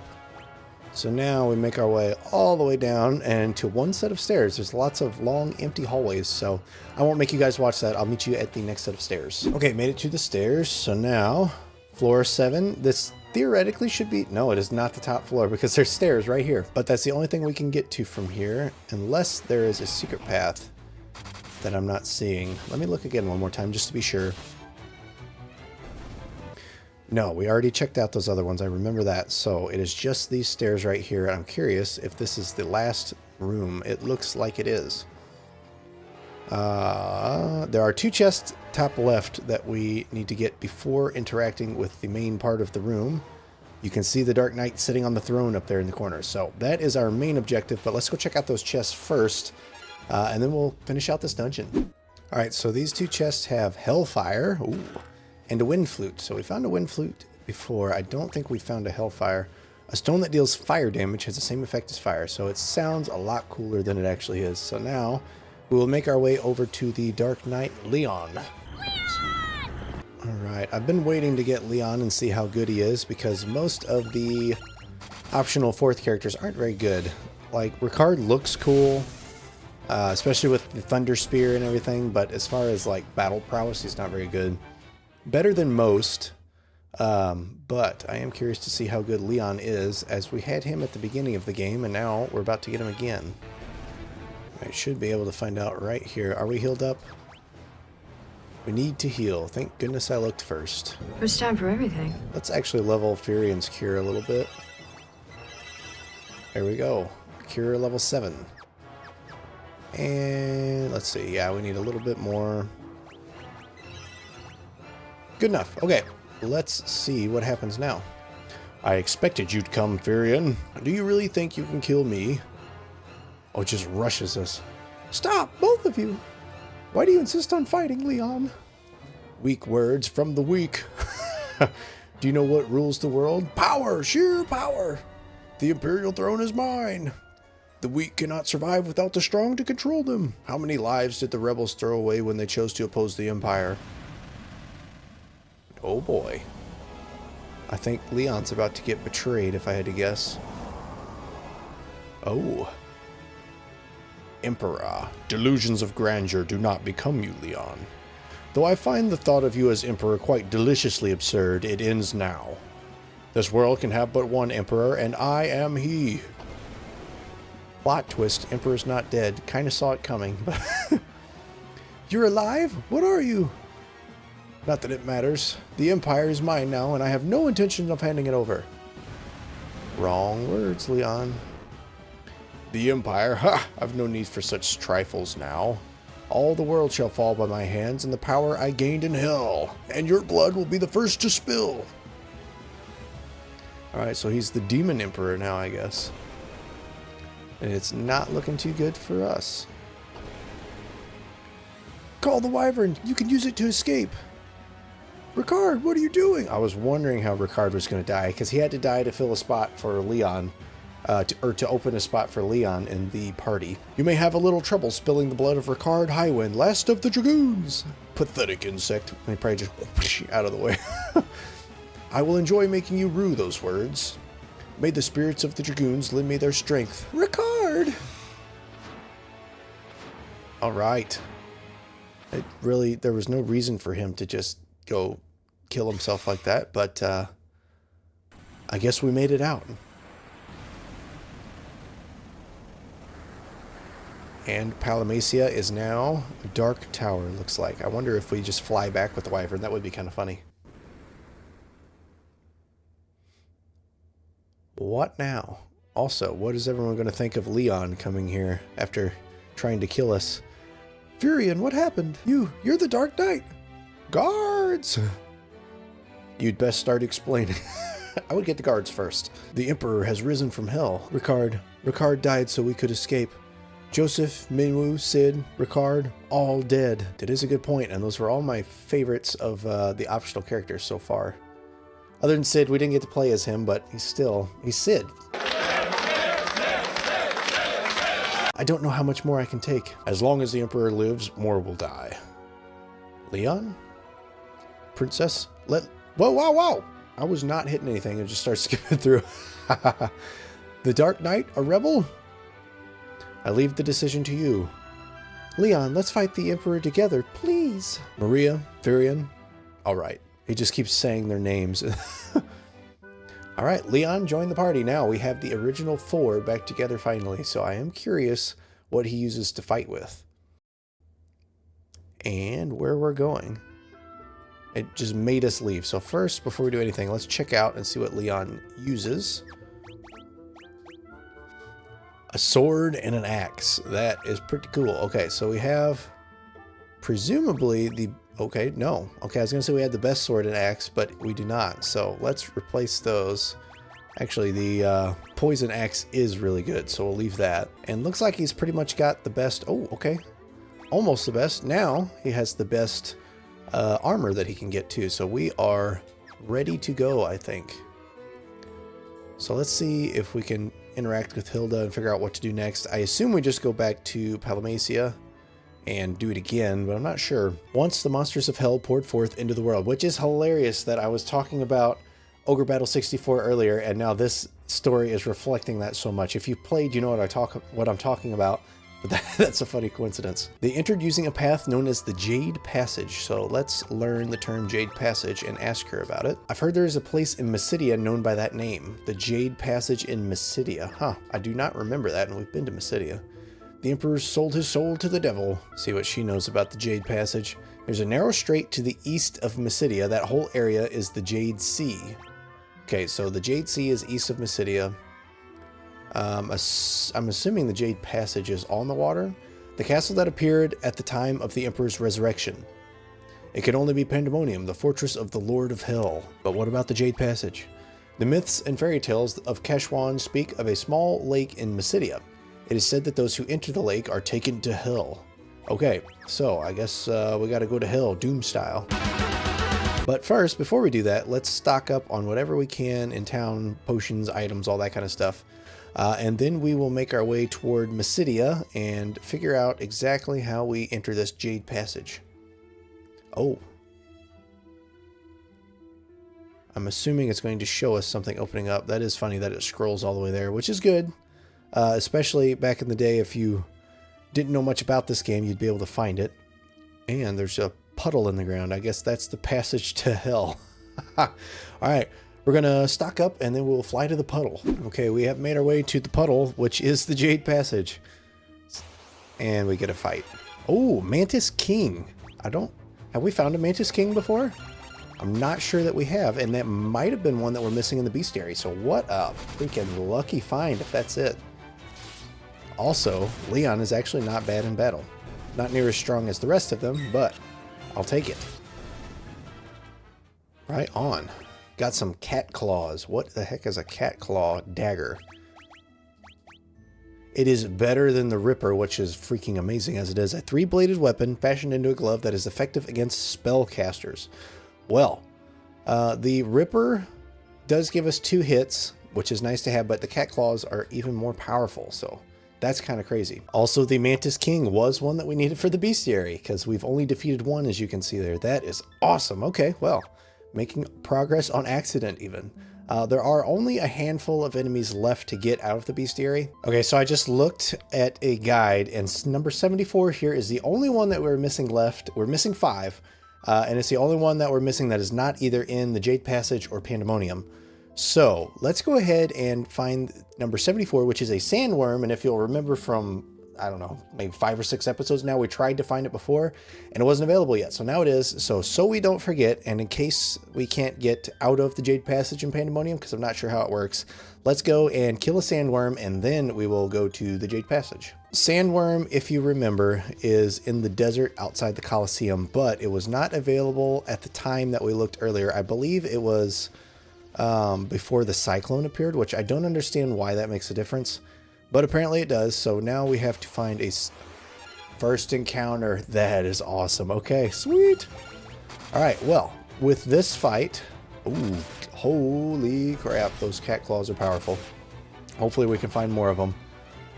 But with that said, after this fight here, we will have only 4 more enemies for the bestiary, and they are all in the 2 dungeons that we have left to do. So that is exciting.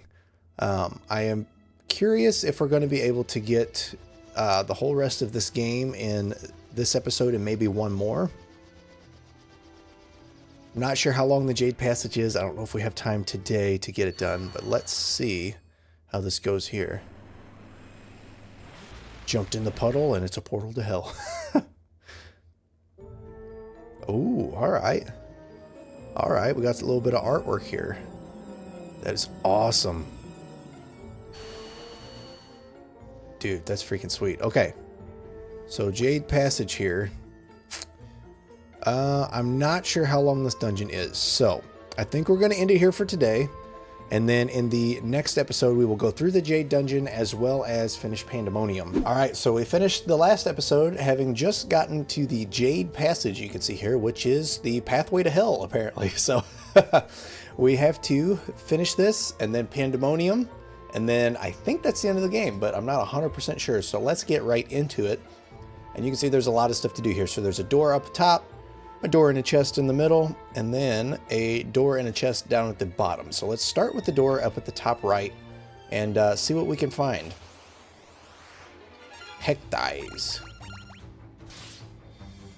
So this is the Jade Passage, and I could be mistaken, but I'm pretty sure Jade is green, and that's amethyst in the background.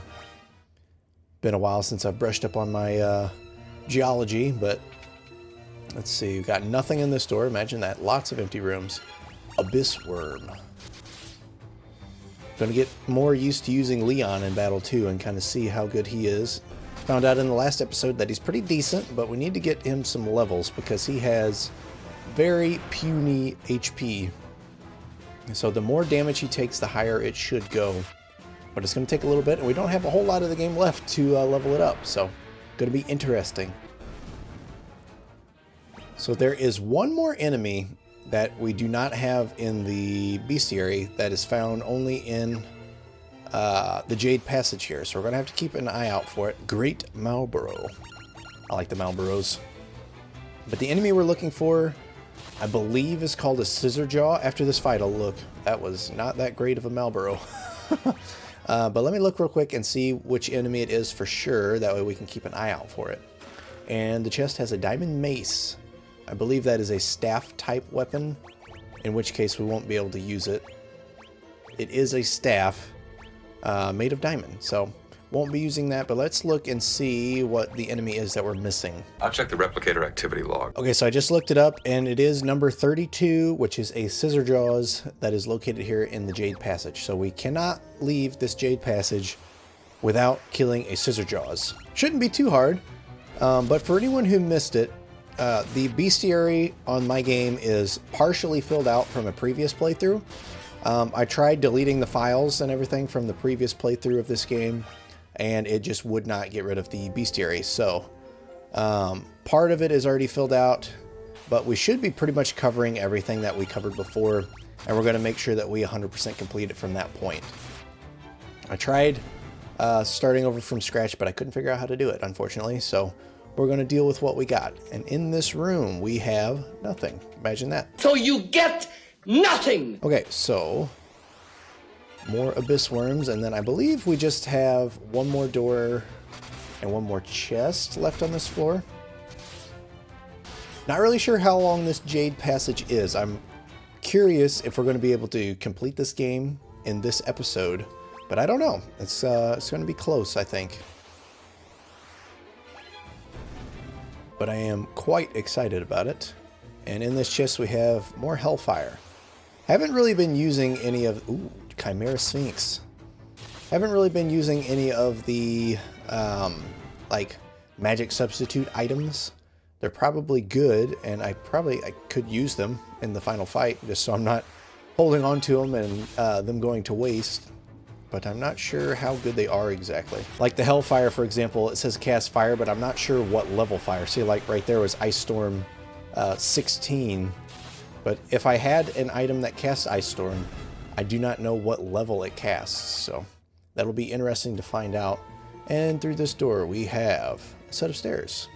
And now, basement 2, we have a door right next to us.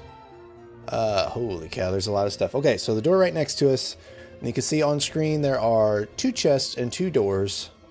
And then up top there are 2 more doors and another chest. So we've got a whole lot of stuff to search here. So we'll start with this door right here, which is undoubtedly empty. Scissor Jaws, alright. Should have healed up before entering this fight, but not a big deal. So the Scissor Jaws right here is the enemy we're missing in the bestiary. I don't know how I got through here without encountering them before. But I think we're going to go ahead and just attack with everyone and power our way through. Not sure exactly how tough these all are, but I don't think they are too obscenely tough. Yeah, it's going quite well. Not hard at all. And with that, one less enemy on the bestiary to get.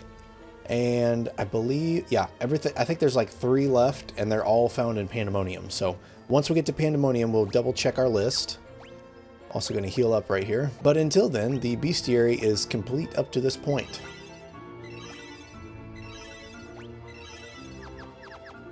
So let's see what we have next. Chest up in the top left. Oh, I just accidentally walked through a wall. Dude, that is awesome. Accidentally found a secret door. Okay, let's see after this fight here on the map how that helps us. It saves us from walking up and around if we really wanted to, which makes me think that this door right here in the middle is the one we're supposed to go to. But we have to get everything because we're going for 100%. Also, I need to heal up again. Even though a lot of these chests and stuff are most likely going to be useless, we still have to get everything. So this chest contains more Hellfire. That is actually kind of funny that we're on the Jade Passage, which, like I said, is the gateway to hell, supposedly. And we're finding Hellfire in all the chests, so that's a nice little touch there. Alright, Leon's sword leveled up, which we need that. Any levels we can get for him are going to be very much appreciated. Another empty room. It is a strange decision to put so many empty rooms in the game. I get putting some, but they're just everywhere. That would have been kind of funny if I've been keeping track this whole time to see how many there are in the game. I bet it's a lot. So next, let's see here. So to the right side of the room, there are 2 doors that look like they're blocked off. Unless there's a secret wall that we can go through, then that must be accessible from a different floor. Like we'll go down a floor and then come back up through one of those doors to go to the other one. Something along those lines.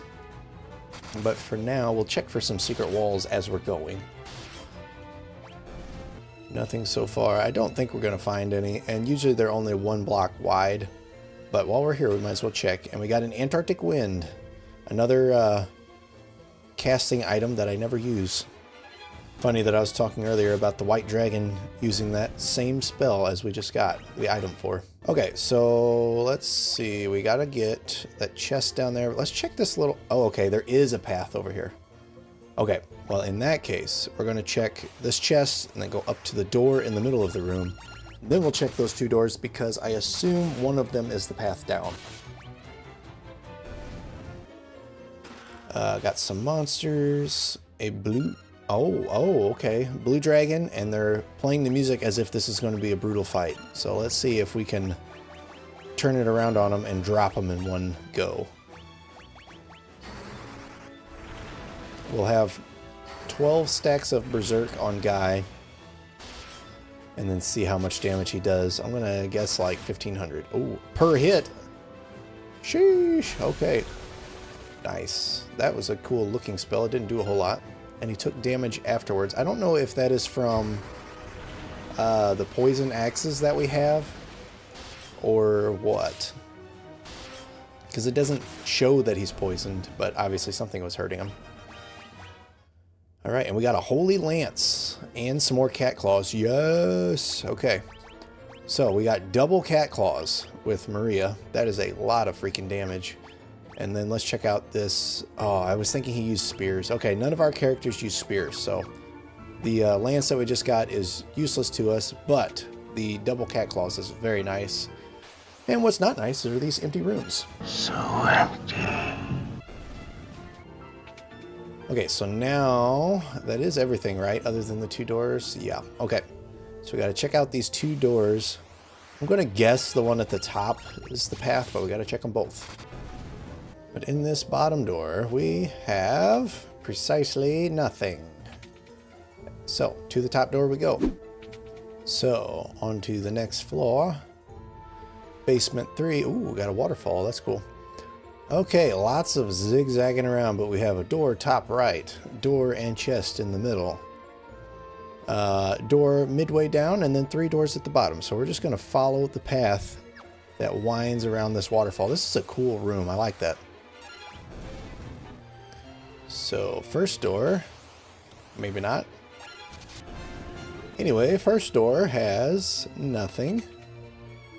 And now we continue. Oh, why do we take damage in the waterfall? Well, that's peculiar. So, let's go ahead and heal up. We can level Furion's Cure for a while, I guess. Good enough. And now we're back on our way. So here the path, well, I was going to say the path splits, but it just leads to this door, which is empty. Imagine that. Sitting there empty. A pit fiend. Basically a higher level imp. A very weak higher level imp. Oh! Holy crap. What the heck? Okay, so we got silenced, slept, poison, and shrank. Sheesh! I don't know what just did that, but let's not do that again. Thankfully, all of it wears off after battle. Okay, so let's see here. We got a long way to go still. At least it's basically a straight path, and we don't have to worry about odd paths or backtracking or anything like that yet. That's more like how we do a battle. None of that getting affected by 6 or so status ailments at once stuff. Although it is fun. So, the chest contains monsters, and it is... Oh, is that... Yep. King Behemoth. Alright, so we are going to berserk up first thing. And you know what? We have some of these attack items. Let's use an Antarctic wind just to see what happens. Might be wasteful, really don't need it I'm sure, but I am curious if it does much damage at this point in the game. I don't know if he's weak to ice or not. Not worth it at all. Dang, that's a lot of damage. Alright, let's double berserk again. That will be up to 24 stacks of berserk on Guy, and I have a feeling the King Behemoth is going to die here. I bet we could just auto battle with this setup as well, if he even survives this round, which he does not. Dang. Berserk is so OP. 15,000 gil from that, and a rune axe. Okay, what does the rune axe do? The strongest of axes, effective against spellcasters, cast fog when used in battle. That is awesome. Okay, so we got an even better axe. That is awesome. Okay, so let's heal up before I forget.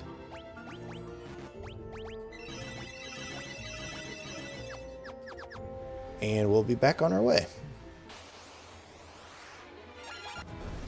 So, I'm curious, does this corner...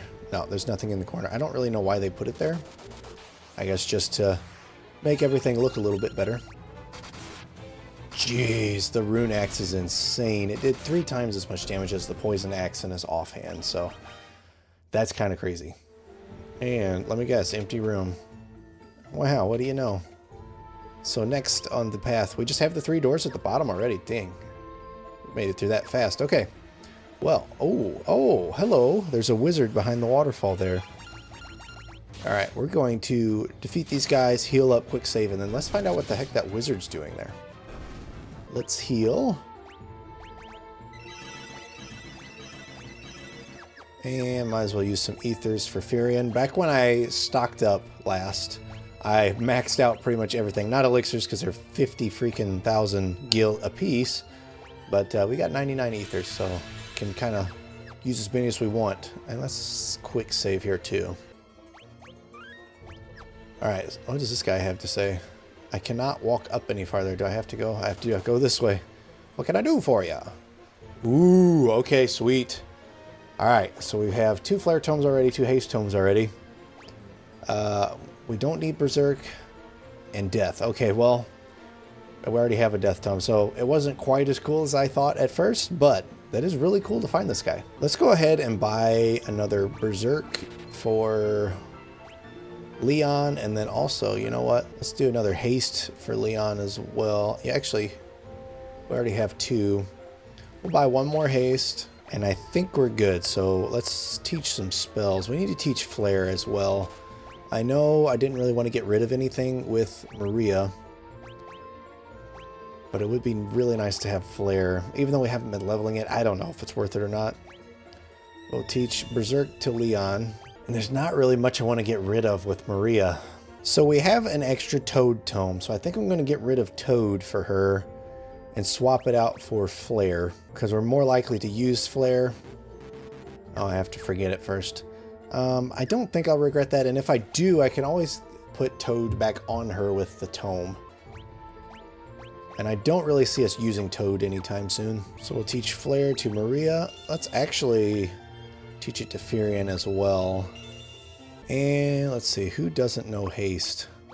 Let's go ahead and teach Haste to everybody too. Why not? I mean, at this point, I think this is our final party that we're going to have, so we're not wasting anything for teaching them to the wrong people. What the? Okay, so we have to teach Ultima. I forgot about that. Who in the world do we want to have Ultima? I guess really Maria would be the best because she has the best stats for casting. So we got to get rid of something else too. Let's actually get rid of Protect. I don't really want to get rid of Protect because I feel like it's nice to have, but she needs to have Ultima. I am curious, can you forget Ultima?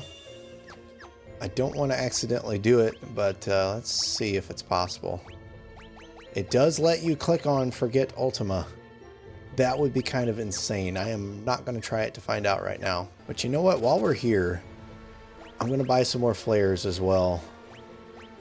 Let's see. Nobody has learned Death yet, but if I buy 2 more, then everyone will know Flare. And I've got so much money, it doesn't even matter at this point. So let's teach Guy and Leon both Flare. Now everyone has Flare, and we'll go ahead and quick save again, and we'll be on our way.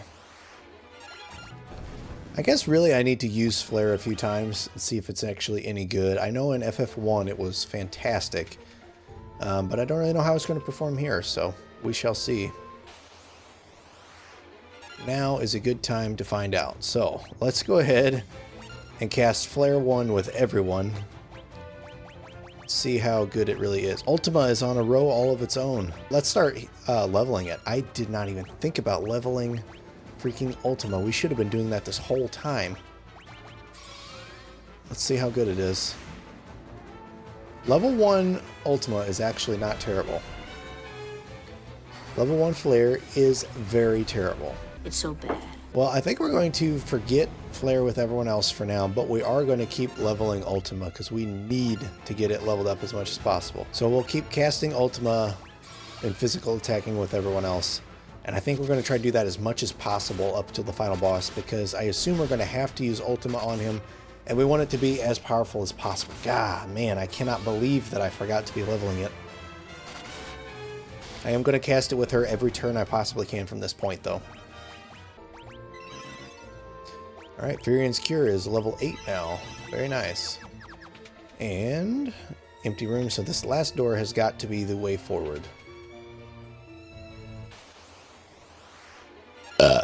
You disgust me. So, sheesh, big sprawling floor. Okay, everything that we can do is on screen right now. You can see we have 3 doors and 2 chests. So let's check out the bottom right door first and then make our way up the floor using Ultima with Maria the entire time. Kidding me. Maria's Ultima has leveled up and we let our Leon die. I could not remember his name for a second. So we gotta bring him back up and then we'll be on our way. After we heal, of course. Okay, so the first door.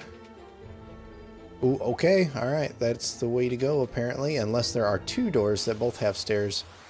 I guess really we should check. That way we can see. Need to make sure that's not an optional path before we move on across the whole room. Holy cow, there it happens again. I think I'm actually going to flee from this one. That's kind of awesome. So, in a previous episode, I was trying to remember what the ball burrows did that caused a crazy status effect. Apparently, that was it. And this looks like it is not an optional path, so we got to go back and we got to clear this other room before we move on here. Okay, so let's see this door. We made it without an encounter. Nice. But we did not make it back out. Still no Ultima level 3 yet. It is leveling slowly. But that is to be expected. Oh, we need to heal up again. And use more ethers. Okay, so now the chest contains a betrayal fang, which is pretty much useless. Now we have 1 door and 1 chest left. So let's see what we got here. Empty, I'm guessing. Oh, alright, some chests. Actually something in a room for once. Got another Holy Lance we can't use. Now let's see what else. Alright, Maria's Ultima leveled up again, so Ultima 3 now. Need to get it as high as possible. And in the chest we have an Aegis shield. I'm pretty sure we've already had that before. No, we have not. That must have been FF1. Okay, so a legendary shield that affords protection against elemental attacks and status ailments. And it is higher defense, so we will definitely use that. And then the final, ooh, dragon armor. Let's see how good that is. Dragon armor resistant to elemental attacks. So better defense for Furion, but bad magic interference. So I'm assuming we're not going to want it with Maria, which I was right. Don't really want it with Guy, but we can use it on Leon because we don't care about his magic interference as he doesn't cast magic to begin with. So very nice finds here. So now we got 1 more chest, I believe. Yeah, 1 more chest, and then we'll move on to the next floor. Okay, so monsters in the chest. A red dragon. You know the drill. Berserk up.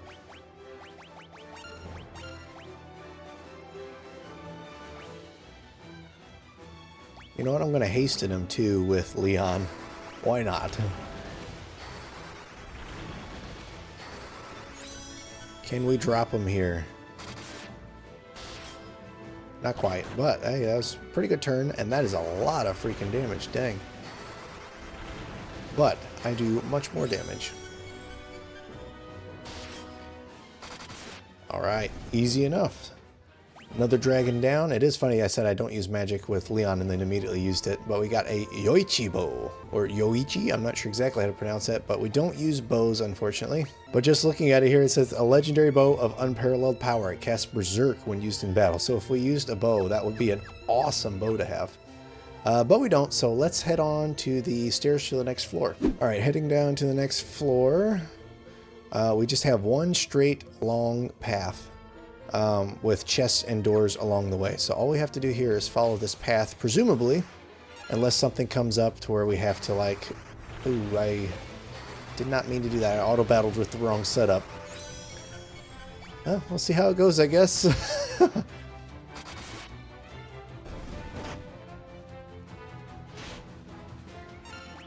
Alright, we'll just physical attack with everybody. I should have used Ultima with Maria, but I wanted to see how much she did with the Berserk, and she did a decent amount of damage. So now we'll heal up and keep on this path.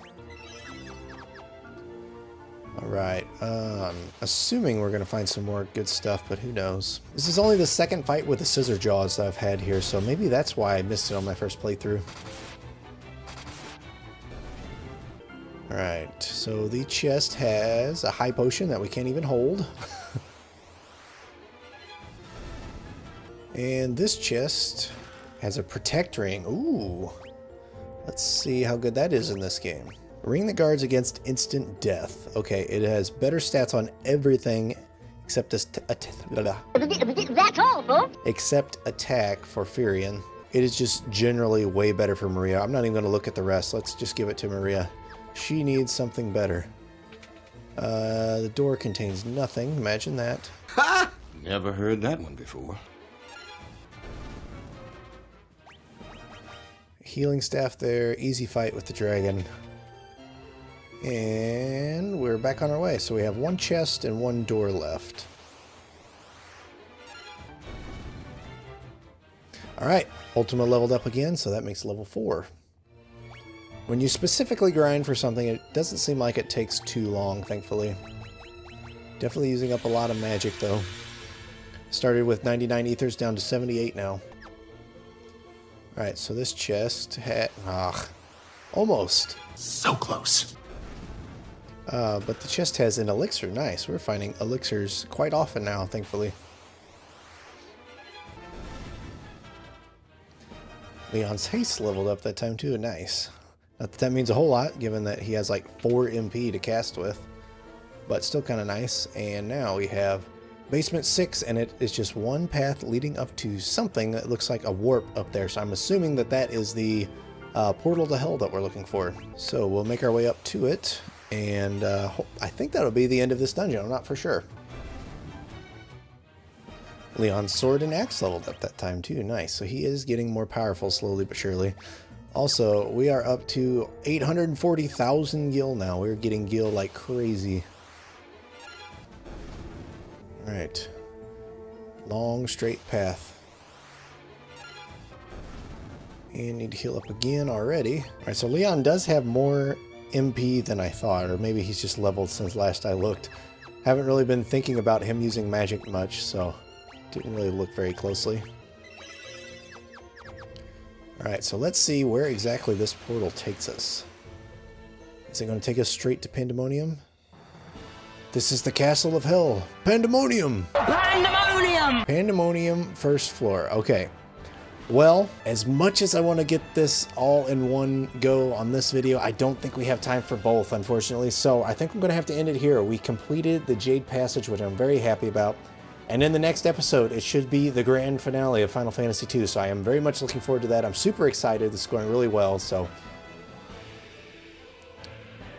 oh, dude, the music. This is freaking epic. Oh, I want to keep playing. Okay, well, don't have time to get them both in this episode. So, all right, guys. So, unfortunately, I had a major hiccup with my footage, and I recorded this whole last episode, and the entire thing was completely unusable. Not sure exactly how it happened, but either way, I've got to redo Pandemonium. And as you can see, I haven't even entered the Jade Passage yet on this file because I quick saved when I got to Pandemonium the first time, and then in the process of playing through, I quick saved again over that. So to be able to restart Pandemonium, I have to make my way all the way through Jade Passage and redo it. And then there's also another hiccup, as we can see here. I will pull it up real quick. What have you done? So as you can see, since I already played through the game and completed the bestiary, it is now completed on this file. So there were a handful of enemies that were exclusive to Pandemonium that I defeated, and won't have to now because it's already been done. But I do want to highlight one of utmost importance, the Iron Giant here. It's a shame that we're not going to get to see it because it is a super boss in this game similar to the War Mech in Final Fantasy I, and this thing took me forever to find. The battle itself wasn't particularly interesting, but it took me like 45 minutes of grinding to find this guy. So I guess theoretically there's a small chance we'll encounter him again, and if we do, that would be freaking epic. But so the bestiary is completely cleared. So our goal in this episode will be to finish Pandemonium, finish the game, and we've already done everything extracurricular. So I will make my way to Pandemonium and then we'll make our way through. Let's go. All right, we made it back to Pandemonium finally. So I had encounters turned off and just ran through the Jade Passage, opened all the chests and stuff again, and made my way back here. So now we will make our way through Pandemonium. I am very much bummed about the first episode, or the first version of this episode, I should say, not being any good, because there are many things that are going to change. The main one that I can think of right now being, obviously, that I've played through it, but then also I was using Ultima on Maria a lot, and I would use it in pretty much every encounter to level it as fast as I could to see how high I could get it. But now I don't even have it equipped because I had to go so far back in my saves. So I think I'm going to try to do this entire, that hurt.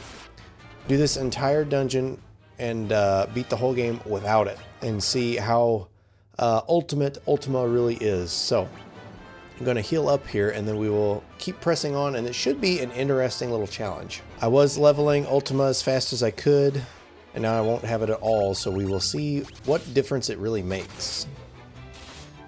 Because as you can see, physical attacks are actually really strong in this game, and I've made the argument before that magic is only necessary in certain situations, and most of the time it doesn't really matter at all. So, like right now, I want to use Berserk, but you don't have to, and really Berserk is the only spell throughout the game that I've used consistently. Berserk and Cure, obviously. But even with Cure, you could just buy potions and work around that, so we will see how important Ultima really is for the final fight, because honestly I don't remember. It's been a couple weeks probably since I recorded the first version of this episode, so I don't remember how the fight went. I don't remember it being anything too crazy, so we will see how much difference it makes now.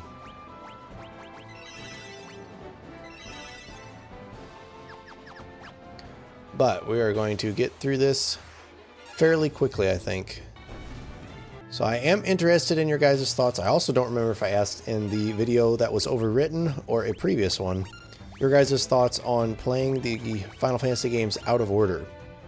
I have been wanting to play Final Fantasy X, but I also want to play the series in order and get kind of a chronological experience and see how the game's changed over time. So what are your guys' thoughts?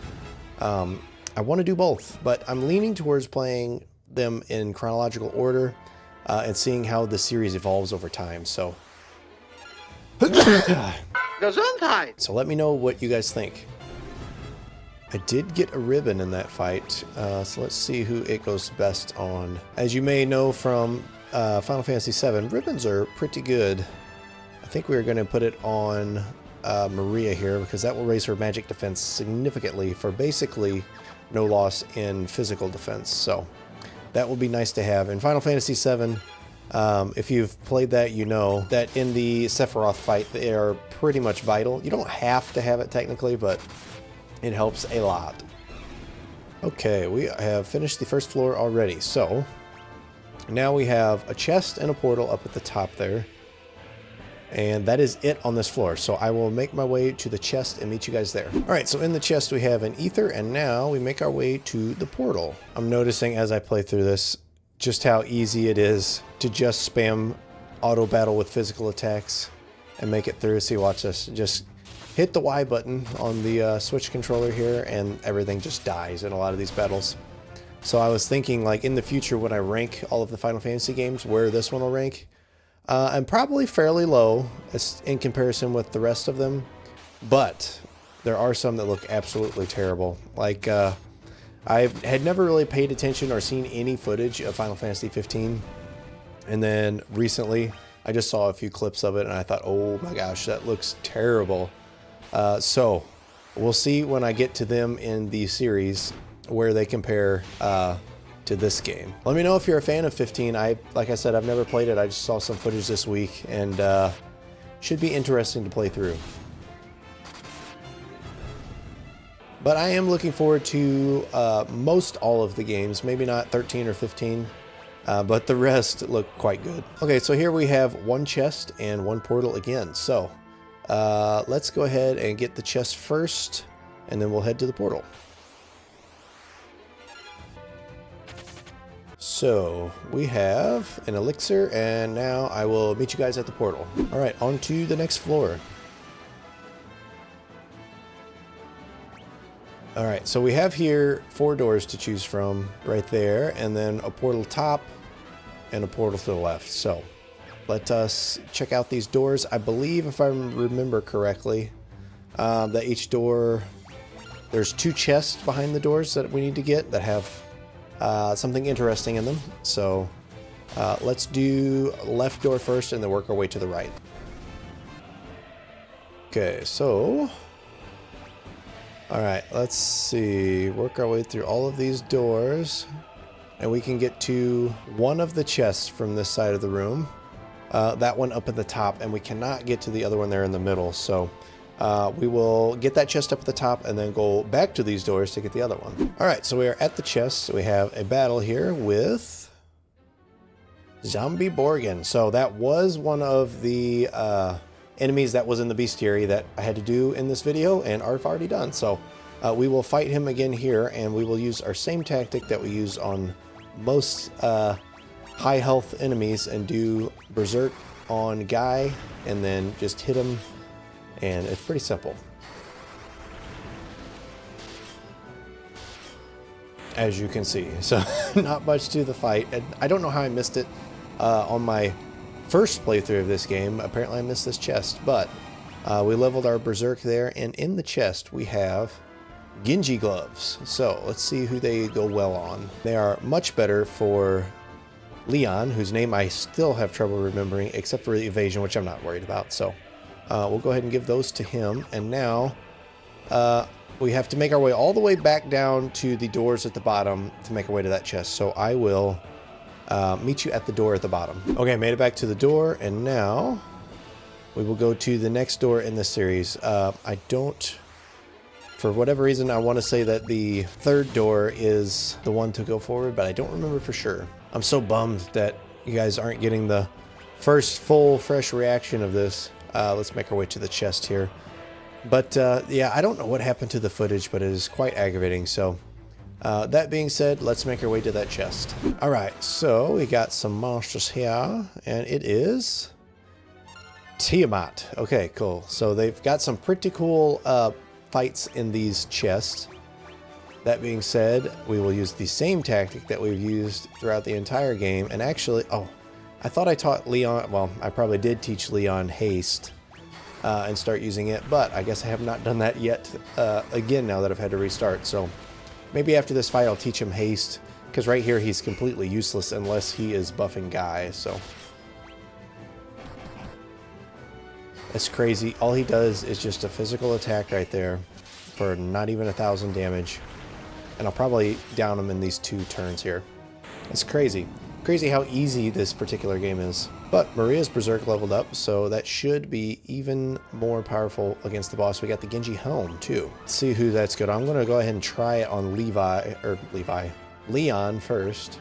He doesn't even know my name. And that looks like the winner. So we're gonna go ahead and do that without even looking at the rest and make our way to the third door. All right, so we're at the third door here, and it is, oh boy, okay. We can make our way to the center chest right here, and we can also get all the way to the next warp down the bottom left from this door. So we do need to go to the 4th door to get the other chest first. So I won't make you guys watch me walk all the way there, so I will meet you at the chest. All right, so we have some monsters here yet again, and it is another cool boss fight, which is Beelzebub. Buzz, buzz! It's kind of a weird creature to throw in here, but a different, unique boss at least. So same strategy, and I think we'll drop him in 1 turn, but I'm not for sure. At least Leon's doing some damage here. Oh, okay, 2 turns. Cast Confuse once and miss. What a turn. Loser, loser, loser, loser, loser, loser. Alright, so that is another enemy. I think we already had this one in the bestiary. I don't remember for sure, man. Such a shame to lose all that footage, but we're still making progress, and we're still going to beat this. So Genji armor here, and it looks like it is also good for Guy. Guards against instant death, it says, but we are upping his defense significantly. We're lowering his evasion, but I'm not too worried about that. So let's make our way all the way to the warp to the next floor. I know I'm skipping a lot in this one, which I hope you guys don't mind, but I have already played through this. So I will meet you at the warp next. So I said we would go all the way to the warp, but I forgot about this chest. So we have another little boss fight to do here with another very interesting looking sprite, Astaroth. So same strategy of Berserk, the only useful spell. And I keep forgetting to teach Leon haste, but at this point it probably doesn't matter. I am curious how much this is going to come back to bite me breezing through this for the final boss. So hopefully that'll be interesting to watch, to see the difference between using Ultima. Ooh, nice. I love the drain spell. But it'll be interesting to see the difference between using Ultima at a relatively high power, like I did before, versus not using it at all, because I don't remember it actually being very good against the final boss, even after leveling it. I don't remember for sure, but I guess we're going to find out. Got another ribbon. Okay, so let's see. I bet Maria... No, she's already got a ribbon. Okay. It's really not that great on anybody, so I think I'm going to leave the ribbon off right now, and we will make our way to the warp. Okay, so now I believe this is 7th floor, and from this point, if I remember correctly, we have a chance of spawning the Iron Giant, which would be awesome. I don't think it's going to happen because it was such a rare spawn. I think it was like less than 2%. But if it does happen, that would be pretty epic. So we will see on our way, but it looks like this floor, we basically just have a warp to the next floor. So should be a pretty quick one here. Okay, on to the next floor. Is that 7 or 8 that we're up to now? It is floor 7. So this is where I had to grind, or well, there's a few places, but from what I could tell online, the best place to grind for the Iron Giant. So if we ever encounter it, this might be the place. But until then, I will make my way to the warp down at the bottom. But if I do encounter him, I'll let you guys know, obviously. Obviously. Okay, we have made it to the warp, and needless to say, we did not find the Iron Giant. That would have been like such a ridiculous rare find, so we did not do that. But on this floor, we have one chest bottom right, one chest top left, and the warp. So we will grab those real quick, and there is still a chance that we'll find the Iron Giant, but I doubt it. So I will meet you guys at the first chest, or the Iron Giant, whichever comes first, and then the second one, and then the warp.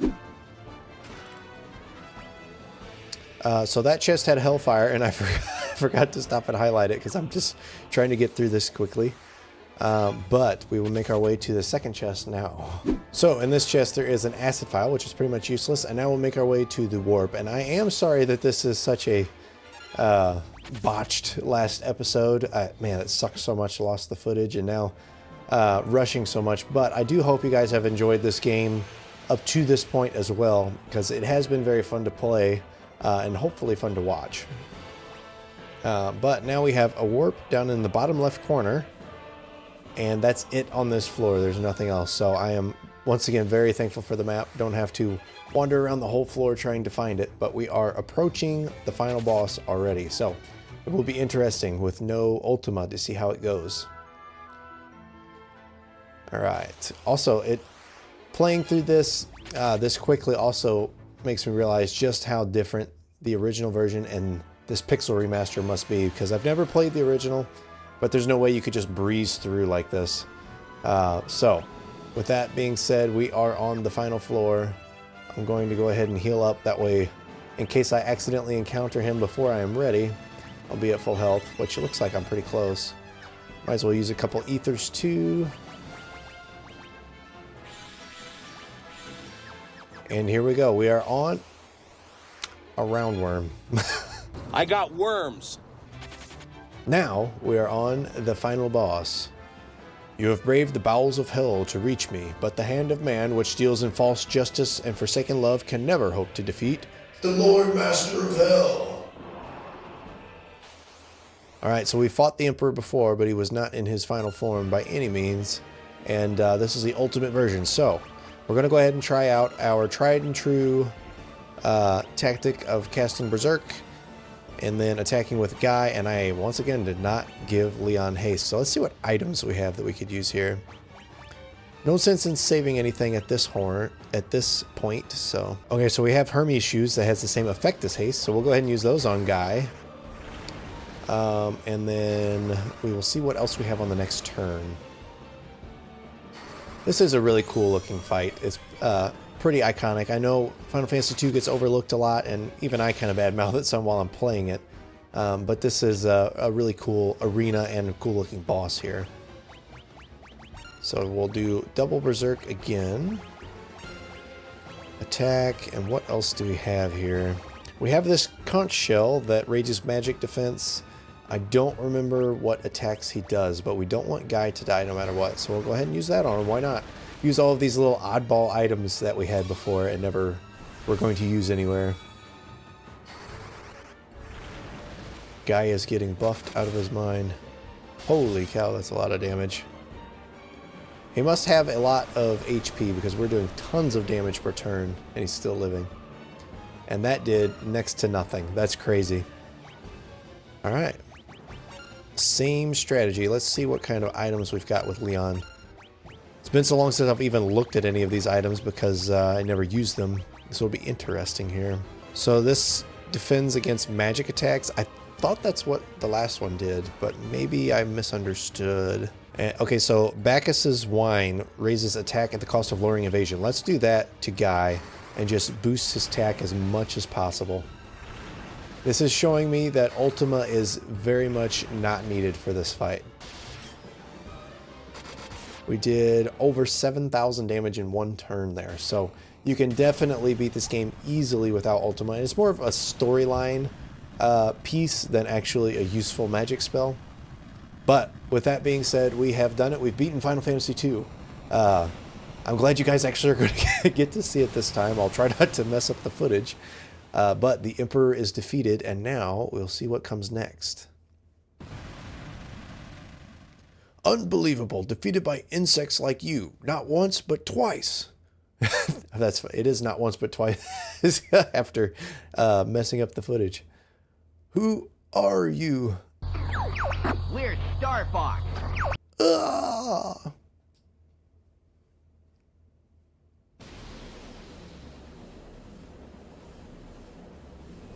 All right. Very nice. The Emperor is defeated. It's done. Now let's get out of here. Reminds me of Star Fox so much. They, who are you guys?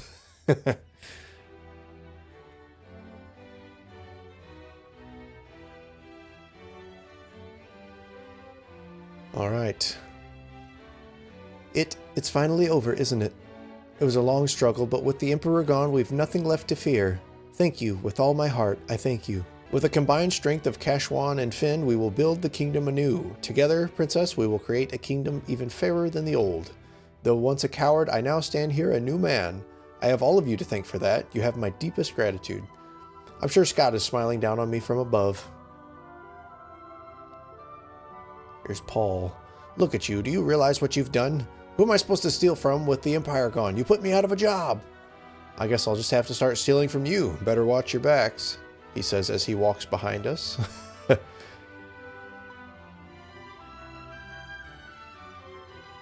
You sure showed him, Furion. You're every bit the bloke I pegged you for. If you ever feel like trying your hand at pirating. What? Still not sit with you, Maria? Ha! Looks like the next battle's already begun, Furion. So everybody's taking their separate ways now. I am curious. I don't remember what Leon says. You did it. I'm sure my dad's happy for you too, up there above the clouds. I'm going to be working here, serving the princess. I just want to do whatever I can to help out. Joseph? We must now dedicate ourselves to the task of restoring what was lost. Farewell. Words cannot express my gratitude to you all. All right, rebuilding the kingdom now. War finally over. Yes, we can all live in peace again together. Right, Leon? There can be no going back, not for all of us. But why? Don't go, Furion, stop him! Stop, don't come back. Maria, Leon is right. We've been through too much. I can't stop him, not now. Leon, we will meet again. Alright, so he's going to go wallow in self-pity and guilt for the rest of his life while the rest of us celebrate. Cool. All the characters we've lost. All of the good fourth party members are gone now. Leon was decent and he left and all the rest of them are dead. So, well, we should be going too. This is only the beginning. If they only knew how long Final Fantasy went on, that statement is very true, only the beginning. Their long struggle was finally at an end. The Emperor, Pandemonium. The long cutscene. The monsters plaguing the world. All had vanished without a trace.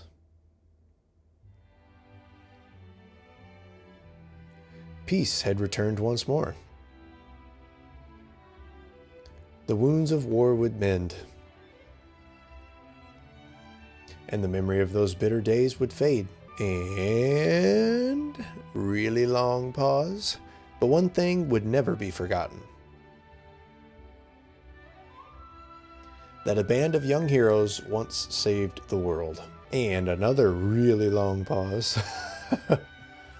I love these cutscenes, but the timing on them is a little bit off.